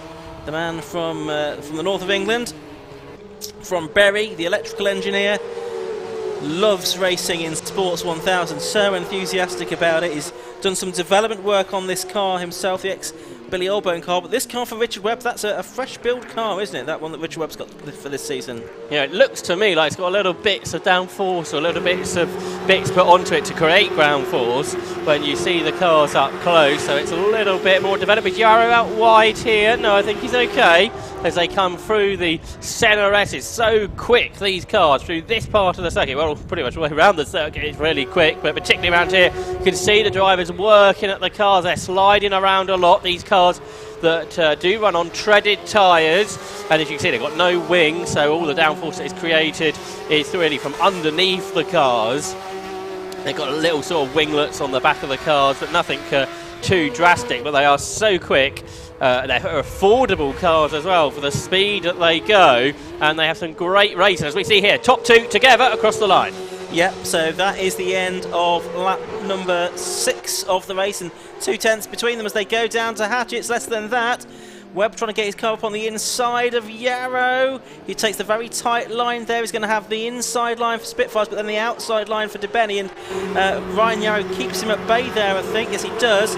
So it's the Ryan Yarrow Spire with the blue livery ahead of the orangey red livery of the Richard Webb Spire that's yet to be beaten this season, we remind you. He's really hustling hard, isn't he, to try and get past Ryan Yarrow. He's pushing and pushing and pushing, and you do wonder if that might at some point lead to a mistake. Yeah, you wonder if the car is actually set up right, don't you? Because it is moving around a lot. We said the cars on treaded tyres and so forth, so they do move around more than a winged car on slicks, but it just seemed to me that for dry conditions, Richard Webb's car's moving around more than you'd expect. But we've mentioned the Pembrey circuit, maybe not as smooth as some of the others, so therefore the cars are bouncing over some of the bumps here, and it's really exciting to watch because of that. And now Richard Webb is down the inside into Hatchett's. He's up late on the brake. Can he get the car stopped and turned in? He can. Can Ryan Yarrow, though, come back on the exit of the corner? He tries his best, but he can't do it this time, no. So here's Richard Webb taking the lead then at the start of lap number 8. Yeah, so Richard Webb's had to work hard to get there. He's possibly, as you say, Josh, battling with the car a little bit because it's not set up perhaps quite right. Of course, it was wet running that they had yesterday, dry running today, so maybe any setup changes that they made, they've not quite gone in the right direction. That may well be something that they will learn from for the final race of the weekend later on this afternoon. But it's Richard Webb back into the lead now from Ryan Yarrow in second place. It's still 43, Paul Rogers in third place, number 8 Dan Clue is in fourth, Colin Chapman number 63 is in fifth position, and Michael Roots number 2 rounds out the top 6. He's right with them, isn't he, Michael Roots, in the second group. So perhaps we might be able to have a look at that in a moment. Now the top 2 are spreading out, and it's actually a change for third since we saw them last, because it's Paul Rogers ahead of Dan Clues. Here they are. Cluzo is fighting back in them attack. now. He's down the inside. He brakes really late. He's alongside Rogers, who has to give him room. And they are absolutely level. Are they almost leaning on one another there? And Dan Clues on the inside line as they go through Spitfires. He's back ahead there of Dan Clues. But here you can see behind them, Colin Chapman and Michael Roots are right there. So it's a four-way battle for P3. Yeah, Michael Roots got back to 5th place yesterday after his dodgy start. He's in 6th place at the moment. He's trying to make a move. Well, he is making a move up the inside of Colin Chapman at Senna, S's, but that didn't really work out. I thought it was going to, actually, but it didn't. So he'll have to plan and plot something else, Michael Roots, in that Mattel Cars run machine, chasing after the privateer Colin Chapman in his ex-Richard Morris Spire. So here they come, down towards Honda curve that completes the lap. We've still got 6 minutes on the clock. We're completing the 9th lap of this, the 6th round of the RLM Racing Sports 1000 Championship for 2022, and Richard Webb just sets the fastest lap of the race. The race leader, a 59.52, so slightly lowers his best from earlier, and he's pulled out a 1.7 second margin over Ryan Yarrow. And through next comes the 3rd place battle, still headed by Dan Cleves. Paul Smith up to 9th position now after his eventful opening lap, and he is chasing after Phil Hutchins and Jonathan McGill. So a 7th place on the card for Paul Smith.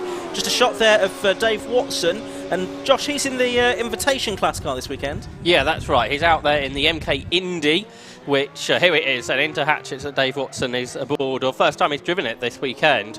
But it's a front engine 7-type car, a bit like what the RGB Championship used to have, front engine cars, but it's running the bigger engine, the 1340cc 200 brake horsepower RLM tuned engine, and we're expecting, I think, to see 2 of these cars out at the next round, and then going forward more of them coming out is the plan. And it's great to have the front engine element back into the championship. But Ian, you're spotting some important things going on up front. Yeah, Richard Webb's got a 5-second penalty, so that's for exceeding track limits. He's had to work so hard to get into the lead of the race, having lost it to Ryan Yarrow.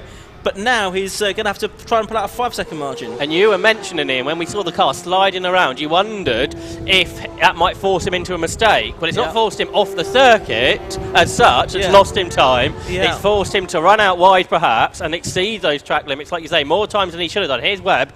So he's leading on the road by 2 seconds, but he's actually not leading the race on sort of net positions. That looked like more than 2 seconds, though, on that shot. They're coming through to complete lap number 11 now of this race, with just under 4 minutes to go. That looks and feels like more than 2 seconds now. What's it say on our time screen? It's 2.46. It's got out another 4/10, but he's going to have to pull out another 2.5 seconds in the remaining probably 4 laps of this race. Yeah, I think that's going to be the case. So he's got his work cut out here. He's still second on combined results kind of thing. But there he is. He's still flinging the car around. Hopefully for his sake, he's seen that penalty board that's been shown out to him, so he knows he's got to keep pushing on within the track limits, of course, and try and build out a 5-second gap. But may we see a different winner in the result sheets this season then. So as it stands, Ryan Yarrow leads by 2.5 seconds over Richard Webb. This battle is a real battle on the road. For 3rd position, Dan Clues versus Paul Rogers. Behind them, Michael Roots has got himself up ahead of Colin Chapman, I noticed. So he's back into 5th, just like he was yesterday. Absolutely right, and Chapman just falling away a little bit from this group, but here's Clues in 3rd position at the moment, and he's getting quicker, I think, as he gets some more experience in the Sports 1000s. Change for 7th here, Ian, as Paul Smith makes his way past Jonathan McGill. McGill tries to fight back, can't do that. So Smith is into 7th for 3rd. A change into Hatchets as Paul Rogers gets himself up the inside of Dan Clues. So these two have changed positions a few times during the course of this race. Because they both looking for their first podium as well this year. I was just going to say Dan Clues is yet to have a podium, and he might not do yet. Paul Rogers, he has not been on the podium either as yet, but he has had podiums in the past in Sports 1000 and race wins indeed in the past as well. And of course Michael Roots would quite like to get into one of those positions as well, because he's just behind them, working his way up after those problems early on during the course of this race. Well, getting off the line was his real issue, and now he's right there behind Clues. He pops out of the toe. He's up the inside here into Carter's curve, but he can't make that stick. Up next is Honda. These cars are so quick through here, not really an overtaking opportunity. It's all about being late on the brakes down into turn 1. 2 laps to go. 4.2 0.7 seconds is now the lead for Richard Webb, so he's within 7/10 now of overturning that 5-second penalty that he's got. So this could be on, I think, for him to do that now. It wasn't looking like he might do, but he had a good last lap there. He pulled out 1.6 seconds, no, so 1.3 seconds on Yarrow that lap. Continuing to focus on this battle for 3rd, 4th and 5th though, Paul Rogers number 43, Dan Clues number 8, Michael Roots number 2. It could still be any one of these three drivers, I think, to claim that final podium position. Roots has had a couple of second place finishes so far this year, and he was pretty successful during the course of last season as well when he was the runner-up in the championship. But as you say, Rogers and Clues both looking for their first top 3 finish of the season. Yep, and they've got just one lap to go at the end of this one as the leaders come across the line. These guys turn into Honda Curve with Rogers still there ahead of Clues after that move he made. Leaders across the line, gap 4.7 seconds, so it's going to be all on the timing screens. Who's going to win this? Richard Webb has to pull out a few more tenths of a second if he's going to keep this clear winning streak he's got going on this year. Paul Smith is up to 7th place now, so he's got ahead of Jonathan McGill. He's not going to catch the top 6 though, so what lap times has Paul Smith been doing actually? He's been doing 59.96. He's one of only 4 drivers to go below a minute, Richard Webb, Ryan Yarrow and Michael Roots being the others, and that's probably a fair reflection of who's looked the quickest and the most racy during the course of this race. But here comes Ryan Yarrow, Richard Webb through Carter's again. Sorry, that's up to here he is out of the corner.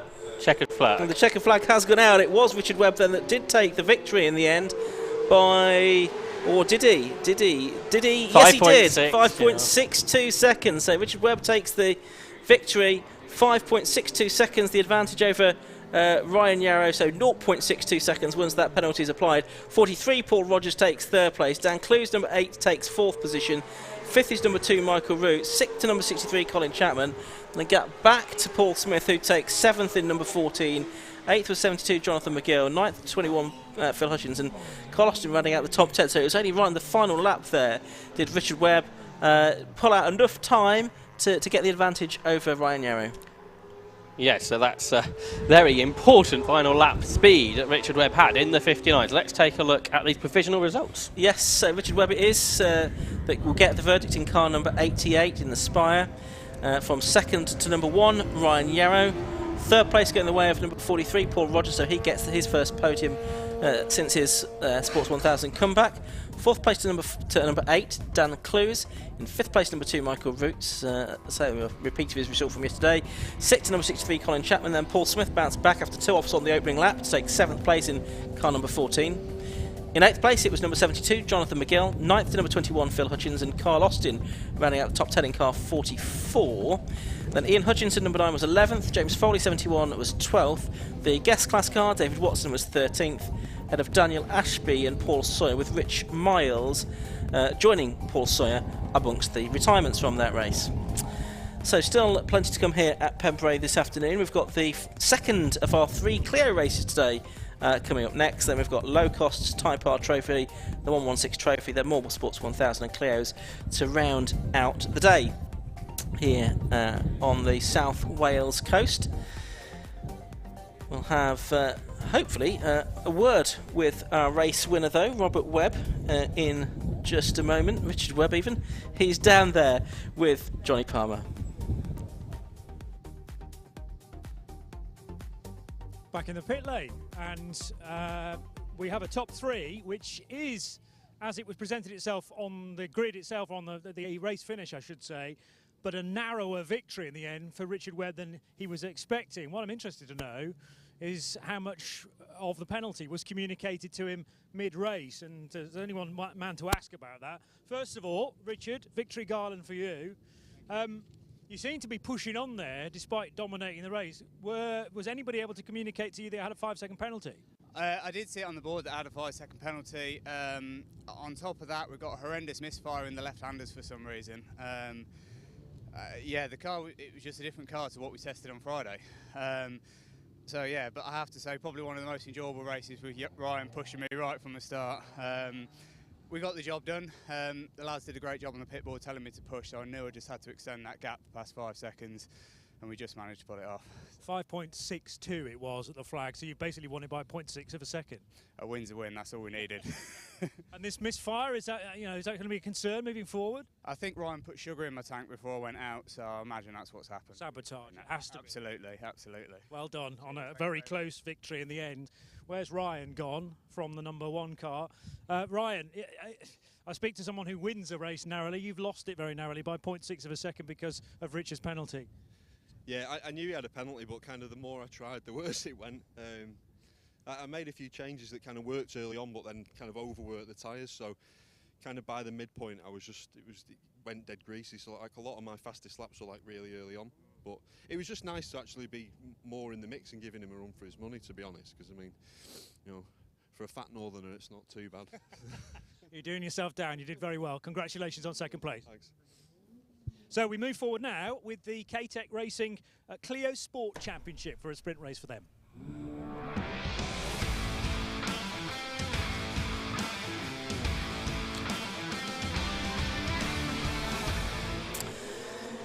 Yes, the second of 3 races today for the K-Tech Racing Clio Sport Championship. We had a bonus race this morning, which they didn't get last night. The grid lines up like this. Front row is 53 and 55. That's Owen Rosser and Justin Griffith. The second row is 12 and 77. Spencer Stevenson and Andrew Harding. Third row, 21 and 11. That's David Walsh and Nick Harrison. Scott Edgar, number 40, is on effectively class pole position for the 182 class. He lines up 7th alongside number 30 Darren Ransom. There's number 1 Jack Dwayne and number 4 Tim Bentley on row 5. Row 6, 56 Chris Lawrence and 22 Chris Keir. The 7th row, 33 Nick Brady and 7 Stephen Richardson. Row 8, 15 Alex Hawkins and 47 Ben Swift. Row 9, 48 Charles Shelburne and 31 Chris Page. The 10th row will be 49 Tom Stevenson Joyce and 26 Gareth Tansey and 65 Andy Bennett and 38 should be Olivier Algieri. That's the way it's lining up. We had a short attempt at running the race yesterday evening, which was red flagged, but we did get it all in this morning, and it was a win for Spencer Stevenson by 1.94 seconds from Owen Rosser and Andrew Harding, with Scott Edgar beating Jack Dwayne and Alex Hawkins in the 182 class, Josh. Yeah, that's right, Ian, and we're obviously seeing this domination at the moment from the 197s, but the overall championship is still going to be taken from overall race results, isn't it? Where actually it's 182s that lead the championship. Jack Dwayne by 8 points ahead of Scott Edgar, but they're being reeled in now by Justin Griffith, who's there in 3rd place, and he's chipping away. So Justin Griffiths, the best of the 197s in the overall championship.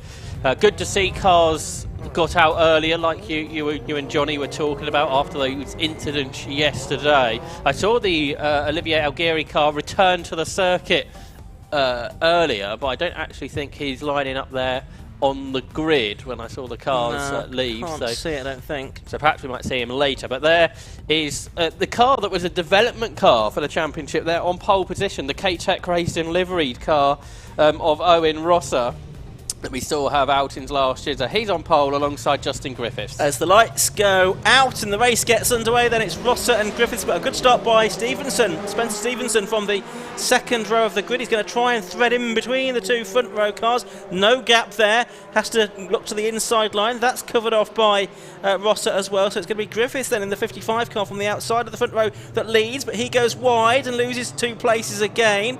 So it's Rosser, I think, that's going to have the advantage from Stevenson in 2nd place, is it? As we watch the 182s go through as well. Every race this season, Owen Rosser has started from pole and not led into the first corner until now, but he kind of didn't lead into the first corner. That's only because Justin Griffith outbraked himself. He was on the way out. Yes, so absolutely. We'll give him that one, I think. So he's been obviously working at these starts. Remember at the beginning at Croft, he somehow went from pole to last at the start. So he's really come on now, working these starts out. We know he's really quick. I think he's had fastest lap in every race. He's had every pole position. So now, whether anyone can beat Owen Rosser in this race, we shall see. We'll watch the 182 battles as well during the course of this one. But you can see car number 47 out there, Ben Swift, one of the number of drivers have a novice cross on the back. It's the 197s out front, and Owen Rosser is pulling away from Spencer Stevenson in second. Nick Harrison, who made a good start, is there in third position at the end of one lap as they head up toward Hatchett's hairpin. In the 182s, it's got Edgar that leads, but only just. Justin Griffith was trying to find a way back ahead of Nick Harrison there, who's got up to third place on the opening lap. But couldn't find a way through. Oh, and it's all a little bit messy, and that's Hawkins having a spin. The 7 car that was off on the left-hand side of the circuit was Stephen Richardson. Hawkins has got a bit of a dent in his driver's door now, but he's back into the race. Yeah, I think he had a lot of assistance in having that spin, didn't he? So not great there for Alex Hawkins, who's been having a decent season, 13th in the championship into this race. There's 21, David Walsh, who's really improving as the season's gone on, and he's challenging Justin Griffith here. He's in 5th. He's ahead of Andrew Hardin, who won both races at Silverstone. He's got this damaged car that might be holding him back a little bit today, you would think. Although say now, he actually going past Walsh, as I was saying. There's Stephen Richardson, who is the other driver, one of the 3 drivers involved in that incident at Hatchett's on the previous lap. So hopefully he's been able to pull off into a safe place so we can carry on racing. Yeah, hopefully the Ryan Polly Motorsport Pad car will be back out later on this afternoon. So the top 10 or so cars have now gone through to complete their second lap in this 15-minute race. Spencer Stevenson has done the best lap of 1:07.18, which is faster than we had earlier on, where Justin Griffith and Owen Rosser set a joint lap record. Well, that's been broken now by Spencer Stevenson. Yeah, as we watch the 182s. You go back to Spencer Stevenson. I think he missed crop because he blew the engine on Friday. Right. Then he got 2 4th places at Silverstone. But he's really come on this weekend, obviously winning that race earlier. And he has taken this race to Owen Rosser. But here's some of those battling in the 182s. Chris Keir there is just up ahead of Chris Lawrence and Nick Brady. They're battling something like the 5th place within Class A for the Clio 182, which the top 4 are there, being headed by Scott Edgar, the winner from the earlier race, ahead of Darren Ransom, Tim Bentley and Jack Dwayne, last year's champion, only there in 4th place within the class. And then this battle that continues further behind, being headed by Chris Keir, who was, I think, the winner earlier on in the season at Croft there in the second race. We've had a couple of wins outright as well for Scott Edgar, who is currently leading the way within the 182s. There's Tim Bentley, who's returning to the championship this season, his 3rd within the class, ahead of Jack Dwayne, who has a little look to the outside at Hatchett's, but he's not going to be able to make anything of that as we start the 4th lap of this race. Yep. There we see the class leading car going through shot. Scott Edgar, number 40 from number 30 Darren Ransom, and that's the scrap for 3rd and 4th. Bentley and Jack Dwayne, who's a 30-year-old car dealer from Lincoln. Started racing quite a long while ago, but only came into Clio's at the end of the 2020 season, wasn't it? And had obviously a very strong year last year, winning the championship after a season-long battle with Jack Kingsbury. This season, obviously, we've got the change with the 197s coming in, but I think actually he's finding it quite hard going as well within the 182s anyway. Certainly this weekend here at Pembrey, because he's headed at the moment by Edgar, who would be sort of close to him last season, but Darren Ransom and Tim Bentley, who perhaps are a bit of a surprise package. Yeah, that's right. So far this year, it's got Edgar and Chris Keir won at Croft. Jack Dwayne did both races at Silverstone within the class, but obviously Scott Edgar then took another win earlier on today to get his 2nd win in the class. So that's very close between Dwayne and Edgar in the championship. Here is the battle for 3rd place. Quite a long way behind the top 2 now. Nick Harrison and Justin Griffith, who have been joined by Andy Harding, making it a 3-way battle. Griffith and Harding, they always place themselves together in the paddock, kind of teammates, work together. And they've done a great job to get Andrew Harding's car back out. You can see the dents on it all the way around. Almost every body panel's had to be seen to since yesterday evening's first attempt at the first of 3 races this weekend. Harding out there in P5. He was the double winner at Silverstone in this new car to him. And here is Harrison then turning through Honda Curve for the 5th time there in 3rd position. Formerly raced in the Clio, the Michelin Clio road-going type series. Now joining the 750 Motor Club one, but he might lose 3rd. No, because Justin Griffith has outbraked himself, rather. and that may allow Andrew Harding through. So these two mates are going to run side by side. Don't touch each other, otherwise that may not end well. Let's see. Well, they're still side by side, and it's Justin Griffiths that turns out of Debeni just about in front. Indeed he does. So 9 minutes of the race left to go, just under that. Still trying to sort out 5th and 6th between them then, amongst the 197 cars. They're about 2 seconds ahead of Scott Edgar, who's the first of the 182. So there's not a huge discrepancy in the performance between the two classes of cars, but just enough to get all the 197s ahead of all the 182s. But we only took about probably a second a lap really, as again Harding is going to have another go. This is going to be up the inside at Carter's curve, and he's got through. Yeah, he's done it this time. It's taken him almost the whole lap to complete it, but he's gone through. In front of this pack, the top two are getting closer to one another because Spencer Stevenson is reeling in Owen Rosser, so the gap's come to under half a second for the first time during the course of this race. So they're in front of this battle for third. There's the 182 leader going through. That's still Scott Edgar. He's 7/10 of a second ahead of Darren Ransom, but here are the 197 and the overall race leaders. Yeah, Scott Stevenson last time through took about a quarter of a second out of Owen Rosser's advantage. So battle on here. Earlier on, of course, it finished in the order Stevenson and then Rosser, with Harding in third place. Can Stevenson get ahead? He's still got half of the race left to go here to do that. We only had a 10-minute race earlier on, should have a full 15 minutes here. Rosser not very clean through Brooklands, and that means Stevenson carries more speed out of the corner. He's going to be on the outside line for Carter's, though. Is that going to matter? Is he going to go around the outside? No, I don't think he is. He's going to have to look back in behind Ross. A pretty daunting place to go around the outside, a flat-out right-hand kink.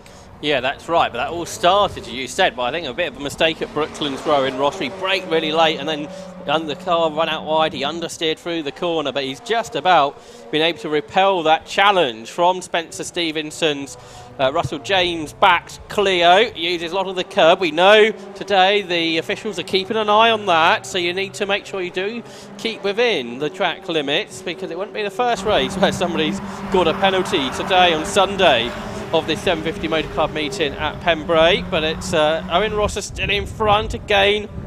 Stevenson put him under pressure. This is where we saw that mistake a lap ago, heading now down towards Brooklands. So can Owen Rosser hold on this time? Stevenson knows about it. He tries to attack. Rosser defends the inside again, though. He goes in a bit deep, not as deep as a lap ago, though, and therefore he's able to come out of the corner in the lead. These two, by the way, Ian, 5 seconds ahead of the rest. Yeah, I don't know what Scott Stevenson's, Spencer Stevenson's background is. He's not got a novice cross on the back of the car, though, which is actually, he has done some racing before. He's just behind Owen Rosser, who does sport the novice cross on the back of his car. We saw him make his race debut at Croft and failed to get the car off the line very effectively, but he's sort of mastered that part of the racing driver's armoury now. But he's getting a real nudge on here from Spencer Stevenson. And these two, 5 seconds or so clear of the rest, Josh. Yeah, it looks like Stevenson's come through the British karting scene and did a bit of Fiesta racing last year. So now moving into the Clio, so different brand of one-make racing, similar type of racing I would expect. Perhaps a bit bigger grids here in the Clio Sport Championship. But he's going really well, isn't he? This is fantastic performance here at Pembrey this weekend from Spencer Stevenson, and he's put in Owen Rosser again.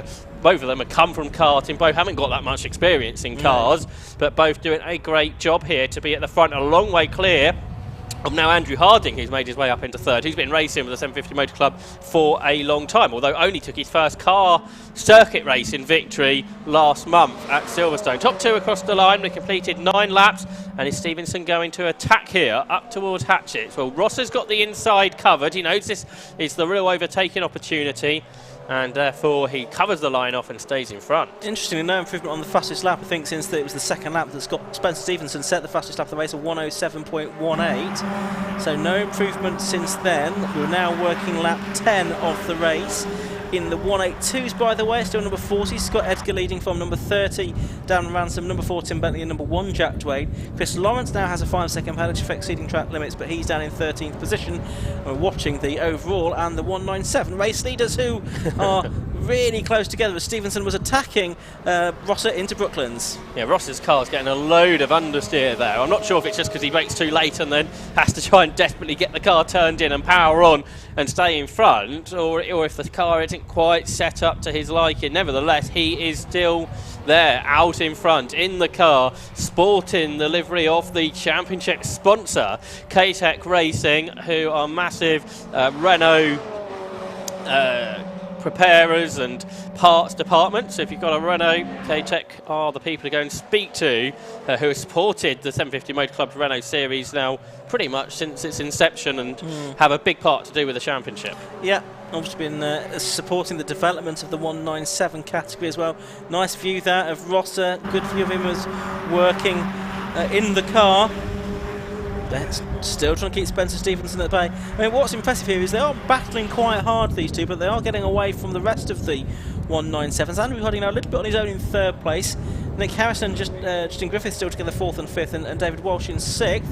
This is where the struggles seem to come for Owen Rosser through the Brooklands hairpin section of this track.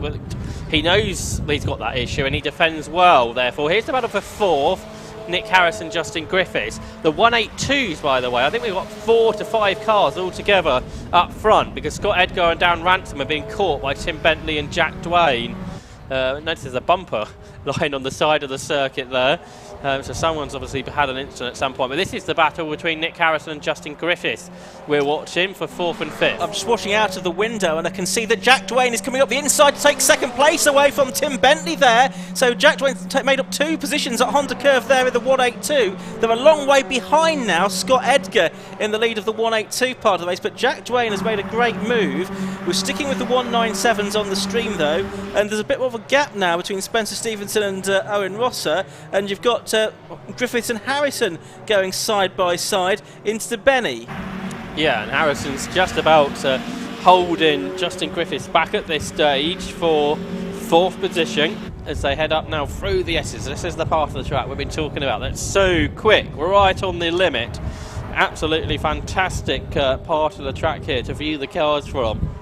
And Harrison hangs on to fourth. Then you have to get the car slowed down for this Brooklands corner, which we've seen some chaos changing on the way in and on the way out, and that's what we might see this time as Justin Griffiths gets the better exit. He's on the inside line. He's going to take fourth here as they go through Carter's Curve on what probably be 2 laps to go, perhaps? Yeah, 2 laps to go. We've just had the leaders go over the line a moment or two ago, so there should be 2 laps to go in this K-Tech Racing Clio Sport Championship race. Looking at the 182s just out of our window, it's still Jack Dwayne in second place with Chris Keir now up into third position within that class, but we're still watching this battle on screen between fourth and fifth, Griffiths and Harrison. Griffiths having made his place in that time. Yeah, on that lap, Chris Keir made up 2 places, I think, to go up into 9th spot. Yeah, Darren Ransom, who was up there second, he's dropped to fourth. He was having his best run in the 182s, but he has dropped back, as you say there, with the more experienced Dwayne and Keir coming through. But here are the leaders on the penultimate lap, as ever. Owen Rosser that is massively under pressure from Spencer Stevens as they head through Carter's Curve, flat out, and up towards Honda Curve with 1 lap to go at the end of this. They both take pretty much identical lines all the way through Honda Curve. The checkered flag goes out early, and Great Dunmo's Owen Rosser takes the race win. Does it indeed. There's a black and white driving license flag going out to someone as well, so just a few moments early we do get the checkered flag then. Rosser it is getting the win from Scott Stevenson. Andrew Harding comes across the line in third, Justin Griffiths fourth, Nick Harrison fifth, and David Walsh in sixth. It's going to be Scott Edgar that makes it 2 out of 2 today in the 182 division from Jack Dwayne in second, Christopher Keir third, and Darren Ransom in fourth position in the K-Tech Racing Clio Sport Championship race, the 182 division. But yes, Owen Rosser did really well in that race, Josh, to soak up a lot of pressure. Yes, he had, especially from about, lap 3 or 4, Stevenson really pushing him all the way, and Rosser's car didn't look particularly nice to drive at times. It was understeering, but he was able to hold off race 1 winner Spencer Stevenson here at Pembrey. Let's take a look at the results of round 6. Yeah, 0.29 seconds all that there was between 53 Owen Rosser and 12 Spencer Stevenson. 8 seconds back then to number 77 Andrew Harding in 3rd position. 4th place to number 55 Justine Griffiths ahead of Nick Harrison in the Trouble 1 car. David Walsh rounds out the finishes in the 197 part of the field. Then Scott Edgar was 7th overall. And winning the Clio 182 class A, from number 1 Jack Dwayne, who made that audacious move at Honda about 3 laps from the end to get the class win, but he was about 2 seconds behind, or 3 seconds behind Edgar. In 4th place within that class, 9th overall number 22 Chris Keir, and then Darren Ransom number 30 completing the top 10. Beyond that, it was Tim Bentley and Nick Brady. Chris Lawrence's 5-second penalty won't change the result, I don't think. He'll stay 13th. Charles Shelburne 14th, then Ben Swift, Alex Hawkins with that damage to his driver's door. Chris Page, Gareth Tansey, Tom Stevenson, Joyce and Andy Bennett rounding out the top 20. And Stephen Richardson retirement on the 2nd lap of the race. So that's the K-Tech Racing Clio Sport Championship action for now, but there is another race for them later. It's our final race of the weekend, due off at around about 5:25 this afternoon. But let's head down to the pit lane now. We'll hear from our respective class winners with Johnny Palmer.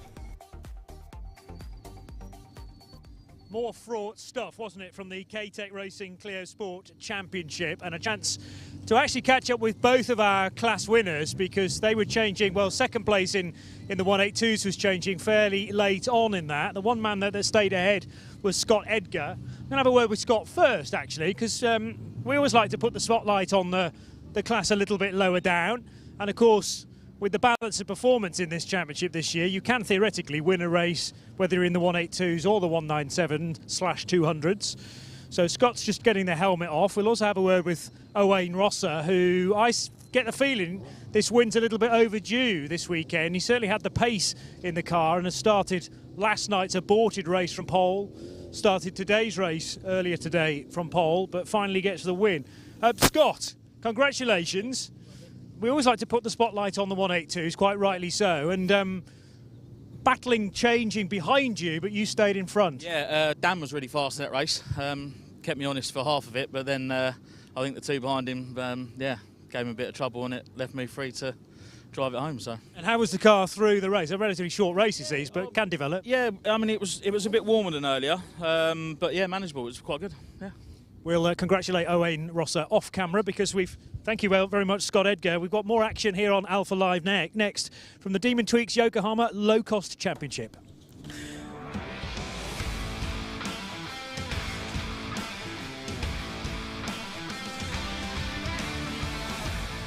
Really fast turnarounds here at Pembrey, aren't they? So we're not always able to hear from all of our class winners, but we've got the Demon Tweaks Yokohama Low Cost Championship up next. This is how the grid's lining up. Number 94 Martin West on the front row. Besides him is number 99 Ryan Garrett. Row 2 85 Carl Roysenars and 79 Tom Parker.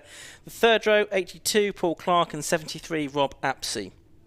On the 4th row, it's 69 Todd Boucher and 38 Rob Hardy. Row 5 is 29 Jeff Peake and 40 David Martin. Row 6, 33 Glenn Boyer and 58 Bradley Horsnell. Row 7, 96 Jonathan Higgins and 50 Ian Hardy. Row 8, 90 Thor Tuller and 18 Nick Garrett. 31 Glenn Griffiths and 57 Daniel Russell on the 9th row. The 10th row, 25 Tony Roll and 9 William Wright. The 11th row, 20 Bill Ward and 41 Jeanette Malpas.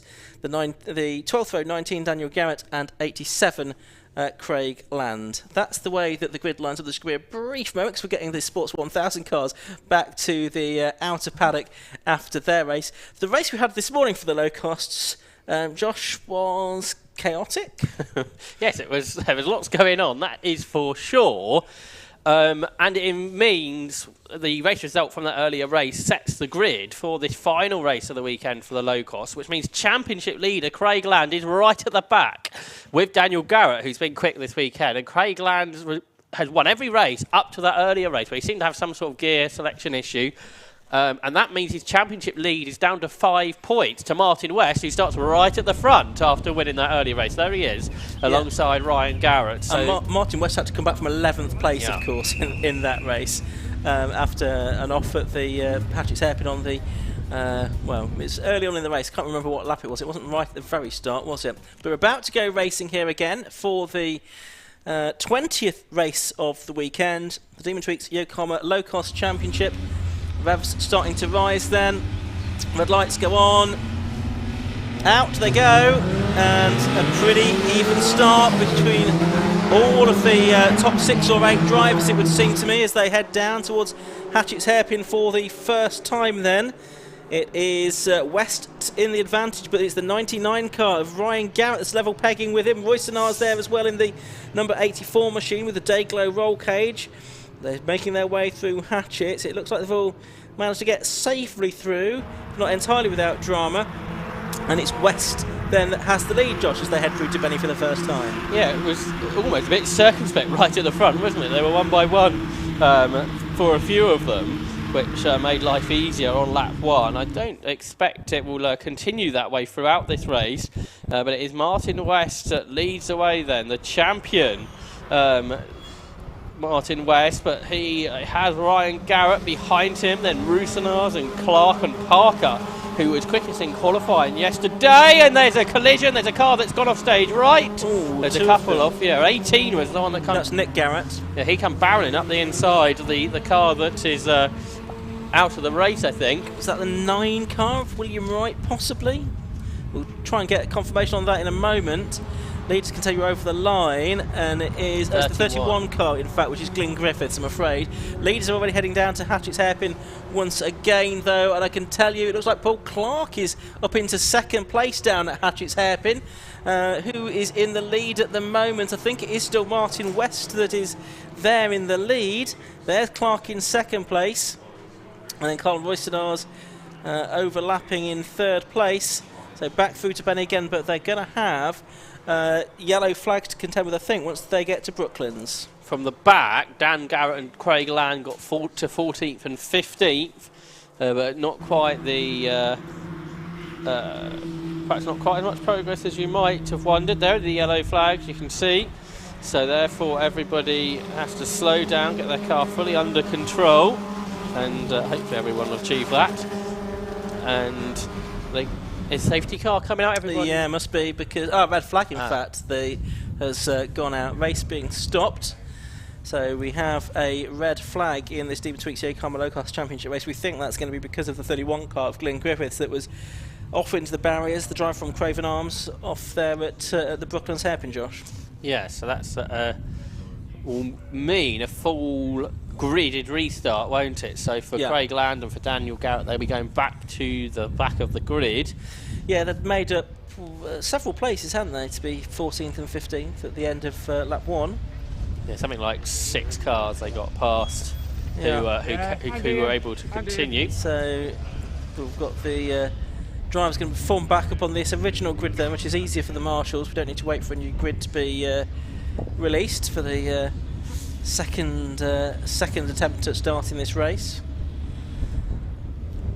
So Paul Clark will lose out a little bit, having got his way up to 2nd place. He'll be back onto the 3rd row of the grid. This then the 3rd and final race of the weekend for the Demon Tweaks Yokohama Low Cost Championship. Triple header then this weekend. Very different conditions we've had today to yesterday, of course, Josh. Yeah, that's right. It was very wet at times yesterday. I think the local sort of out when it was a bit damper compared to the full wet that we had towards the end of the day. But of course, as we've been saying, a weekend before the previous race this morning, Craig Land had won every race. He'd won the 2 races at Silverstone. He'd won the 3 races on the Grand Prix circuit at Brands Hatch, and then he won yesterday's race here at Pembrey. Although it didn't look like he was going to win it, because Daniel Garrett had led but spun on the final lap of the race. But anyway, then it went really wrong for Craig Land this morning with whatever issue it was that put him out of the race. That means his championship points lead has really reduced. Of course, he'll be able to drop that retirement, but it does put a little bit more pressure on him and the car's reliability over the course of the season. So on net scores at coming into this halfway point of the championship, he's only 5 points ahead of Martin West. He's been really consistent. He got that first win earlier on. He got 2 seconds at Brands. He got a second at Silverstone as well. He got a third at Brands and a third here yesterday, and he got a fourth at the second race at Silverstone. So he's been in the top 4 in every race, and he's only been off the podium once. So he's racking up the points. But Land and West quite a long way ahead of the rest. Cole Rousenard's third in the championship. He got his first podium of the season earlier on today. Daniel Garrett fourth, who was on the podium a few times at Brands. Todd Boucher fifth, and sixth for Paul Clark. Yep, so we do have this hiatus while this incident is cleared at Brooklands, but we'll soon be racing again, I'm sure, in this Demons Week Yokohama Low Cost Championship race. These cars powered by the 1300cc Ford Crossflow engine. The genesis of low cost was the book by Ron Champion, which was called Build Your Own Sports Car for as little as £250. Well, the budgets to build a car and certainly run a car are considerably more than that these days, but that was the basic design of the cars by the Arundel school teacher, Ron Champion. I suspect fuel cost less than that. It costs almost that now, probably do a season, doesn't it? Yeah, well, probably more than that. But that was about 20 odd years ago. We had the 20th anniversary a few seasons ago for the low costs, and it's been strong all the way through those 2+ decades. Really, this championship, it's proved very popular. Had lots of drivers cut their teeth in it and then go on to race in other things. So you think of Scott Mattel. He was, of course, someone who's gone through this, and then he and his dad and their team and their manufacturing outfit have become a stalwart of 750 Motor Club paddocks with the Mattel cars that they've run in what's now Sports 1000 and Bike Sports as well, and now they run cars in other categories too, including in the F1000, which these days is in the 750 Motor Club stable too. Yeah, it's a bit like the Team Sellers racing team, isn't it? They run now cars in F1000, still here in low cost, in Mazda 7s as well, which we saw earlier on today, and they had loads of cars down there in their order. They had two sides to their awning. They had so many cars here this weekend, including cars from the low cost championship. So great to see, but of course then there are people that run their own cars, and there's plenty of them that do that. I think Martin West is one of those that runs the car himself. We heard in the lunch break from Paul Clark, who said Martin, if it wasn't for Martin West, he wouldn't be out there, because almost everything on his car is something that Martin has helped him either get or put onto the car. I mean, Martin's car in its own right has an interesting history, because it was the chassis that won the first ever low cost championship in 2001 with Darryl Beckwith, that chassis. So he stumbled upon what was left of the car in a shed back in 2017. I'm not sure how you do that, whose shed it was. They agreed a deal in 2018 to buy the car. He spent the next 2 years giving it a full nut and bolt rebuild, refit a more modern front end and upgrade the car to bring it to the winning standard, which he demonstrated by taking the title last season after a good deal of trying as well for Martin West, because he had been runner-up in the championship in previous seasons as well. Race gets back underway then, and it's a good start from pole position for Martin West this time, as it's Ryan Garrett slotting in behind him in the number 99 car in second place. The 84 car of Carl Rousenard's is there in third position. Who's that? That's the 38 car. That's Rob Hardy. He's getting well stuck in the XE and Alley car, and he's making his way through Hatchett's hairpin for the first time. There's one of the TSR cars we were talking about. That's the Thor Tuller car, number 90. And right in front of him was Craig Land. Craig Land has already made very good progress there for... although saying that, higher up the order is Dan Garrett, so he's made even more progress on this second start. So this will be a shortened restart, I'm sure, for the low-cost championship. There's Cole Rousenard chasing Ryan Garrett for what is second. Then behind them is the really quick start in Rob Hardy. He's up there in fourth position. Such was his start there. So they make their way around the circuit, but Martin West has gone. He's pulled away from everybody else. For second, Cole Rousenard has slipstreamed his way up ahead of Ryan Garrett. Behind there, Rob Hardy may lose a place now, because Paul Clark is on his inside line and goes ahead. Does indeed. It's a good lead for Martin West, though, at the end of the first lap of the race. He's really stormed off into the distance. We'll get an update on what the gap is in a minute, but there we can see Ryan Garrett and Carl Rusinar's level pegging, really, for second into Hatchett's hairpin. 1.3 seconds was the gap for Martin West. Scrabbling for position further back, you can see Rob Apsey, Tom Parker in the 79 car. That's them in 7th and 8th position, but there's the race leader, number 94. That's Martin West, and he does still have a good lead over those two who did themselves no favours with battling for second and third. There were some interesting interpretations where the race circuit was through Hatchett's on that occasion, a bit further down the order. But anyway, there's Roussillard in second, as you say, a little way behind Martin West. But there's a real battle going on for second. Well, Martin West come through from 11th, didn't he? So this is easy from pole position. Yeah, exactly. No problem at all. So here's Roussillard then ahead of Ryan Garrett, but Garrett's in the tow, so he should have a good go at this, up in towards Honda Curve. But no, he sits in behind. I wonder if this was race 2, whether that move would have been done. But after some of the things that were going on in that earlier race, so far we haven't seen the aggressive moves, but perhaps they're yet to come. Round the outside goes Garrett, and he just gets second here. He does indeed. Martin West getting the best up of the race, a 1:10.98. We did a 1:9.98 in the first race. That was Tom Parker, the first race of the day. That's the Rob Hardy car. He's got the 69 of Todd Boucher behind him. That's 5th and 6th. Dan Garrett's in the top 10. Craig Lamb 13th, isn't he, as well? Right, okay, so they're starting to progress. With somebody off the road there? Not sure.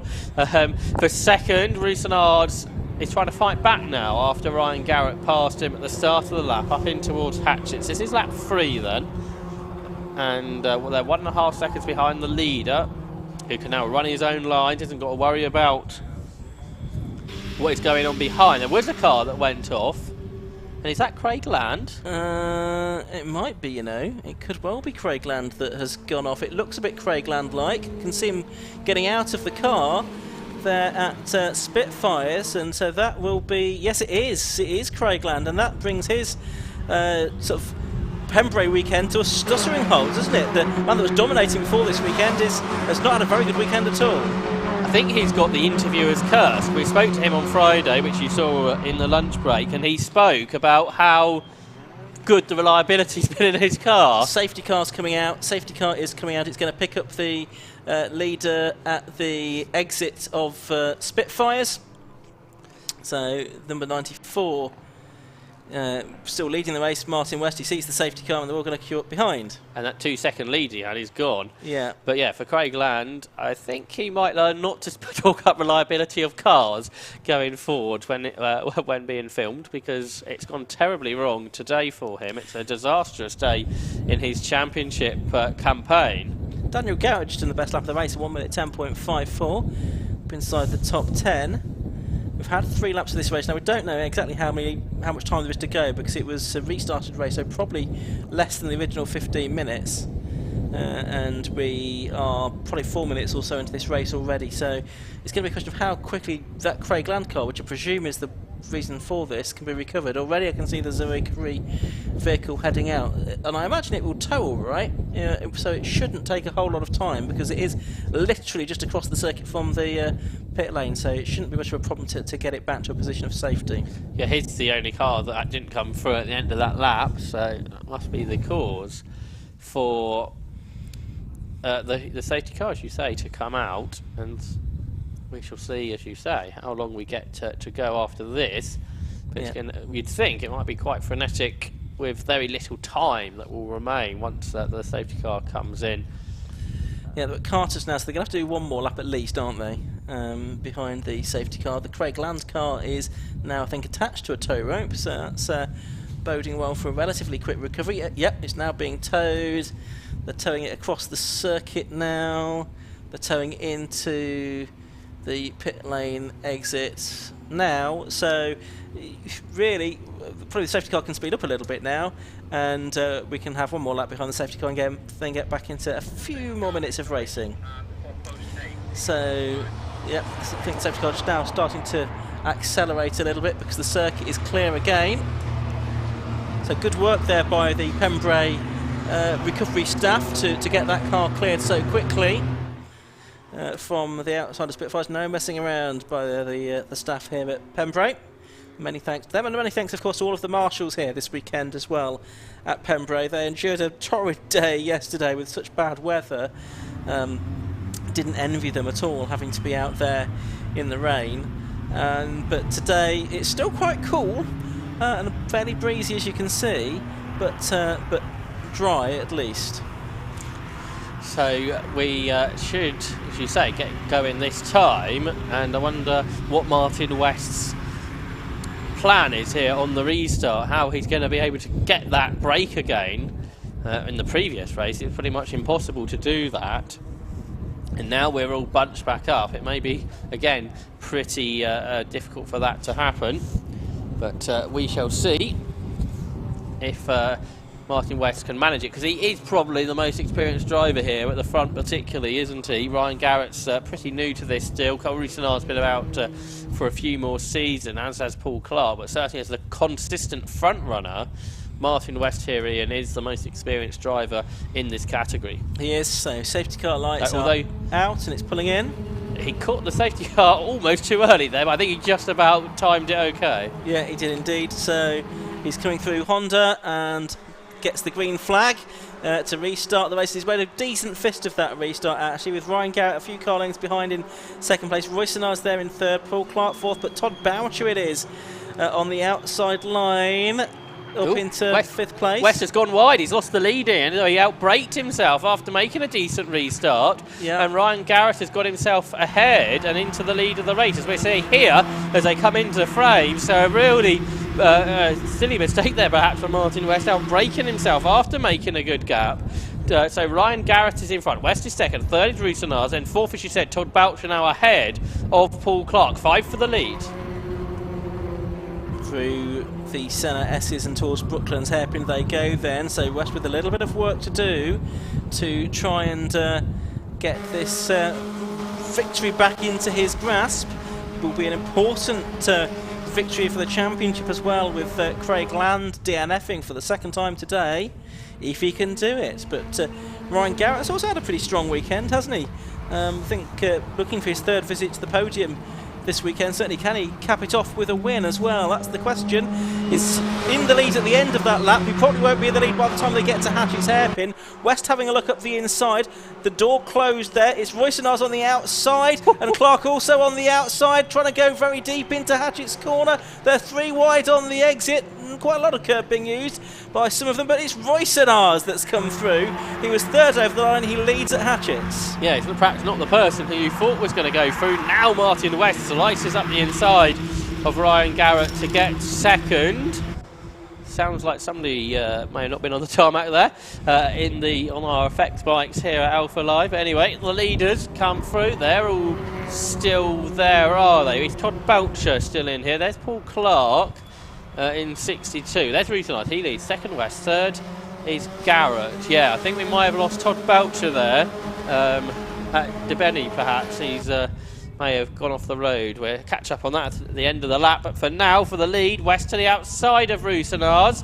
They run level here up towards Honda Curve, but to go round the outside is difficult. But Martin West has made it, and he's gone through to the lead. A remarkable move, but now they've held them both up, and Ryan Garrett's got the run up towards the hairpin on this occasion, but he can't find space. West and Roussillon's there come close to contact, but I think they might have avoided it. Anyway, it's West in front. Second is Garrett. Third is Roussillon's, and for Todd Boucher, he's dropped all the way to 14th. Yeah, absolutely right. Meanwhile, Daniel Garrett is in 8th position. He's about 2.6 seconds behind the car in front. He's got a bit of a gap to make up before he can get back on terms with the leading pack. We'll see if he can do it in what's left of this race, which is not going to be very much. Black and white driving standards flag going out to somebody whose number ends in a 9. Martin West has a bit of oversteer there, coming out of the Brooklands hairpin as he desperately tries to put the power down.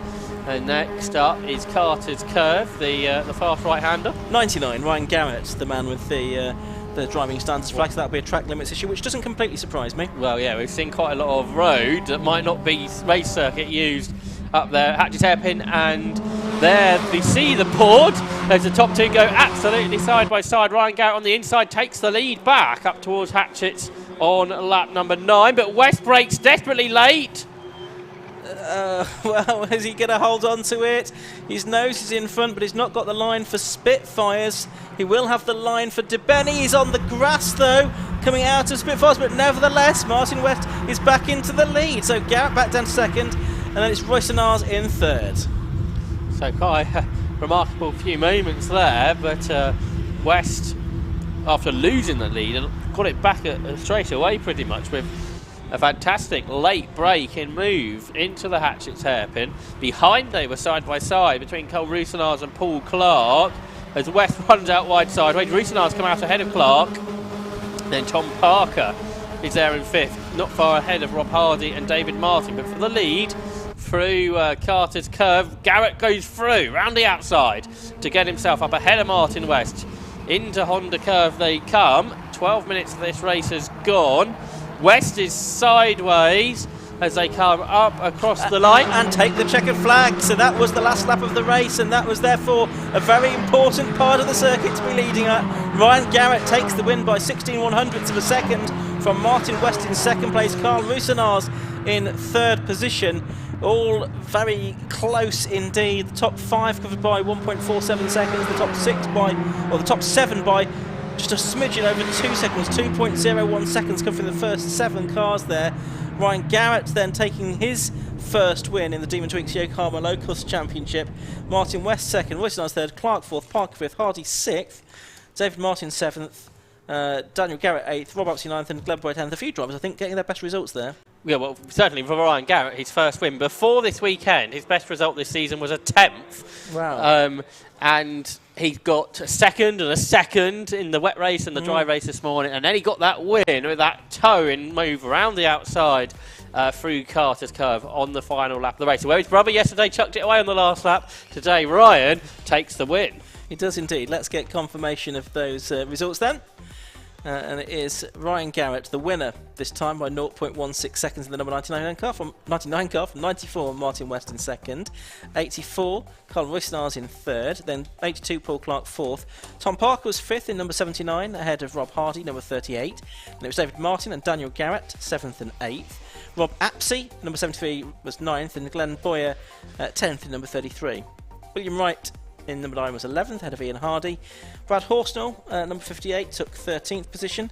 Todd Boucher, 69, was 14th, and 15th was number 57, Daniel was. Then it was Nick Garrett, Tony Mole, Thor Tuller, Jeanette Malpas, and William Ward, Bill Ward.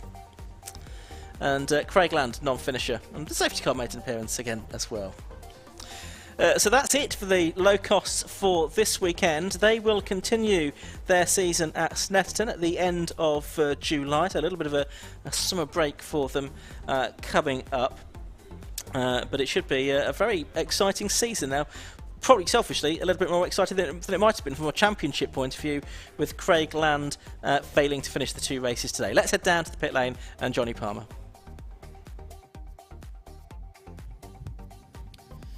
So again, a slightly earlier race finish than most were expecting, but Ryan Garrett, who's been there or thereabouts in the previous 2 races, gets a first win of the season in the Demon Tweaks Yokohama Low Cost Championship. Let's have a word with him, because it feels like this one has been a little bit overdue. Perhaps you've had the pace all weekend. Yeah, definitely. I'm well chuffed. Just want to thank my brother Dan for setting the car up for me and building an absolutely amazing engine.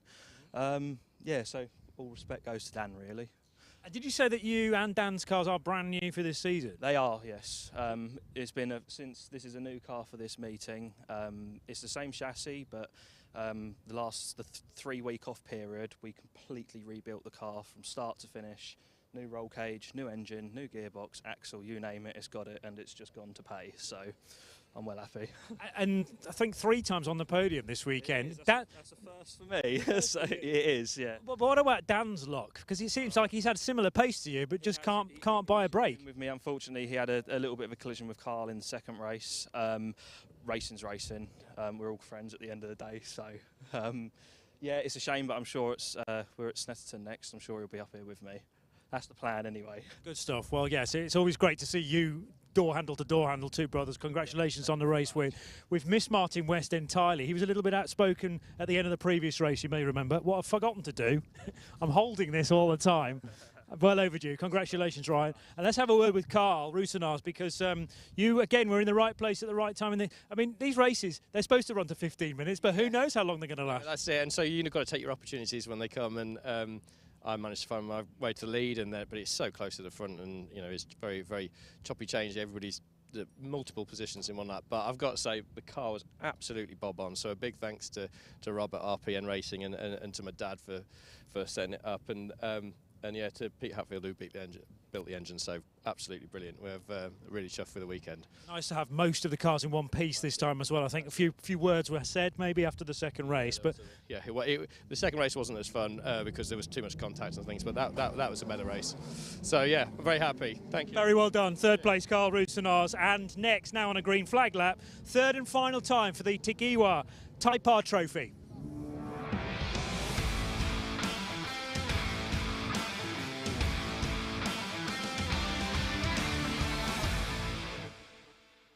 Yes, the cars heading out onto their green flag lap for the Tigiwa Type R Trophy. Race 21 of the weekend. This is the grid. Pole position number 92, Jake Hewlett. Beside him is 84, Chris Smith. This based on the result of the earlier race. Chris Nyland, number 130 on the inside of row 2. Beside 28, Joe Jessup.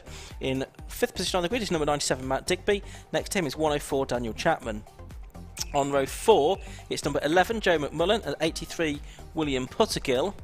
Then on the next row, it's 69, James Mansell, and 7, Jack Thomas. That's 9th and 10th. Row 6, 27, Daniel Bailey, and treble 7, Mark Dickin. We'll see him come through, I'm sure, from mid-grid.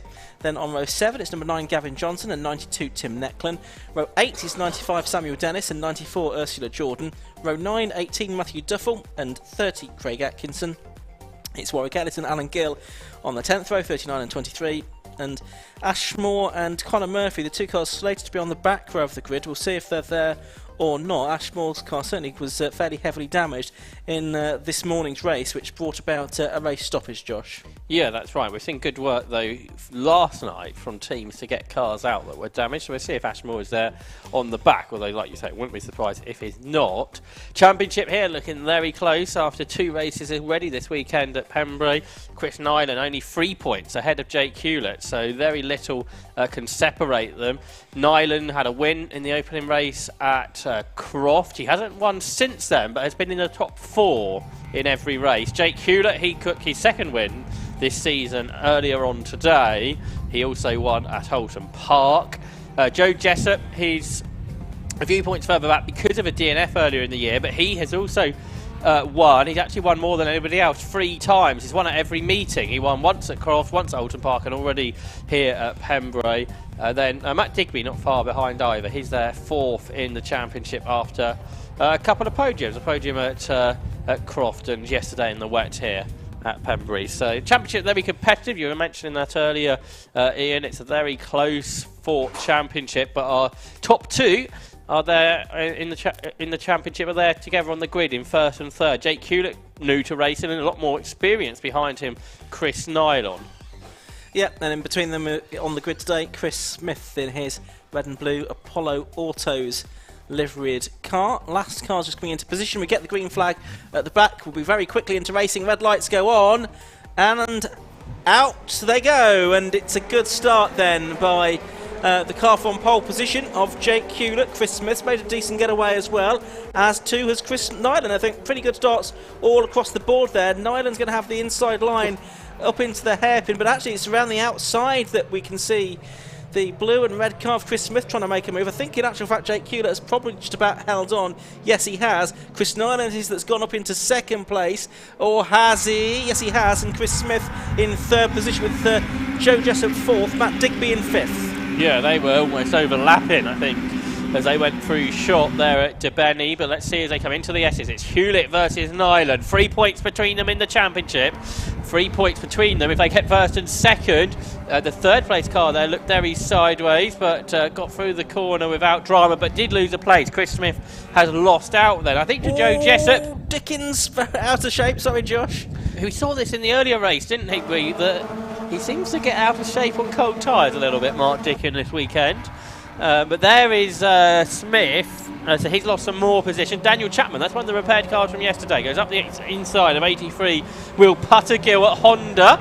The corner named after these brand of car. He ran a little wide on the exit. Here are the leaders, the championship contenders, almost overlapping here into, they are overlapping now into Hatches, but that's only because Chris Nyland's gone in deep and wide. Behind them is Joe Jessup, another championship contender here this season. So the three drivers that have had the most success this year are in the top three here in the 7th round of the season, the halfway point in the championship for the Jaguar Type R Trophy. Yeah, it's going to be a dramatic season. I think it's probably going to be one of these three drivers that wins the championship. Either Jake Hewlett in the lead, or Chris Nyland, or Joe Jessup. Jessup, who's had a few wins so far, but so too now is Jake Hewlett. He's had a couple as well. Watching Chris Smith there, he's dropped back to 5th position behind Matt Digby. It was back to 5th by the end of the first lap of the race. Gap back then to Daniel Chapman in 6th position.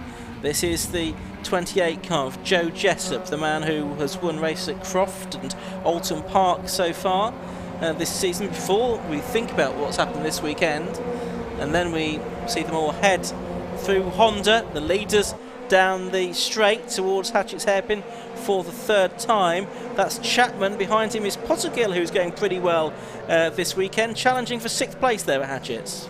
And using plenty of road in the meantime, but he can't go through. We did all Chapman make that move a moment ago. Fastest lap has gone the way of Joe Jessup, a 1:07.01. He's in 3rd place, hunting down the top two. But there is Daniel Chapman, sort of best of the rest, because Matt Digby and Chris Smith going with the top three. Then Chapman there in 6th, ahead of Puttergill. Then Joe McMillan in 8th, and then Mark Dickon did make progress at the start. He's 9th, despite that sideways moment. And James Mansell having his best weekend of the season. He runs in 10th, a new driver to car racing. There is William Puttergill, who raced in the championship last season, but I'm afraid one car off the road, which is 23 Alan Gill. Yeah, so he is out of the race. That is just on the exit of Spitfires, and it's only a few feet really from the edge of the circuit. So we've got yellow flags down there. Wouldn't surprise me if we saw more than that. Indeed, I can see the safety car moving out, and I think it's going to do what it did in the previous race, and yep, it's going to join the circuit at the exit of Spitfires, and will pick up Jake Hewlett, the race leader. So we're back into safety car conditions here in the Jaguar Type R Trophy. Yeah, that car of Alan Gill, it literally is about 6 feet away, and if my eyes don't deceive me, it looks like that's not going to be quite such a straightforward recovery. Look, from this angle, it looks like the left front rear corner is broken on that car. So I don't know quite if that's correct, if indeed how it is correct how that's happened, but it might be a slightly less rapid recovery than the one we saw in the previous low-cost race. Yeah, that looks to be the case, doesn't it, Ian? Outside our commentary box window, rather than what you might have seen on the screen, perhaps. But yeah, the top three here, you mentioned that it'll probably be one of these drivers that will win the championship. They're the only drivers that have actually won a race this season, aren't they? We mentioned 3 for Jessup, 2 for Hewlett, and 1 for Nylon. But the race now being stopped, and I think they've probably realised that recovery is going to be a little bit more complicated than perhaps was first thought, and so it'll need the race to be stopped and to allow that recovery to take place. And we will get a restart, I'm sure.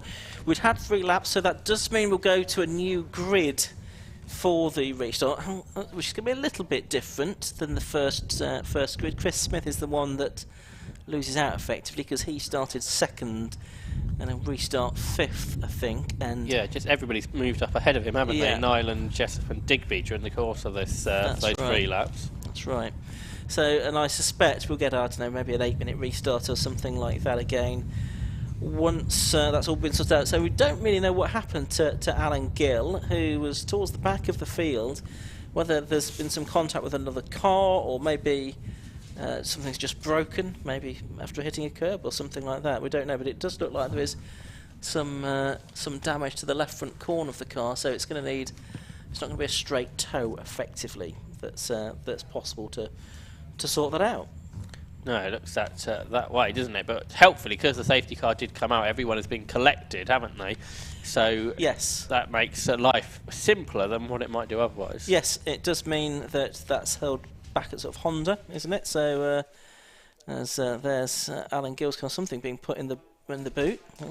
Yes, perhaps it is some sort of incident damage then. Yeah, could well be. Looked a bit bumper-like, I think, what he was putting into the boot. Yeah, possibly some trim from the side of the car, maybe. Yeah, it might have been, yeah. Could have been. So it'll take a few moments to recover that. And yeah, as I say, because the car's been held back there at Honda, they can then bring them forward in the order that they choose, or not choose, but they are required to put them in for the re-grid based on the positions, probably at the end of lap 2, one would think. Let's, while we've got this pause though, take a short break.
For the 23 car of Alan Gill to be recovered. It's going to need a full lift because the suspension has collapsed on that car, I'm afraid to say. So whether there was some contact that has caused that or if it's just a random failure, I'm not quite sure, but it is going to need a full lift, and so as it turns out, the right decision to stop the race and allow that recovery to be done safely, because the car was only right at the edge of the circuit.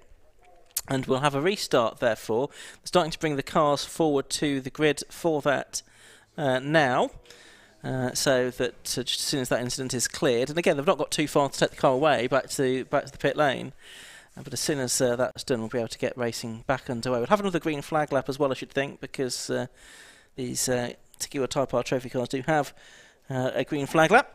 Still a reminder, after this there's 3 more races to go, including the 90-minute race, the Gas Shocks 116 Trophy endurance race. Then we've also got the third and final races of the weekend for the RLM Racing Sports 1000 Championship, who are having their Super Sprint weekend this weekend here at Pembrey, and the K-Tech Racing Clio Sport Championship, who we will see out for a third time today as well. So plenty more action to come here at Pembrey, and we will look forward to bringing that to you here on the Alpha Live stream where we've been bringing you 750 Motor Club action for a few seasons now, and it's been good to bring so many of these events to you from all across the country. First time we've done so from Pembrey, the first time 750 Motor Club has visited Pembrey for several years. Your first visit to Pembrey as well, Josh. What have been your impressions here for the first time? Well, I think yesterday we sort of have to take it out of context because of the weather. So from today, I found the racing thoroughly enjoyable. There's been, especially this morning, there were some cracking races. I really enjoyed listening to you and Johnny, like back in the day, the two of you together. But yeah, some great racing we had, didn't we, with some big packs of cars, loads of overtaking, and a really quick circuit as well, where the cars are moving about. We saw with the Sports 1000, the character of the circuit means the cars move around perhaps more than they might do at Silverstone, for example. And yeah, so a fast with that one slow corner, of course, means overtaking possible there, but the quick corners particularly, especially from the Alpha Live pictures that we're getting here into the commentary box and going around the world, really spectacular sort of driving around here. And I think the drivers are enjoying it. Most drivers seem to be pretty happy with the circuit and the type of racing it has been given. And we'll obviously have to see if a return to Pembrey is on the cards for future seasons. But we had good grids here, and I think people enjoying the racing. We had unfortunate weather yesterday, I think. Yes. Because actually, all the week up leading here in Wales, it's been a very nice week. And actually, I think the forecast for the following week is okay as well, which I'm sure you're pleased about. Yes, absolutely. 10-minute restart. That's what we're going to get after a green flag lap. So that'll be time for probably 9 laps, I would think. Yes, they're quite generous after we had 3.5 minutes or so anyway. So yeah, should get a good race distance in. It's gone back to, I think, the order at the end of lap 1, hasn't it, by the looks of it? No, perhaps the end of lap 2. Yeah, with Chris Smith there on the third. I was trying to work it all out, but yeah, that is the order, I think, at the end of lap 2. So we've got those 3 championship contenders at the front, which is obviously the big sort of talking point, isn't it, in the Type R Trophy this year? Right. It's sort of a talking point we didn't really have going on last year because, as you were saying earlier, Adam Shepherd basically won every race, so it felt that way. I think he actually did win every race he competed in, didn't he? Of course, you can watch Adam Shepherd this weekend back on the Alpha Live channel because he's racing in the TCR UK Championship this season. Yeah, you could certainly catch up with that later, but I think for now, stick with us here at Pembrey and the 750 Motor Club. Just looking at the calendar for the rest of the Type R Trophy season after this weekend, they go to Donington Park on the 6th of August, Brands Hatch 27th of August, and then it's another triple header to round out the season, the 1st and 2nd of October at Snetterton. I think there's a good chance that the championship will be decided in that final meeting, Josh. Yes, because it's a 2 drop scores, isn't it, in Type R Trophy with 3 races at Snetterton. Means it's very unlikely anybody's going to win before that final meeting. And Snetterton, that'll be an exciting races, I'm sure, fast circuit in different ways to here at Pembrey. You've got the long straights of Snetterton with some slower corners amongst it. And that, as you say, will be a championship deciding weekend. And how close the season's been, it could well go to that 3rd and final race there at Snet. So you've got 3 MSV venues to end off the year, but 3 very different type of tracks. You've got the fast and flowing Donington Park circuit, which always has great racing, and then a bit tighter Brands Hatch Indy circuit. Back with 750 Motor Club, unlike last year where they raced at the Japanese festival, didn't they? So hopefully a cleaner race meeting than what that one was last year. There was very few racing laps at Brands. I'm sure that'll be different this year. Very different group of drivers this season as well. So those top 2 in the championship, Nyland and Hewlett, weren't around last year in this championship. No. Joe Jessup, of course, is back, as is Matt Digby, 3rd and 4th in the championship. But there's lots of new people. I spoke to Chris Smith earlier, didn't I? Who raced in Hot Hatch in a bit more of a powerful car. Enjoyed that, but he was obviously had his first year with a 750 Motor Club paddock and liked the look of this Type R Trophy championship with the tight regulations. And he's getting quicker and quicker. He got his first podium there. He's 7th in the championship. And this weekend's been going a lot better for him because his best result coming into this race was an 8th. and he got a 5th yesterday. He got a 2nd earlier. So more drivers are getting quicker, getting more used to these cars, and are becoming contenders, and that's certainly what we like to see. It's hard to believe, isn't it? These iconic EP3 shaped Type Rs. I mean, these cars are around about 20 years old now. They're still absolutely fresh. I still think they're probably the best looking of the Civic Type Rs as well. I'm not so keen on the look of the more modern cars. So they look really good. And it's really helped with some fantastic liveries here in the Type R Trophy paddock.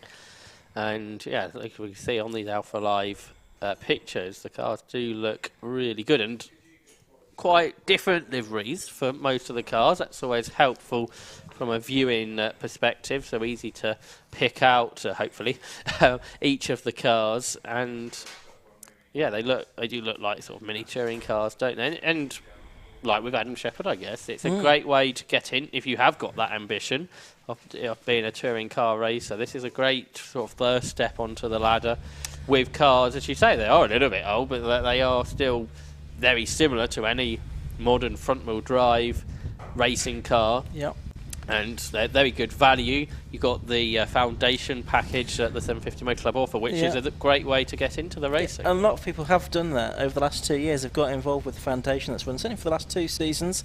An influx of numbers last season to sort of more than double the grid sizes from the previous year, wasn't it? Which is fantastic. You almost forget sort of those days, didn't you, of the sort of the first full season, when the grid wasn't healthy, and the 750 Motor Club kept pushing with it because I suppose there could have been a point there, perhaps a discussion was had whether to keep going with this format. But now, here at Pembrey, we've got over 20 cars, 33 drivers have competed in the championship so far this season, and it really shows the worthwhile effort the 750 Motor Club has gone into to make this championship work out. And that foundation package, to put that in context, for £10,095 for this season, you could have a race-ready Honda Civic with all the controlled parts, and that would be your car to keep.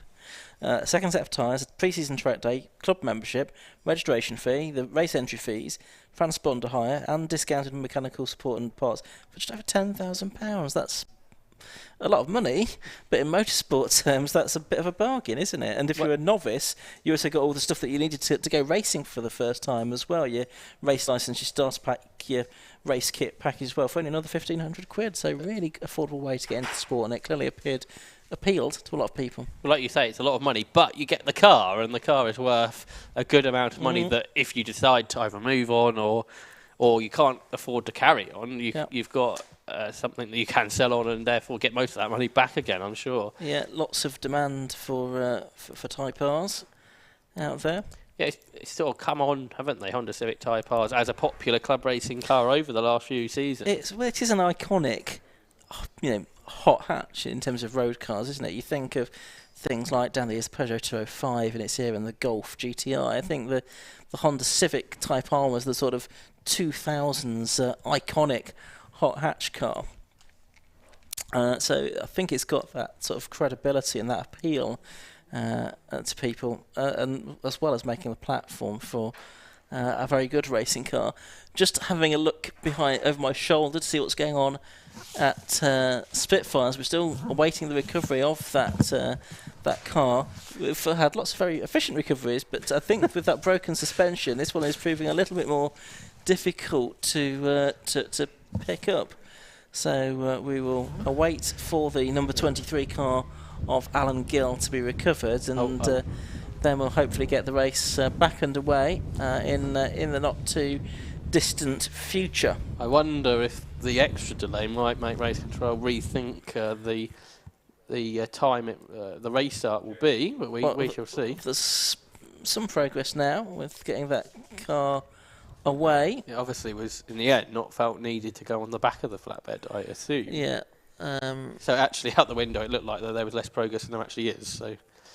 Yes, so it looks like they will get that car over the circuit into the inner paddock, and as soon as that's done, we'll be able to get a green flag lap. Where unfortunately, there's no sort of damage to circuit furniture because it was nowhere near the barrier. Yeah, an unusual reliability failure as well. we have to say there, from the Type R Trophy competitors. Don't normally see that without any... Well, perhaps there was some contact or something that contact happened before. or maybe a curb being hit or something like that that's caused a failure. Wind farm's working well. Breezy day, as we've said here in South Wales, but there is a bit more blue sky, not necessarily in that shot, but out of our commentary box window now, there is more blue sky than there was first thing this morning when I arrived at the circuit, when it was overcast still. I think we take overcast over what we had yesterday. Recovery has now paused, unfortunately. Yeah, so they... I'm not going to speculate what they're trying to do here, because I've got no idea. But hopefully they will get that car somehow back to the paddock shortly. They're now taking it off, so maybe now it's back onto the tarmac. Now they're reattaching it again. They're in a slightly different position. So this will get recovered shortly, I'm sure. It's quite typical that the morning runs smoothly, isn't it? Yes. And then when you get the afternoon where you've got the time pressures, that things haven't quite gone to plan. No, we did get ahead of ourselves. This race, I think, started about 15 minutes early originally, but we've lost that upside now. They're going to take a bit of the trim off that car as well now, but that's probably the least of the worries at the moment, because that'll slot back on easily enough. A lot of effort is put in by our rescue crew to try and make this work. It is. It's a more physical job than you might imagine to get this done. Meanwhile, we've got the cars sitting on the grid. Drivers, I think, nearly all of them have got the windows open to get some air into the cockpit. Try and keep relatively cool. It does look like there's a bit of dentage around the wheel arch, doesn't it? So that kind of goes to that theory that there was some contact that led to the suspension failure for Alan Gill. Tell you one thing that's different since my last visit to Pembrey. 4 years ago when we were here, the forest on the hillside behind us was on fire, which it isn't this weekend. Well, it's quite a good job it didn't last 4 years, really, isn't it? It is. So that is one change from Pembrey. I was just thinking about the weather, because that's very, well, you might expect when you've got forest fires going on hot weekend. As it was in some parts of the country on Friday, although it was, I don't think ever reached such temperatures here as we had further to the east and south of the country. Right, that car is now very gingerly being taken back. But it will, of course, be soon taken back into the paddock. And just as soon as that and the other flatbed is off the circuit, I'm sure we'll then get the green flag lap underway. And what should be then a 10-minute race. We'll see if we do get the full 10 minutes, but obviously this recovery is probably taken a bit longer than anticipated. Certainly it's just for we didn't continue behind the safety car, because there wouldn't have been much of a race left at all with that. They're not taking it into the this entrance to the pit lane for some reason, so it's going to take a little bit longer to get off the circuit elsewhere, I think. Of course, we'll need a green flag lap as well, like you mentioned. So absolutely, everybody can get their tyres back up to temperature, because probably that has dissipated. Just as well, it wasn't Friday. Like it was in sort of the southeast of England, otherwise everyone would be getting very much overheated down in the on the grid at the moment. Absolutely. I mean, I think you said it earlier, it was about 14 degrees. It might be a couple of degrees warmer than that now, but sort of not 32 as we had in the southeast on Friday. So the yellow Pembrey recovery vehicle in the 17-degree temperatures, heading back into the paddock with the Alan Gill car. It shouldn't be far away, I wouldn't have thought, now, from being able to turn into the paddock entrance at the crossing. I assume that's where it's going to head, and then the race will be able to get back underway after the green flag lap, of course. And apologies for the delay here at Pembrey and to those watching on Alpha Live, but just as soon as we can, the racing will be back with you. And don't forget, as we've said, 3 more races to come this afternoon for the 116 trophy, sponsored by Gashox, the 90-minute race, and 2 15-minute races for the R&M Racing Sports 1000s and the K-Tech Racing Clear Sport Championship as well. 1 minute board is being shown by the marshal, so the engine's now firing up, and we will get another green flag lap. It may be, as we say, slightly less than 10 minutes because of the length of time that recovery has taken. We should have started this race 10 minutes ago now, and it'll probably be another 2 or 3 minutes before it actually starts, with the green flag lap now getting underway. So we'll be a little bit behind, but hopefully that time can be made up again. As the cars go off on the green flag lap to get some heat back into their MRF treaded tyres. It's a very affordable tyre that these cars run in the Tagiwa Type R Trophy. Very limited modifications in this championship. It's a standard Honda K20 engine, just in limited modifications to the induction, exhaust and sump baffle. The cars are power tested on the 750 Motor Club's rolling road. ECUs are sealed to prevent undue development and therefore associated costs. They use Yellow Speed Racing Premium coilovers. A safety device is roll cage. They can change the brake pads, but otherwise the brakes are standard, and it's a standard gearbox with an M factory helical limited slip differential as well. That's the setup for these Type R trophy cars. It's a bit of a modern day equivalent of the Stock Hatch Championship. We now still have the classic Stock Hatch Championship, of course, running with the 750 Motor Club. Stock Hatch cars having been absorbed into Hot Hatch a few seasons ago, and this, I guess, is its spiritual replacement. Yeah, that's right. You've kind of got a couple of options, haven't you, rather than the sort of the multi-mark Stock Hatch back in the day. Now you've got a couple of options within the 750 Motor Club where you want to go front-wheel drive, 2-litre hatchback racing with limited modifications but close competitive action, and this is one of those options on the Tagiwa Type R Trophy, which this race will be getting back underway very shortly now that we are on this green flag lap. So lots of thought can have gone on over the last 15 minutes or so in the cars, with the drivers can think how they can attack this start and how to attack the hairpin. Do they go inside, outside? How late do they brake? We heard from drivers it's quite difficult to know where to brake. There's not very many obvious sort of markers to use compared to perhaps some other corners around the circuit. And of course it's the most vital braking zone because it's a very long braking zone, going from a very high speed, probably the quickest speed you go on this circuit, to then the lowest speed. As you go down the gears, you've got to be careful not to lock a brake, although I think these cars do have ABS, so that makes it a bit easier than perhaps for the older cars that are racing this weekend. But anyway, we can talk about racing very shortly because the cars that are going to make the restart are all in place. Therefore, the green flag is waved now, and attempt 2 at this race is about to get underway. Which it does now, and it's Jake Hewlett that makes a good start from pole position. A good start too by Joe Jessup from the second row of the grid, and he's going to be chasing the race leader down to the first corner. Chris Nyland therefore has to slot into third position. And there's Matt Digby in the green car in fourth spot. Several cars abreast fifth and beyond, but it looks like it is Jake Hewlett then at YT Biggs on Instagram, judging by the side of his car. He has the lead of the race then from, in second place, Joe Jessup then and Chris Nyland in third. The 3 race winners from the championship so far this year out in front. Yeah, that's right. In a slightly different order to what we had on those 3 laps on the first start.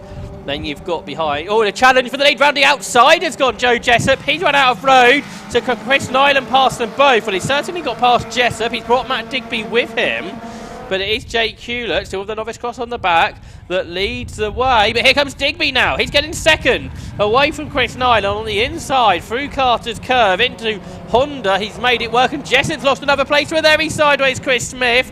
who's going to run out a little wide, so perhaps Jessup can get that one back. So Joe Jessup, who was trying to get the lead, has dropped to at least 4th place here. As he tries to hold off Chris Smith and Daniel Chapman down. They both break later than him, down into the hairpin. Some drivers breaking even later than that. William Puskill and Joe McMullen coming together there. McMullen with damage to the rear of his car.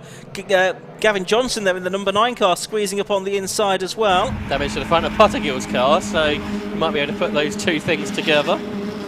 So top 3 then sweeping through, with Digby having made his way through into 2nd place. Then Nyland down to 3rd, and Joe Jessup, the man with a lot of work to do here, looks like he was back into 4th position then, as we saw the cars just go through shot there. But it's Jake, yes it is, Jake Hewlett still leading.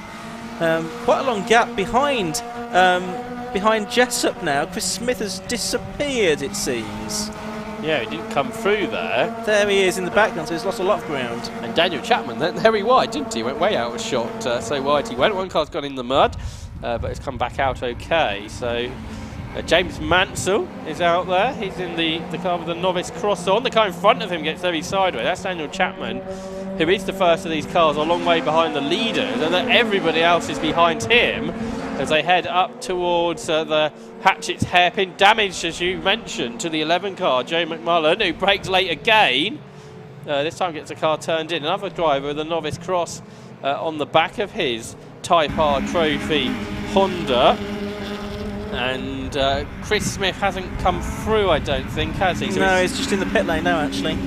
So we said he was having a good weekend. That's kind of come to an end now. As looking here at the 6th place car, James Mansell, ahead of Tim Necklin, who's been hit by 11, who's McMullen. I think they've got away with it, have they? Looks like it. They look like that could have gone worse. Tim, from the back of the grid originally, Conor Murphy, who had that problem earlier, retired. He's involved here.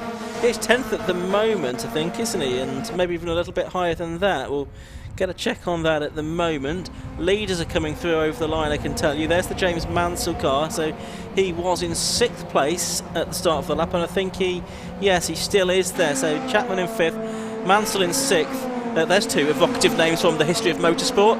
And then everyone else trying to be 7th at the moment, headed by Tim Necklin in the 96 car. But round the outside again, late on the brakes now is the bumperless car. As Pottergill runs wide, it was McMullen that was late on the brakes. The damaged front end of Pottergill there went very wide, but it's back on again as it's all going on, isn't it? In the second group of cars. Meanwhile, up front, Jake Hewlett's gap is starting to go back down to Matt Digby, 0.6 of a second. Nyland and Jessup 3rd and 4th. But here's the Mark Dickin in the middle of this gaggle, where Conor Murphy gets very sideways ahead of him, which may give Dickin a chance to go through. Yeah, Dickin through on the inside there at Brooklands. Warwick Ellis getting the black and white driving standards flag down beneath us. So watching Conor Murphy then in that 67 car, just lost out to Mark Dickin as the leaders go through once again. And it is still Jake Hewlett leading from Matt Digby and Chris Nyland in 3rd position. But here we see that battle a little bit further back, just coming through Honda. It's 1, 2, 3, 4, 5 cars all together. Tim Necklin, Joe McMullen, then Mark Dickin, Conor Murphy, and Gavin Johnson going well inside the top 10 as well. There's the bumper that's come off the back of Joe McMullen's car. He currently runs in 8th position after 4 laps of this. Here are the leaders though, absolutely together. Jake Hewlett leading Matt Digby and Chris Nyland and Joe Jessup, 4 of them. The top 4 in the championship here in a different order to what their championship positions are, but they're having a great battle here in the final of 3 races of the weekend for the Type R Trophy. But it is Jake Hewlett, the driver with the least experience, at the front. Matt Digby probably with the most experience really here in P2. Chris Nyland, championship leader, 3rd. Joe Jessup, who raced in the series last year, sits there in 4th place as they head their way through Honda Curve for the 5th time, with Jake Hewlett leading the way.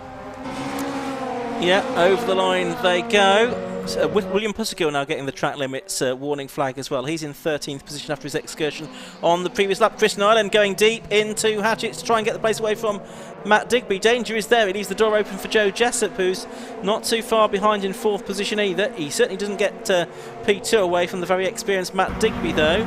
So it's Hewlett now, a slightly bigger lead again I think over Digby in second, Nyland in third, Jessup in fourth. There is then quite a gap back to Daniel Chapman in fifth, ahead of James Mansell in sixth place. And Mark Dickin and Conor Murphy have both made up place as well, going seventh and eighth now. Meanwhile, the leaders work lap number 6. Still Hewlett out front as they turn their way through the Brooklands hairpin here. And Matt Digby, he managed to fend off that challenge at the start of the lap from Chris Nyland, so still runs second. Here's that second group, including Conor Murphy and Mark Dickin, 7th and 8th, now ahead of Tim Necklin. They're also headed into this part of the circuit where Murphy gets a better exit and draws up alongside Mark Dickin and should make 7th position there for his own as they work their way through Carter's Curve, and does. So he's through ahead of 777, which is Mark Dickin, who tries to fight back, does he, here into the final corner, but can't make that work. And then you've got Necklin and McMullen behind. 3 minutes of the race left to go on the clock. It's Jake Hewlett leading by about half a second. That's Tim Necklin locking up in 9th position. Joseph McMullen trying to find a way through behind him. Gavin Johnson there in 11th place now, the former Porsche 924 champion and classic stock hatch racer as well. As we watch the 67 car, that's Conor Murphy then. He's in 7th place at the moment. He's about 5 seconds behind James Mansell up the road, so he's got a bit of work to do, and I'm not sure he's got enough time to do that, to catch up into the top 6 positions. There's that bumperless, or rear bumperless number 11 car of Joseph McMullen. Will affect the handling a little bit as the leaders go over the line again with 2 minutes left to go. Still in the same order, I can tell you. As we're watching now, Murphy here, he's getting away, I think, from Dickin, isn't he, a little bit, in 7th position. Yeah, it's starting to look that way, isn't it? As they come through to complete their 7th lap. You say quite a long way behind the leading 4 that have scampered away from the rest. Here they are, Jake Hewlett still leading, but not by very much, over Digby, Nyland and Jessup. William Puttergill's in problem, I think. He seems to have lost power on the way down the Cowles Straight, the start and finish straight here, so Puttergill may be out of this race before much longer. This is the leading group of cars working what's probably going to be the penultimate lap here, because we've just got just over a minute to go. A lap time here is about 1 minute and 7 seconds. Best lap of this race has been a 1:06.97 for Joe Jessup, which is not as quick as Jake Hewlett went in the earlier race. Over the line they go, and yes, I'm pretty sure this will be the final lap that they are now starting, and it's Hewlett ahead by still only about half a second. Okay, so hard on the brakes for the final time. No change the position here, but there might be a car to lap, the Warwick LS car on the final lap of the race possibly, which could cause some issues, but just the one car should make it easier than the previous race where there were 2 cars close together. We shall see if that does make a difference on the final half a lap of this Pembrey race weekend for the Type R Trophy competitors. Yeah, it's been a busy 3-race weekend for them, and another 3-race weekend later on in the season as well. Here's Hewlett, he's coming up behind that back marker, Warwick Ellis though, not ideal timing to get that car, though he will get past at Carter's. Will Digby get through as well? Yes, he does, as Ellis keeps well out of the way. Looks like the checker flag's being made ready down here beneath us, so it's going to be a second win in a row then for Jake Hewlett. Very good news for his championship campaign in the Tagiwa Type R Trophy. Hewlett takes the win. Matt Digby, another second place for him in the number 97 car. In third place, it's the 130 car of Chris Nyland, fourth to number 28, Joe Jessup. So it'll all still be very nice and tight in the points, with 3 of the 3 championship contenders all in the top 4. Daniel Chapman, number 104, takes 5th. 69, James Mansell takes 6th position there. In the background you can see William Puttergill's car being worked on, but to no avail in the pit lane.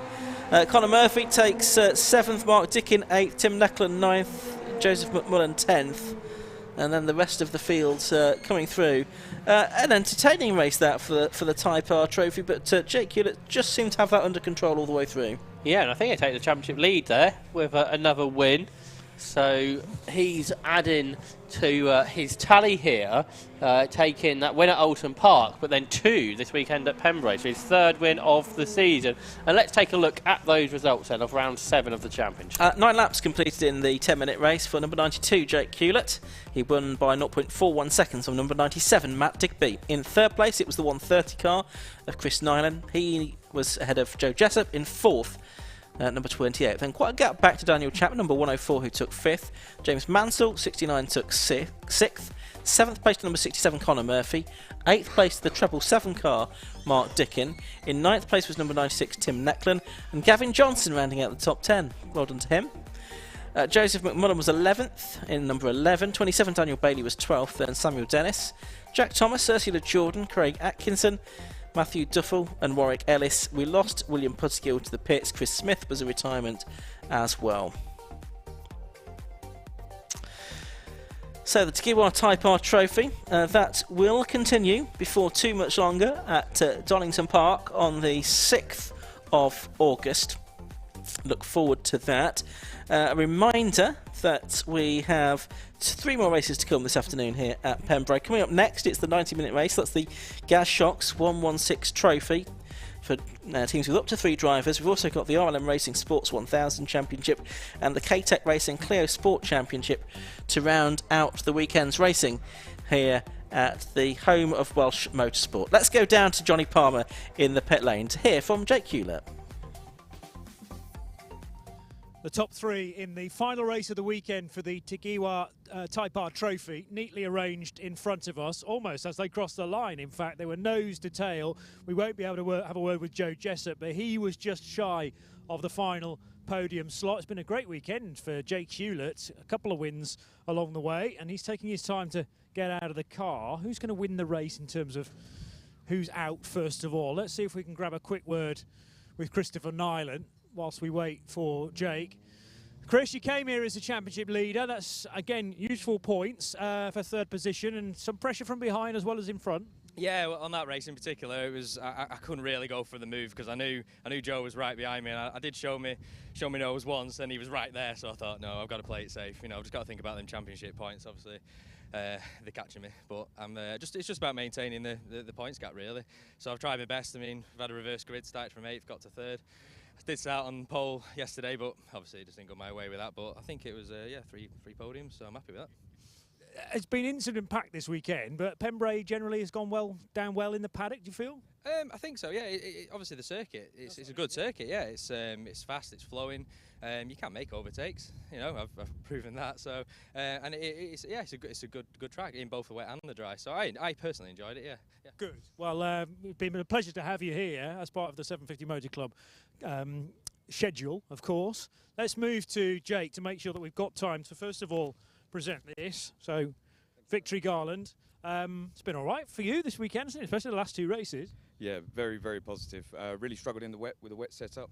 Still working on that front, but we've kind of got the dry dialed down. So, yeah, get off the line clean, look ahead.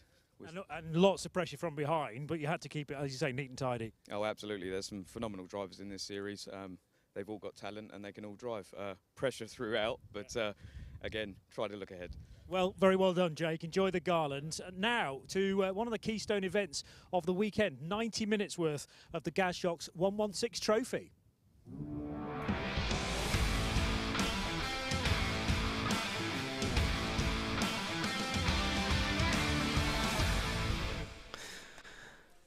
So we've got the cars coming to the grid now for the Gas Shocks 116 Trophy. And this is the 90-minute race with pit stops and multiple drivers. Treble 7, Mark Sullivan, is going to be on pole position. It's actually going to be Sam Carrington-Yates starting that car, but we'll see a lot of Mark Sullivan in that car later on. And alongside him driving solo today is number 5, Anthony Seddon. The second row of the grid is number 87, Louis Woodward, and the 71 car, which will be started by Christopher Godden.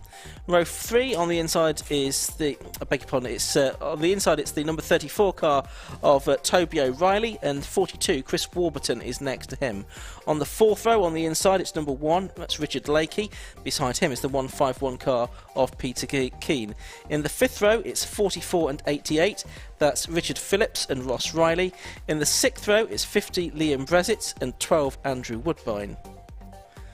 On the 7th row, it was 4 and 40. That's Chris Noakes and Tom Laurie Fussy. Then it's Freddie Tatham with that 10 position penalty. He lines up a bit further back on the grid in the 89 car than he should have done. And then the number 3 car of Jeremy Woodgate is beside him. On the 9th row, it's 209. That's going to be started by Will Abraham and 57 Toby Partridge. On the 10th row, it's 220 Simon Fox and 123 Johnny Webster. And then on the 11th row, 22 Richard Roundell and the 41 car of David Lawrence, which rounds out the field. So 90-minute race that we'll have for the 116 trophy cars. They're just going to leave to go onto their green flag lap beneath us now. The format of this race is that it is, as we say, a 90-minute race. The pit lane window will open after 15 minutes and it will be open until 75 minutes of the race have elapsed. During that time, all teams must make 2 mandatory 60-second pit stops during that window. There are penalties if you don't take your stops during the appropriate time. You can't take teams may not make either of their 2 mandatory pit stops under safety car conditions, it says on the bulletin for this weekend, so that's a change again, I think. And there are a couple of drivers with pit stop penalties, or a couple of teams. The Mark Sullivan and Sam Carrington-Yates team, they have a 30-second penalty, and the Goddens, Christopher and Jack, have a 20-second penalty, and that is for previous race success. So 90-minute race, and it looks like it's going to be an interesting contest, this, with Sam Carrington-Yates there. Josh Link's only going to do a 20-minute stint today and leave most of the racing to Mark Sullivan. Well, so he says anyway.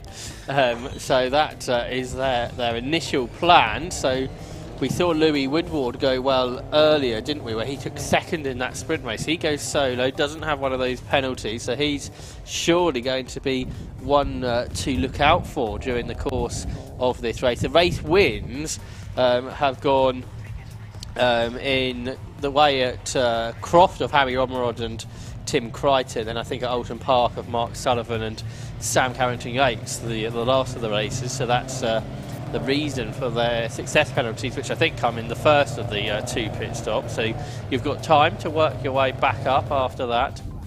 You can see the pace car there making its way shortly into the pit lane. Then we get this 2x2 rolling start, which is going to be very busy into turn 1, I suspect. I imagine it will be, Josh. So they're heading through Chris now. Not Chris, Carter's even. Chris, that's Cadwell Park, isn't it? We're not there until September. So through Carter's they go, and towards Honda. So it's Sam Carrington-Yates and Anthony Seddon in the number 5 car that control the pace. Through Honda then, we've got the red lights on the gantry, and this rolling start for the Gazshocks 116 trophy about to get underway.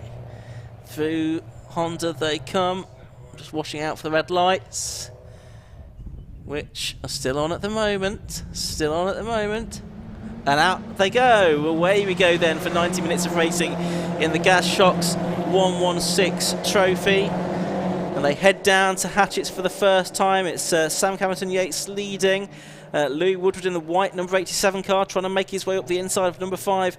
Anthony Seddon getting through there down at Hatchett's hairpin for the first time. A little bit of a schmozzle further back, but actually all relatively clean, Josh, as they make their way out of Hatchett's through Spitfires and now swooping through the left-hander at Debeney. Sam Carrington-Yates leading from Louis Woodward. Yeah, that's right. So they got through without real drama then, didn't they, at the start of this 90-minute race. So everybody taking that viewpoint that this is a long race. There's plenty to do. What they've got to look out for during this race is the track limits, because we saw a lot of penalties in that short 20-minute race, and you've got to do 90 minutes here without exceeding track limits. Well, they got through the first corner okay. Now it's gone wrong. Yeah, it's the 1-2-3 car involved, which is that of Johnny Webster, who's going first in that car. Getting back out into the race, though, having lost a little bit of time. Here with the leaders coming through Honda then to complete their first lap. There's a bit of a gap, isn't there, from third back to fourth, where Christopher Godden is trying to keep everybody at bay there. The three abreast behind him on the way down to Hatchett's hairpin. It's the 151 car on the inside of Peter Keane, that is. 34 is Toby O'Reilly, and 1 making his way up the inside is Richard Lakey. So he's the one that's got involved, as well, as too has the 88 car, which is the car being started by Ross Riley.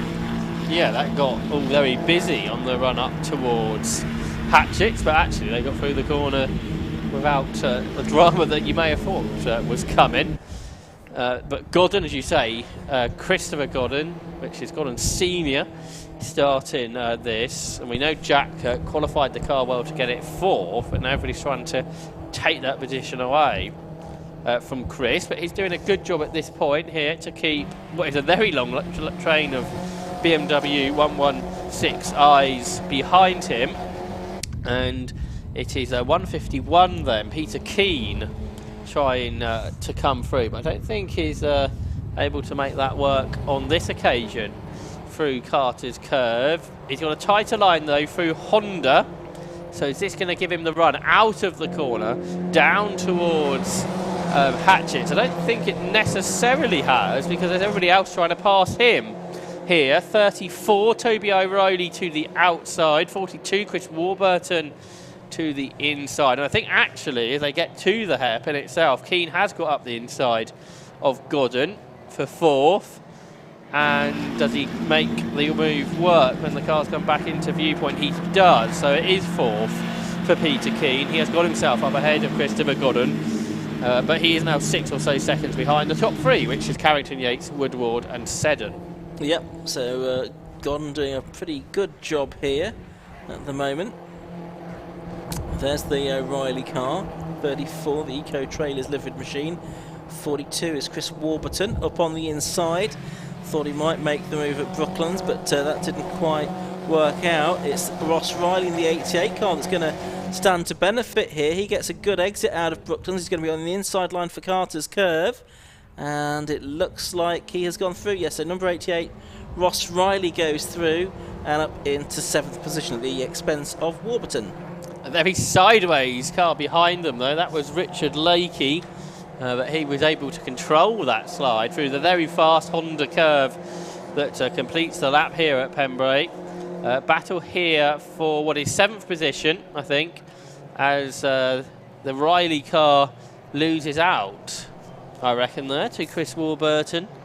So Ross Riley, who had been progressing a little bit, has just lost potentially 7th position in all of that. Just ahead of them, Christopher Godden's also lost another place to that Eco Trailers liveried car of Toby O'Reilly. So O'Reilly now 5th on what is lap 4 of this 90-minute race. Yep, Sam Carrington Yates has done the best lap so far, 1:13.20. There we can see Louis Woodward then in 2nd position, number 87, about 2 seconds behind the race leader, but he's got Anthony Seddon in very close proximity to him in the number 5 car in 3rd position. He's then got a gap of about 5 seconds back to Peter Keane in 4th, but Keane now he's obviously he's got past Christopher Godden. He's making a bit of progress and putting away from the Godden car, who will have Jack in the car for the later part of the race, and Jack the quicker driver of the two. I'm sure Christopher won't mind me saying that. Down to the hairpin goes Anthony Seddon, number 5 in the grey and orange Anthony Seddon racing car, trying to find the way past the 87 Louis Woodward, but unable to make that work at the moment. Yeah, it seems that way. Louis Woodward in that BMW M type livery, and of course BMW Motorsport celebrating 50 years of motorsport this year, announcing last week their new prototype car that's going racing. But Woodward here just ahead of Anthony Seddon, and this could kind of become a battle for the win later, you kind of wonder, don't you, with these two cars not getting that success penalty. And at this point there's nothing that can separate these two drivers. They're both going solo for the full distance, and they seem to have the pace at this stage over the rest. Yeah, they do indeed. 90-minute race for a single driver is a bit of a test of endurance. I guess it's good that it's not quite as hot, the weather, as it might have been. Make things a little bit easier for these solo drivers, of which there's quite a few this weekend.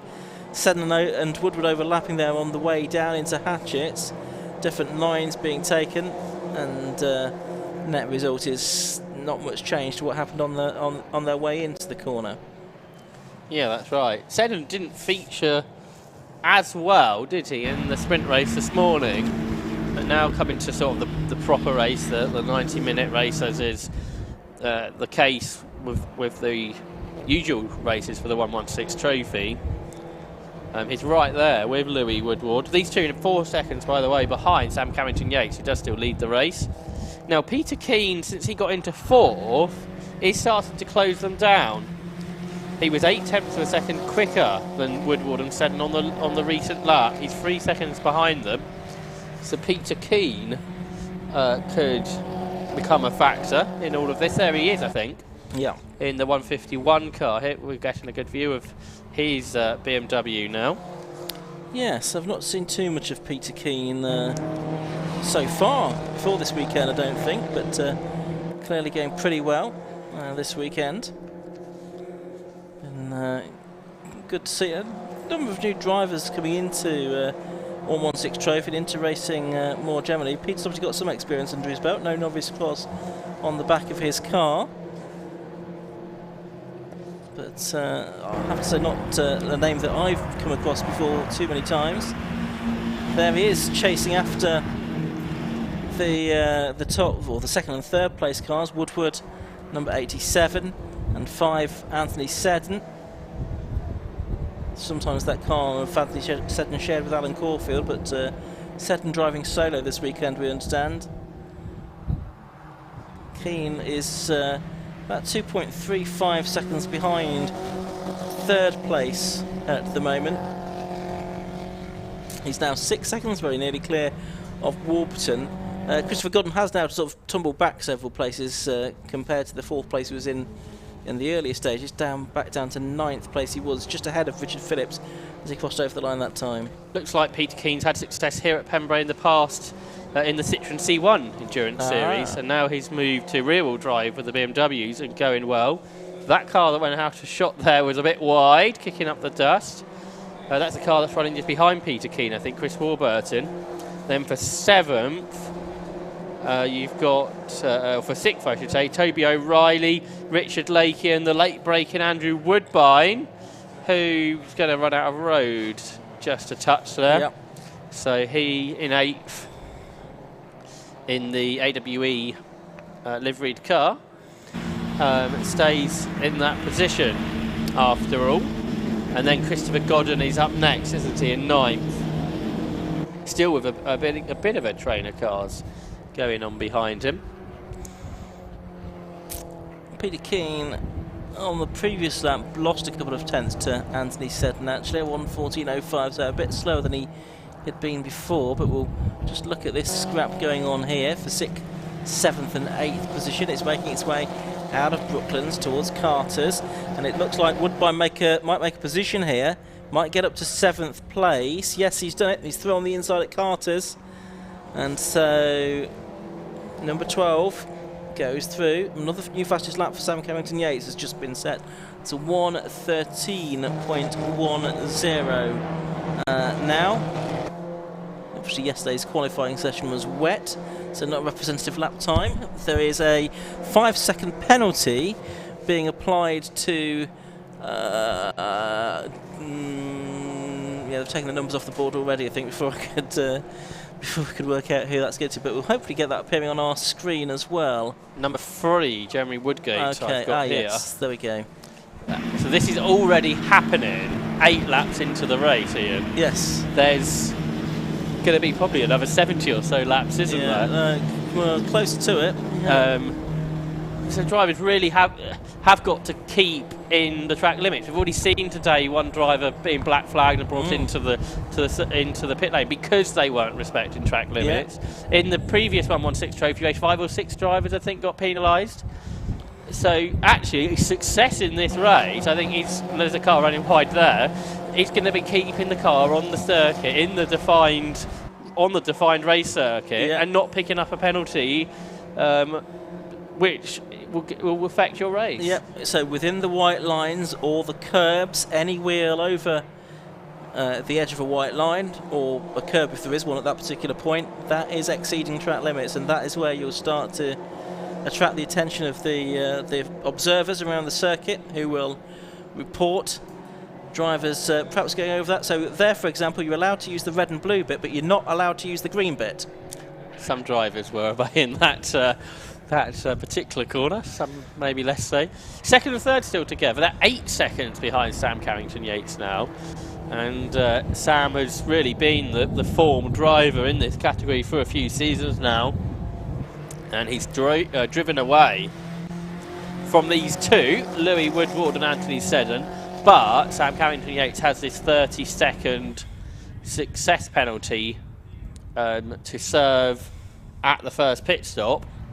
So that at this point we're putting him a long way down the order in the car that he shares with Mark Sullivan. So in realistic terms, therefore, this is really the battle for the lead of the race. We were watching there, Louis Woodward and Anthony Seddon, who were almost overlapping out of Honda curve, but by the time they get down to Hatchets, they're realigned. However, Peter Keen's almost with them now. They're in 4th place. We mentioned he was about 3 seconds behind a few laps ago. That's just a second now. So Peter Keen, new to this series, is going really well, it has to be said there, in 4th position. Yeah, we've got Christopher Godden, I think, losing another position there down at Hatchets. I think Richard Phillips going through in the number 44 car. So we're not far away from the pit lane window being open, and drivers starting to make their mandatory stops. And the fact that you're not allowed now to take your mandatory stops during a safety car period, that makes the race a little bit more strategically interesting, I think, in that you're not sort of sitting there thinking, well, we'll see if a safety car comes along and then we'll make our pit stop. You've got to think about the race, imagining safety cars just don't exist. They're not a thing. Yeah, the only thing that you may try and do if you've got a clever team boss is if you think a safety car might come out, perhaps if you're watching the live stream or see a car go off, if you can get into the pit lane before the safety car does come out onto the circuit, you should, I guess, be allowed to continue that stop. Anyway, hopefully this race goes incident free and we get... there aren't any safety cars. Yeah, absolutely, but that's... can't be promised upon. Another driver who might come involved in this is Chris Warburton, who I don't think we've seen again much in this series before. He's 5th, and he is lapping quicker than the 3 cars ahead of him. So he's catching Louis Woodward, Anthony Seddon and Peter Keen. So we've got now 4 cars separated by about 4 seconds. So where we thought it was perhaps going to be just Woodward and Seddon, there are more drivers coming into this, all solo drivers behind Sam Carrington-Yates and Mark Sullivan. There is Chris Warburton, so he is going really well in the 42 car, the driver from Oxford, and he is going to be one to watch during the course of this race. Here is 2nd, 3rd and 4th all together on the race circuit. They've just lapped, I think, the first of the cars during the course of this race. And they come then down into the right-hander at Honda curve. Seddon hooking up the inside. Woodward feeling the need to defend off of the corner. And they go across the line where they can see, now that we're 15 minutes into this race, the pit open board being shown. So drivers can make their pit stops if they wish at this stage of the race. And for the next hour of the race, they can come in. So it's a big pit window to make these 2 pit stops. So 87 Woodward, 5 Seddon, 151 Keen, all being caught by 42 Warburton, who on the last lap was the best part 2 seconds quicker than these 3. It might have been because they had that lap traffic to deal with. And we know Pembrey, not the easiest circuit to overtake at parts, so if you get caught behind a slower car, you can lose time. The 89 car is into the pit lane with some damage there as well. That's the Freddie Tatham car. He was in 18th, or is now showing on the timing screen in 18th position. The pit lane window is open though, so this should count as one of the mandatory stops. You'll see how the car's been parked at a 45-degree angle into the pit lane there, and that's another requirement for the pit stops. Another car in behind, that is the 22 car of Richard Roundell. Again, parks at 45 degrees in. That's to avoid any potential incidents in the pit lane with cars trying to enter and exit too quickly. And that's the 5 car in from third position, just in the back of shot there. That's Anthony Seddon. So that's the first of our sort of leading contenders into the pit lane, and there's a few more starting to head down pit lane now. So I think you were absolutely right, Ian. With this new rule change, it's very much changing the tactics. We don't normally see a load of pit stops at the beginning of the pit window. Usually it's further to the end. And a big chunk of cars have pitted at the first opportunity, including one of our contenders, Anthony Seddon. Yeah, Andrew Woodbine's in as well. All solo drivers, notably, so it doesn't really matter. You're not trying to balance, oh, I need to get so many minutes and he needs to get so many minutes. They can pretty much do as they please from that point of view. Yeah, there's not a set number of minutes a driver has to do in a multiple driven car, but it's more about sharing the track time in those instances. Another car's been given a 5-second penalty, which is number 40, I believe, which is the car started by Tom Laurie Fussy. So a couple of drivers now already with a penalty to be added on at the end of the race. 14 laps have just been done by the race leader, Sam Carrington-Yates, as Anthony Seddon goes out 1 lap down. So you lose a lap in these 60-second pit stops. Also into the pits, one of the 2 driver-driven cars, the Ross Riley and Gary Taylor car, that is. I suspect Ross Riley will stay in, and then their change over later, perhaps closer to the halfway distance. So the overall order, therefore, has been shaken up a bit. Here's the leader, though, Sam Carrington-Yates, 15 seconds clear now of Louis Woodward, who's got Peter Keane and Chris Warburton with him.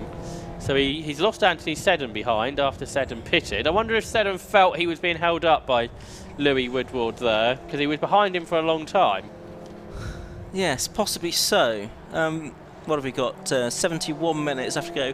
I think the Chris Warburton is the Chris Warburton that did Sax Max back in the late 2000s, and I think he's done some MG racing more recently, just judging by pictures on social media.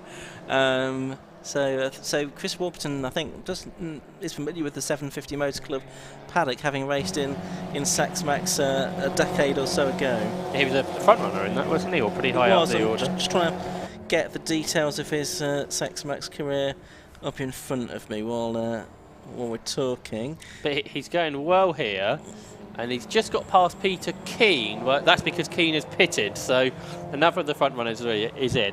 But he's done a lap time here, Ian, of a 1 minute 13.37, which is only a quarter of a second slower than Sam Carrington-Yates. Yeah. Warburton qualified 7th in the dampness yesterday, but now a dry circuit, and he's going really well. He was 3rd in the 2010 championship, had a win in both 2010 and in 2009 in Sax Max. So this is the view of the car streaming through to Bailey Bend and the crossing. He's making a comeback a bit like Johnny then, after many years away. Absolutely, yes. Inspired possibly by that move. Here he is, chasing Louis Woodward for what is now 2nd position. So he's had 2 cars disappear in front of him to the pits, and battles behind. The Christopher Godden train is continuing, isn't it, a little bit? Now it's for 7th position. You've got Chris Noakes, Richard Phillips, Jeremy Woodgate, all in this queue, I think. You see there the RL Motorsport Services car of Richard Phillips in 44. Have we mentioned the 777 car in the pit lane? No. We have now, because Sam Carrington-Yates is there. Well, he did say he was going to do 20 minutes and then hand over to Mark Sullivan. And there is the 777 car in the pit lane. Yeah, it looks like he's strapping Mark into the car, so that might be someone for Johnny, if he can hear us, to grab a word with. Sam Carrington-Yates, a very good first stint, but of course they've got this 30-second extra pit stop here to do. Yeah. So therefore we'll lose the lead. Yeah, so this is going to take a 90-second stop all in then, with the mandatory 60 seconds and the 30-second penalty. So they've got plenty of time to do everything they need to do. In the background of shot there you can see Jack Gordon waiting for his turn in the number 71 car, which is back up into 6th position now as a result of other pit stops ahead of him. So there's Sam Carrington-Yates. The gloves are quite literally off. And a few words of encouragement and advice to Mark Sullivan before he goes back out into the race. It'll be interesting to see where the Treble 7 car is going to come home in this one. Yes, and we'll see how Mark Sullivan gets on, because as Sam Carrington-Yates kind of alluded to, Mark Sullivan hasn't done the longest of stints in these 116 trophy races in the past. But it sounds like he's going to today. Yeah, of course, it's always possible that Sam could get back in for the final stint. We'll have to wait and see, though.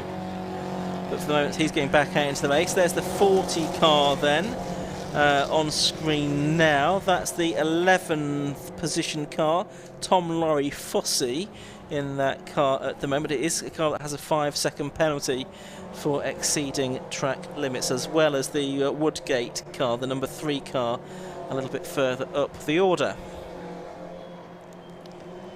Peter Keane came out 10 seconds ahead of Anthony Seddon after they both pitted. Okay. I think.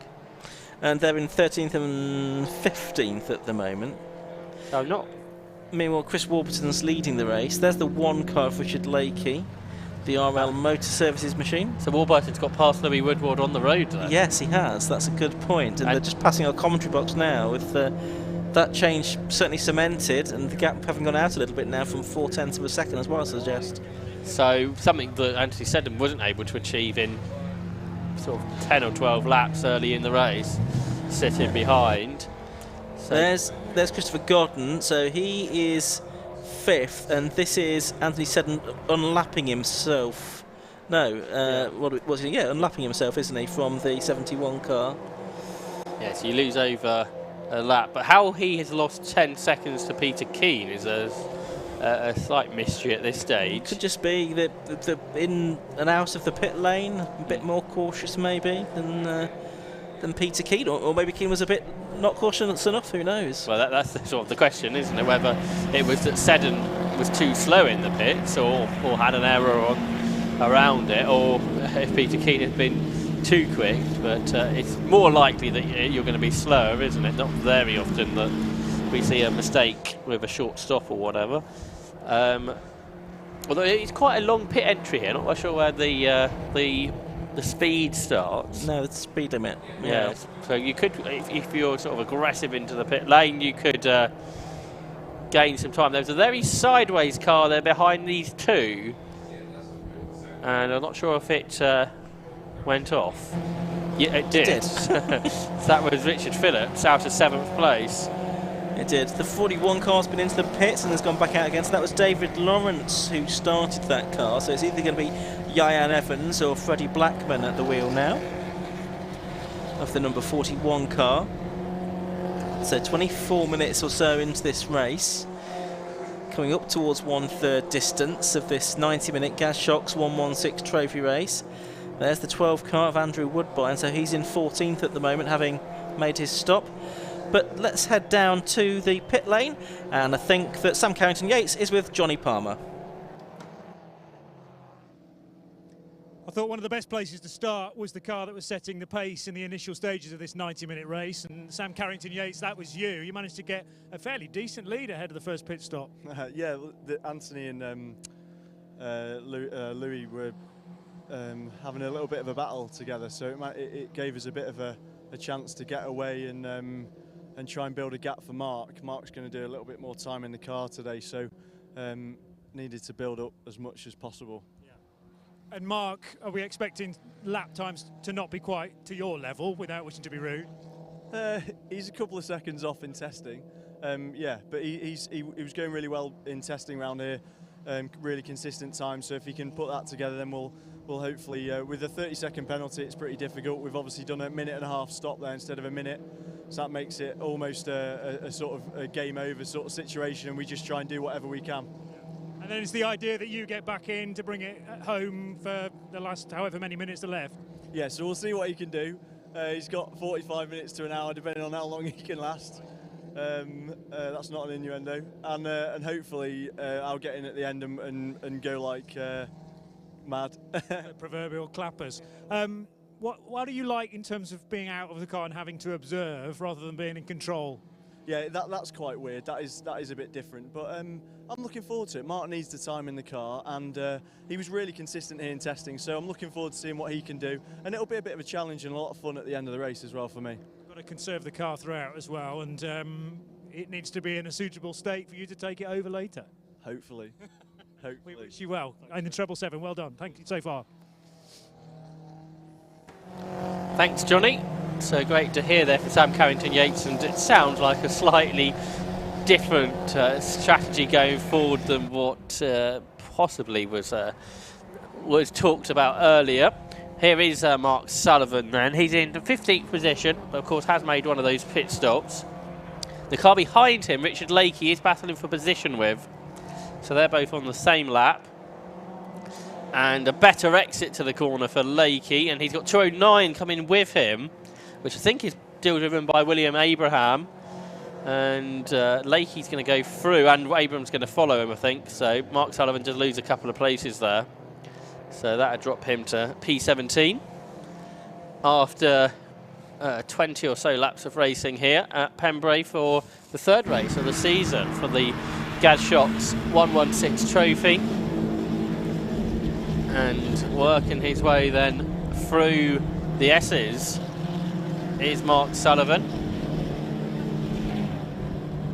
Meanwhile, up front, Chris Warburton still leads by the best part of a couple of seconds over Louis Woodward, so it's 42 from 87. And then into the pits comes 44 Richard Phillips now. Third is 34 Toby O'Reilly. Fourth is 57 Toby Partridge. Fifth is 71 Christopher Godden. And sixth is number 4 Chris Noakes. The best of the pit stoppers is in 11th position overall, which is 151 Peter Keane. So already more than half of the competitors have pitted as we come up to 1/3 distance. Peter Keane is still 10 seconds clear of Anthony Seddon. And then the third of the stoppers is Andrew Woodbine. At the pit lane then, after that stop, goes Richard Phillips. And we see there, number 71, Christopher Godden, in 5th position, has behind him on the road and 4th position, Chris Noakes. They've both completed 22 laps so far and working lap 23. Behind them is one of the early pit stoppers, Andrew Woodbine, 3rd of the stopped cars in the 12 car. But he's trying to work his way through so he can run his own pace. But at the moment he is stuck behind those cars, who he is of course 1 lap down on. But here then is the 5th and 6th, Godden and Noakes. Christopher Godden driving that car that was previously a guest car, as Ian mentioned earlier. Was driven by Martin Donnelly, former Grand Prix driver on an occasion at Snetterton a couple of years ago. And Chris Noakes is still chasing another car into the pit lane now. Is 123, which is the car that was started by Johnny Webster that he shares with George Adshed. So they're going through their 60-second stop now. That car was a little bit further down the order, I think, as this 5th place battle continues through the S's, being headed by Christopher Godden, who's about 40 seconds behind the race leader now, Chris Warburton. And they work lap number 24 of this race. So, in terms of those on the timing tower now, how many places do we have to go down to find people that have made their stop? Is it the top 9 that haven't, we think? Yeah, that's right. And everyone else has? Yeah, and we just heard from Sam Carrington-Yates, who now says he will be getting back into the car for the end of the race. But he said probably just for the last 15 or 20 minutes or so. Okay, we'll see about that. Yeah, indeed. It does mean that we've still got Chris Godden out there at the moment in the number 71 car, which is on screen. And he just lost 5th, just as you said that, to Chris Noakes. But yeah, Godden is going for a longer stint, because Jack Godden's tended to do most of the race there as well, hasn't he? This is Tom Murray Fussy into the pits. He'll hand over either to Tom Wood or Mark Davis. A 3-driver effort this in the number 40 car, one of the 40-40 racing efforts. And it's great that the 116 trophy allows for this setup where drivers can, or teams can share the driving 3 ways if they wish. And a good, affordable way, therefore, to get into racing and amortise the costs over several of you. See the Ross Riley car going through there. He started racing in the 116 Trophy a couple of seasons ago and has stuck with it. And he shares that car with Gary Taylor, and they are running in 16th position. Just behind them on the road is Liam Brazitz, but he's got a 15-second penalty already, only one-third of the way into this race, for multiple exceeding track limits during the course of this race, so that is far from ideal. Who's just coming into the pit lane now? It is Andrew Woodbine, and this is for his second stop, so he's already in that number 12 car, made 2 stops therefore, getting them in nice and early. Let's give you a rundown on the orders. We've just gone past the hour mark. It's 42, Chris Warburton that leads. 87, Louis Woodward is second. Third is number 34, Toby O'Reilly. Fourth is 57. That's the car of Toby Partridge. Fifth is number 4, Chris Noakes. Sixth is the 71 car of Christopher and Jack Godden. Seventh is number 3, Jeremy Woodgate. Eighth is number 220, which is the car started by Simon Fox, shared with Austin Browser. As the 87 car comes into the pit lane from second place, you can see in the background there. 151, Peter Keane is 9th. Number 5, Anthony Seddon is 10th. We're into the drivers that have made their first stops now. 209 is the car of the Abrahams. Has that been in? I'm not sure that it has. William Abraham and Peter Abraham. 12th is Richard Aiken. Now a 10-second penalty going out to car 3 as well. So that's the other car that already got 5 seconds, Jeremy Woodgate, now getting another 10 to make it 15. Top 2 are into the pits actually, Ian, because Chris Warburton came in on that same lap as Louis Woodward. Yes, so he did, yeah. So Toby O'Reilly in 34 has taken the lead, who's only in his second ever race, just debuted at Alton Park last month, but has done track days before. There is the Abraham car. I think it has pitted. It was one of those really early stoppers. And they're running quite well up the stopper list, really, in 11th overall. But certainly, as you suggested, there is a different strategy going into this race with these new rules. Yeah. I think it's actually probably a bit more interesting, isn't it, rather than just everyone piling in whenever there's a safety car, which is a bit predictable when it happens. It also means you're sort of constantly waiting for it, and then possibly you end up making 2 stops fairly late on in the window as well. So I think this is more interesting, actually. And it might mean that things are a bit more obvious what's going on earlier as well. And it's a bit probably safer in the pits as well, not to have everybody in the pits at the same time. Agreed. So all round good. Louis Woodward's got ahead of Chris Warburton in the pit stops then. He's back ahead now on our timing screens. And yeah, I can just see them down there at Spitfires now out of the window. And yeah, that's certainly the running order, 87 ahead of 42, with all of the other 5 cars ahead of them yet to make the first of their mandatory stops. So they'll have to, well, they don't have to do that soon. They've still got another 40 minutes to make, 40 minutes, he said, using his maths degree, to make 2 stops. Let's head down to the pit lane. Johnny Palmer's down there once again. Hope you got this time, Johnny. Move to the other end of the pit lane now, and to team 40. 3 drivers here, so I mean 2 stops. You should be able to do that fairly comfortably, Tom Laurie Fossey. But was that the stint that you expected to do? Did the team call you in earlier, later? No, as expected, that's half an hour, so splitting it fairly between the 3 of us. It was a bit more frantic a half hour than I was expecting. Had a slight dink to the back from someone, don't know who, so did a bit of grass cutting. But other than that, pretty happy with it. It was awesome start, so I think I was up to 12th at one point. But we don't have the pace to be 12th, to be honest, so slowly but steadily I was being nibbled fairly by most, but yeah, someone decided that they could do with me out of the way a little bit earlier than I'd hoped. So after that, I ended up in quite a quiet area of the track, so I was just trying to knuckle down and actually learn this circuit properly and get some good times in.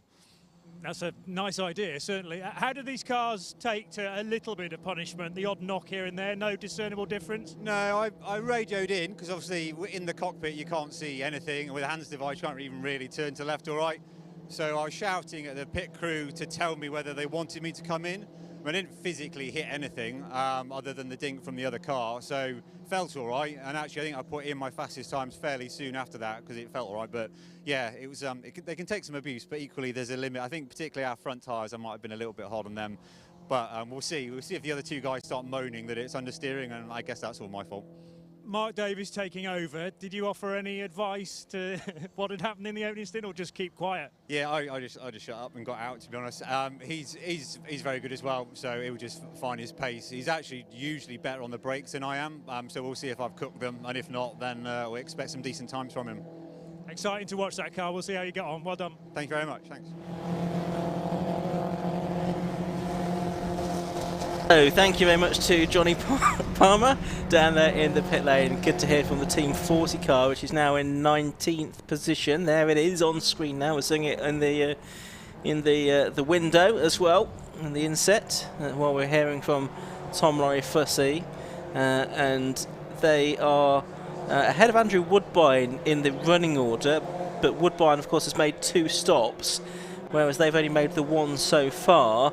The other drivers still competing in this race are the 2 other teams, 22 Richard Roundel and 41, which is the other 40-40 Racing entry, which has got 3 drivers, the David Lawrence, Ryan Evans and Freddie Blackman car.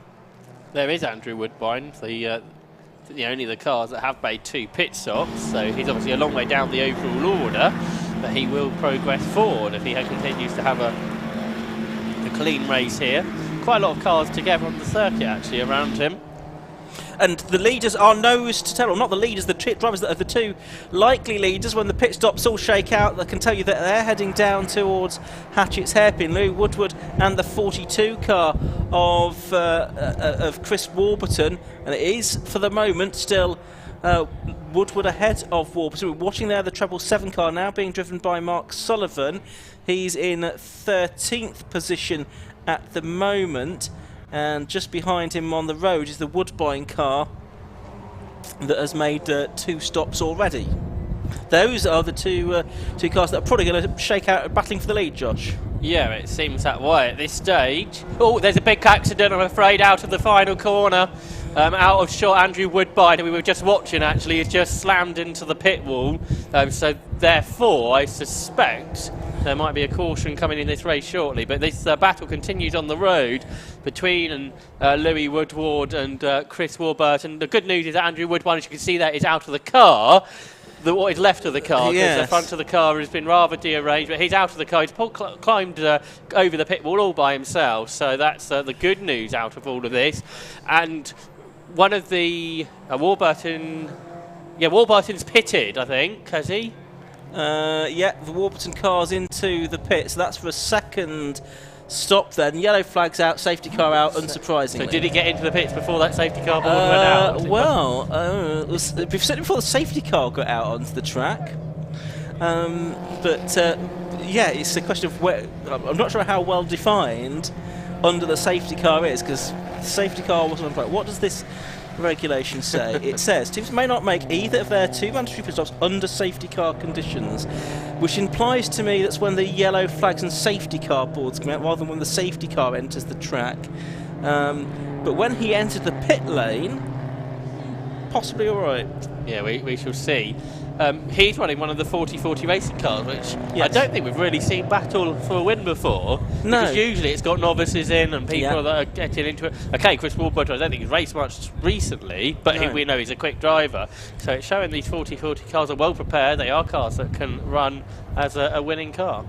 The penalty for making a pit stop under safety car conditions, if that is indeed what you do, is a 2-lap penalty applied after the race. So it's something that will not be sort of visible on track. The rescue crew on hand, they're in the pit lane to just check over Andrew Woodbine after he's his car's hit the pit wall there. Although we should say here at Pembrey there is an Armco barrier actually in front of the pit wall itself. Yes, it's not just the concrete wall. No, that's right. So that's a good initiative, isn't it, by Pembrey here? I don't know how long that's been the case, but to have the Armco in front of the wall itself, because otherwise that would have been a much bigger accident. Yeah, absolutely right. There's been quite a few Larry moments out of Honda curve during the course of today. You kind of wondered if that was going to happen at some point. It's certainly not unprecedented to have cars hit the wall there at Pembrey. And certainly I've seen that happen, I'm sure, in 750 Motor Club meetings before as well. It's a very fast corner, mate. You're right on the edge of adhesion. It's been very exciting to watch cars come out of that corner, it has to be said. But it is easy just to lose it, and then, you know, it's not very far. Did Chris Warburton get out the pits back still on the lead lap? I think he probably did. So that, depending which way that goes, that is probably a race-defining moment. Well, this was the whole point you were making, is, you know, actually the trick will be to be cognizant of what's going on and time your pit stop before the safety car comes out if you think there might be one. Yeah, this is a bit similar sort of to American racing with IMSA or IndyCar. You quite often them here, you don't want to get caught the wrong side of a safety car. So therefore you make your pit stop as early as you possibly can because of that. Although there you can make them the pit stop later in the safety car, but it's the same kind of principle where you'd rather make the pit stop before the safety car rather than after it. You just saw the yellow Pembrey recovery vehicle heading round to the scene of the incident to try and hook up the car. They'll need to try and work out what the best way to recover this car is from up against the barrier. Hopefully it will be in a position where they can sort of at least lift the front of the car up and tow it away.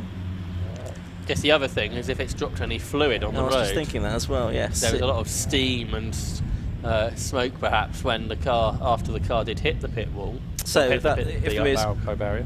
Yeah, if there is, then they'll need to get that dressed with cement dust or similar. But for the moment, we're behind the safety car. We're pretty much at the half race distance here, just slightly more than 45 minutes of the 90 to go. There's the 71 car, still being driven by Christopher Godden, isn't it? So he's not been in to hand that over yet. Oh, possibly that's not the case as we're going down now, because we'll find out who Johnny Palmer's got to speak to.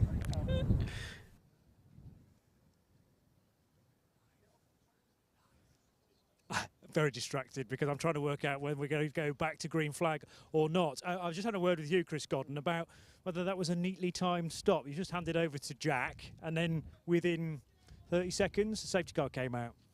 Yeah, can't plan that, of course. So yeah, it'll be a miracle. So all being well, that's done us a favour. But we'll wait and see. I think the driver's all right. He's out the car, isn't he? I believe. So good. Yeah, we'll see how it pans out. Recovery well underway. I didn't actually see how that incident panned out, but there have been a few close moments. I've chatted to 2 or 3 drivers now, and it was a real dice at the start. Yeah, it's quite good fun out there. It's the first time I've probably had a chance to properly race people, to be honest. I'm usually stuck in the car at the end of the race. So no, it was very good fun. It's a good track, and they've just red flagged it. Yeah, that changes things. It does change things a bit. Well, we'll see what happens. Yeah, so enjoying myself. The track seemed to have less grip than it did when we were practicing on Friday. It's either that or we wore the tyres out on Friday, the only set we've got. So, yeah, it's entertaining, certainly. So you actually missed the terrible day of weather then, because it was obviously hammering it down yesterday, but you didn't do any running then? We qualified in the wet yesterday. So, yeah, but yeah, the tyres survived that one, thankfully. Yeah, Jack qualified the car 4th, which is, yeah, pretty good. So happy with that. So presumably now, from a race official's point of view, they're going to have to dictate how long there is to go and where in the window you're allowed to drive, do a pit stop up until, unless we assume it is 15 minutes out from the checkered flag. Well, we were told it was 15 minutes out of the checkered flag in the briefing this morning, but I guess if the race time is cut down, then that could change. But yeah, we'll wait and see. How big is your team to utilise this strategy, to tweak it here and there? Is it just you and Jack, or are there additions to that? It's me and Jack, and we've also got Jack used to race against a lad, and we've got his parents here helping us out. Excellent. So yeah, it's 3 years. That was karting. Haven't seen them for 3 years, and they've turned up today to give us a hand. So that's good. Thanks, Kirsty. So. You may well be very grateful of that support. We'll keep Jack in mind, because he's going to have to do some sitting in the car for the time being, and presumably you'll be on the radio to him at times too. We can't afford radios. We're definitely on a budget. There's no data logging, no radios, so just hand signals. The old simple stuff often it can be better than the technology that is often rife for going wrong. Chris, congratulations so far. It's been a good drive in the hands of Jack Godden currently, but as we said, now into a red flag. So what happens next? Yep, so red flags. And Johnny Palmer posing the question that we'll all be asking, what happens next? We had a red flag in the previous round as well at Alton Park. That came a little bit earlier in the day, early in the race, and we had a 60-minute restart, and there was different rules put in around the mandatory pit stops. But now we've got just over 45 minutes to go when the red flag came out, so whether it'll be a sort of 45-minute restart or possibly slightly shorter than that, but we've still got, in some cases, 2 stops to make, some cases no stops to make, and most have got 1 stop left to make. So it will be something for the officials to decide. Obviously, we would always rather not stop an endurance race like this where there's pit stops and that can cause a problem, but I think it was just unavoidable. The recovery crew got there, had a look at what was needed, realised we're not just going to be able to pick this up in a straightforward way and tow it away. It's going to need a little bit more intervention. I think there is fluid down there as well that's the 750 Motor Club rescue crew are now helping to deal with. So it is going to be a few minutes, I think, before this race can get back underway for the Gas Shocks 116 trophy, which races these days in association with Motorsport News. So you'll be able to read Carl McKellar's report about the 116 trophy race as a special box in Motorsport News later this week. And at Silverstone next month, they're having a special 100-mile race as part of that arrangement backed by Motorsport News for the 116 trophy cars. But at the moment, the car's sitting there stationary on the circuit at the approach to Honda, and it's going to be a few minutes, I think, before the car of number 12, Andrew Woodbine, can be recovered from adjacent to the pit wall. I imagine once that is done, and now the rescue crew, or the recovery crew, I should say, have hopped back into their vehicle. Yep, they're towing it away right now. So the car's being towed away, and it is really heavily damaged at the front end. So that was a heavy hit for Andrew Woodbine. We can see from our commentary position here, it's a considerably shorter 116 than it was before. So Andrew, hopefully all is well with him. He certainly got out of the car quite quickly. But it looks like the rescue crew have also done their work dressing any fluid, and we should therefore be able to go racing again reasonably soon. What I'm not quite sure is what the format is going to be for the restart and how long it's going to be. All of these questions that we don't know the answer to. But let's go down to Johnny Palmer. He's got someone else to chat to in the pit lane. Still the red flag continues, but a chance therefore to catch up with a few people hopefully up and down the pit lane. Paul Abraham from the 209 car. I watched your first stop. Now that was Will staying in the car, but I mean the kit that's involved here to make sure that you're not breaching the very careful pit lane minimum reference time is impressive. There's a little buzzer that goes off. You have to push the car out and wheel spinned off. Yeah, well, it all counts. You know, the time you spend in the in-lap and the out-lap, we've been practicing that quite a bit. So, yeah, really important. He got it off to a T there, did a fantastic job, and we're doing a great job on circuit. We're not quite sure where we are now, but I think we jumped 7 or 8 places in the pit stop. Wow. So I think we're up to around P5. So we're just waiting to see how the safety car, but hopefully the guy that was in the car in the pit wall is all good anyway. That's the main thing. Obviously the idea initially was to just hold the race under safety car, but the decision's been taken to red flag. Now that further complicates matters a little bit because you'll have to check your regulations book now. It shouldn't alter when you can pit up until, we think. I mean, I'm guessing here, but 75 minutes was the rule before we started. Are you expecting that to be the same the other side of the red flag? Yep. So, yeah, 15 minutes from the end. I don't expect that to change. A bulletin will be issued if that is the case. They may drop the last stop as happened at Alton. Potentially depends on how long the red flag is. But I think as long as it doesn't reach the 15 minutes, I think it will carry on. Were you expecting to do half an hour? Can't say. I mean, there's so many people watching this, and the problem is, you know, someone might... No, I'm kidding. No, so we were trying to do it tactically around traffic. Will was fastest, then second fastest on track. He then had clear air. He chose himself to come in when he got behind a pack. So we just left him carry on really until he got back into traffic, and then we're going to stop him then. So it could have been any time, up to the 15 minutes. So where he re-emerged, you said he was able to leapfrog several cars, but he was then coincidentally perhaps in clear air. We had tried to work that out, so just to see where he would land back in. So he came out with about a 15-second Clio in front and took 15 seconds. In fact, he caught and passed the leader, 777, who were leading the race up into the pit stops. They pitted about the same time, so it worked out really well. We did gain a lot in the pit stop, so a bit of luck if you call it luck. And the car generally across his first 2 stints, fairly consistent, you think? No, we are carrying a slight issue, actually. We've got an engine management light is flickering on and causing a slight misfire on the upshift, but he said it's fine and he can manage it, so until it stops, we'll keep going. And then you have to take over and manage it yourself, perhaps? Yeah, I'm sure it'll stop just about then. No, we hopefully it'll be okay. Paul Abraham, congratulations so far on a good drive, and yeah, there is a long way to go. We'll see how you get on later on. Thanks a lot. Thanks, Johnny, down there in the pit lane, catching up with drivers. As you can see on the screen now, the car that had caused that red flag has been moved, and now the officials have this task of working out what to do next. Presumably that is a plan, because cars are moving into a position on the grid, and that position I'm not sure has been communicated yet in our direction.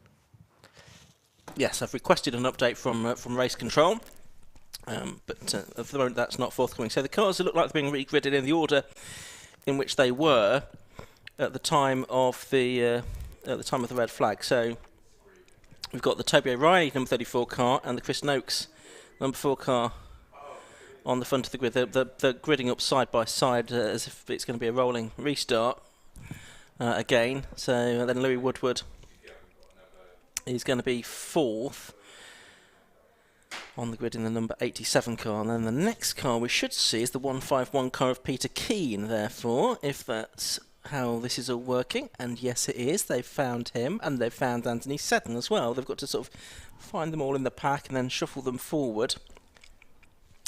This should get a quicker task as we go along, because there'll be fewer and fewer cars to choose from. They're gradually being pulled forward, one by one, and really the track now clear, so I would think we'll be able to go racing in one form or another in the not too distant future, Josh.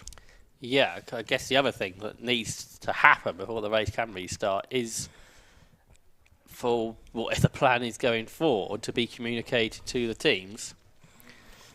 Yes, because you can't really go racing without knowing what the rule set is going to be. No, agreed. That's important as well. Just to make sure. This is certainly a problem that's sort of been around international racing lately as well. Johnny was at covering the Spa WEC race last month, which I think had 2 red flags in it, which then causes rules needing to be changed sort of on the fly. And so, yeah, certainly not just a problem which occurs to this level of motor racing. No, absolutely not. So there you can see the cars forming up on the grid. At some point, the safety car will need to sort of move to the front of the field, presumably to lead them off, and the race to get back underway. As I say, we'll hopefully get an update from race control as to exactly what the situation is.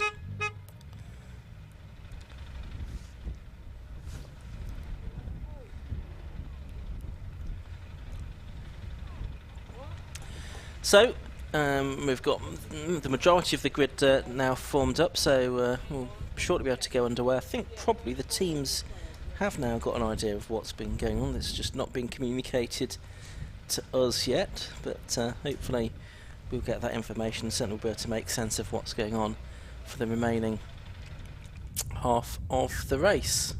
Reminder, we're in Wales this weekend. Breezy Wales as well. I mean, we could just have easily shown you the flag of Sweden, I think, as the flag of Wales there, which would have confused us. We're not at Anderstorp. So, when you had this red flag at Oulton, Ian, was their cars been lapped at that stage? Oh, now you're asking. That was a month ago. I don't think... No, possibly we had some cars that were lapped by that point. It was still relatively early in the race, in the first 20 minutes. So I just wonder if the lap... How many laps? Because obviously this is the difference between Motorsport UK regulations and FIA racing, yes, where the laps would count.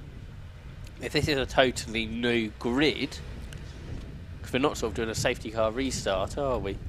So it's all very confusing. Yeah, so anyway, we await the any news to what's going on. We will just, in the meantime, commentate on whatever's in front of us, whatever appears on our timing screen. We will tell you what that says, and hopefully it will all make sense at the end. Bird of prey, possibly a kestrel. Didn't look big enough to be a buzzard, I didn't think.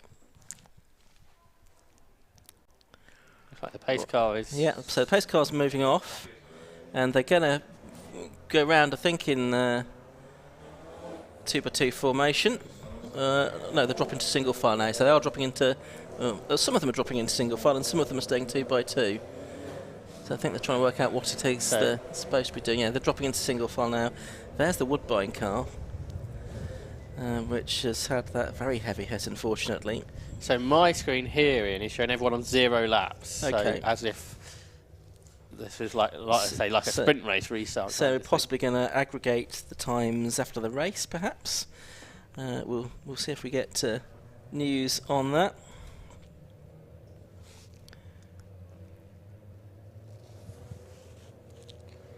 So yeah, it should just be the 1 lap behind the pace/safety car here, and we'll see if we... I imagine we'll probably get a 2x2 rolling start, won't we? But yeah, they've all slotted into single file around behind the safety car. Anyway, we've got the cars heading round then behind the pace car for the moment. It's 1.456 mile Pembrey layout, which has produced some really good racing this weekend. It's a long journey for many people to get here, but it's rewarding circuit to drive, produces good racing. And it's a circuit that probably doesn't see as much motor racing as it should do. I think it does deserve a little bit of a better calendar and more visits from some of the major clubs that it gets, because it does produce good racing. yeah, hopefully having sort of a real good live streamed coverage weekend here at Pembrey might make some difference going forward.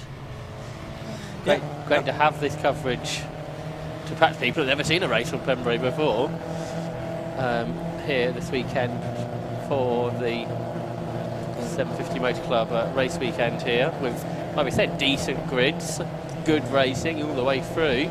So safety car is going to come in, but you've got then cars following it into the pit lane, some of them, which is entirely predictable. Most of them are staying out, it has to be said, for the moment.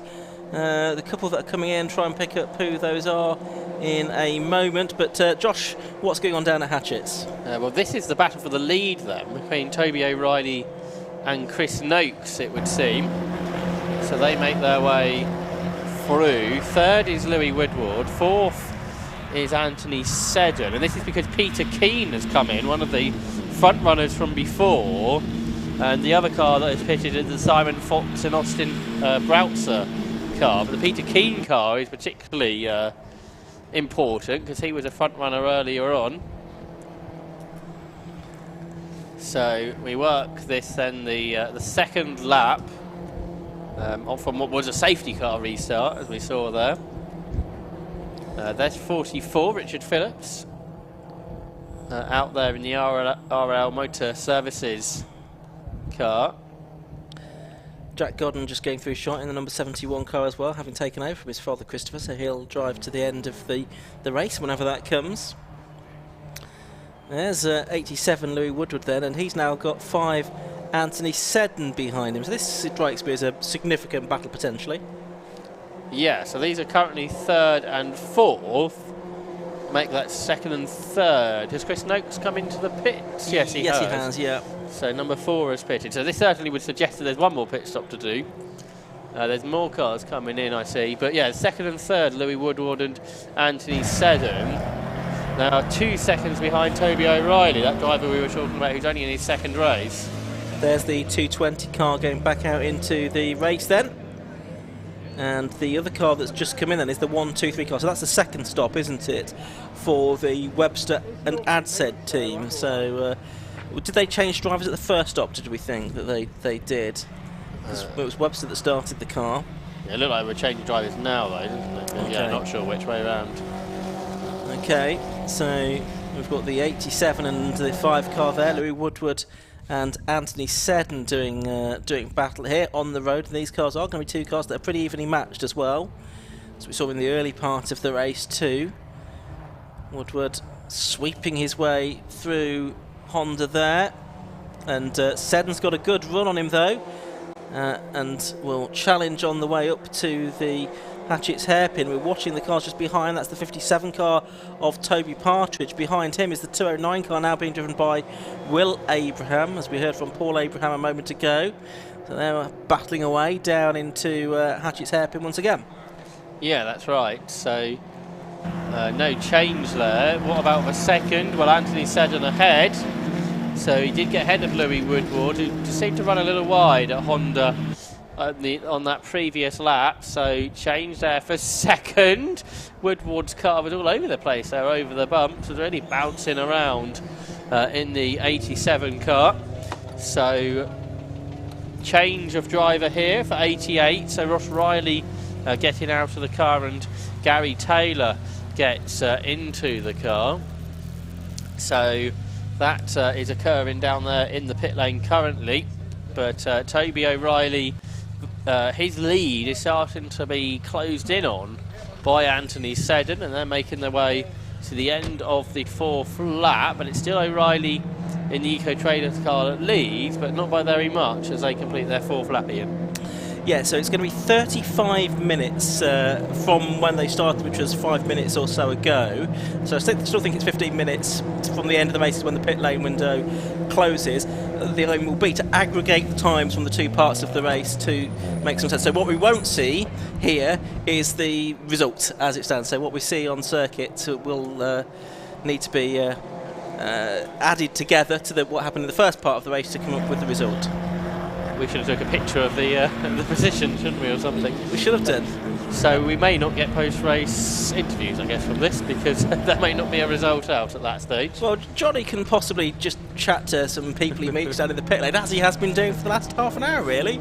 That would certainly be very welcome. The 57 car in at the moment, then that's Toby Partridge, and 41 in, so that's the driver to put their third driver in now. So either Johan Evans or Freddie Blackman getting into the 41 car, one of the 40-40 racing machines.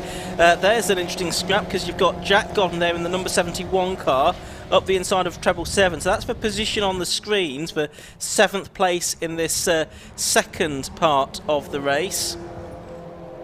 And in between them is the 42 car as well, a driver who could be in for a win here potentially. That's Chris Warburton, because of course he's made 2 stops. Where is he on the screens? He's 9th on the screens at the moment. He just made that second stop just before we think the safety car was initially called. Yeah, if he doesn't have to stop again, he's certainly in a good position, Chris Warburton. Jack Godden, we just saw there, he's the quickest person on this second start. He's on a 1:13.1 in the 71 car, and Chris Warburton seems to be sort of going with him at this stage. So I guess equally, everybody out here has got to push as hard as they can, because they probably don't really know what position they're going to be in. Well, that's it. This is, in a way, pure racing. You've just got to push hard, do as many laps as you can in the time available. And as simple as that, really.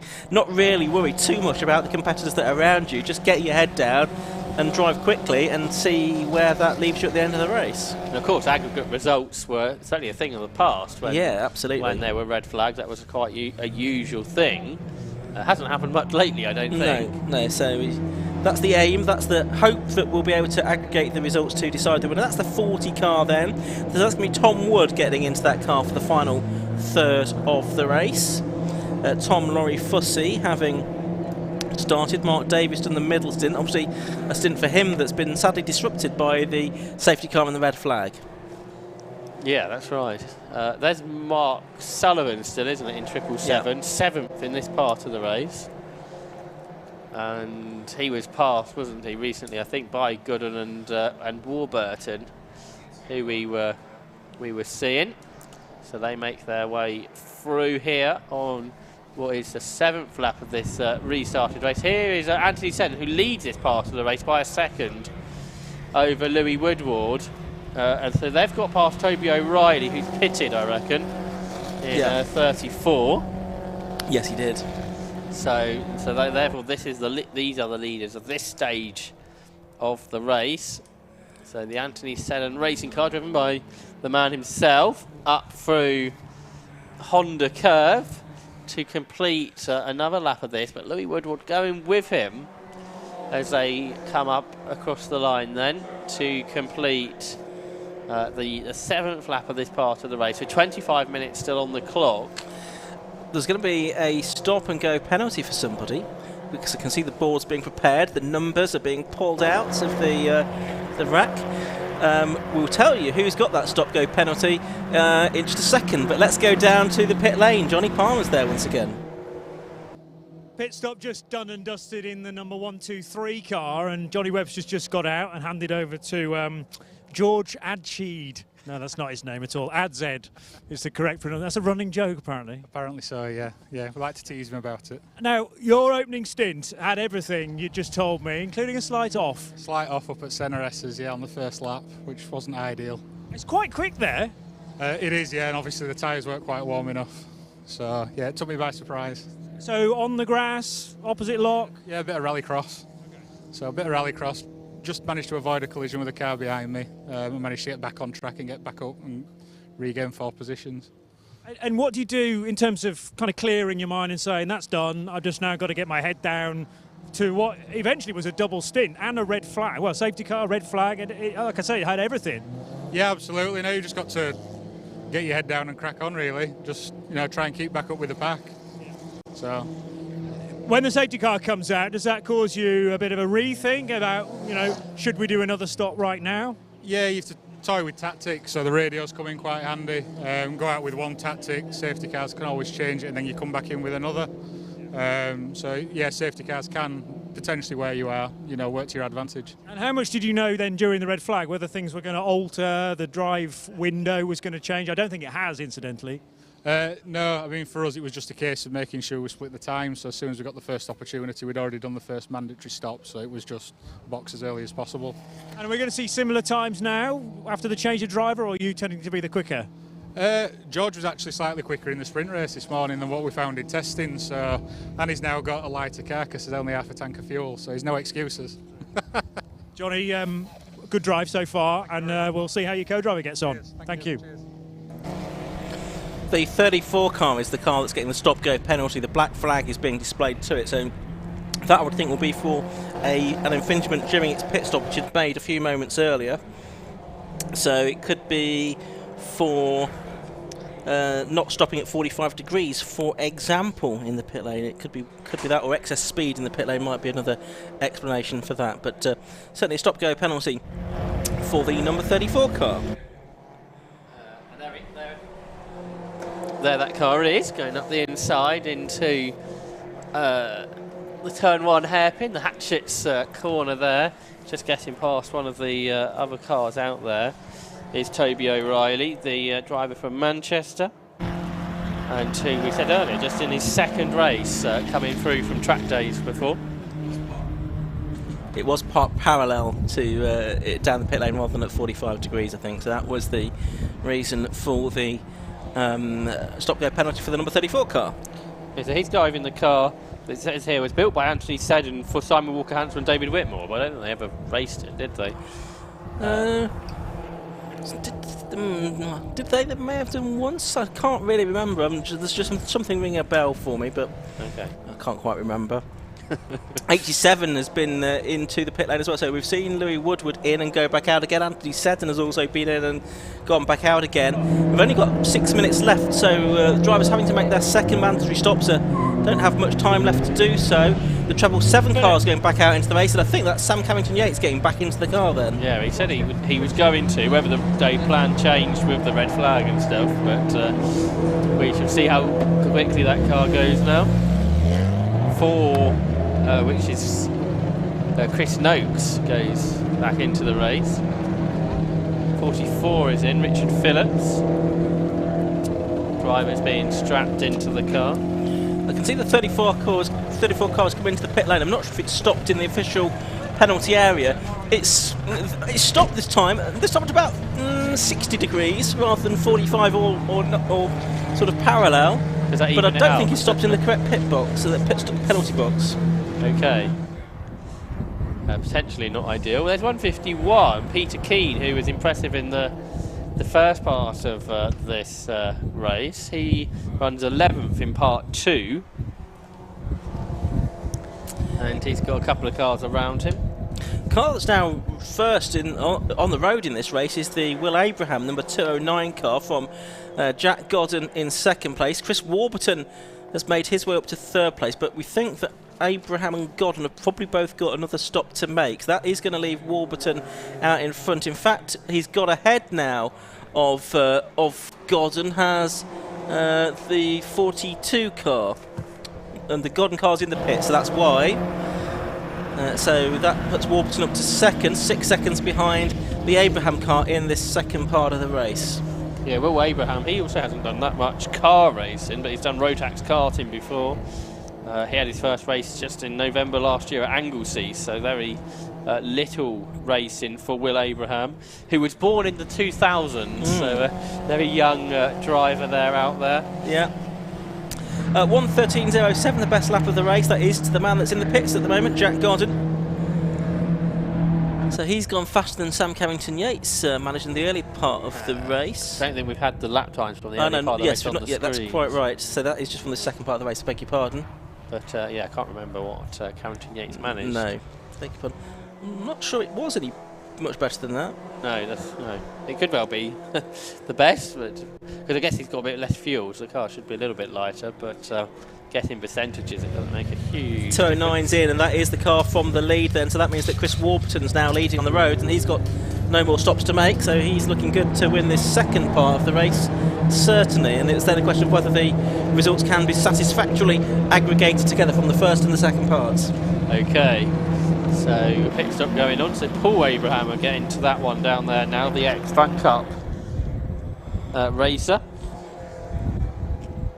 There's Louis Woodward. Now he has the 42 car right behind him, and the 42 is Warburton, who we think therefore is going to sort of put a lap here on Woodward. Therefore, trying to anyway. And he's got Anthony Seddon. So you've got 3 quick cars right together there. Woodward and Seddon on the same lap, but Warburton trying to get a lap ahead of both of them now, because they've had to make a stop in this second part of the race, and Warburton in that number 42 car hasn't had to make a stop. That's going to be an important thing, isn't it? So if Warburton wins this part of the race, the flag will go out to him. So therefore, if he can put a lap on these cars, the aggregate lap number is going to be in a much better place for him compared to his rival. So actually, that's going to be an important thing for him, I would have thought anyway, to make sure he finishes a lap ahead of these two on this part of the race. Yeah, so they're making their way through Spitfires now. So Warburton already passed Seddon in the number 5 car. He's going to try and get past the number 87 car next. That is Louis Woodward, who's third on the timing screen. So effectively, he will have lapped everyone up to and including third place. Richard Roundel, has he got another stop to make? He stopped quite early, didn't he, Richard Roundel, originally? I don't know if he's made 2 stops though, or not. Still, the 42 car trying to find a way through. I think Woodward is being quite staunch in his defence here. He probably isn't necessarily aware. Well, he may be aware that the 42 car is on a different lap. Warburton is on a different lap. So there's no blue flags, I don't think, which ordinarily there would be. So Woodward, with this similar paced car behind him of Warburton, now trying to find the toe down the Cowell straight towards Hatchett's hairpin. It's getting to the outside line for the hairpin, but no, tucks back in behind Woodward for the right-hander. So it's still 87 ahead on the road, Louis Woodward, but he's just trying to avoid becoming a lap down to Chris Warburton, number 42. Yeah, that's right. We've only got a minute till the pit window closes, so if anyone hasn't made their 2 pit stops, they really ought to have done. Jeremy Woodgate is getting the black flag. Now, is that a stop-go penalty as well? No, it can't, because I can see that board line out. So it must be a drive-through penalty that he's serving, which will indicate it's probably for track limits infringements. Yeah. So it'll be a drive-through penalty that he'll have to serve. He was on 15 seconds before, wasn't he, in the first part of the race? Which I don't think showing on our screens. Freddie Taven has been given a penalty in the second part of this race of 5 seconds. And this scrap is showing Seddon now unlapping himself, potentially importantly, to getting past Warburton there on the road up towards Honda Curve. This is quite a frenetic battle, actually. Oh, one car's gone off. That's the 50 car of Liam Brezitz. Back out into the race he goes.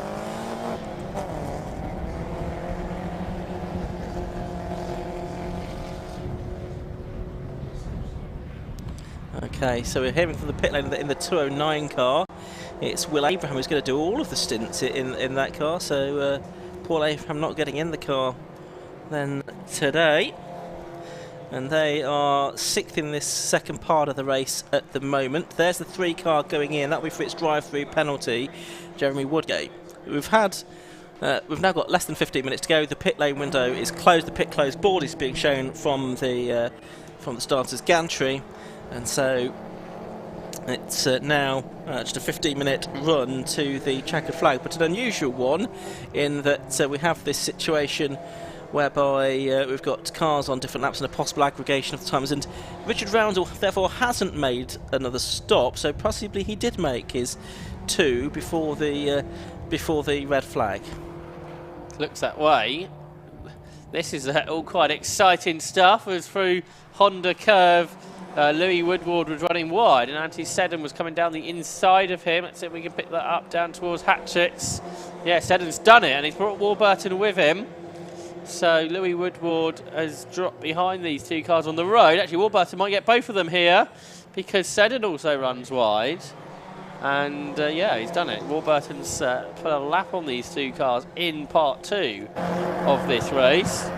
And I suspect he'll be able to sort of pull away a little bit now he's got through. We'll see if Seddon and Woodward have anything to say about that. A bit further back, some place changes. Peter Keane, you can see, up to 8th position in this second part of the race. Sam Carrington Yates, who got back into the number 777 car. That car is in 10th position, a lap down and a bit, isn't it, that car now? Yeah, and he's doing 1:13s, but not quicker than what Jack Godden did earlier in the 71. Yeah, Jack Godden in 5th place, so he is only about 5 seconds actually behind Seddon and Woodward, isn't he? So he could try and get ahead of them before the end of the race. Seddon, meanwhile, is going to try and get back ahead of Warburton, I think, going down to Hatchets. We're watching something else on screen at the moment, but just watching that out of the window. And Seddon's got back through on the road down at Hatchets ahead of Chris Warburton, who will try and get back through at DeBenny or Spitfires and then DeBenny. But no, he can't quite make that work. Here they come into shot, Josh. Yeah, they're absolutely together. So a fascinating battle that has broke out here on the racetrack with Louis Woodward right behind. And as you say, Jack Godden, he was 5 seconds behind not long ago. That's less than that now. That is for sure. And he'll be on a similar pace, if not a slightly quicker pace than these drivers as well. 3 seconds on the last lap he was quicker. Wow. Because they are fighting so hard. You said it was 5 seconds, that was only actually a lap ago, isn't it? Now it's sort of 2.5. Like I say, just about getting your head down, driving as fast as you can in this part of the race when you're not quite clear how it's all going to pan out. Just go as fast as you can. Let's see if the results do get aggregated afterwards. Yes, confirmation that they will be aggregated on the screen, so... we just don't know the first part of the result. Yeah, don't know the first part, which is always how it used to be in the old days before we had the sort of rule change that meant you didn't routinely have results aggregated when you had a restart. It really is. Well, here's another race. Watch that one, and then we'll work out what happens afterwards. But you do think here that Chris Warburton's going to be in a strong position with if he can get that lap back on Seddon. Yeah, it's a potentially important thing both ways, isn't it? For Seddon to be in front and get that extra lap, so therefore complete the same number of laps in this part as Warburton. Or an alternatively for Warburton, important to have that one extra lap in part 2 of the race. Yeah. So 10 3/4 minutes left, roughly, of this second part of the Gas Shocks 116 Trophy race here at Pembrey. Still 2 more races to come this afternoon for the Sports 1000 and the Clios to round out the weekend here at Pembrey. Yeah, they should be exciting races, shouldn't they, to include the programme here. So they've had plenty of time to have a think about since their last race. Yeah. I should think 2 exciting races to conclude. Well, it's been a frenetic race meeting, hasn't it? 16 races to just a day, which I don't think I've been to a race day with 16 races in one day for a while, let alone with an endurance race during the course of the day. No, not at all. So plenty of value for spectators that have made their way to Pembrey today, or if you've been watching on the live stream all day, hope you've enjoyed it. Maybe you've been rewarding yourself on Father's Day with a watch of the live stream from Pembrey. And happy Father's Day to all fathers tuning in. So there's Woodward, and he's just ahead now of Jack Godden, and this is for position. And it's for 4th position on our timer screens, a lap down, sort of approximately a lap down from the race leader. Yeah, lapping a very small bit, isn't it, to Chris Warburton. But a good stint here from Jack Godden as they make their way through. And just ahead of the road, there's a couple of cars close together, including the 41 car there, the race car radios machine, that is out there with 9 minutes of the race to go. And it's the Taylor car just ahead, Gary Taylor, who shares with Ross Riley. So in this part of the race, this is a battle for 15th and 16th positions. And Gary Taylor, who started racing just last season, and he's just age of 39 years of age last week. So happy birthday to Gary Taylor a week ago. So about 8 minutes of this race left to go, and there's the 50 car of Liam Brezitz coming through shot there at DeBenny,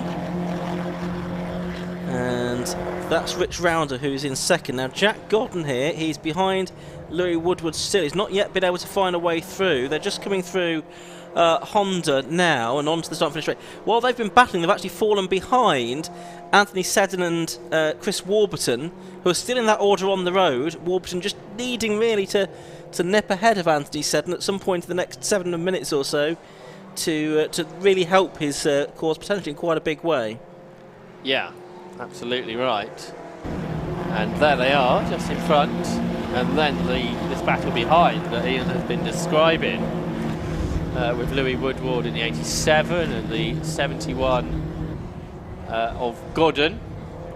Nose to tail to the left-hand side of the circuit goes Jack Godden, but he can't yet make his way through, but he's giving it a good attempt here in the ex-guest car, but he can't get much closer than this to the back of the car in front. They're not, you can't. They're lapping the high 114s though, which is about a second and a half or so off the sort of really quick times, so they are slowing each other up.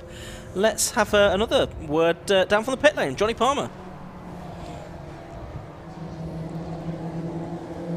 Into the real business part of the race now, and I'm with Mark Sullivan. Potentially another safety car here, Mark. You've got a conversation to be had with your co-driver Sam. I love this because this is the heat of the moment in an endurance race. Mark, you did the middle stint. How was it for you? Yeah, it was interesting to say the least. The car's understeering, sliding around a lot. Had a couple of nice little battles, lost a couple of places and got a couple of places back. But yeah, it's good race. fast track. Yeah, it's good. I chatted to Sam earlier on. If anything, it's more nervy for you guys when you're out with the car. Oh yeah, definitely. When you're in the heat of battle, aren't you? And like you say, the car's moving around a lot. It's sliding all over the place. It's a lot trickier on the inside than it looks on the outside, you know. Sam's doing 114. He's pretty much dead when he gets into, I think, some clear air. But there are cars ahead of him that are in the 116. So are they catchable? I've got a fly in my eye then. Possibly. I don't think he's going to catch the front runners now.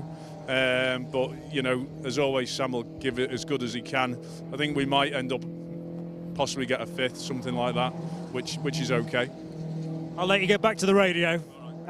Towards the end of the race, Mark Sullivan in the 777. Can they get in the top 5? Well, that car that had a spin on the way out of Honda and was there for quite some time has now manoeuvred out of position, so that's good news. So hopefully we'll be green flag running towards the end of the race. Who was it? Not sure, but just seen on the screen, got a penalty for the leader. Chris Warburton's been given a 5-second track limit penalty. Well, that's going to complicate things even further with the aggregation of the results, isn't it? Probably makes it even more important that he gets ahead of Anthony Seddon. I'm not sure where he is in relation to Seddon on the road at the moment. Well, there he is. Where is the Seddon car? Is it in front? Is it behind? We can see the 88 car.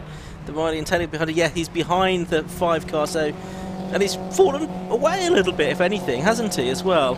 Meanwhile, Jack Godden now has got clear of Louis Woodward, so he's got ahead of Louis Woodward, and now he's got about 5 seconds to try and make up in the remaining 4 minutes to get back on terms with Anthony Seddon, which again could be important here. Yeah, that's right. And only a few laps of this race to go as well now. So Chris Warburton getting past Anthony Seddon is looking unlikely, I would suggest, because that gap's gone out. Yeah, it has. 209 here, so that's Will Abraham we heard, didn't we? So for 4th in this part of the race, he's about to change, because Jack Godden's on the inside there and slots through. Yeah, so Will Abraham losing the position.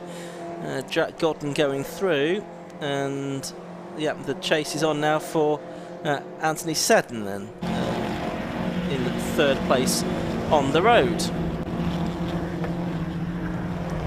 Over the line we've got Liam Brezitz coming, and also the 40 car as well. That's a car that's got a 15-second penalty for various track limits misdemeanours. That's the 40 car you can see on screen now, doing battle with the 220, which is Austin Browser at this stage of the race.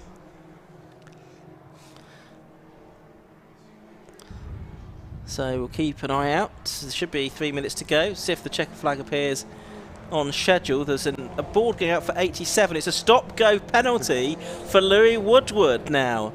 So he is serving a stop-go penalty, I'm afraid. Well, he might not get the chance to serve that with only less than 3 minutes of the race to go, in which case there'll be a penalty applied after the race. So Louis was just driven past that board now. So we'll see if he comes to a stop at the end of the next lap. But that, again, could be a race-defining moment, couldn't it? Certainly not going to help his cause. No, I don't think he's going to be the one that wins this race. We really don't know who is going to win this race. But I don't think it's going to be him now, anyway. Not if he's got a penalty to serve, one way or another. No, that's absolutely would seem that way. Oh dear! Oh, Seddon. That's Seddon. That's Anthony Seddon. Wow, and he was the one just ahead of Chris Warburton on the road. Now, has he done that all by himself, or was he assisted in some way into that? We just saw Louis Woodward flash past him as well there. So Seddon, who was ahead of Warburton on the road, we presume that he no longer is. We can see out of our commentary box window, in fact, I think the 42 car about to head towards us. He's not quite here yet. The 42 car of Warburton does now come through and is the sort of leading car on the road, and the car behind him now on the road is that of Jack Godden. So that certainly is a very important moment, wasn't it, when Anthony Seddon went through, went off the road and really lost a lap basically there in his result because of it. Absolutely. I mean, Warburton's one contender. Jack Godden could be another contender for victory here, potentially. There's Louis Woodward serving his penalty, so we did see the board, and now he's going back out into the race. But that's really compromised his hopes there. So here is Warburton, who's looking in a nice place. I think we can agree he's got a good chance of winning this aggregate result. So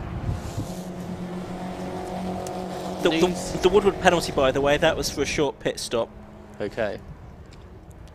So you gain so little, don't you, by doing that in the pits? And Yeah. in the penalty, you lose all that time and a lot more.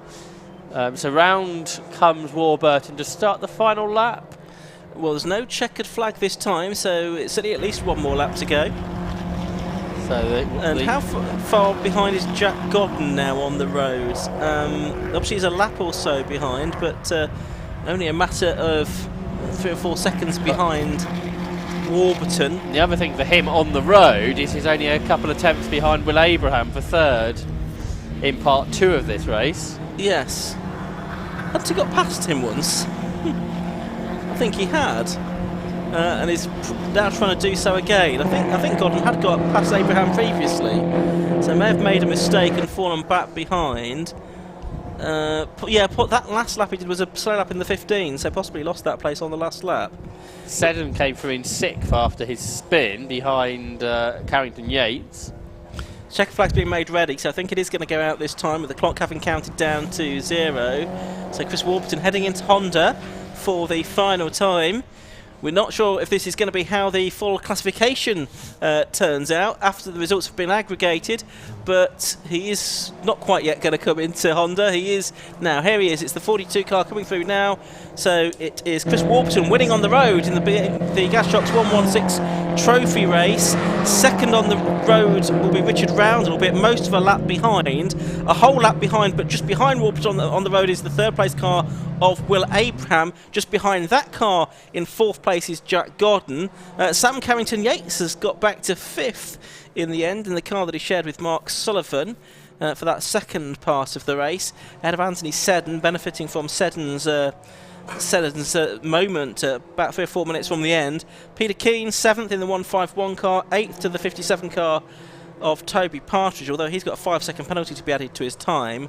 9th to the number 1 car of Richard Lakey, and 10th to number 89 Freddie Tatham. But I think, Josh, we're just going to have to wait and see what the official results are once they've been aggregated. Terry Stevens and the timekeeping team will have their work cut out to get the software to do all of that and produce a final result for the 2 parts that we've had in that Gas Shocks 116 trophy race. Yeah, so I suspect for those people who are particularly interested in that is to head to the 750 Motor Club website and the 116 trophy part of that later, perhaps today, this evening perhaps, to check what those results will be, because they will be all posted there, like you say. Yeah, so Chris Warburton heading down into the pit lane. I don't know if Johnny Palmer's going to go down and talk to anybody and after the race. That was a verbal nudge.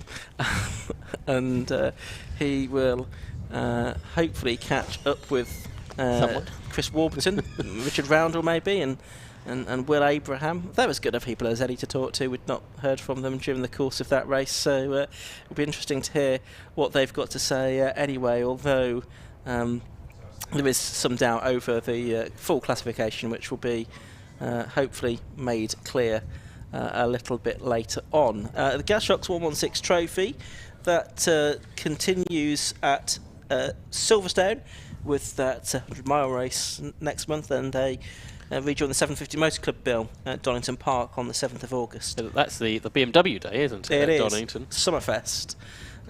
So big weekend. There's lots of BMW racing. BMW Car Club are there. There's also the Ultimate BMW race as well, which should be good fun. And lots of BMW Car Club stands, displays, etc. on the infield as well at Donington Park. So that's certainly something that you'll be able to enjoy at Donington Park, in particular if you're a BMW owner. You can see the cars for our next race already ready to head out on track. But before we do that, we can hear from Johnny Palmer down in the pit lane. Well, we're trying to make head and indeed tail of this. Clearly, an aggregated race is never a particularly simple thing to follow. But with a 90-minute affair affected by a red flag, you're always going to have that slight complication. As far as the timing screen is concerned, Chris Warburton did win that race, so we should make a beeline for Chris.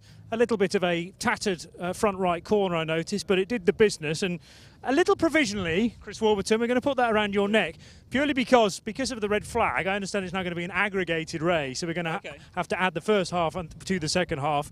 But the second half was certainly won by you as a solo driver.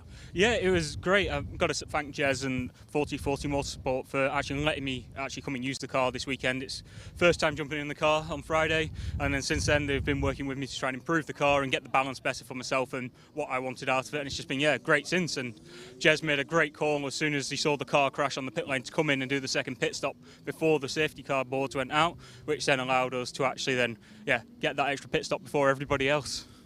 I think it was the guy making those calls that I had a quick chat with, and somebody in the team said, you need to make your waves in Formula One next. Here he is, in fact. Maybe so, yes. Very happy down here, and it was all about, as explained to me at the time, getting you in just before. I mean, you couldn't have predicted that safety car. No, we couldn't have, and it was just luckily with the guys being on the pit wall and having the radio in the car, which was a late addition that we made this morning. It was just a great thing to do, and it was well done and to the team, and the car's been great throughout the race, and we were matching the others on the pace, and that was also good compared to where we were on Friday. Congratulations. It is a little provisional at the moment, and it might be a case of paying attention to the 750 Motor Club Live website for the standings. Complicated affair, I think you'll agree, but we'll move on now with the next race here at Pembrey.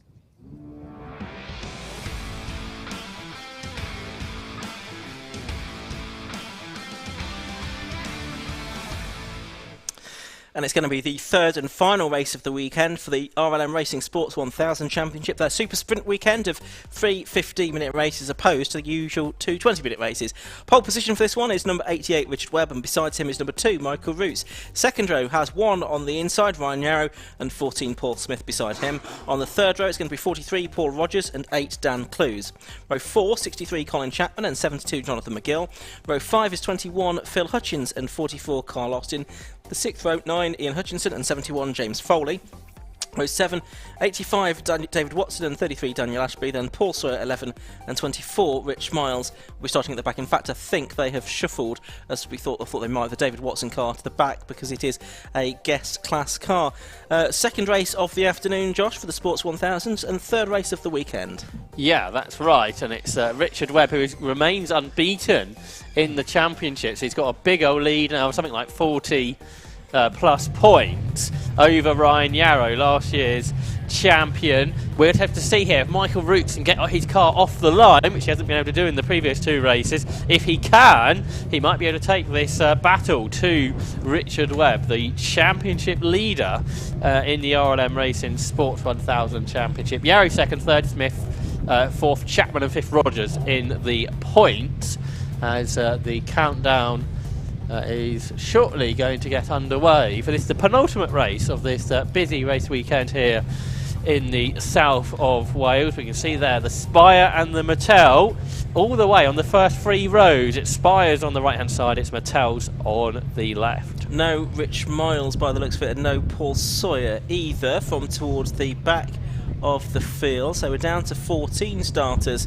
for this final race of the weekend. We'll watch out for that guest class car, the development car that David Watson is driving. We've got the green flag at the back, but I think there's some other reason. We're just waiting for the circuit to be cleared elsewhere, possibly, before the race can get underway. So the car's just sitting on the grid for the moment. The Spire of Richard Webb. Spire, the concern for so many years of Paul Nightingale. And he's built many of these cars up there in Derbyshire, and it's been a mainstay, really, Spire sports cars off this Sports 1000 Championship for well over a decade now. More recently, they've been challenged by the Mattels. You can see the number 2 Mattel on the outside of the front row of the grid, being driven by Michael Roots. And as you were saying, let's hope he makes a better start to this race than he has the others.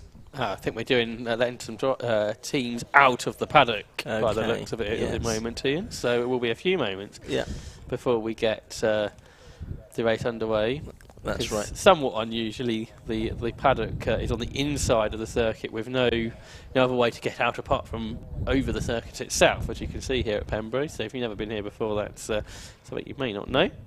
Yeah, yes. So, and obviously there's a sort of build-up of traffic there during that 90-minute 116 trophy race. So a few cars to get out. Looking at sort of past champions in Sports 1000, so Spire have taken the overall championship in 2021, 2020, 2018, 2017, 2014, 2013, 2012. I think was the first year that they did. Tim Gray drive Aspire in 2009. I can't remember, but they've won several championships. Mattel have just won it on the one occasion. That was 2019 when Chippy Westmail took the title. Of course, no, twice, of course, because Scott Mattel won it in 2015, of course, in the eponymous car, I beg your pardon. So Scott Mattel took the title in 2015 and Chippy Westmail 4 years later. But Mattel's last year finished second and third in the championship with Michael Roots and Victor Newman, who's moved over to F1000 this weekend. Anyway, we're about to go racing here at Pembrey for the final time. The 5-second board is raised. Revs are rising, lights go out, away they go. And Michael Roots at this time did make a reasonable getaway. This time is tucked in there into second place behind Richard Webb from pole position. Paul Smith carrying a lot of speed down towards Hatchett's. Is it too much speed in the Mattel? Well, he's got the place away from Ryan Yarrow, who started a position ahead of him on the grid. Can he hold on to it now as they come through Spitfires and DeBenny? And the answer for the moment appears to be yes, he can. Yeah, so they make their way through this first lap of 15 minutes of S1000 racing. So quick, these cars. And they will get around this lap in about a minute. Such is the speed of them. And it is led then by the unbeaten man this year, Richard Webb. So he heads the pack from Michael Roots and Paul Smith and Ryan Yarrow and Dan Clues and Paul Rogers. Those six, quite a long way ahead of anybody else. There is Paul Rogers returning this season. He's got their cars in front running a little wide, particularly Ryan Yarrow was well out over the curb there, coming out of Honda, and that means Dan Clues is attacking. But Yarrow's brakes so late defending, he gains a place, he goes past Paul Smith, which was quite remarkable there, and Dan Clues got a good watching brief of all of that, so they're back into grid order really, aren't they, with Ryan Yarrow now getting back ahead of Paul Smith. So Webb it is that's leading, Roots in second, so he's having his strongest race of the weekend so far, helped of course by getting the car off the line in a half-decent fashion. And Ryan Yarrow up to third. He of course piled the pressure on and led some of the second race of the weekend, the first race of the day. He's got Paul Smith behind him now, and then Dan Clues it is next up in fifth position. But we're watching there the two leaders coming through to complete the second lap. Yeah, and they're going away quickly from Ryan Yarrow, who's got all this pressure being applied to him by Paul Smith. And now Clues is coming involved in this. He gets squeezed up towards the grass. He just about avoids the grass, does he? He locks up. He's on the tarmac and he's going past Paul Smith. And Paul Rogers fancies a bit of this and he goes through too in the TGM Spire. Well, how many positions can he get here? Because he's got past Paul Smith and he's right tucked up there behind Dan Clues in the Mattel Cars machine. And they come through then absolutely together. Some great battle between these drivers, and a couple of times now Paul Smith has had cars come past him on the brakes into Hatchett's. Yeah, so 12 minutes of the race left to go, coming towards the end of the third lap of the race then, and it is still Richard Webb that's leading the way. We're watching Paul Rogers go through. Used to race at Contour, did Paul Rogers in the past, making his return to Sports 1000 this season. Just watching Ryan Yarrow go through, and that's Paul Smith giving the grass an unscheduled cut. Probably wouldn't have got away with that yesterday, but he has got away with it today, albeit losing a bit of time. Yeah, is this going to cause any problems? Because the splitter dug well in there, and we shall see how Paul Smith's race goes moving on from there. race leaders turn their way through. Here's Richard Webb then in 88, pulling in the car through. I don't think it's quite as lively as it was in the earlier race. We heard he had that misfire as well, didn't he? He was saying. Well, if you want anyone to try and sort a misfire out with these cars, Richard Webb is your man, isn't he? Here, so he leads after on the fourth lap now. But the fastest lap has gone the way of Michael Roots on a 59.43 as he's now going after the race leader here as they glass across the line once more.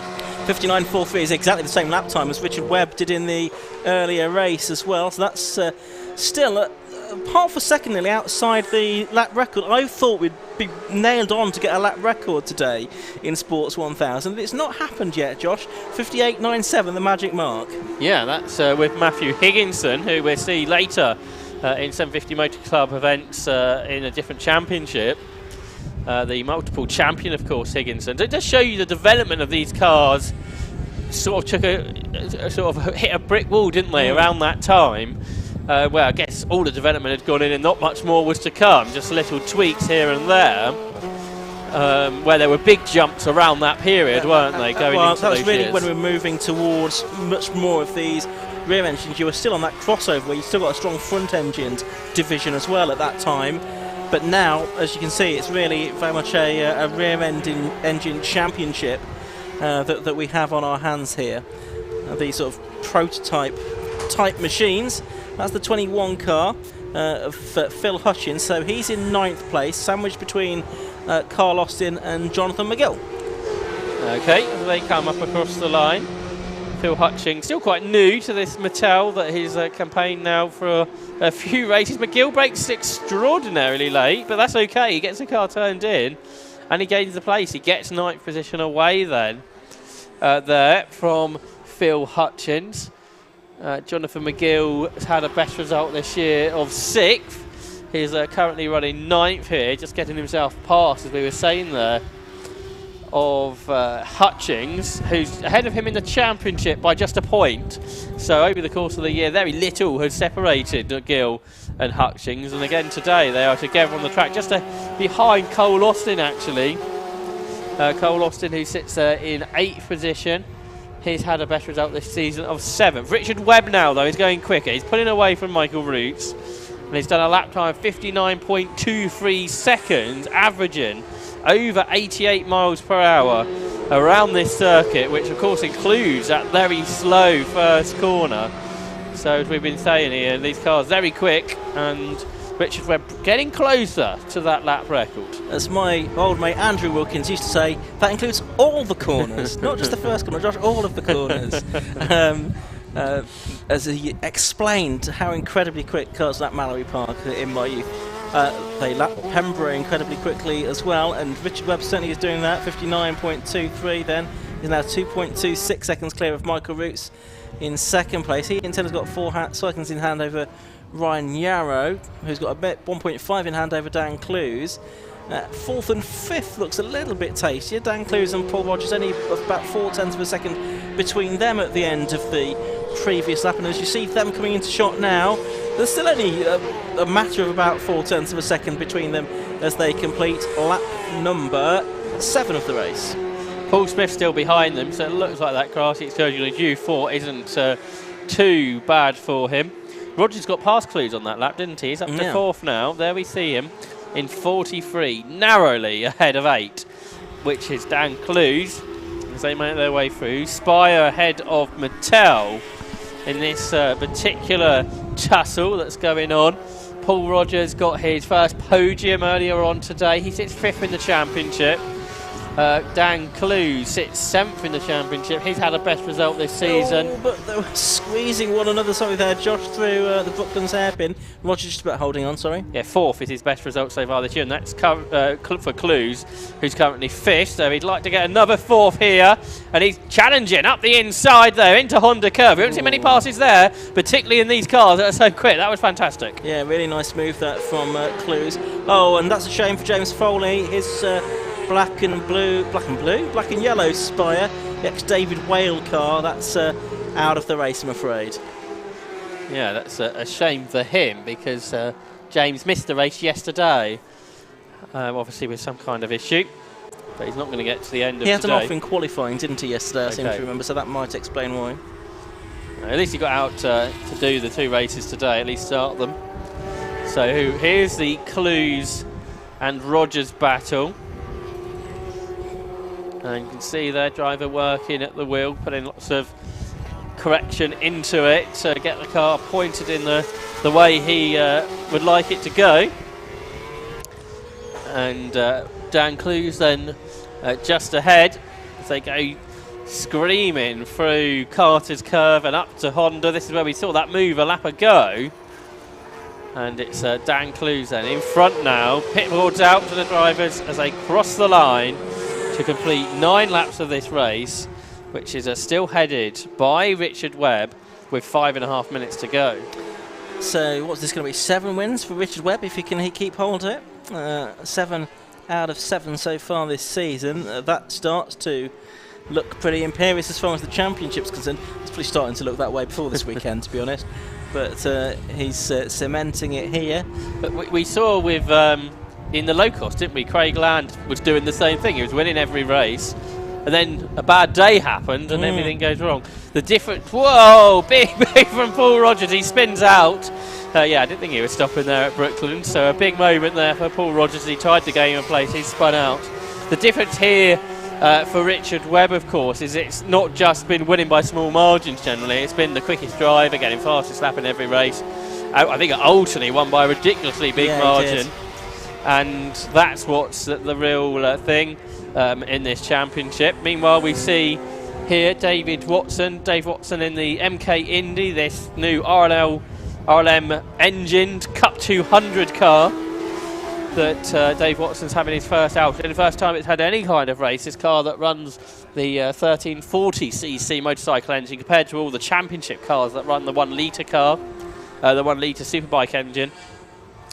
And for Watson here, he runs in 12th position overall, the only front engine car out there, sort of taking you back to the days of RGB that we were mentioning earlier, which had front and rear engine cars out there. Yeah, at Donington it should have in it, there'll be 2 of them out hopefully, Danny Andrew and Matthew Booth, the drivers slated to appear at Donington. And again, it's a triple header, so we're talking about Richard Webb, and you know, if he has a bad day or a bad weekend, if he has a bad weekend at Donington, like Craig Land has had that weekend, that could change things a little bit.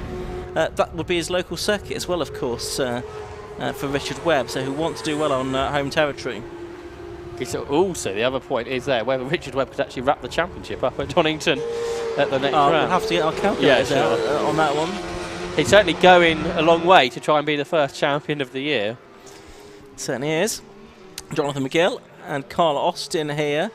Jonathan McGill's picked up a 5-second penalty, so this is a slightly phony battle. That'll be for exceeding track limits.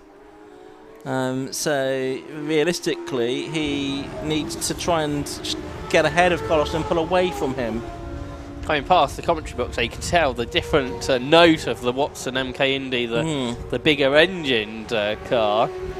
Potentially not producing the power of the superbike engines though. But yeah, we're hoping to have more of those as time goes on. As you say, the number of them should double at the next event. I think the theory was it'd be about 4 seconds a lap slower, and that's sort of borne out in the lap times in this race. Richard Webb's 59.23, David Watson's best time at 103.04. So yeah, roughly 4 seconds slow around this Pembrey circuit. Yeah, that's a good prediction there from Richard Webb at the beginning of the weekend.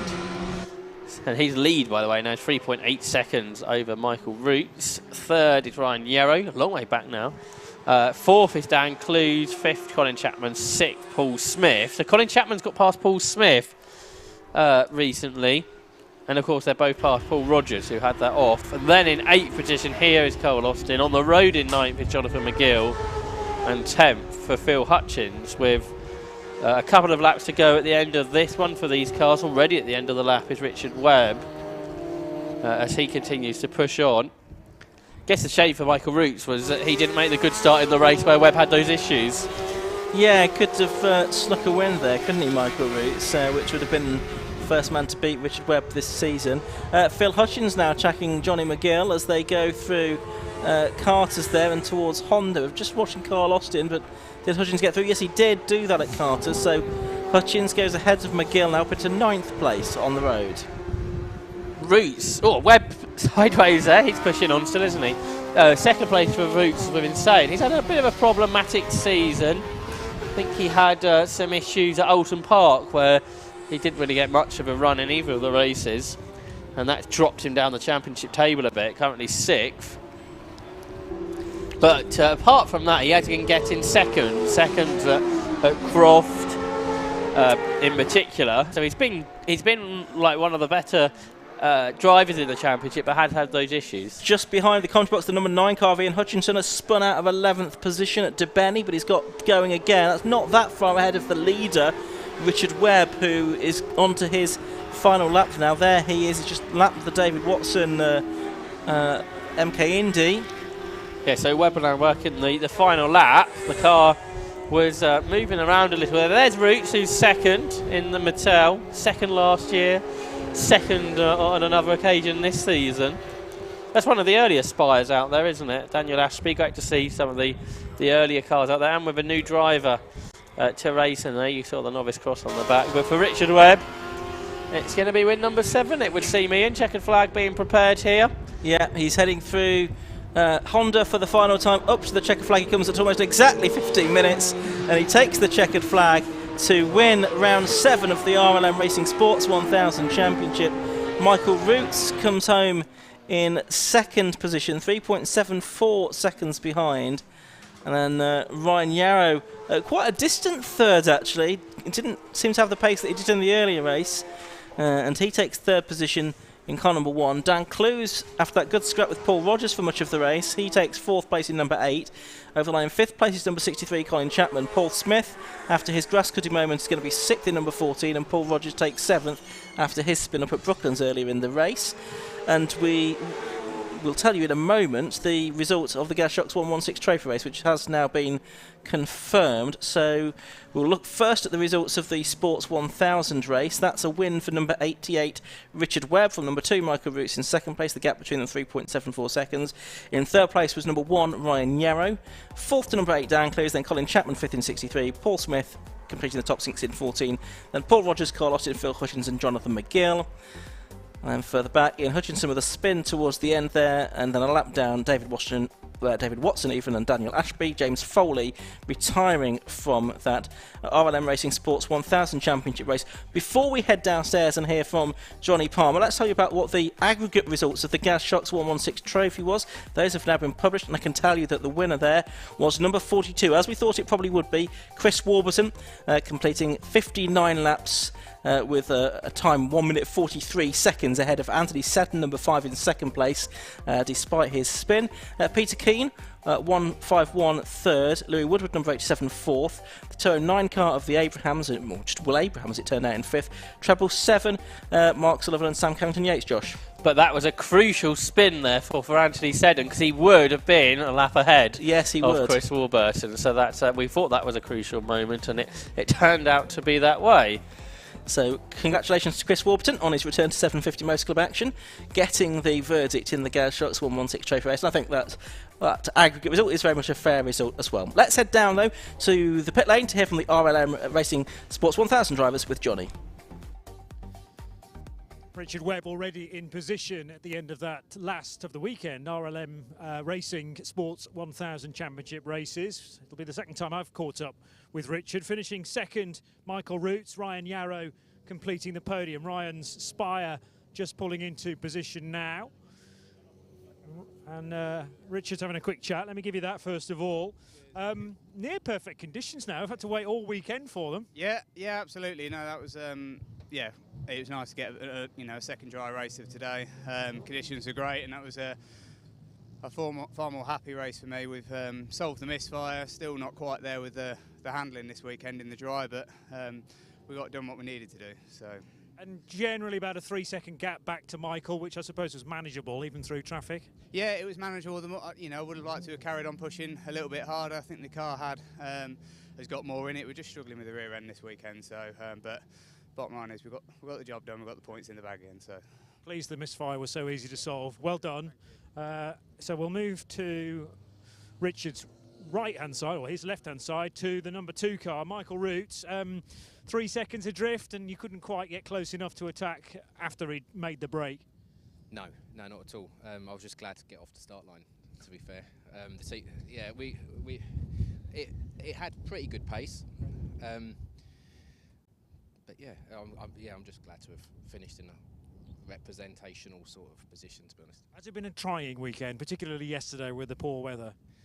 Yeah, for lots of reasons, and at home. So hello, kids and Sarah. It's been quite a tough weekend, to be honest. It must be quite tough for Father's Day being away from home too.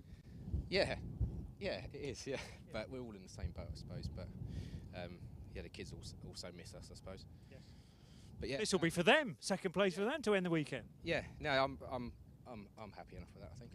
Thanks. So are we. Congratulations. Nice to have a Mattel on the podium as well. And hopefully Ryan is still, yes he is, Ryan's still here. What did you say before? A fat man from Yorkshire or something? He's done good again, hasn't he? 3rd place? It might be all right, dear good. No, I'm not really happy, but I tried to kind of build on what I did before. It didn't really work. The car was good early on and then went off again. Paul got by me at the start, so then I kind of had a lap of, I just lost touch, and it was just difficult then, because obviously the harder you try, most of the time the harder you try, the further backwards you go, and that's basically what happened. Maybe some head scratching to be done between now and the next round. We wish you well with that, Ryan. Congratulations on a podium nevertheless. And we move forward now for the final race of the weekend, the K-Tech Racing Clio Sport Championship.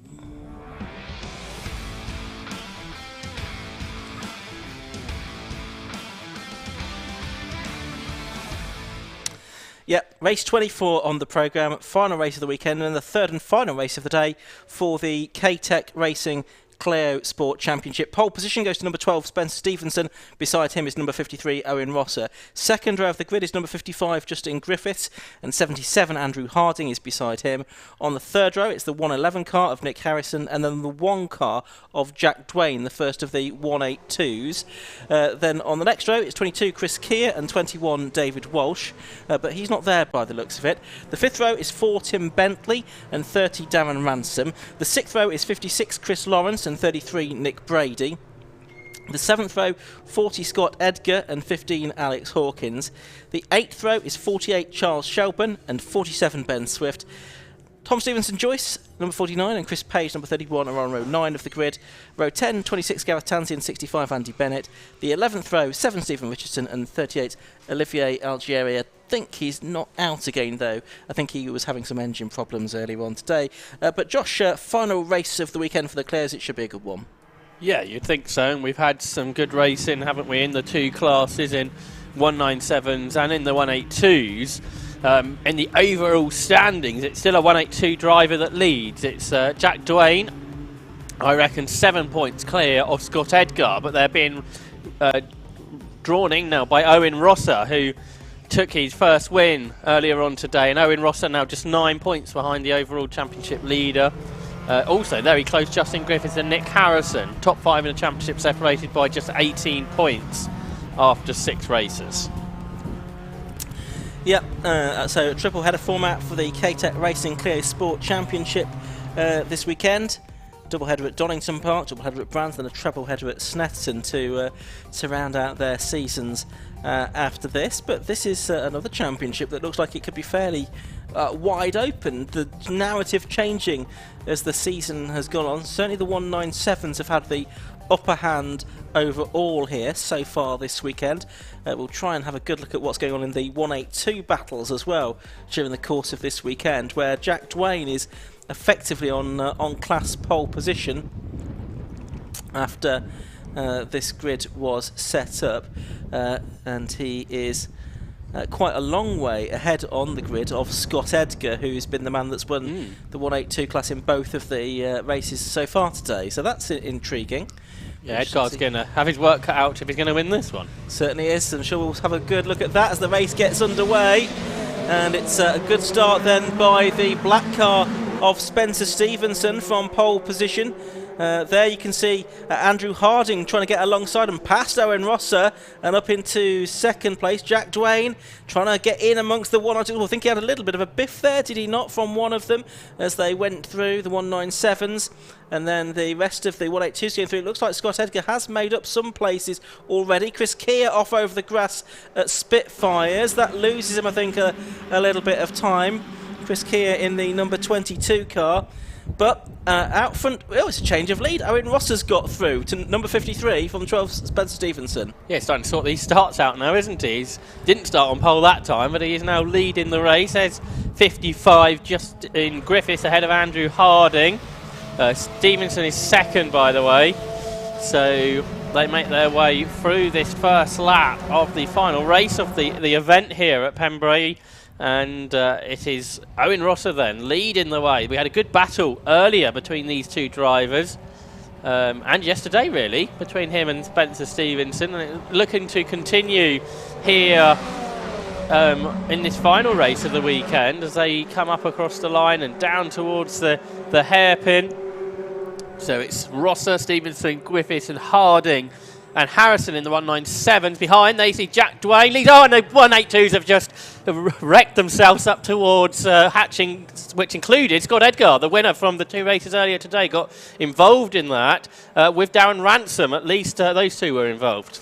Yeah, certainly were. So that's set back Scott Edgar. He's now about 3 cars from the back as he rejoins the race. Just seeing the red car of Tim Bentley, but it's Jack Dwayne still leading from Chris Lawrence in the 56 car amongst the Clio 182s here, and Chris Keir, number 22, in 3rd position. Tim Bentley in the red car in 4th spot. There he is, and without a front bumper is the 15 car of Alex Hawkins, and he's been elbowed wide there by the 33 car, well, which is Nick Braid, who was up several places on the course of that lap, and he's now lost out as well to Ben Swift, 47. Yeah, I wonder if Hawkins was behind Edgar and Ransom going on to that lap, so explain something. It may do.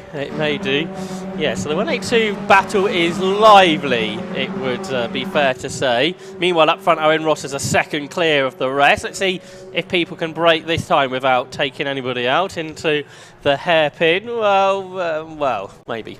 Just about. Owen Ross has got a new lap record, a 107.10. That's reduced the lap time from the earlier race. Spencer Stevenson set the lap record then. So we're working lap 3 of this race, and the 2 cars there side by side. That's allowed Scott Edgar a bit of a free pass through, hasn't it, as they were battling with each other. I think that was Shelburne and Brady, was it, that were leaning on one another?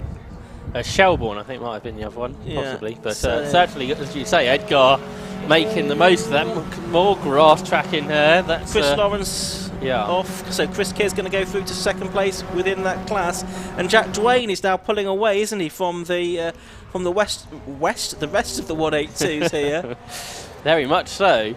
Jack Dwayne hasn't had a great weekend here at Pembrey. He got involved in that red flag causing accident yesterday, which damaged the car a bit. Maybe not as much damage as some others, but they managed to get it out. But he didn't have the best of results. Well, he got a second in the first race. He got second, I think, in both of them, didn't he? But with Jack Dwayne, he wants to be winning the races, and he hasn't managed that yet this weekend. But now he's 2 seconds clear of Chris Keir in the class. Then Chris Lawrence is up next, who's having a better race here. Then Tim Bentley, and then Ben Swift. He's in the top 5 of Class A for the Clio 182 machines. There's Tim Bentley in 4.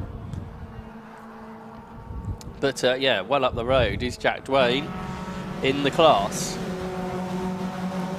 So Bentley there having a look up the inside of Chris Lawrence. This for 3rd position. Going into Carter's, and he's through. So Tim Bentley takes 3rd place away. And now he's going to try and set off after Chris Keir, who's already a little way up the road now from these two. He's pulled out a gap during the course of this lap. And they've got Ben Swift, the airline pilot, just behind them as well. And that's Nick Brady, the ex-drift competitor, making some moves down towards Hatchett's. But there you can see Jack Dwayne's got ahead of Nick Harrison in the 197. Yeah, that's right. So That's good for overall championship points as well, isn't it? The championship that he leads currently over Scott Edgar, but then Owen Ross a third, and he's of course the race leader here by 2.5 seconds. Now he's really driving clear of Spencer Stevenson. And there is Stevenson. Third is Justin Griffiths, and fourth is Andrew Harding. They make their way down the Speedway straight. So, yeah, is this Rosser going better, or is this Stevenson struggling in race 3, I wonder? Yeah, what are his lap times like? Stevenson's a 1:07.79 as his best lap, so he's 0.6 off what he managed in the earlier race, so maybe he's gone the wrong way on a setup, maybe the tyres aren't quite up to it in this race. So he's off the pace a little bit. Rosser, as we've said, has improved in his lap time from the earlier race by only 1/10. So sort of very similar lap times to the previous race. So I think it's more about maybe Stevenson not having such a happy race here, and he's really falling into the clutches now of Griffiths, Justin Griffiths in third. There, the 182s go through, and Nick Harrison's dropped well amongst them, so I don't know what's happened to his car. Nick Harrison, who is 5th in the championship coming into this race, has dropped all the way to 10th. And here's Ben Swift, who's ahead of Nick Brady. They're both behind Chris Lawrence, who's 4th in the class headed by Jack Dwayne by 2.4 seconds from Chris Keir. Tim Bentley 3rd, and this, the battle for 4th. Yeah, Ben Swift, number 47 there, 26 years of age, only in his 2nd season of racing in this self-built car. There's Keir and Bentley, so Bentley has caught Keir now, and he's really challenging, isn't he? Very close between the two of them as they came through Honda that time. And he's going to be having a look, I think, to the inside, no, to the outside possibly as they head down. He's got to be mindful of that damaged bumper though, because if that comes adrift, that could cause him a problem. Yeah, that's for sure. Don't want that going underneath the front tyres. Here is 33, which is Nick Brady. And Scott Edgar is there behind. So Scott Edgar is making progress up through the order during the course of this. After that incident he was involved in early on, Scott Edgar coming back through a little bit now, a length overall. Yes, so we'll see what more progress can make. Nick Harrison, well, we thought he was in problems. He's now in the pits as well, I'm afraid, in that bright blue car. I'm just having a look. Twinge on the bumper, but Harrison out of the race, it would seem. So there's Bentley in that number 4 car, still chasing after Keir. They're about 2.5 seconds behind Jack Dwayne, just coming up to the end of the 7th lap of the motor race. Still being led by Owen Rosser by just under 4 seconds from Spencer Stevenson. Justin Griffiths 3rd, Andrew Harding 4th, and there goes Bentley up the inside into Hatchets. He's probably going to lose it again on the exit though, isn't he? So Christopher Kay is going to be back on the inside at Spitfire, so he just overcooked that one a bit, Tim Bentley, but I can see what he was trying to do. Yeah, well, he might have another go at it as Nick Harrison goes back into the race, it looks like.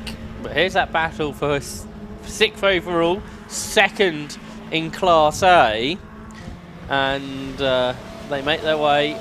Then here's the 197s. We've seen them for a few laps. Well, Owen Rosser leads by 3.8 seconds over this battle. Spencer Stevenson and Justin Griffiths.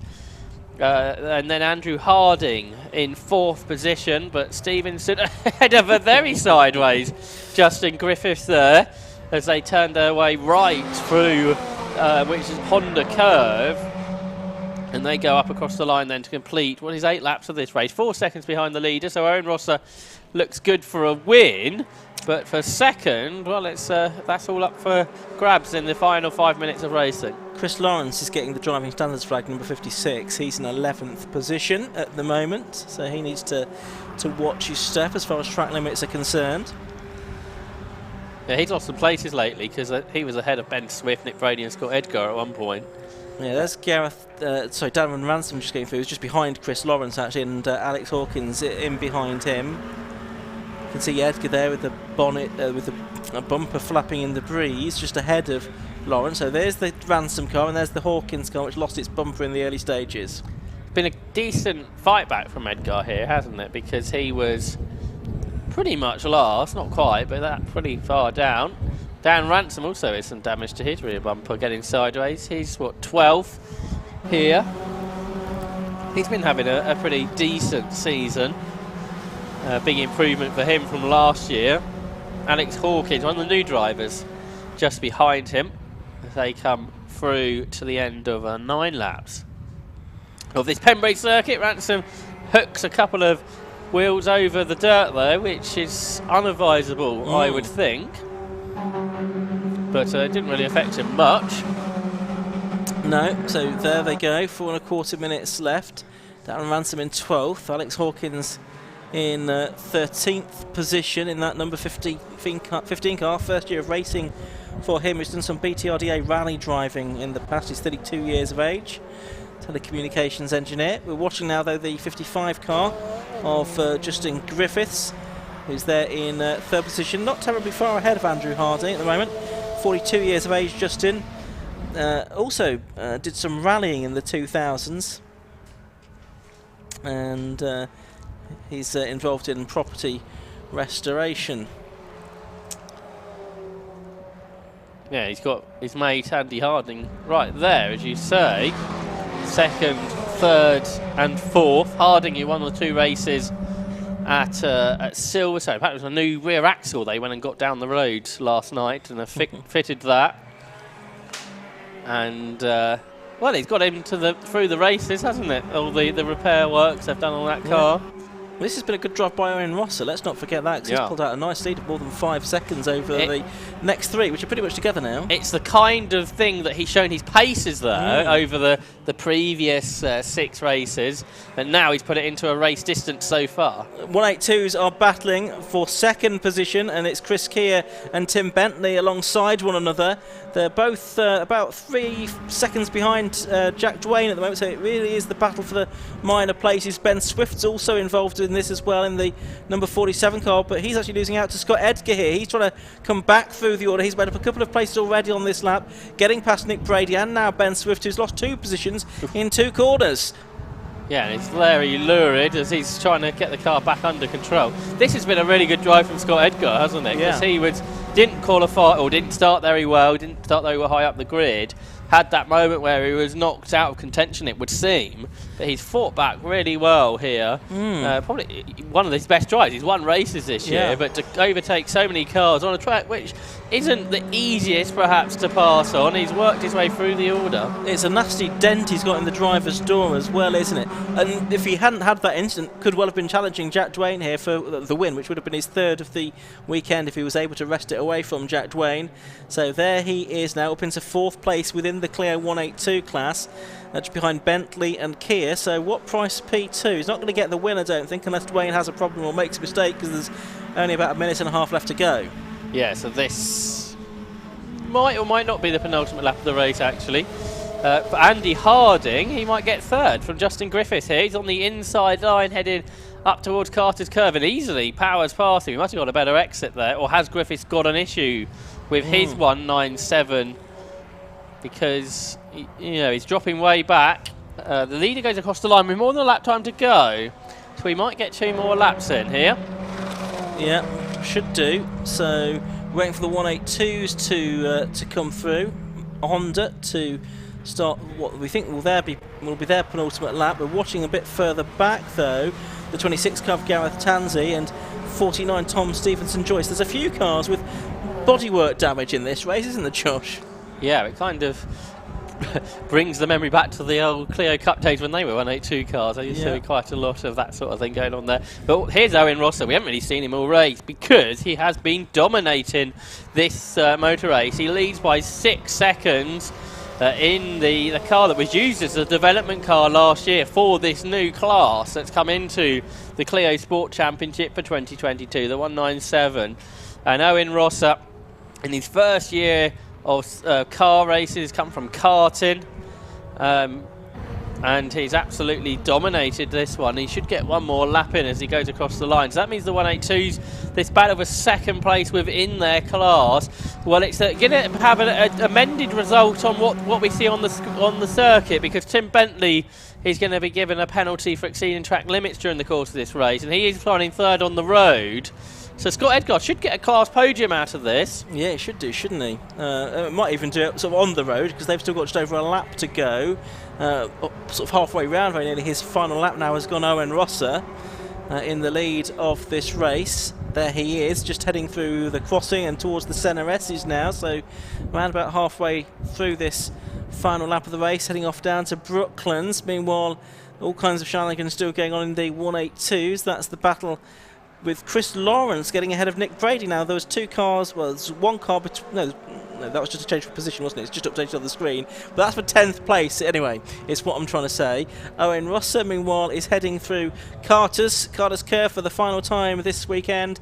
Off up to the right-hander at Honda. So final race winner of the weekend here at Pembrey in the K-Tech Racing Clio Sport Championship is a very pleased indeed Owen Rosser. So he's got the victory from Spencer Stevenson in second place, Andrew Harding in third place, chasing Stevenson hard over the line in the end. Fourth place should go the way of Justin Griffiths, but here is the battle for second on the road in the 182s to be decided between Christopher Keir and Tim Bentley. That's Andrew Harding going off across the line, and Jack Dwayne it is that wins in the Clio 182. So Justin Griffiths going across the line in the 197s. Jack Dwayne wins in the 192s from Chris Keir. Tim Bentley third on the road within that class, but he'll drop down a few places.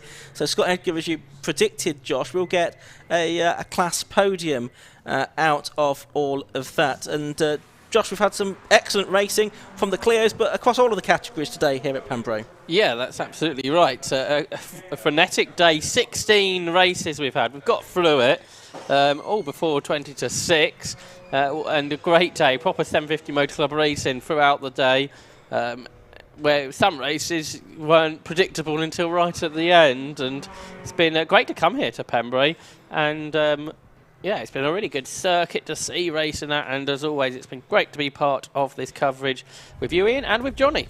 Yeah, so thank you very much to you, Josh Barrett. Good to have you with us this weekend. Those are the results from the K-Tech Racing Clio Sport Championship race. The win going to number 53, Owen Rosser. He finished 4 seconds clear ahead of number 12. That was Spencer Stevenson in second place. In third place was number 77, Andrew Harding, and Justin Griffiths completed the top 4 in the 197 finishers.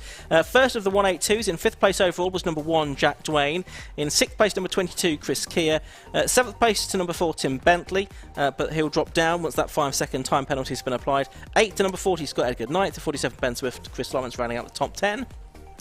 Further back, it was Nick Brady, Darren Ransom, Alex Hawkins, Charles Shelburne, Gareth Tansey, Tom Stevenson Joyce, Chris Page, Andy Bennett. Jack Dwayne's just done an extra lap of the circuit, by the way. There you can see him in the background.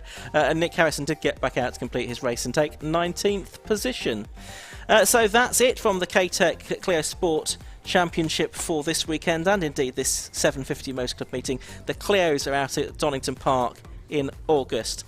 Well, that's all from me in the commentary box, so thanks to Josh and to Craig Cook, who've been with me in the commentary box, as well as has Johnny Palmer. Let's go down to him for the final time. Good night from me.